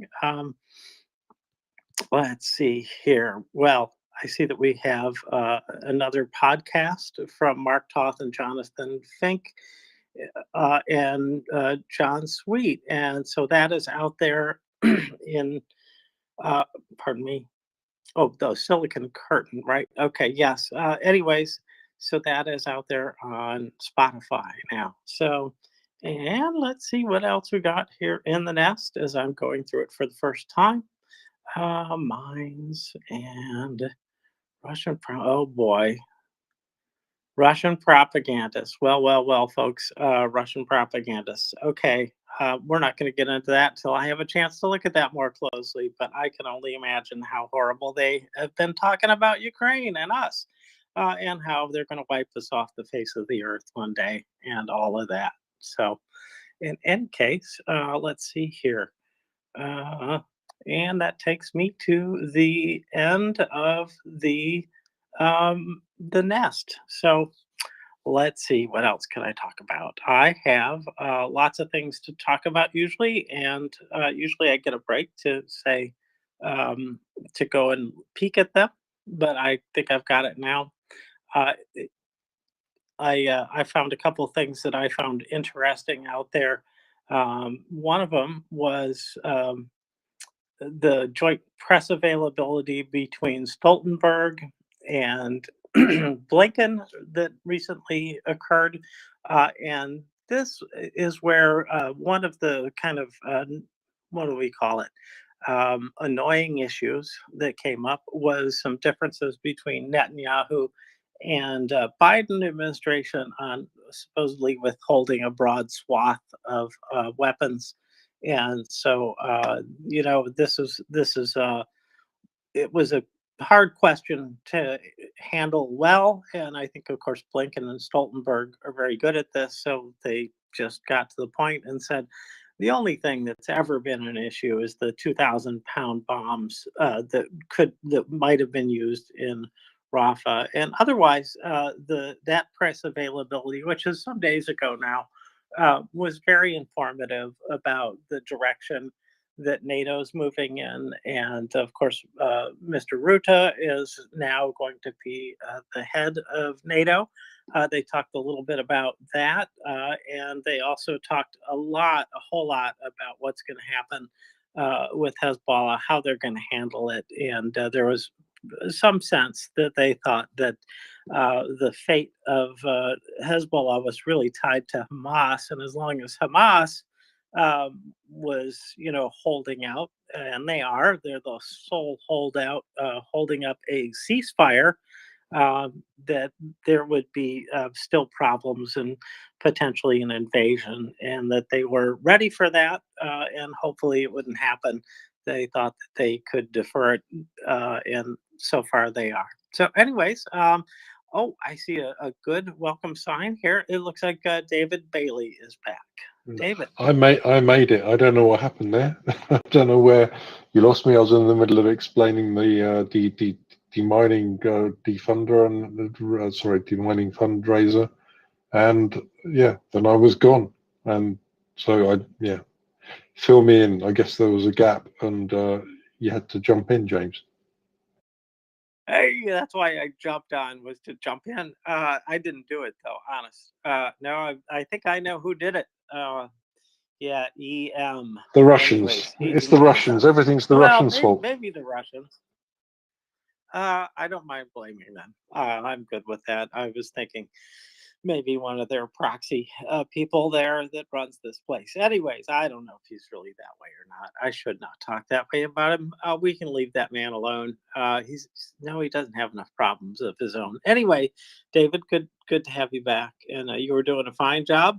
And I picked up the talk about the garden, and talked about the Garden of Ukraine and how beautiful it is, and just how much better it'll be without mines in the ground. So that's where I got to, and then started to talk about a few other issues. So anyway, back to you. Yeah, you were talking about the situation in southern Lebanon, northern Israel. There a little bit, I think, as far as I could gather. What's the latest there? So I think you were talking about the agreement there by the United States administration to allow Israel to use certain kinds of munitions. Is that right? Okay, I was I was talking about a little bit older event. I was catching up on some of my listening, and so I was listening to Stoltenberg and Blinken talking at a press availability, and so this is a few days old now, not the latest thing, and just what they were saying about the possibility of war there, and that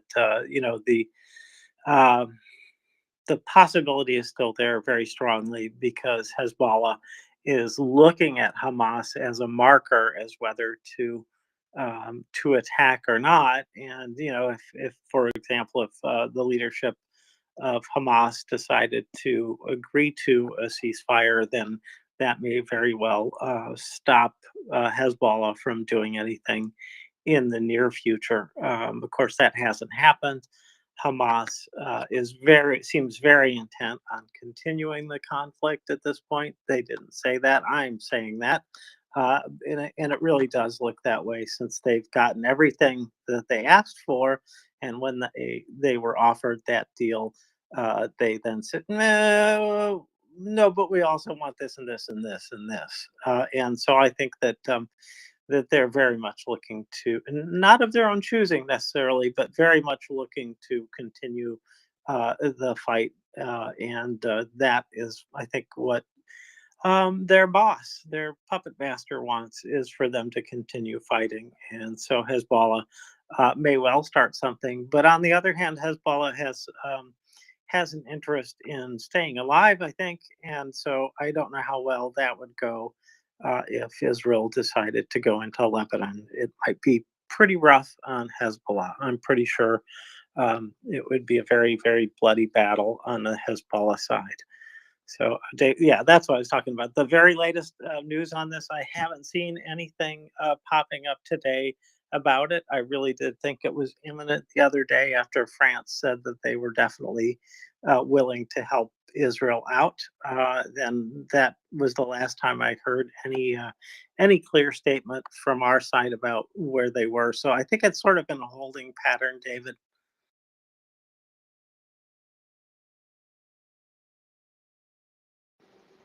Yeah, so we're all holding our breath in that regard. Yeah, I don't really have anything else to say about that. So.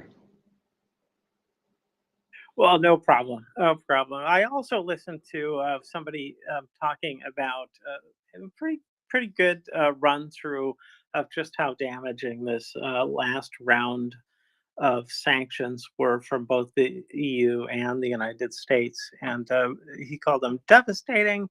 And then he explained why these were in particular. And it was because they covered so much more of the mechanics of war. For example, no more software support for any kind of machines that require ongoing software support. And we've talked about this on the space before. And these automated machines, cut metal, do whatever, make parts, all very automated, and they're run through, a computer system that even takes into account the amount of loss in the cutting tip, which usually is in if it's electron discharge machine, then it loses a little bit of mass. And these machines are so carefully constructed that you can compute the rate of that loss even as they're getting used. So this kind of thing goes right to the heart of the Russian production capacity.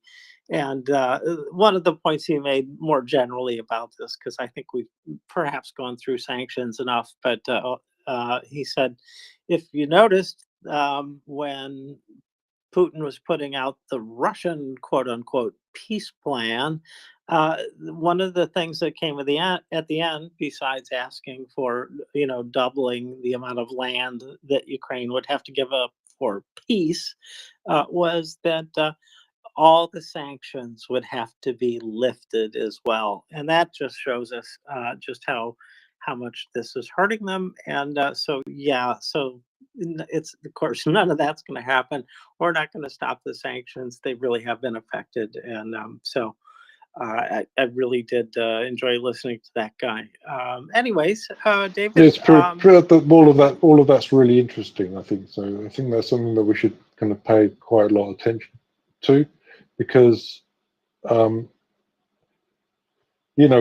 obviously we're all frustrated. Obviously, when you speak to people like JP or Ukrainians on the ground, they feel that the resolve of Western powers in supporting them is somehow up for question. And I think there's a degree to which this is just by virtue of the fact of us all being liberal democracies is true, and also a wide range of diverse liberal democracies, by the way. So it's a tricky one. Nevertheless, ever since the invasion has started, there's been sea change after sea change after sea change, all in the right direction, right? So now we're seeing this networked air defense being implemented slower than we'd like, with F-16s coming later than we'd like, but nevertheless, all of this is happening. Contracts from the US have been agreed. Money in Western banks is being released to Ukraine. Sanctions are gradually being increased one after the other, and with each one, there's a bigger blow to the Russian economy. The grey fleet's being addressed in the latest European sanctions. So we're seeing movement in the right direction in a way which is, I think, highly significant and unlikely to change. So, I always struggle when I speak to my Ukrainian friends with their lack of belief in our support, because I think they're obviously grateful for what we provide, but I also understand their total frustration with the way it's being delivered. At the same time, there's always this thing going on in the back of my mind, which is that, as I said, we're liberal democracies. These are the things that take time to work out. And, frankly, NATO's 50 years old. It's not a couple of 100 years old. And there's a difference in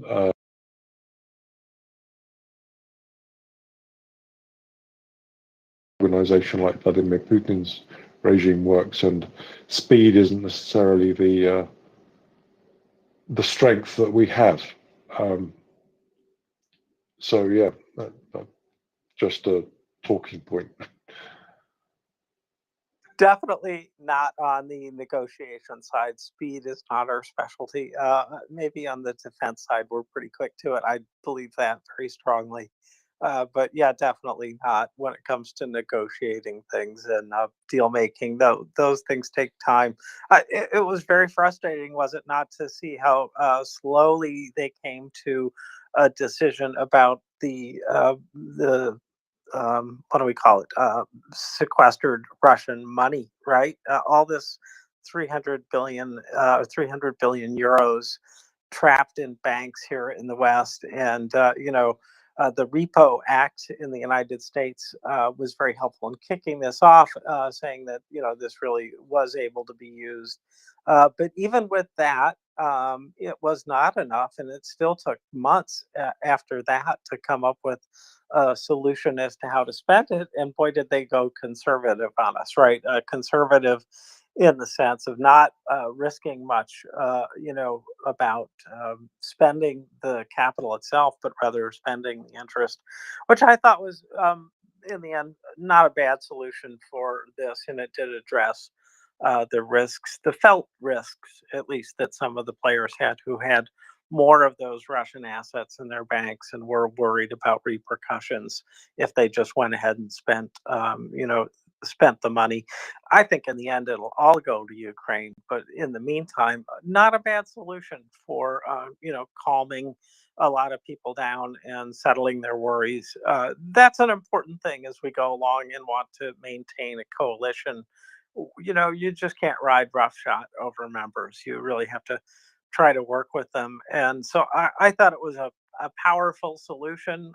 It frustratingly slow to come to, seemingly weak compared to what was possible, but nonetheless, I think it's going to be of great aid to Ukraine. And so, Mr. Orban was bypassed again as they got through all those things, and so that's a good thing.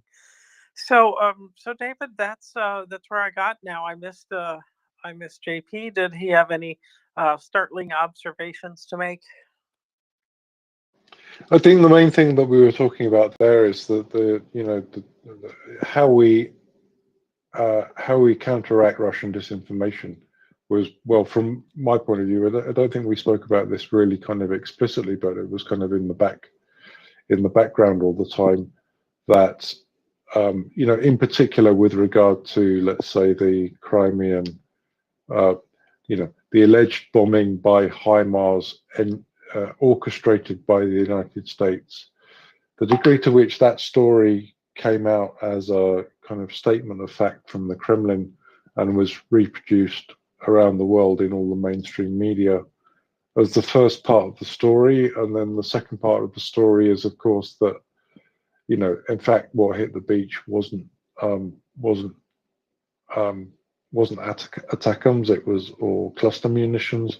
It was fragments from an air defense rocket, and specifically a Soviet, not even a Russian, a Soviet air defense missile based system, and all of that was missed. And equally, in parallel, you had atrocities with glide bombs hitting Kharkiv and other places across the front, targeting civilian targets and killing more that were even remotely involved on the beach. So I think that created a lot of frustration from our perspective, how these stories are just picked up and parroted it's something that I've been kind of pushing on quite hard this week, is the BBC. So the BBC, basically for a whole day after the Crimean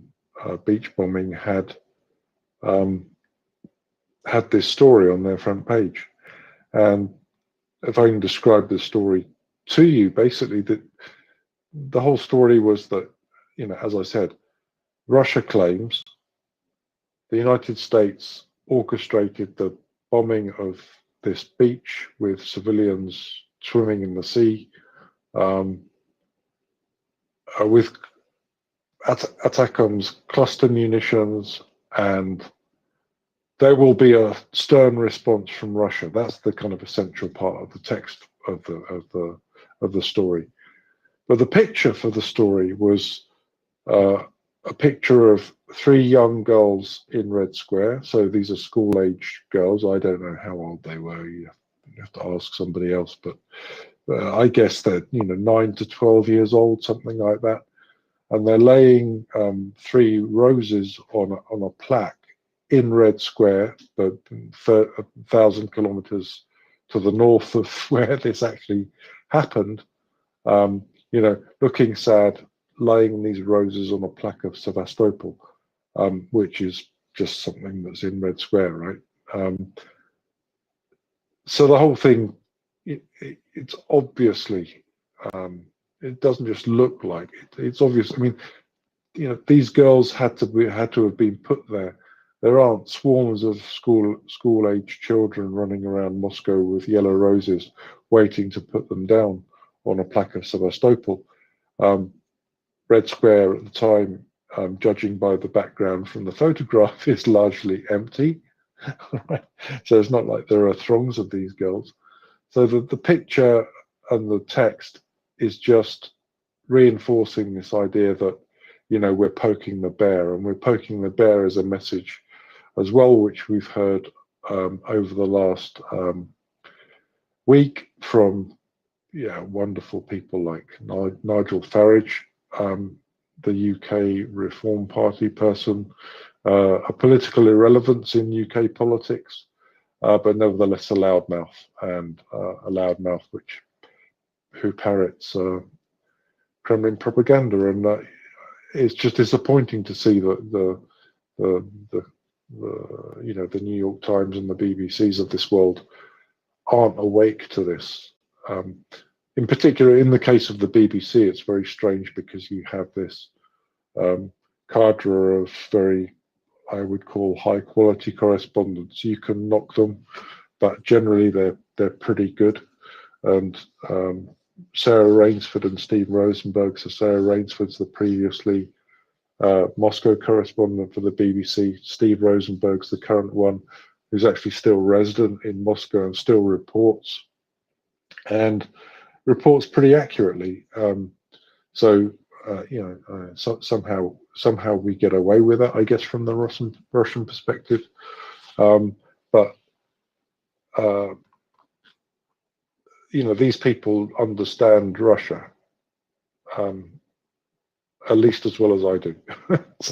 so it's kind of strange that at the editorial level in the BBC, there aren't people who are looking at stories which I assume what happens is that they come from the Reuters feed, and there's a young, inexperienced person who reacts to something with Russia in it as being threatening, especially when it's to do with explosions on a beach and Moscow saying they're going to respond. And then they just cut and paste this stuff into the BBC template, and it stays on the web page for the whole day. And this is incredibly damaging. So that was one thing. And I think the other thing which I think is important is that obviously we as MriyaReport are kind of addressing that. But the whole enterprise in opposition of this kind of Kremlin disinformation machine is a purely open sourced activity. So it's something that depends on individual activism. And I was wondering a little bit what the role of the state is in that. To be honest with you, this is probably a minor part of what we were discussing. But you're talking to me, so it's what's coming out of my mind at the moment. Well, I understand. The press is one of the most frustrating things about this whole war, is how much distortion they're adding to it. And of course, my favorite news aggregator to hate, Apple, is doing the same kind of thing. They've got the Telegraph. Well, is the Telegraph? No, not Telegraph. Pardon me.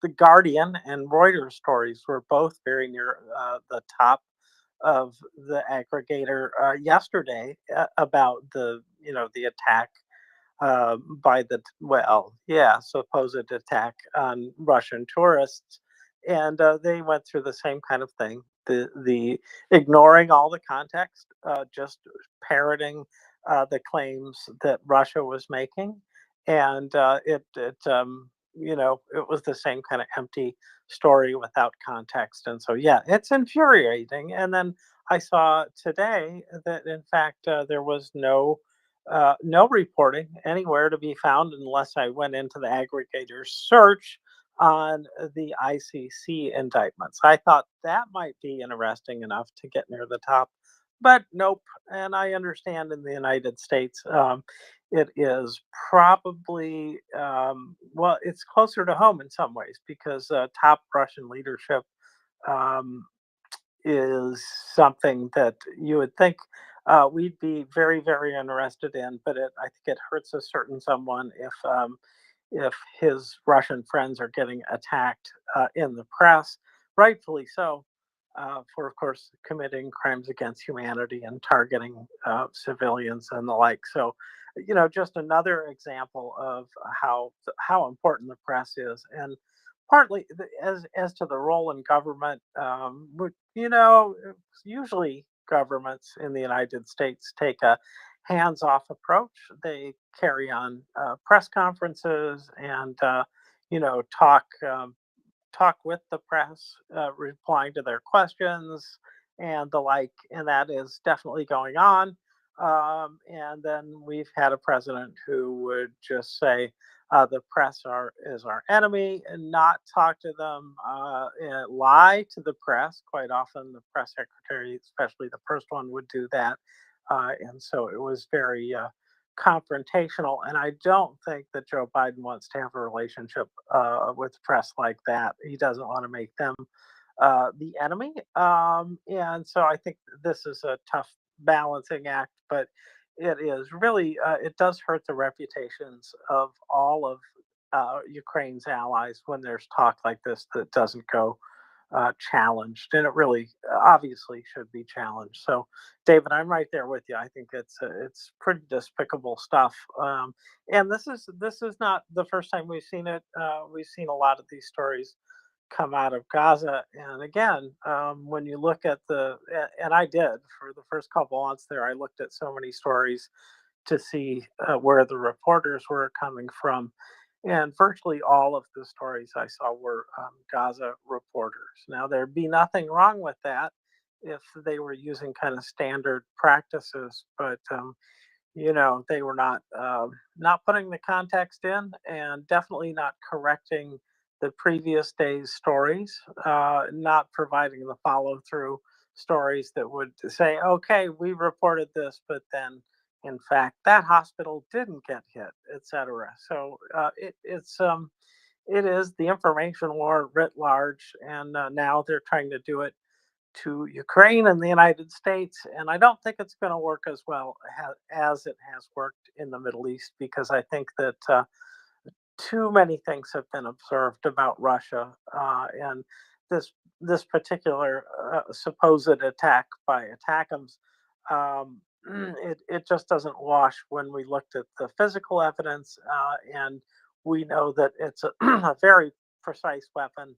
And if they wanted to hit tourists on purpose, they'd do it. If they wanted to hit a target next door, they'd do that, and they wouldn't let the tourists get hit. And it still beggars the question: why tourists in Crimea? Why? What is that, Russia? What is that? Anyways, back to you. Yeah, I mean, my main question is, you know, how do organisations like the BBC justify this kind of negligence, basically, from the reporting perspective? It seems very odd, and you know, the logical conclusion is that there are certain people at the BBC who, not to be conspiratorial about it, but who are sympathetic to the point of view or incompetent. And I suspect those to be the case, to be honest. But I think on the whole, our democracies are already pretty resilient to this stuff. So even though, you know, despite the reporting in the BBC and so forth, my sense at least is that you know, those headlines are ones which people already regard as, you know, Russia says, therefore discount. I think that's kind of probably the default position in most British people's minds. I've got absolutely no evidence for stating that, except for that I speak to British people quite frequently because I'm British. But nevertheless, I suspect that to be the case, that even if it's reported somewhere that Russia is making allegations of one thing or another, people don't take it that seriously. Nevertheless, you know, it's still a headline. It still has an effect.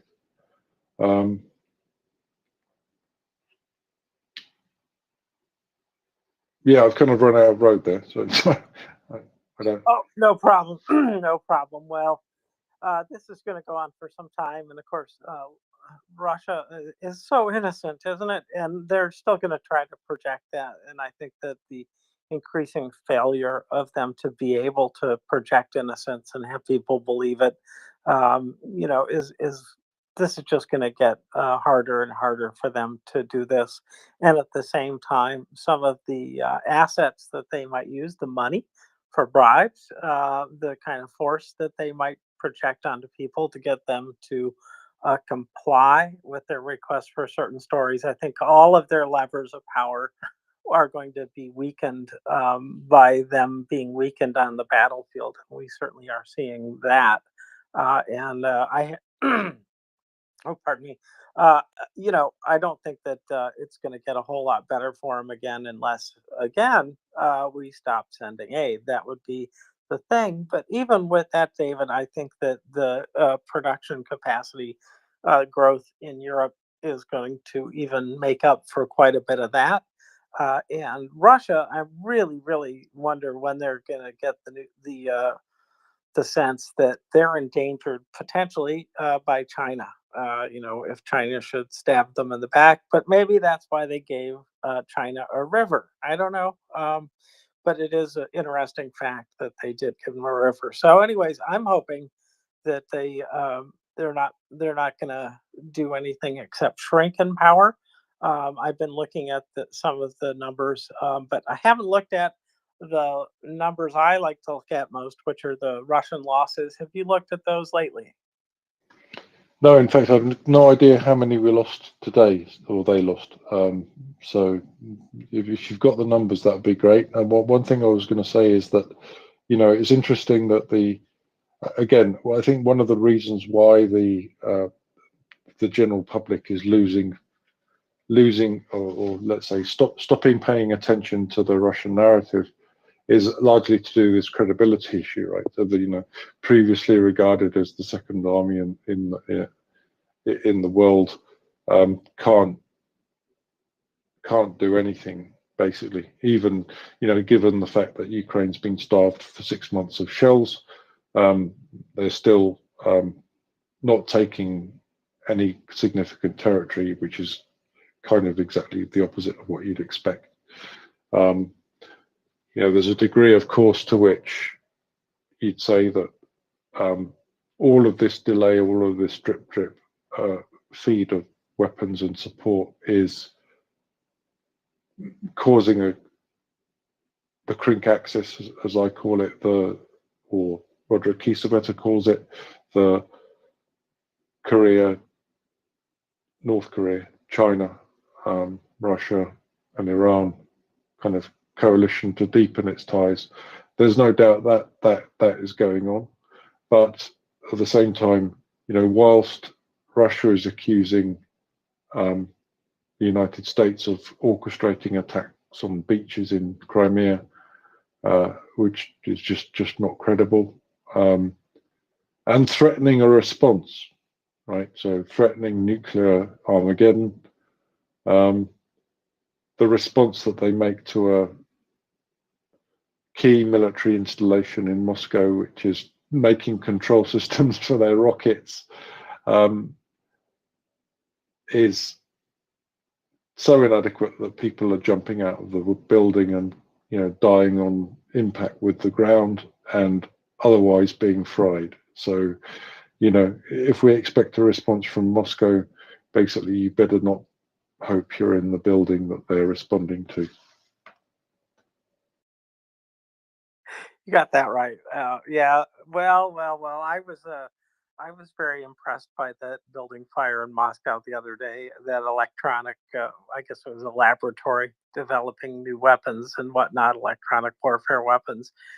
Yeah. Nope. Glad I wasn't in that building. It reminded me of the Beverly Hills Supper Club fire, where a lot too many people died because the exits were sealed. Yeah, the electric was aluminum rather than copper wire, and well, it was just a number of bad factors that all came together there, and for some reason that was a local event to me. Yeah, that's what I was thinking about was blocked exits, locked doors. Flammable stuff laying around and the like.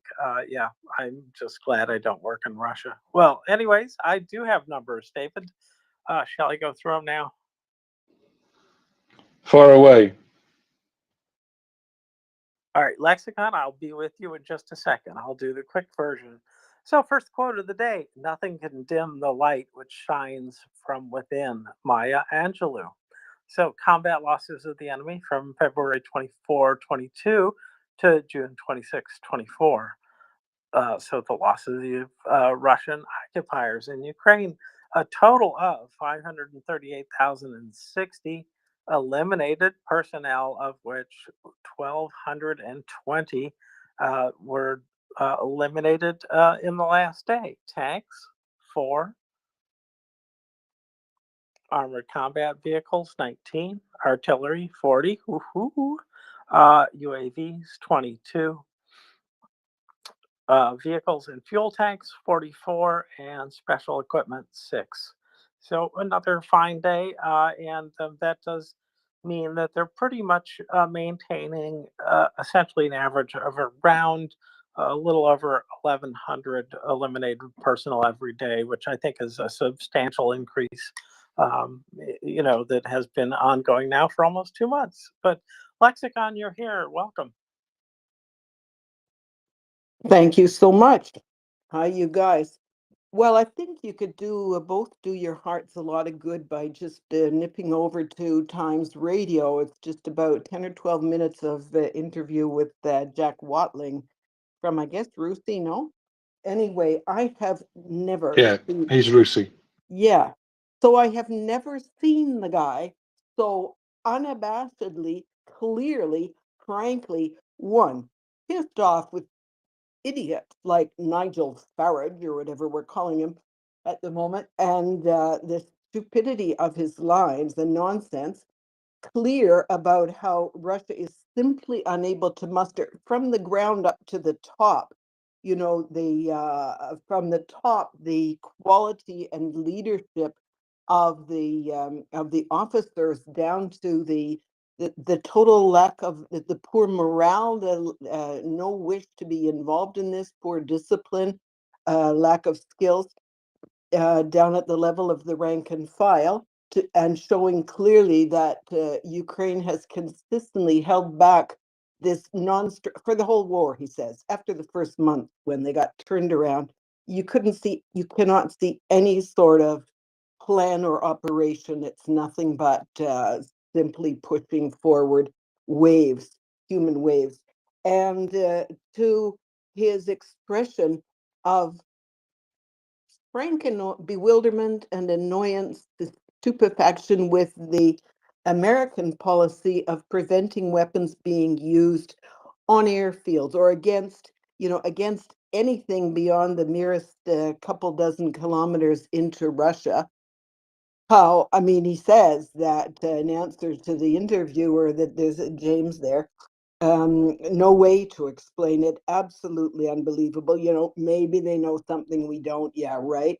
And anyway, a pleasure to watch the guy he's polite, but verging on expressing the same frustration as we are, all of us. How this doesn't come through to how this never gets into policy making circles in Washington is hard to understand as well because, of course, I'm picking I listen to the interviews I want to listen to, but my goodness, what I'm saying is these folks themselves are being driven to a point where they're expressing all the stuff we've been expressing for a long time. They're just, they can't even stick with their mild-mannered analytical ways of kinds of expression that they had earlier on. This is just, every excuse has been worn out and there's no way to excuse this. I guess the last one I'd like to see is if no, the one remaining one is supposedly there's some notion in the re-election committee in Washington and Delaware there that there's some soft allies and marginal voters that somehow will be upset or will not even go to the polls or something if this war is pushed too quickly, if Ukraine's victory is pushed too quickly. That Watling is saying, would you not think that it would be an outstanding plus for the commander-in-chief to say, look how our help, our assistance is helping Ukraine to win this and to beat back all the dark forces and so on.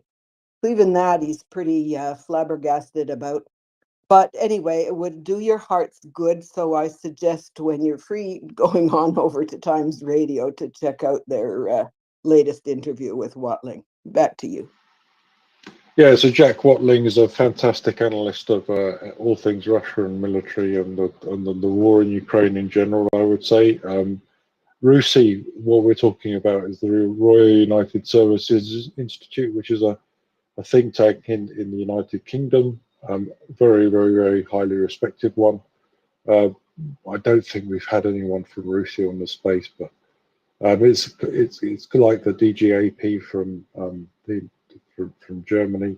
It's a bit more military associated, I would say, military and foreign policy, whereas DGAP in Germany is much more just foreign policy.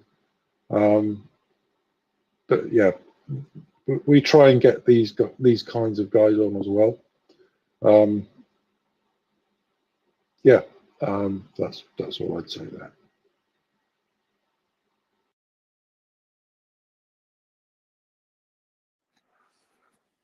Thanks, Lexicon. Appreciate it.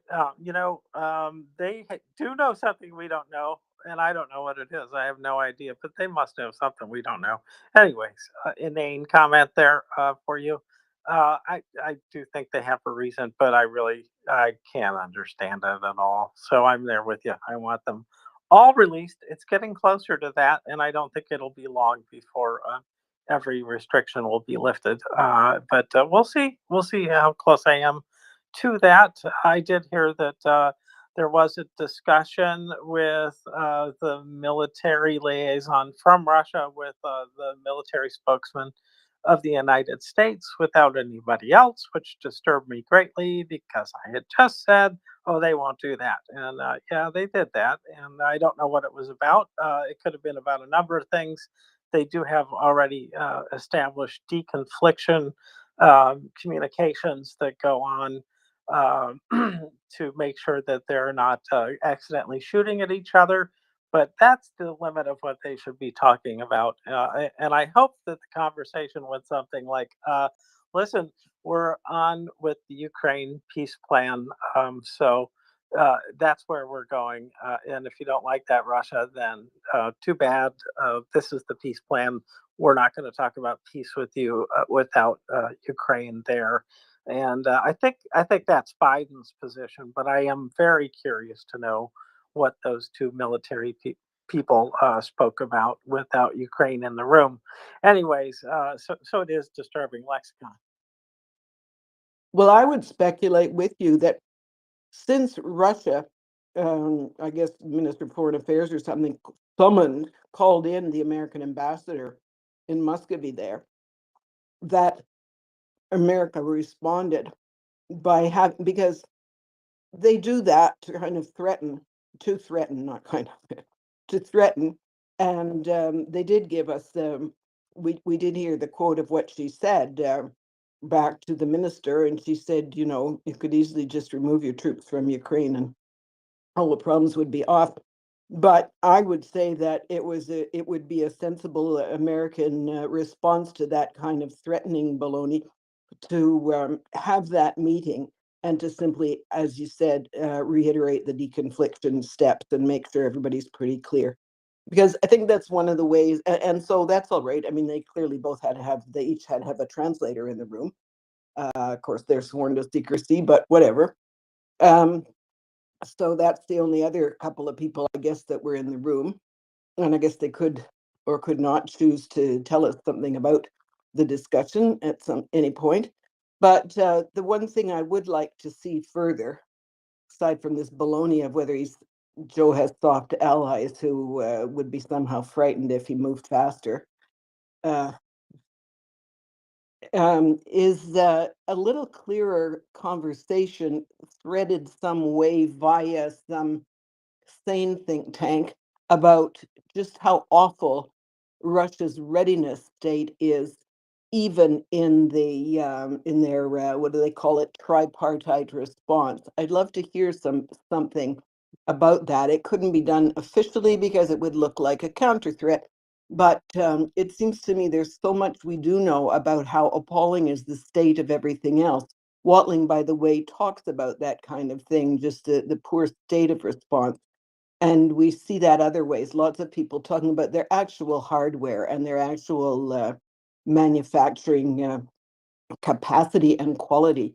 Now, at the same time, we know that China has simply become the number one hardware contributor to this, to Russia's war. So that with North Korea and Iran are supplanting, you know, the gaps that Russia has. But we know that those areas are poor. We know what kind of vigilance it takes. Jack Bro talks about this sometimes because he worked on maintenance of these silos in the US and talks about the quality of supervision that you have to maintain to keep up a nuclear capability and ability to respond. And those sorts of things, understanding in better detail what it would really take, and then sort of saying, do we think Russia's got this? I mean, mon oeil, as we say here, my big eyeball. So someday I'd like to hear a little more about that, but I understand it's a difficult thing to talk about without engendering remarks that you're just saber rattling yourself. That's the one area that I think there's a bit of gap in providing people with a little calming knowledge. I mean, I really think that we have not seen any movement on the part of Russia. This moving things 100 kilometers further westward into Belarus is not my idea of any sort of preparation, capability enhancement on the part of Russia. So, and the fact that we've seen nothing more than that really makes me suspicious. And the fact that the same threat is reiterated, it's sounding as hollow every time as it did the last time, to me, hollows it all out more and more. But so that's one area I wish I knew more about. But otherwise, yeah, I'm not. I like people who say, "What more is Russia going to do?" I mean, if there was anything they could do to do better in this war, they'd be doing it. And what you're seeing is what they've got, and this is all they've got. Yeah, the only uncertainty here is really what China does, right? So if China swings full behind and there is a firm alliance between China and Russia, and they no longer care about Western sanctions, then we're into a dramatically different picture. Obviously, from China's perspective, that's a highly unattractive proposition, I would guess. But we're still guessing. So then we've got two things we're guessing about: what's going on in the Kremlin and what's going on in Peking. And that's the challenge. I think the thing is, how deep is that alliance?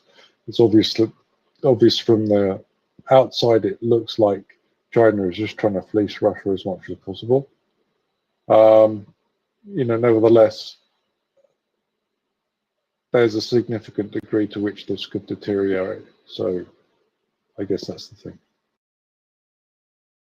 I don't know about Russia's capabilities either. I do know that back in the Obama administration, rather than strengthen the conventional military, much more attention was, and they just kept things going basically. But they did spend quite a bit of money to upgrade, repair, and improve the nuclear capability, which I found surprising. But that is the basic deterrence for nuclear war, is to have a really viable set of missiles, right? And they went through systematically and upgraded all of those to make sure that they would fire and work and all of those things. So at least we know on our side where the missiles are, and that they're in good shape, and they're probably going to be in good shape for another 5 or 10 years before they're going to have to go through another upgrade cycle, and then we'll see. But in the meantime, I don't think Russia would benefit at all with following through on those crazy threats that they make. So anyways, Lexicon, it's a good question. And I don't think they've got anything else left either. And I don't think China really wants to come in. I don't think they want to come in as providing whole weapon systems. The components are bad enough, and it really does look like they're providing some of those components to both sides. Probably a little bit heavy on the Russian side, but it's an ugly business, and it really should bring down on China what it has brought down, or heavy economic sanctions. And I was particularly pleased to see the bill that had passed about taking China out of U.S. index funds. Imagine that. What a blow for China that is, So I'm glad that we've kind of isolated ourselves preemptively from some of the fallout. Oh, that's a bad word to use, but yeah, some of the fallout from the decisions that China is making. If they went on and did something really radical, like attacking Taiwan, then I think we would, at least our financial system would not be as deeply hurt as otherwise. So anyways, David. Yeah, I mean, the steps against China are really having an effect, it seems. And, we have to continue. Has to get a lot stronger. I think if that's the case, then we'll start to see a significant shift. We've already seen, for example, the BRICS seems to be in the early stages of collapse already. I don't know, maybe I'm over-egging that one, but Kommersant reported today that Lavrov announced that BRICS is agreed, the 10 members, the existing kind of core 10 members of BRICS have agreed that no new members will be taken on, and they're introducing some kind of a staged approach to membership. Quite why this should be is a bit of a mystery. I think Malaysia and Thailand have applied to join for whatever reason. I don't know why. Just a security policy, I guess, from their perspective. there's no benefit in joining BRICS. BRICS doesn't have any purpose at all other than promoting the nefarious interests of China and Russia around the world. So I think China regards it as a kind of accompaniment to the Belt and Road Initiative, the kind of predatory loan program that they've got going around the world, building ports for debt which countries can't pay back, and the like. Yeah, so yeah, BRICS is what it is, but it doesn't look like it's in particularly healthy form, and that's no real surprise. Yeah, thanks, David. I don't know what will become of BRICS, but India, that middle letter there, was pretty tentative looking last time I looked at it, and really, I don't see that they're going to be doing much for China, who they have ongoing problems with, or for Russia. So maybe No, maybe BRICS is an invention of not JP Morgan. Whom we're thinking of, Goldman Sachs. In order to sell kind of emerging market funds, they came up with this BRICS sobriquet in the when was it? I don't know. 2010, something like this. And no, probably a bit earlier, 2007, 2008, something like that. Well, no, even earlier maybe. Sorry, I can't remember. Anyway, that's what it is. India, Russia, China seized on this in order to kind of create what they perceive as a kind of a counterweight to evil Western hegemony over the planet, which is of course a complete fabrication in the first place. So it's this projection that they do,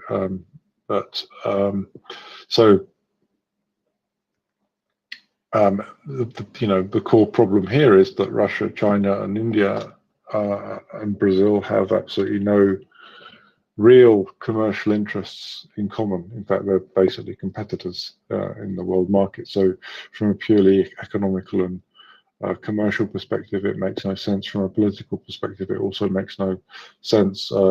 China, India, and Russia are in the same continent.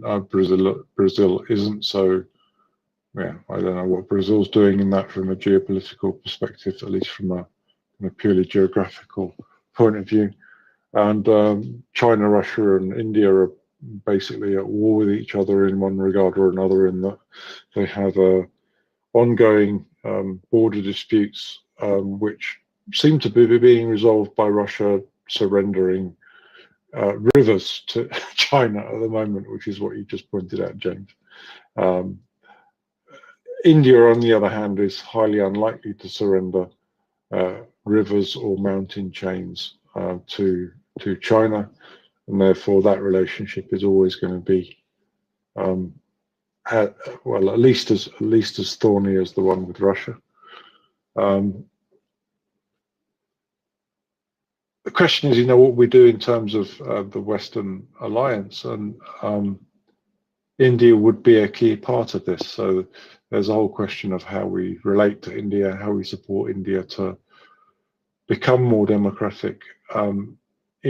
In recent elections in India, Narendra Modi did much worse than most people expected, which might be an indication that just democracy's working, right? So maybe we just have to have a bit longer breath, and India will swing full speed behind the Western alliance, as is my expectation, to be honest. I think India is so democratic and also so diverse that the idea of a centralized authoritarian government just doesn't really gel with that.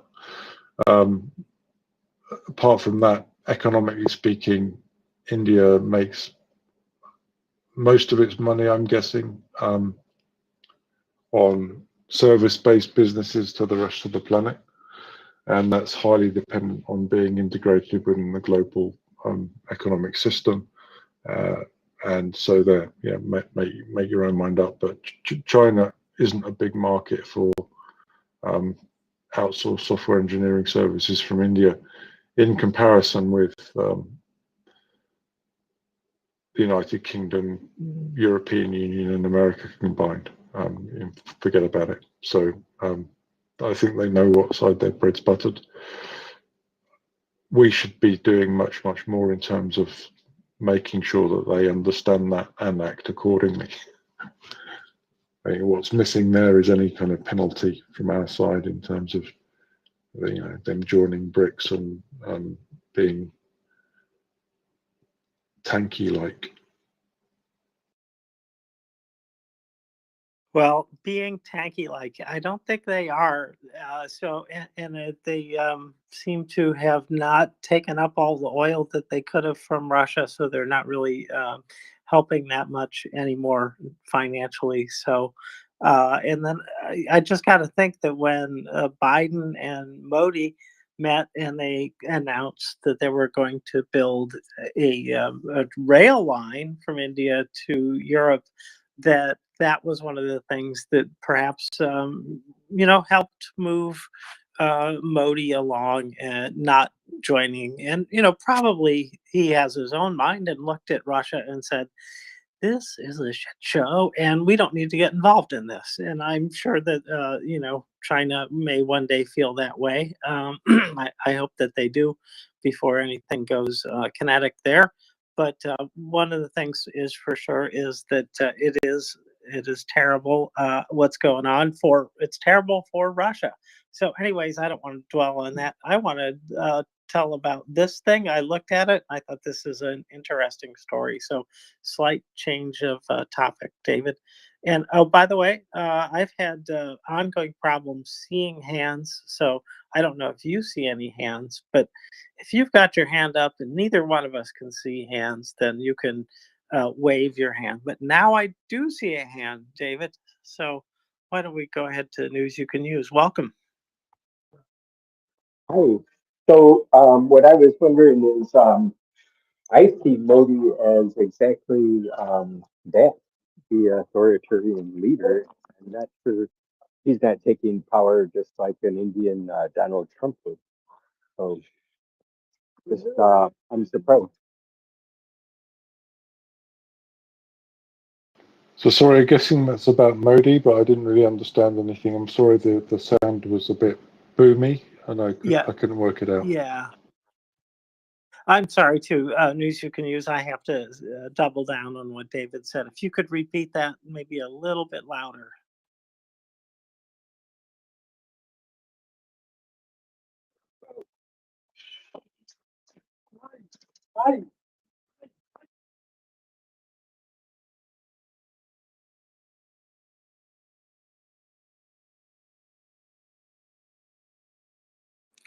Well, that was a little bump there in the road. News you can use. I'm not sure what happened there, but I see that you closed your I'm mic. You want to sorry. try again? Yeah, it was getting louder. What I was saying was that I see Modi as an authoritarian leader, and I think he is taking control presently. I don't see what's stopping him.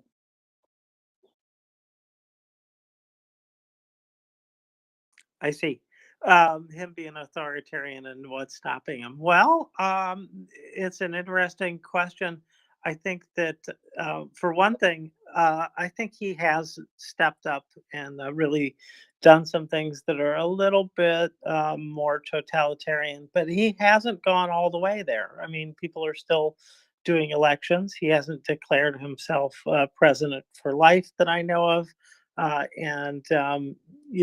think one of the things that was a little bit totalitarian is sort of his religious perspective, and things are not so safe for minority religious groups there as they once were, and that is troubling. So I have to agree with you about that, but I don't see him necessarily doing kind of all the awful things that I see Xi and Putin doing. I don't see those things.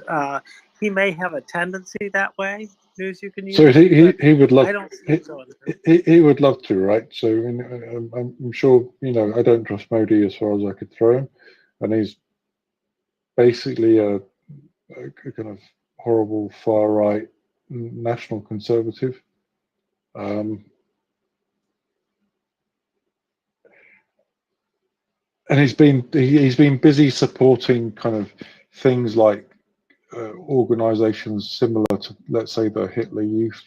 So the BJP has these kinds of organizations, kind of grassroots militia, which belong to the ruling party. But India is still a pretty vibrant democracy, and you know what we saw in the last elections was that he lost ground. So he's in a much more precarious position than he has been for 10 years. So he's still an elected representative within a liberal democratic system. He's tried to whittle away at that, but as I said, I mean, my feeling is that the situation in India isn't such that it's very readily disposable for that kind of thing, because there are just too many diverse voices in the country. You know, without extraordinarily amounts of bloodshed and some kind of coup and military intervention from the military, again, which I can't see happening because the military is, without wanting to blow the Britain's trumpet too much, you know, the whole thing's established on being part of the British Empire for so long. So I'm not saying that that's necessarily a good thing, but I mean, in this case, I think it probably is.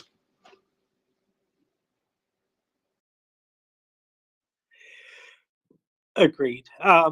Yeah, I do not think that they're, you know, at that tipping point where they're going to slip into either like a China-looking kind of government or to the Russian-looking kind of government. I don't think it's the least corrupt government either. I think there's substantial corruption, but it is somewhat in check, I would say. And they also have been improving their economy a little bit, and that's to the good of the people. I think that they're doing that.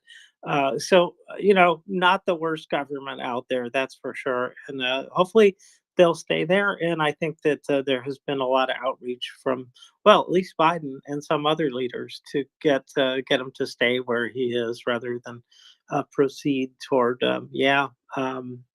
being the next Hitler or whatever, which I don't think that was quite where he was going. So that's good too. But well, we do have more speakers and we've got a hand. So why don't we go to NAFO and other folks? Saw another couple hands pop up. If you do want to speak, just raise your hand, and I will of course do that. And if you're on a PC and somehow can't raise your hand, then just give us a wave and let us know. So, anyways, NAFO, welcome. Yeah, thank you, thank you. Yeah, about India, I saw a few weeks ago. I saw reports about Indian shells being sent to Ukraine, actually arriving on the battlefield. I'm not 100% sure if it's true, but I saw some pictures. So yeah, so I think India is doing a very good job here. Also, yes, as you mentioned, India is not the best democracy, but it's still a democracy, and I think it's also an ally of us. So that's a very good thing. But also, I wanted to talk about something else. A few days ago, reports came out that that the Taliban will actually join the so-called Islamic resistance, the Iranian-backed Islamic resistance, to attack Israel in case of a war in Lebanon. And now just today we saw a report. I don't know if it's confirmed yet, coming out about North Korea wanting to send soldiers to Ukraine. if you if you think about it, this is actually a huge escalation. I think this is another really bad act of war. I don't know if it's 100% confirmed yet, but I would like to know what you guys think about this. Well, I did see the same stories that they were talking about sending troops, and so I can believe that. I don't know that we'll get clear confirmation until they're showing up dead somewhere on on Ukraine soil. Um, I don't think that either North Korea or Russia is going to come out with a statement confirming that, honestly. But it seems quite likely, and the explicit things I've seen is that in exchange for the soldiers, that Russia will provide advanced nuclear technology, which that would be bad getting worse there. So I could believe all of that as well. I think that would be very much in Russia's interest to do that, because then you've got the possibility that there could be use of a bomb by a third party player that Russia could then deny the use of. So, anyways, So I would, raining like crazy. So, I'd just like to pardon, go ahead. jump in on that.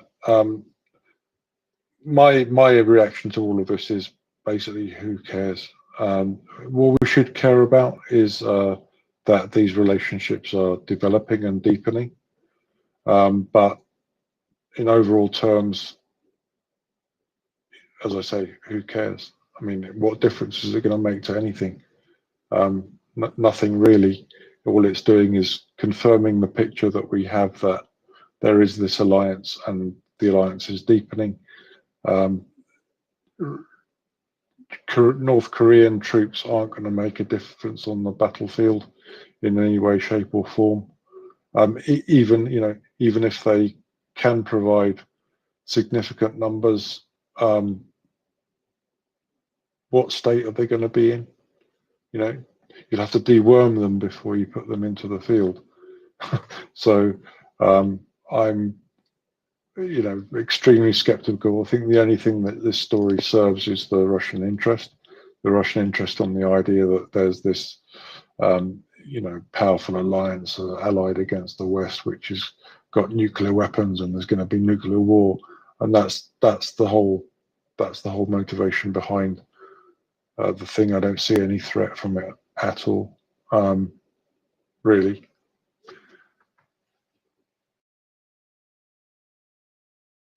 Thanks, David. Yes, I think, well, we shall see what we see in the future, but it doesn't help anything to make this kind of deepening commitment to each other as a defensive alliance. It just it sounds like it is going to be no good coming from it, and that in the short term, at least, if they do send troops to Ukraine, then there'll be a whole new large graveyard for North Koreans. Anyways, let's see, what have we got going on here? Nafo Zezo, does that address the kind of questions that you had? Yes, it does, and it will be a huge graveyard for the North Koreans, and that will be their worst mistake of their life, going to a country they probably never heard about and fighting there and going there and then just seeing a drone come attacking you, and that is the last of your life. So yes, it will be very bad for them. And thank you for addressing this, and we will see in the future what's going to happen.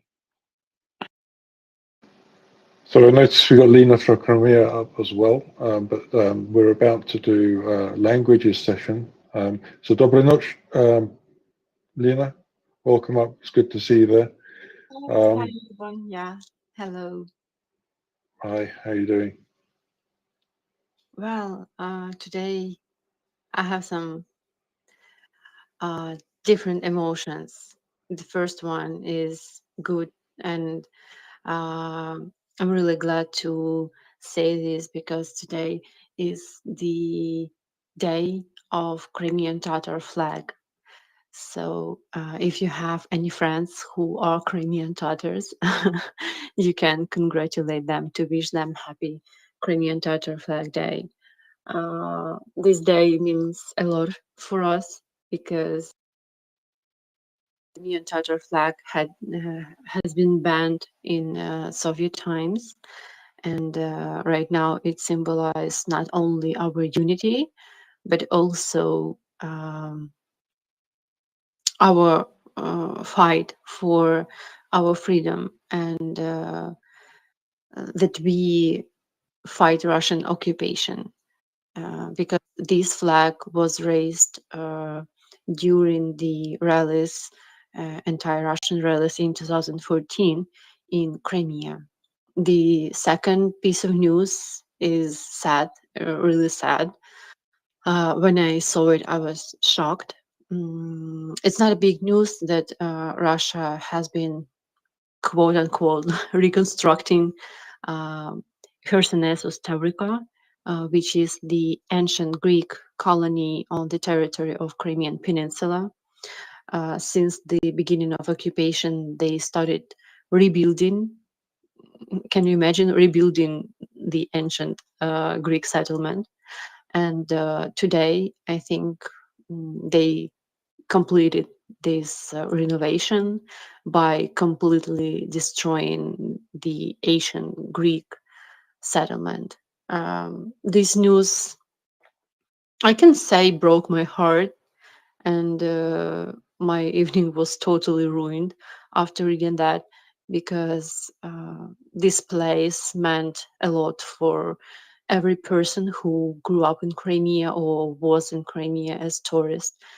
You know, you cannot overrate the historical significance of it, and right now I think we'll be able to see it only on pictures taken before Russians came to Crimea. So this is heartbreaking, absolutely sad thing.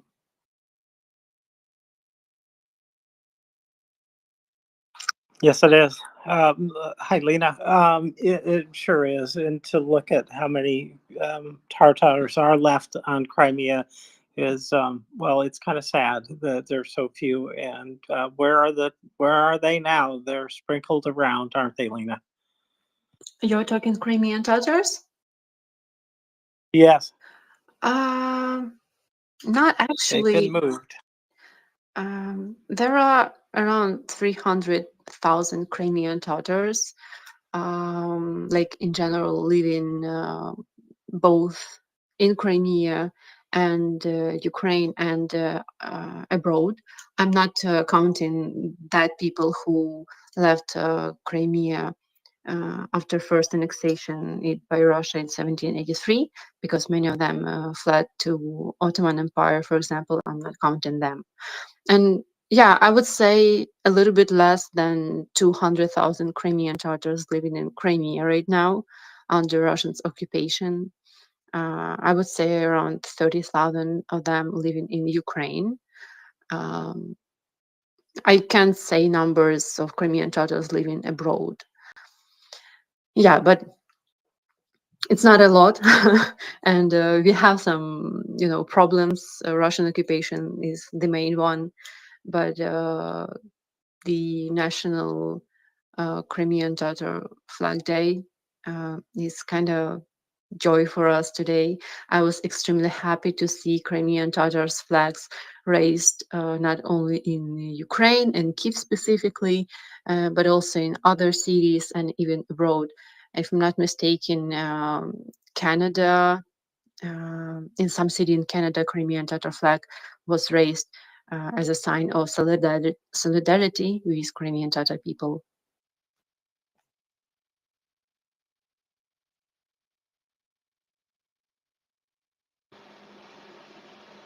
Yeah, thanks very much. Thank you, Lena. We should definitely, celebrate that and recognize, I think, before all the crimes against the Tatar people during the course of the past centuries under Russian occupation.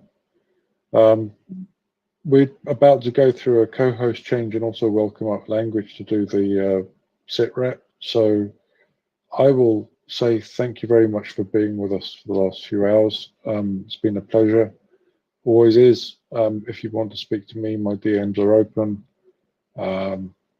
Welcome language and Slava Ukraini. Herorom Slava. And thank you, David, for being here, for co-hosting. I'm glad you didn't get stuck down in the abyss below the balcony for too long, and glad you could make it back up. Good discussions today. Thank you. And welcome to language. It's good. I started to change the title to make note of the fact that you're here, and I'm going to go do that. And so hopefully our good friend Thorist can pick up and say a few words while I am up on the scaffolding, changing the title as it should be changed. So I'll be right back. Hey there, James. Hello, everyone. Nice to be up this evening. Evening my time. I wanted to say congratulations to our Georgian friends for their wonderful victory at the Euro today, advancing. According to the announcers, that was the biggest upset in the history of the European tournament.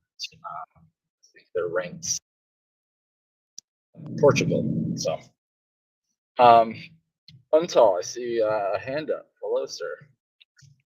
Hello, everybody. Hello, language. Very eager to hear what you have to say today.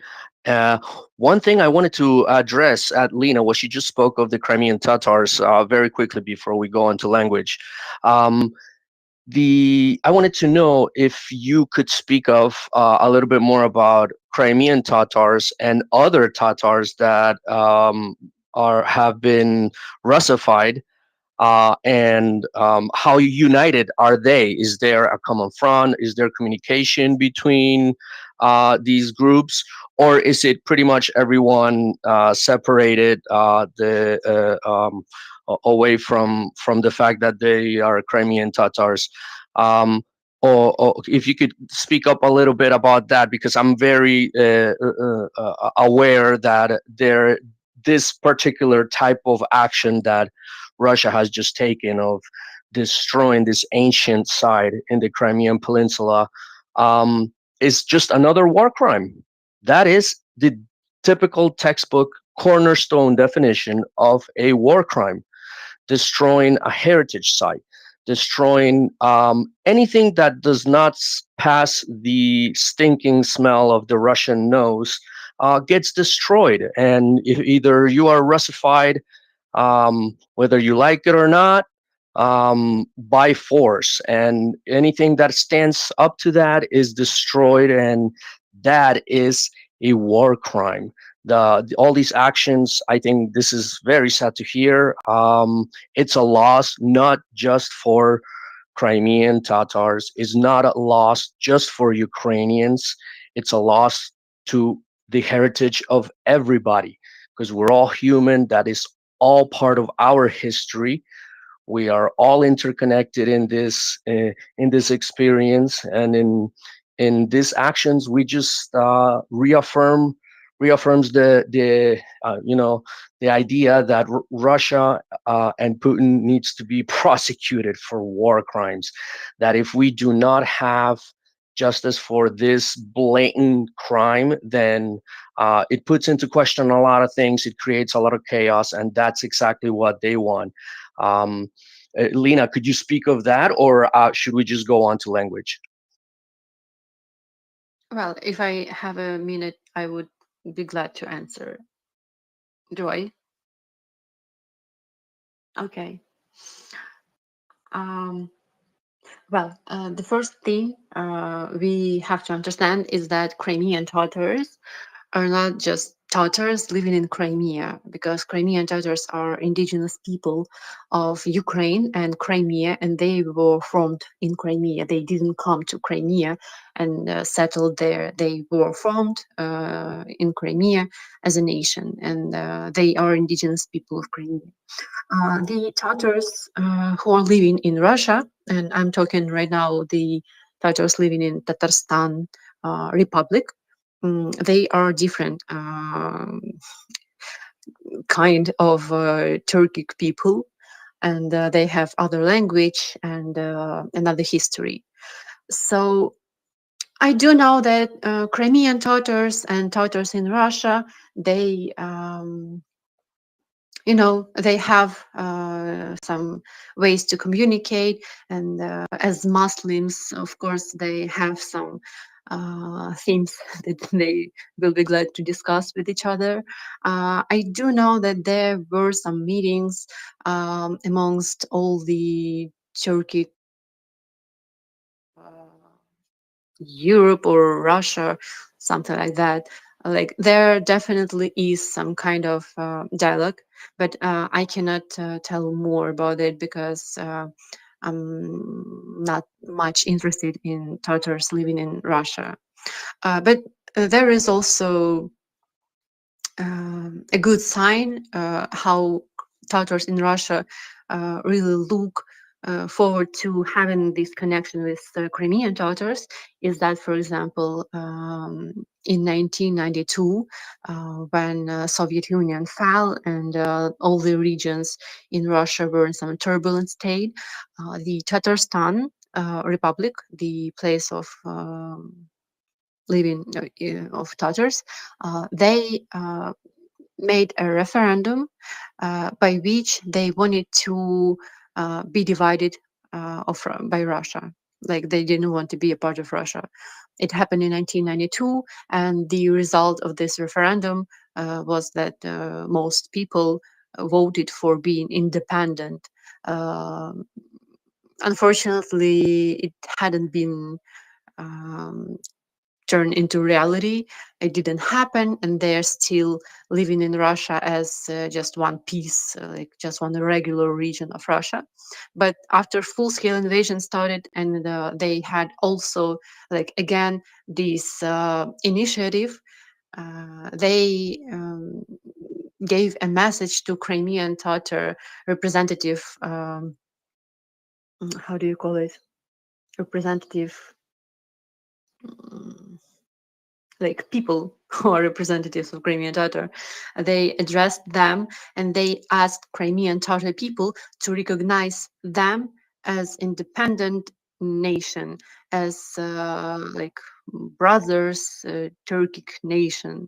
So I would definitely say that there is some connection, and these people have mutual interests, maybe, for example, because I'm pretty sure that Tatars in Russia are also interested in ruining Russia as this terrorist state.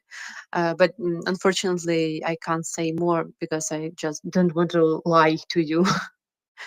I really appreciate that. Thank you so much for that insight and the clarification you've done. Yeah, thank you. That's all. Thanks, Odell, and thank you, Lena. Appreciate that. Language, welcome and hello to you, sir. And how are you doing on time? We don't want to you to run out of battery power or light or whatever it is. So how are things?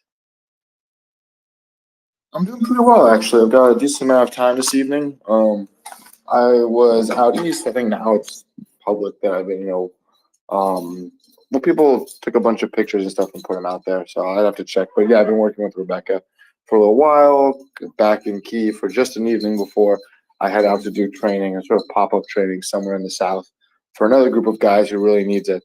Got a chance to swing back. There's actually a dude who's usually on the MriyaReport who's crashing at my apartment now, but they're watching Goodfellas while the power's on, so the last thing I want to do is go bother them. Yeah, but I got some time. I went out with some gore boys tonight, some spooky dudes doing spooky stuff. A couple of them say hello from Belgrade, or where they're not there now. Obviously, they're back. But yeah, otherwise I'm doing quite well. I'll probably do this little report and then pass out immediately because it's been very hot the past few days, and I've just been wiped out. And taking a train back from, Kharkiv, Sumy region without AC because I booked it late like an idiot was a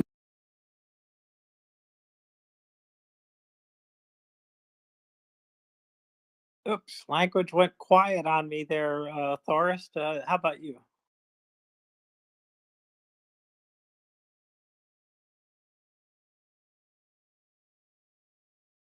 Well, that He went quiet on me also. thank you. So language, we've lost your connection. We cannot hear you at the moment. Oops, I don't know what to say about that, but I hope you can come back here. I don't know if you need to recycle or if you're on the move, but in any case, we did lose your sound. Do you want to try again? Well, in the meantime, then, language, if you can hear me, you probably need to restart at least the application. NAFO. Yeah, I wanted to ask Lina some questions about Crimean Tatar. How closely are you guys related to Turkey, and what are your how is Turkey's stance on the Crimean Tatars, and what are you guys how is the relation between the Crimean Tatars and Turkey? Because I know Turkey could be a really important NATO ally. Turkey has also been supporting Ukraine a little bit, but not too much. So I'm really curious to hear that, because I think I'm not 100% sure, but I think you guys are a little bit related to the Turks. So I really want to know this. Oh yeah, thank you for this interesting question. Well, as I told previously, Crimean Tatars formed in Crimea, so they are independently developed from other Turkic nations. But throughout the history, and I would say it began from 15th century, when the Crimean Khanate appeared as a state on Crimean Peninsula, diplomatic relations with Turkey and Ottoman Empire. And since, I believe, 16th century, these connections were really tight. And for some time, Crimean Khanates used to be, I believe it's the word, vassals of Ottoman Empire. They were like independent, but they had to provide some support to the Ottoman Empire.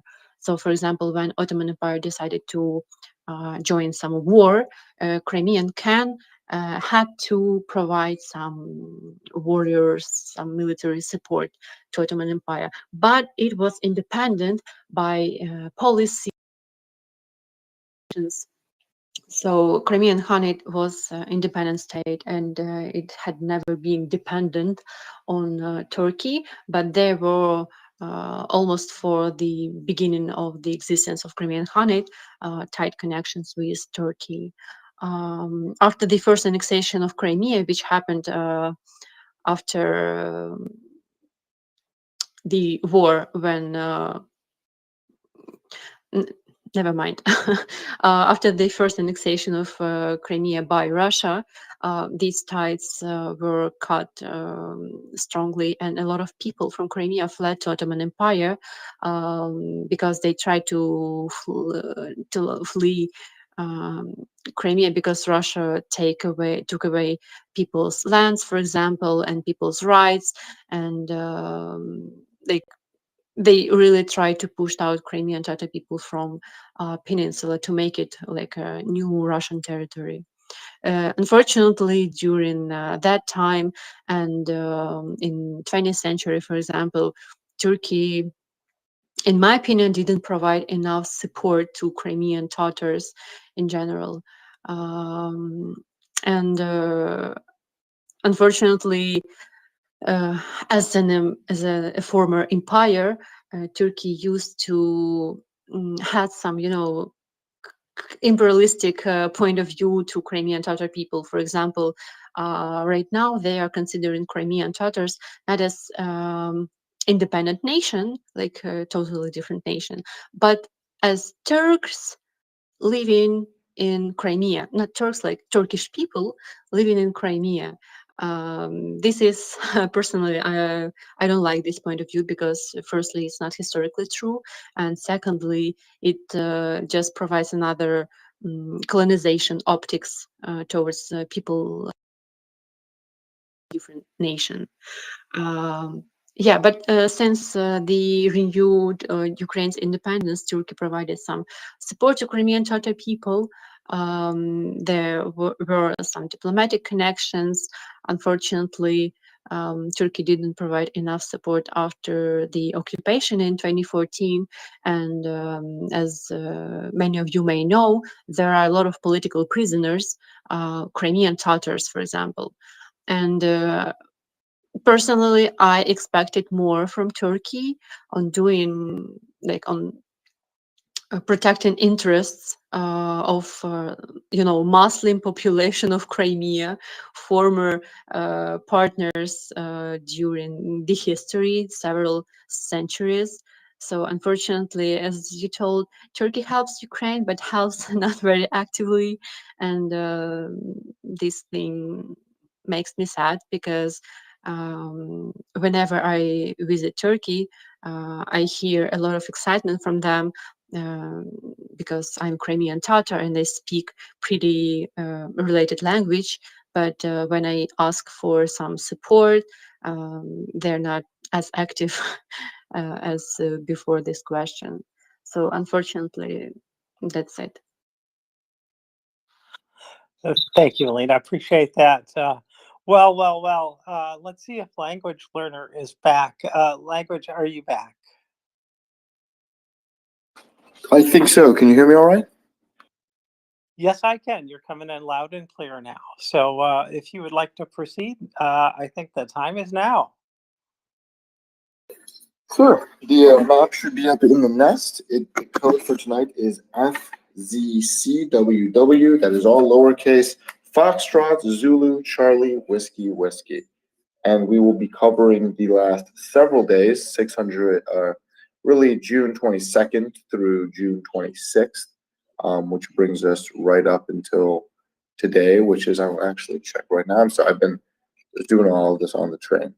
Day 854 of the Russian invasion of Ukraine. For those who'd like to follow along, it's a free map. It doesn't let me see any of your data. The only difference is that it lets you see where we're talking about. Oh, this is new.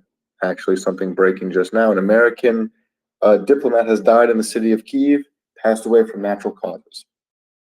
Okay, so that's just coming across now, unless you guys were talking about it and I simply missed it. But yeah, without further ado, let's dive into it, shall we? Please do. Okay. Okay, let me get the audio recording up. And we should be good to go.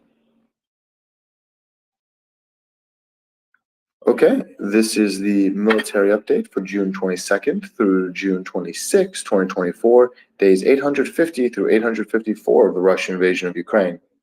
Starting in Belarus and the western border, Belarus continues to host Wagner Group instructors for its military forces, a fact that was recently brought up yet again by Belarusian command staff in relation to ongoing training missions, where they specifically thanked Wagner, most notably because this has been a year since the Wagner coup, and this was part and parcel with a lot of other Russian statements that was basically giving Wagner Group members a second chance, with the idea that then they would join the conventional Russian armed forces. Moving towards Kyiv and central Ukraine, the politics of the last few days. Per Budanov, Ukraine has returned to a 1-to-5 artillery ratio in Russia's favor versus Russia, compared to a 1-to-7 or larger ratio, which had existed prior to U.S. assistance arriving last month. He estimates that it will take time until probably sometime in mid to late July for the situation of the front line to stabilize enough to be significantly impacted by new ammunition supplies. Per the Ukrainian Air Force, Ukraine intercepted 1,953 out of 2,277 Shahed suicide drones this year, about 86%. The vast majority of these interceptions actually happened from smaller air defense groups rather than large air defense platforms. In my personal experience, I see the guys with the machine guns tend not to be the ones winging these things. It's the guys with the shoulder-mounted launchers. The Stingers and the Iglas of the world tend to be pretty outsized in their capabilities. During the period from 22 until now of using Sergei Prytula's crowd-funded ICI satellite constellation, Ukrainian recon specialists have taken a total of 4,173 satellite images of Russian targets, including some 370 air bases, 240 positions of air defense systems, 153 oil depots, 147 missile or ammo storage points, and 17 naval bases. They've directly drawn this up and said if it were not for these essentially on-the-fly high-res satellite imagery, a lot of the long-range strikes that Ukraine carries out would simply not be possible. The time it takes to get something from the Americans or other allies is often inordinate compared to knowing that now is the specific time to strike. Ukrenegro, which is the Ukrainian national energy concern manager, was arrested and charged with corruption in purchasing bulletproof vests for the company at an inflated price, losing some $250,000 in the process. And Zelensky signed a law today declaring English the language of international communication in Ukraine and will offer a 10% bonus to civil servants who speak it. English language skills are expected to become mandatory at some point in the indeterminate future for heads of local state administrations, military officers, judicial prosecutors, tax officials, customs officers, university staff, as well as heads of hospitals. Ukraine will also begin funding the showing of English language films in English language itself rather than translated. The original version of this amendment, which would have required all English language films to be broadcast in solely English by 2027, was stripped after arguably justifiable outcry from Ukraine saying, what the heck? Why are you going to take away language, rights from people who are trying to watch a movie in Ukrainian? I think that's a fair complaint. The Ukraine Cabinet of Ministers has allowed groups that are certified EOD specialists to remove 100% of their staff members from possible mobilization or conscription, as the need for demining is frankly so great right now across the country and will be for several years that it doesn't really make sense to take those guys and put them in a trench if they're already doing highly effective and frankly quite dangerous work. Moving towards northeast Ukraine, Kharkiv, there continues to be strikes along the Sumy border region with Russian strikes around Sumy city itself, including drones, some longer range UAVs, and then some Russian mortar fire across the border, as well as even some small arms fire in places. Moving to Kharkiv city proper, Russia continues to launch heavy strikes, including copious glide bombs into the northeast Kharkiv region, as Russia appears to have solidified control over some forested regions to the northeast of Volchansk, yet currently does not appear to be making any gains in Volchansk city proper. There's been some claims that Ukraine forces have managed to isolate a Russian unit here in one of the agricultural industrial areas. However, as of yet, there's still conflicting information on it. Russia is reportedly withdrawing some of its depleted forces from the Volchansk area after taking extraordinarily heavy losses in these infantry heavy assaults. This is also following increased Ukrainian strikes on staging areas inside Russia proper after the U.S. Loosened some of the stringent regulations that it put on HIMARS, now allowing Ukrainian forces to strike Russian troops as they amass before they actually start the assault. Ukraine has additionally struck 2 surface-to-air missile systems in Belgrade in recent days. Thus far, this month alone, Russia has launched some 700 glide bomb attacks in Kharkiv Oblast. Moving towards Kupiansk, Liman, and the regions to the east. Currently, there has been extraordinarily heavy rocket artillery as well as drone and thermobaric munition strikes to the northeast of Kupiansk, although Russia continues to not have any measurable gain, especially around Sinkivka, where fairly entrenched Ukraine defenses remain holding for about a year now. In general, what occurs here is the Russians try and attack. They can't really make it through the minefields with artillery. They then pivot to another area on the front, at which point the Ukrainians reestablish their minefields. And then the cycle repeats again, as it has for well over a year now. However, Russian forces did heavily strike down towards Pedro-Pavlivka, which is the main supply line leading to Sinkivka. We'll see if that develops into anything, but frankly, it's not exactly the first time Russia has heavily leaned on long-range strikes in this direction. Moving further to the south, to the west of Svatove, Russian forces managed to make some small gains near Andriivka, with just really across a forested belt area, more so than anything else, as they try and push to another smaller river that then is used as a natural terrain feature in the eastern axis here. And then further to the south, near Kremina and Liman, there's been no major change, frankly, despite Russian efforts to try and push through the Serebryansk forest. The Ukrainian 3rd Assault Brigade remains fairly steadfast in its defense, and then Russian forces have been unable to successfully push further west towards Terny or the Zarabets River Valley, despite this being the main location that when they rotate troops away from the north near Kupiansk, they move them down here, and when they continue to be ineffective here in making a breakthrough, then they rotate them back north. Russia is, however, reportedly transferring new troops to this axis as they continue efforts to push west of the city. The Ukrainians have said this doesn't appear to be anything major. I suspect it's more of just a rotation of troops that are already on this line as Russia continuously tries to probe on these two axes. Moving down towards Kramatorsk and Bakhmut before we'll briefly pause. Russian forces have contested some additional territory to the east of Chasiv Yar itself, really aided by extensive rocket artillery strikes and thermobaric strikes as they push more to the west of Canal, which is this small micro district on the east side of the aptly named canal that separates it from Chasiv Yar. Right now, Russia still has yet to decisively seize any territory west of the river and faces a quite literal uphill battle in any attempts to cross under fire. To that end, we've seen that Russian forces, though they've redoubled their efforts here, seem to be trying to push more to the north and south and flank Chasiv Yar, similar to what we saw in Bakhmut, rather than trying to make an ill-advised storming across the river.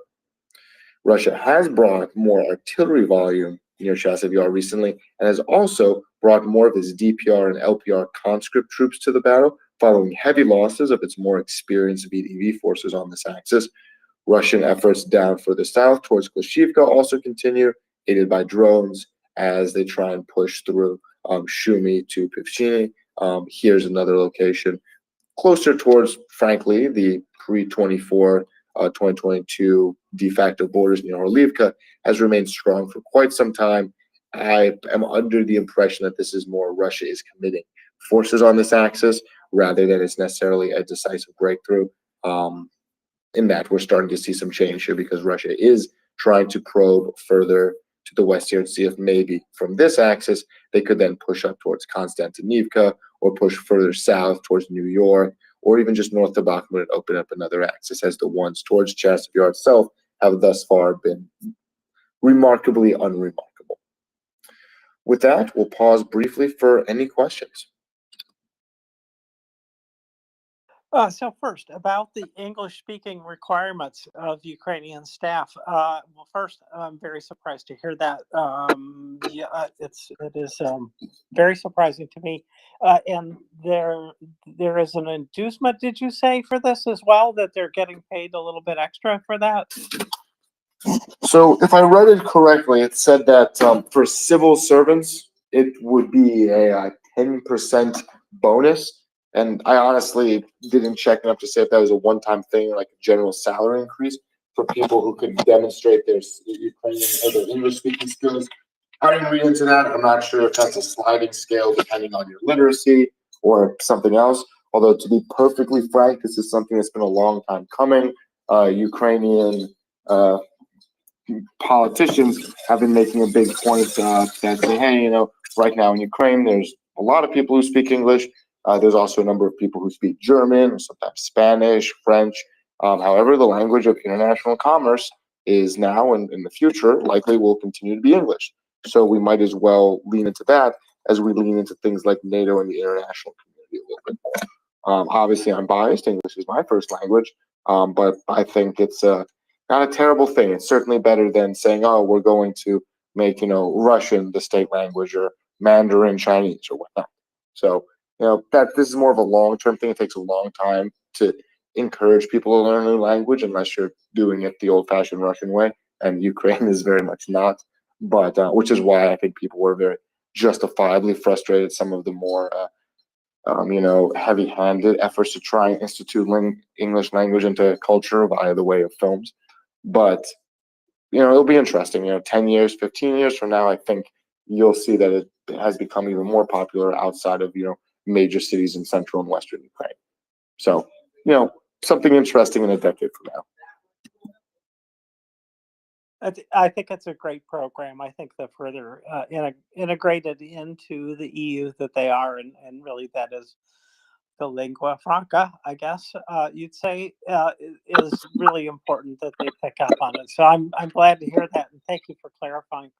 Until I saw your hand pop up and down. Did you have a question still?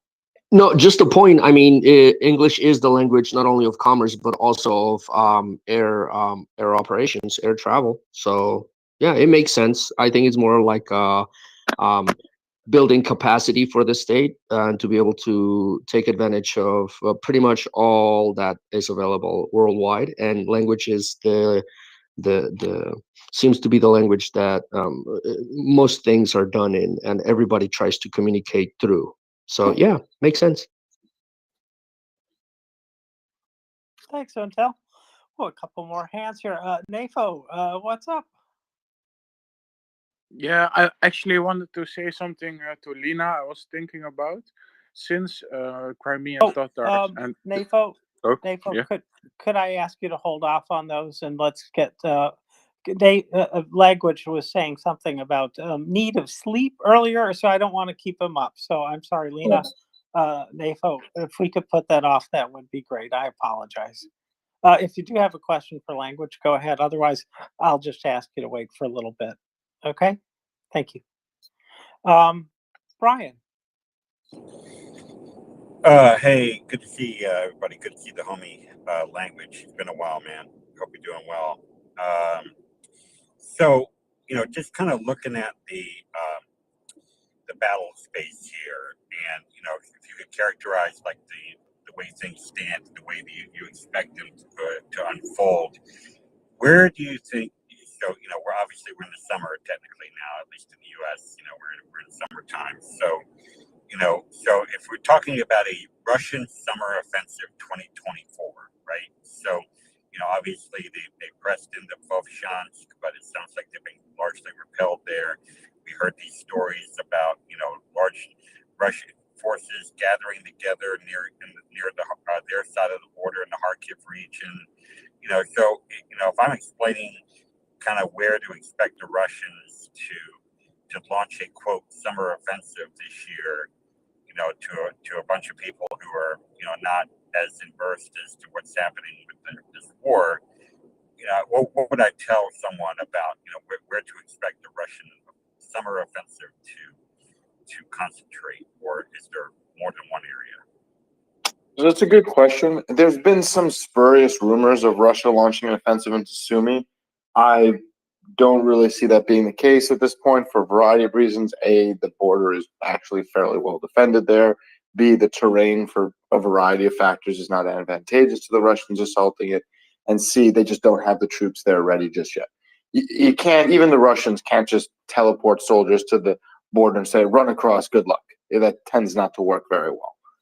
What I think we'll see happening is, frankly, the Russians expected to have a lot more success in Kharkiv, and then that quickly just fell apart into a lot of heavy infantry assaults, which have taken very heavy casualties. And we'll talk a little about that later. A VDV command manual basically got leaked, which shows some pretty sobering realities on what Russia's order of battle is, and it's a lot worse than it used to be just 2 years ago. Everybody is doing infantry assaults now, even their so-called, the elite paratroopers. That's usually not a good thing. I expect, because I think Putin made a point, or one of the Mo bloggers made a point saying that right now Russia's goal is basically to attack everywhere all at once, damn the casualties, and then if they can get a breakthrough, then that's where they'll throw everything and they'll try and exploit it as much as possible.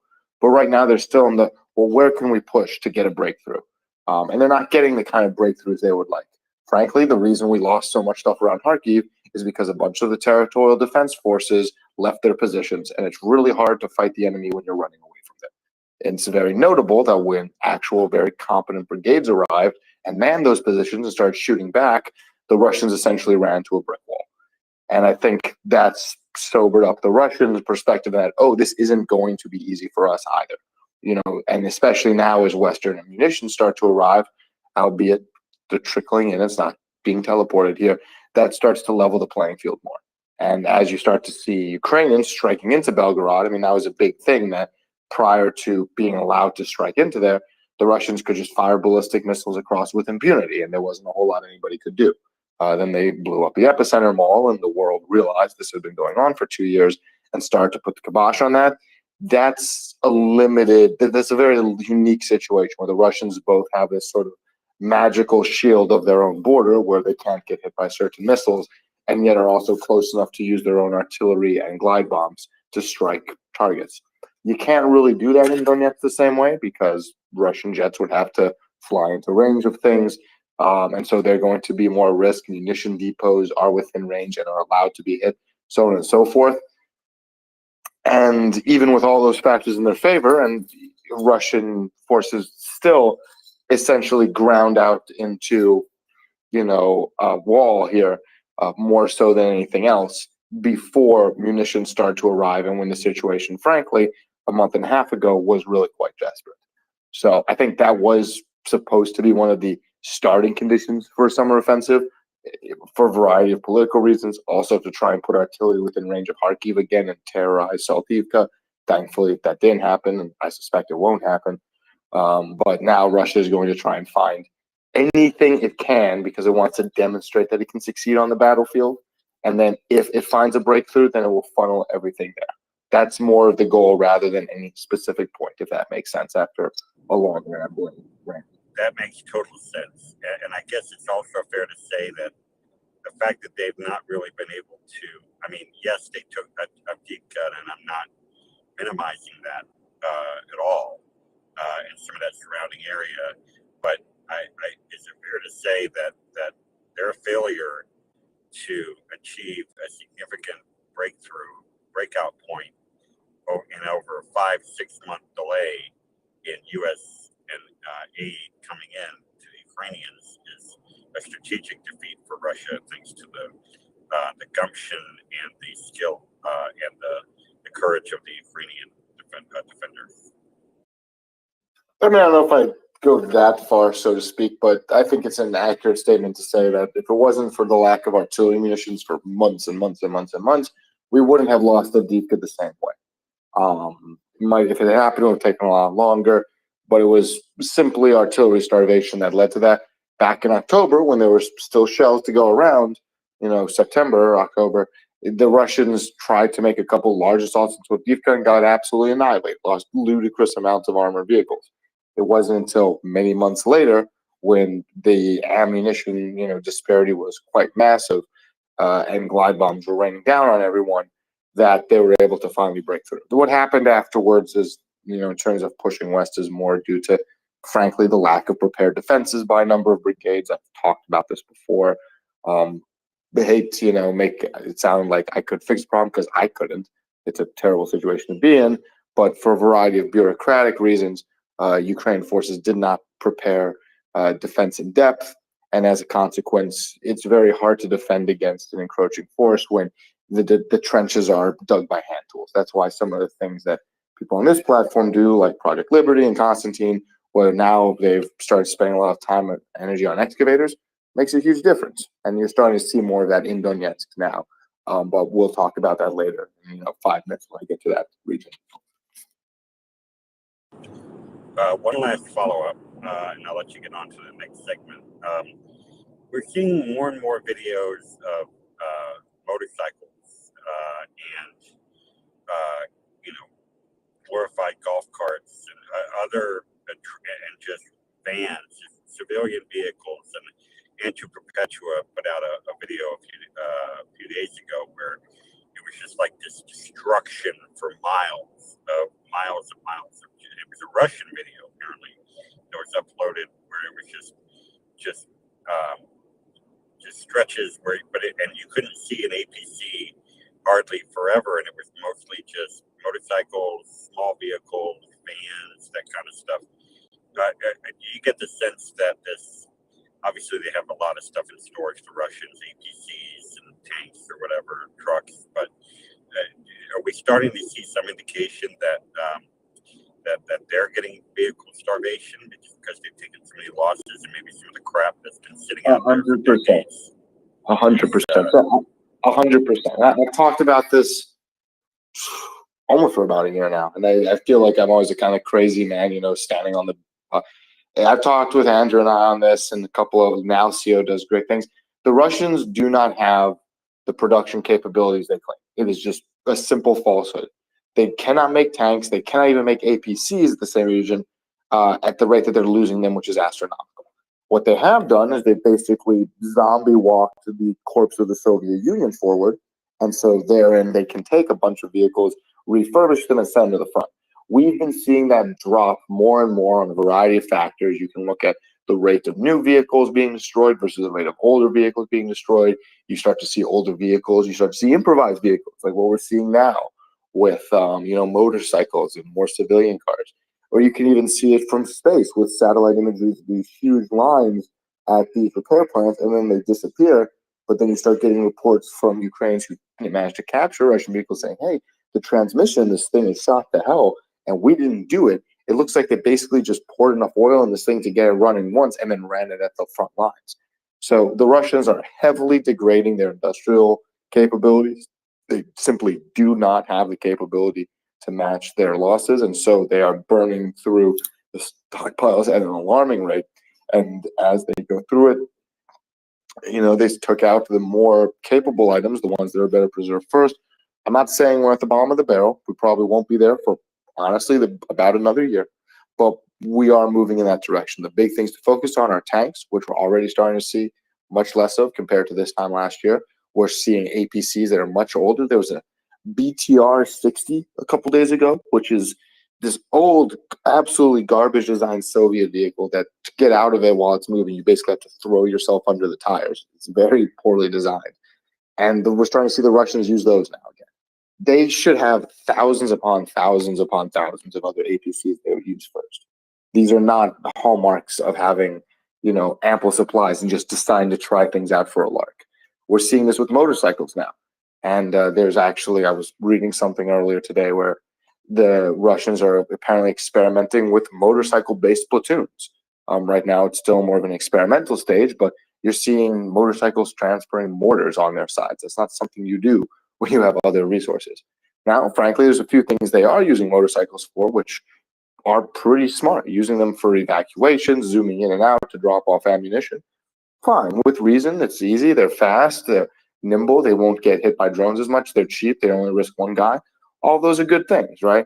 But when you start using them for assaults, that's starting to sound a lot more like desperation than clever thinking, if that all makes sense. Thank you. Very helpful.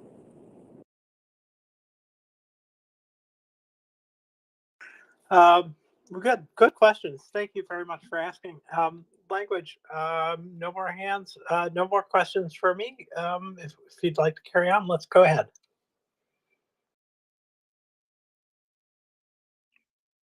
Okay, moving on down towards Donetsk city and Avdiivka, Pokrovsk, and the occupied regions therein. Around Avdiivka and Pokrovsk, we continue to see heavy Ukrainian strikes on the major access routes leading northwest of Avdiivka towards Arkhangelsk, where we've seen Russian forces trying to break out of both to the southwest near Novopokrovsk, as well as near Voshrad, Ivanivka, where they continue to press west, trying to aggress a bit further to the northwest.